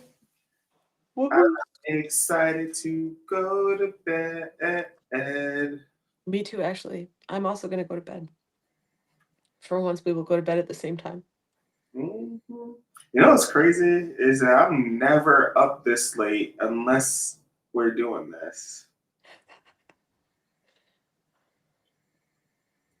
All right, I think we got time for 2 myths, and I'm going to stick in the Greek world. You gonna do one or you want me to find one? I got it.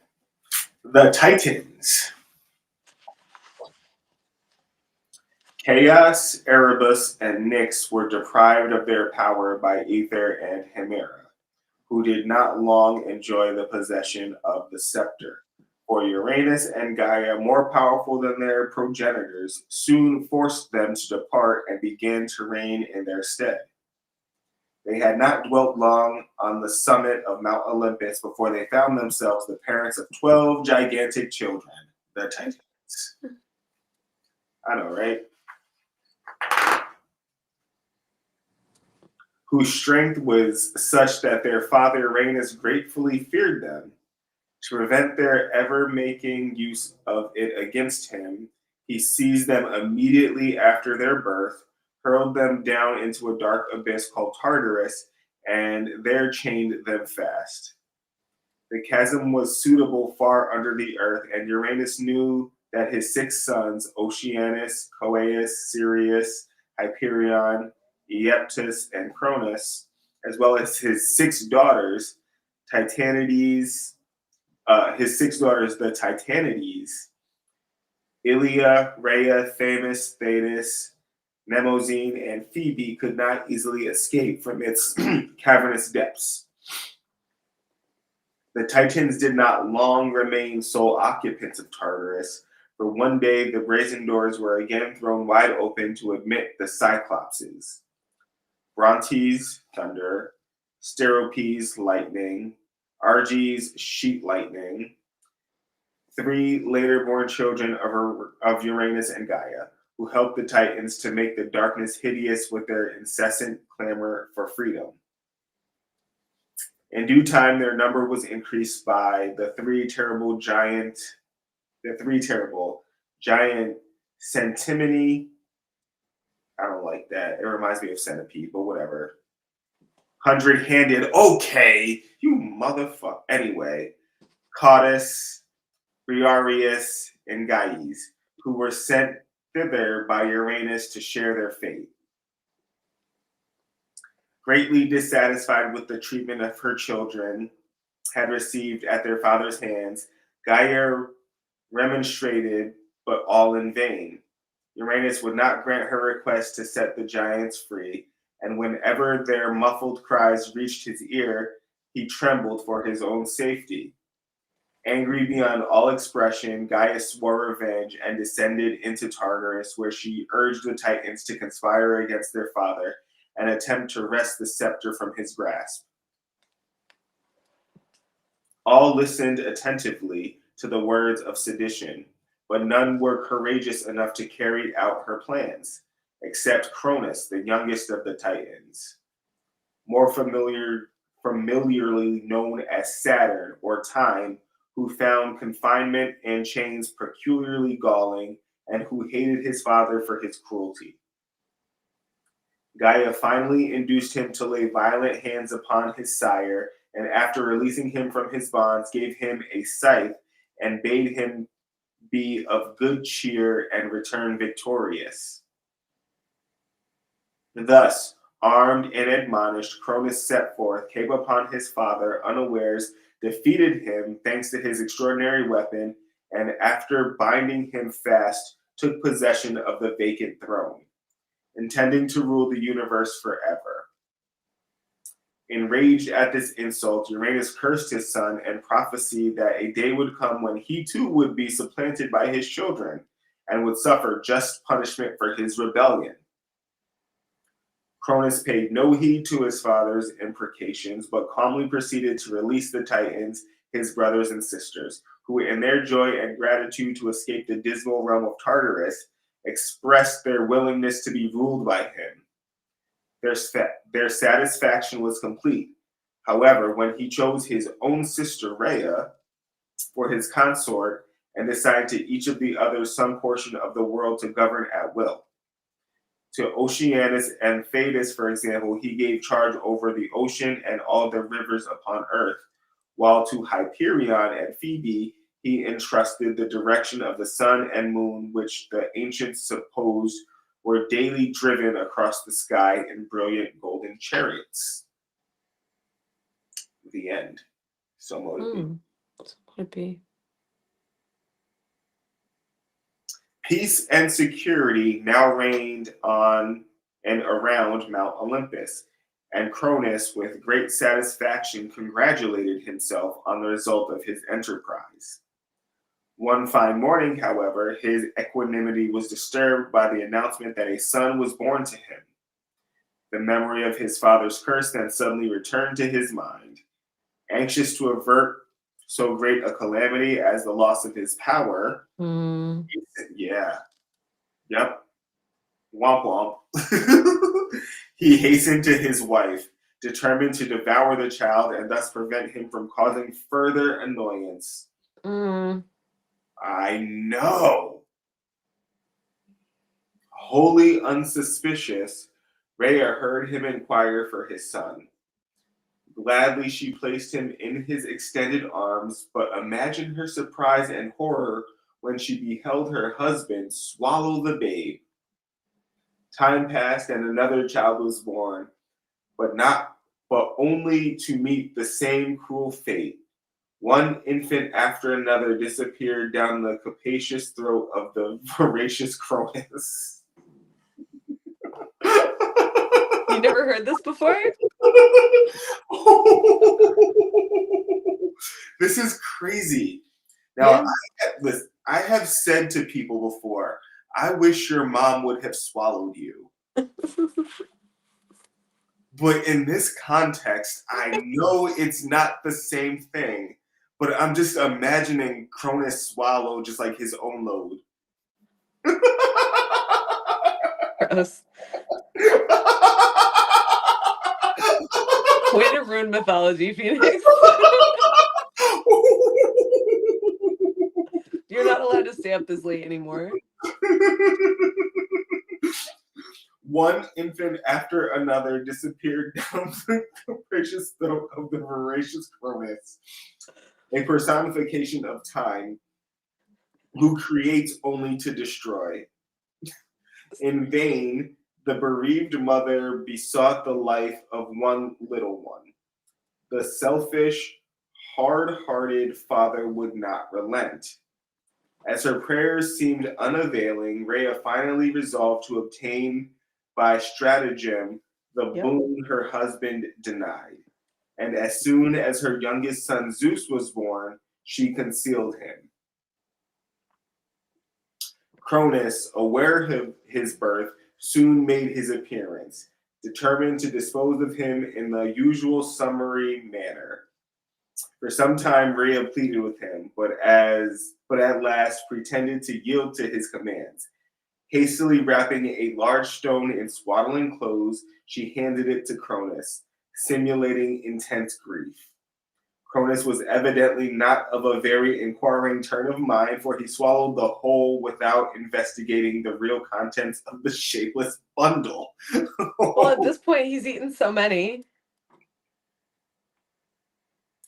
Ignorant of the deception practiced upon him, Cronus then took leave, and the overjoyed mother clasped her rescued treasure to her breast. It was not sufficient, however, to have saved young Zeus from imminent death. It was also necessary that his father should remain unconscious of his existence. To ensure this, Rhea entrusted her babe to the tender care of the Melian nymphs, who bore him off to a cave on Mount Ida. There, a goat, Amalthea, was procured to act as a nurse and fulfilled her office so acceptably that she was eventually placed in the heavens as a constellation, a brilliant reward for her kind ministrations. To prevent Zeus's cries being heard in Olympus, the Curetes, Rhea's priests, uttered piercing screams, clashed their weapons, executed fierce dances, and chanted rude war songs. The real significance of all this unwanted noise and commotion was not at all understood by Cronus, who, in the intervals of his numerous affairs, congratulated himself upon the cunning he had shown to prevent the accomplishment of his father's curse. But all his anxiety and fears were aroused when he suddenly became aware of the fraud practiced upon him and of young Zeus's continued existence. He immediately tried to devise some plan to get rid of him, but behold, he could put it into execution. He found himself attacked, and after a short but terrible encounter, signally defeated. Zeus, delighted to have triumphed so quickly, took possession of the supreme power, and aided by Rhea's counsels and by a nauseous potion prepared by Metis, a daughter of Oceanus, compelled Cronus to produce the unfortunate children he had swallowed, i.e. Poseidon, Hades, Hestia, Demeter, and Hera. Following the example of his predecessor, Zeus gave his brothers and sisters a fair share of his new kingdom, the wisest among the Titans. Mnemosyne, Themis, Oceanus, and Hyperion submitted to the new sovereign without murmur, but the others refused their allegiance, which refusal, of course, occasioned a deadly conflict.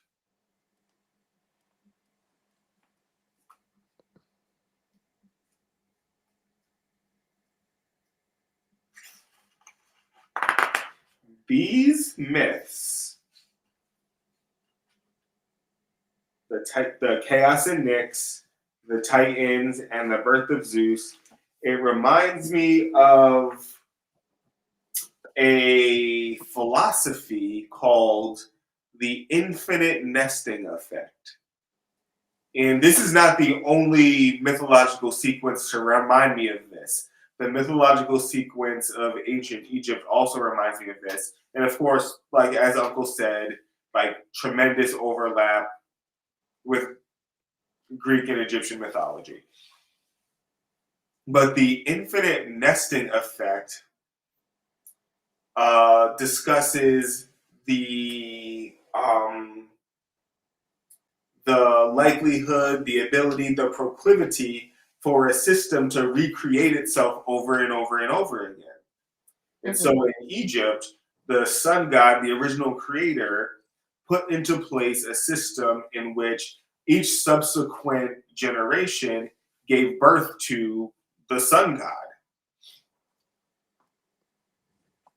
And in this particular situation, the infinite nesting effect shows the way that, and this also brings into account the story of Oedipus.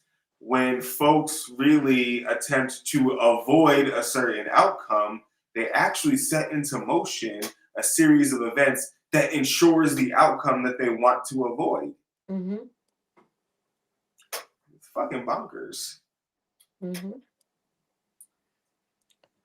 It's the same thing with Minos and the Ariadne and the Minotaur. Uh-huh.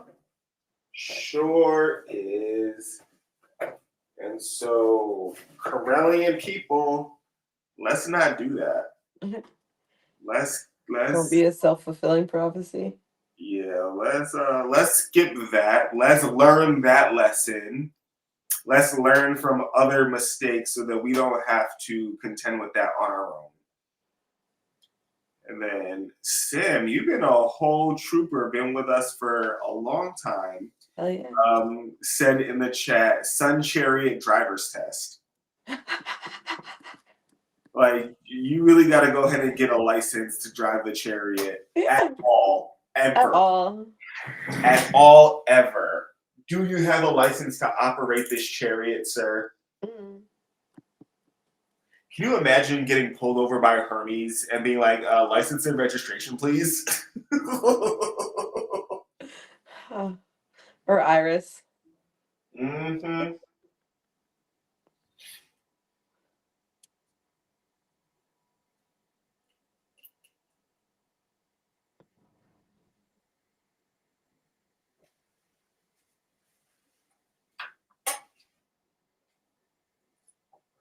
This really is quite pretty. It is.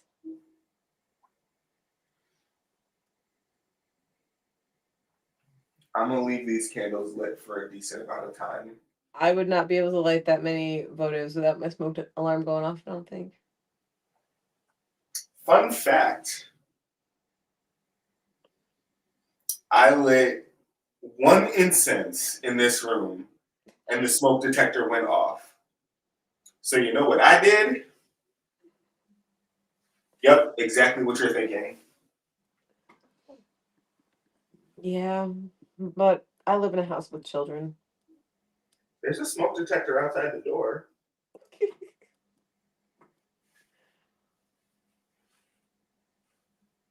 It's fine. It's fine with incense. For some reason, if I get a bunch of candles going, it really doesn't like it. Mm-hmm.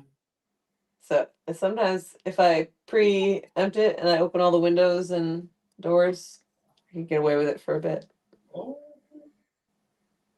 I set the fire alarms off at like 3 o'clock in the morning once, and My husband was not impressed. Yeah, that sounds horrendous. Yeah. That sounds absolutely horrendous. I know. And ours are really loud, and when one of them goes off, every single one in the house goes off. Unacceptable.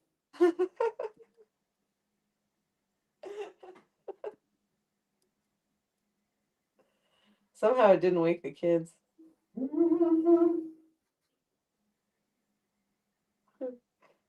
That was funny. I think that was the first time I ever set it off.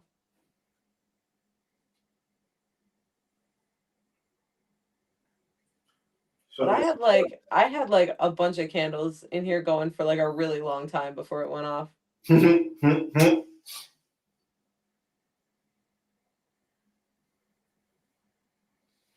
I love seeing these candles at like different rates of Mm. exhaustion. Mhm. Because I want to say this one was the first one, this one was the second one, this one was the third one, this one was the fourth one, this one was the fifth one, this one was the sixth one, this one was the seventh one, eighth one, ninth one. And like, I don't know, I don't know, I like it. Mm. I'm probably like I'm going to leave these burning for a decent amount of time. Like I'll go lay down, take a nap. I'll have an alarm that's gonna go off at 7:45 because normally I have an 8 a.m. client on Sunday, but I don't have one today. So it'll go off at 7:45, and so at that time I'll come in and I'll blow out any of the candles that are still burning. I think they should all still be burning at that time. Mm. And then I will light these all up again for the vigil in April. But I think for that one, I want to ask for people to submit specific prayer requests that I will attach to chime candles. I like that. I was going to suggest that actually. Mm-hmm. We got 1 minute left until we've done so. My clock says 1:59. This working is being supported by energy from the crystal web, by the prayers and the readings and the offerings that we made. I am calling upon the ancestors to open the vault of heaven and shine down blessings upon all of our Correllian people. May each of us know restoration and resiliency and a renewed sense of motivation and dogged determination. Mm-hmm. So mote it be. So mote it be. Any last minute prayers from you, First Priestess? Stay feral. Mm-hmm. Mm-hmm.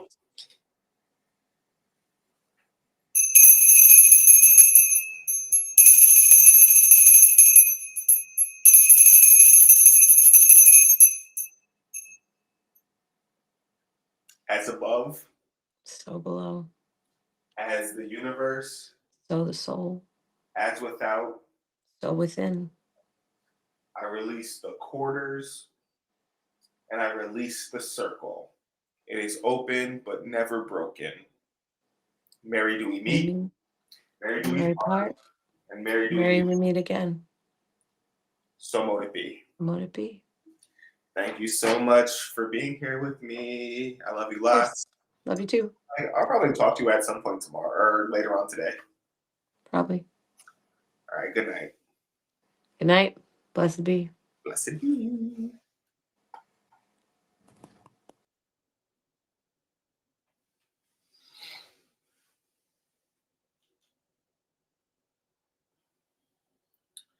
So I will leave these burning.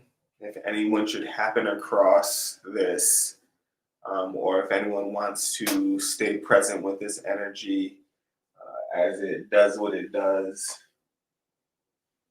throughout the crystal web, as the cone of power is released And the energy that was raised herein is released to do what it does. You can continue to pray. This is an ancestor altar for the Correllian tradition. These offerings and these lights are for our benefit. You can go ahead and have a moment to yourself.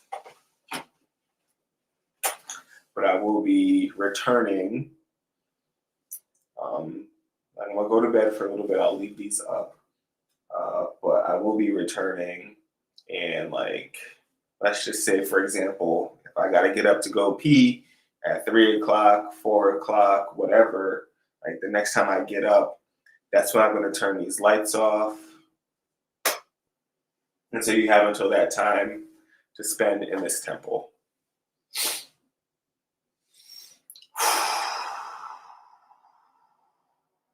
Good morning, everyone. Good night, everyone. Good afternoon, wherever you may be. Thank you for joining us for this Ancestor Vigil and benefit of the Correllian tradition. I love you all lots. And I pray for the best possible outcome for all of our people.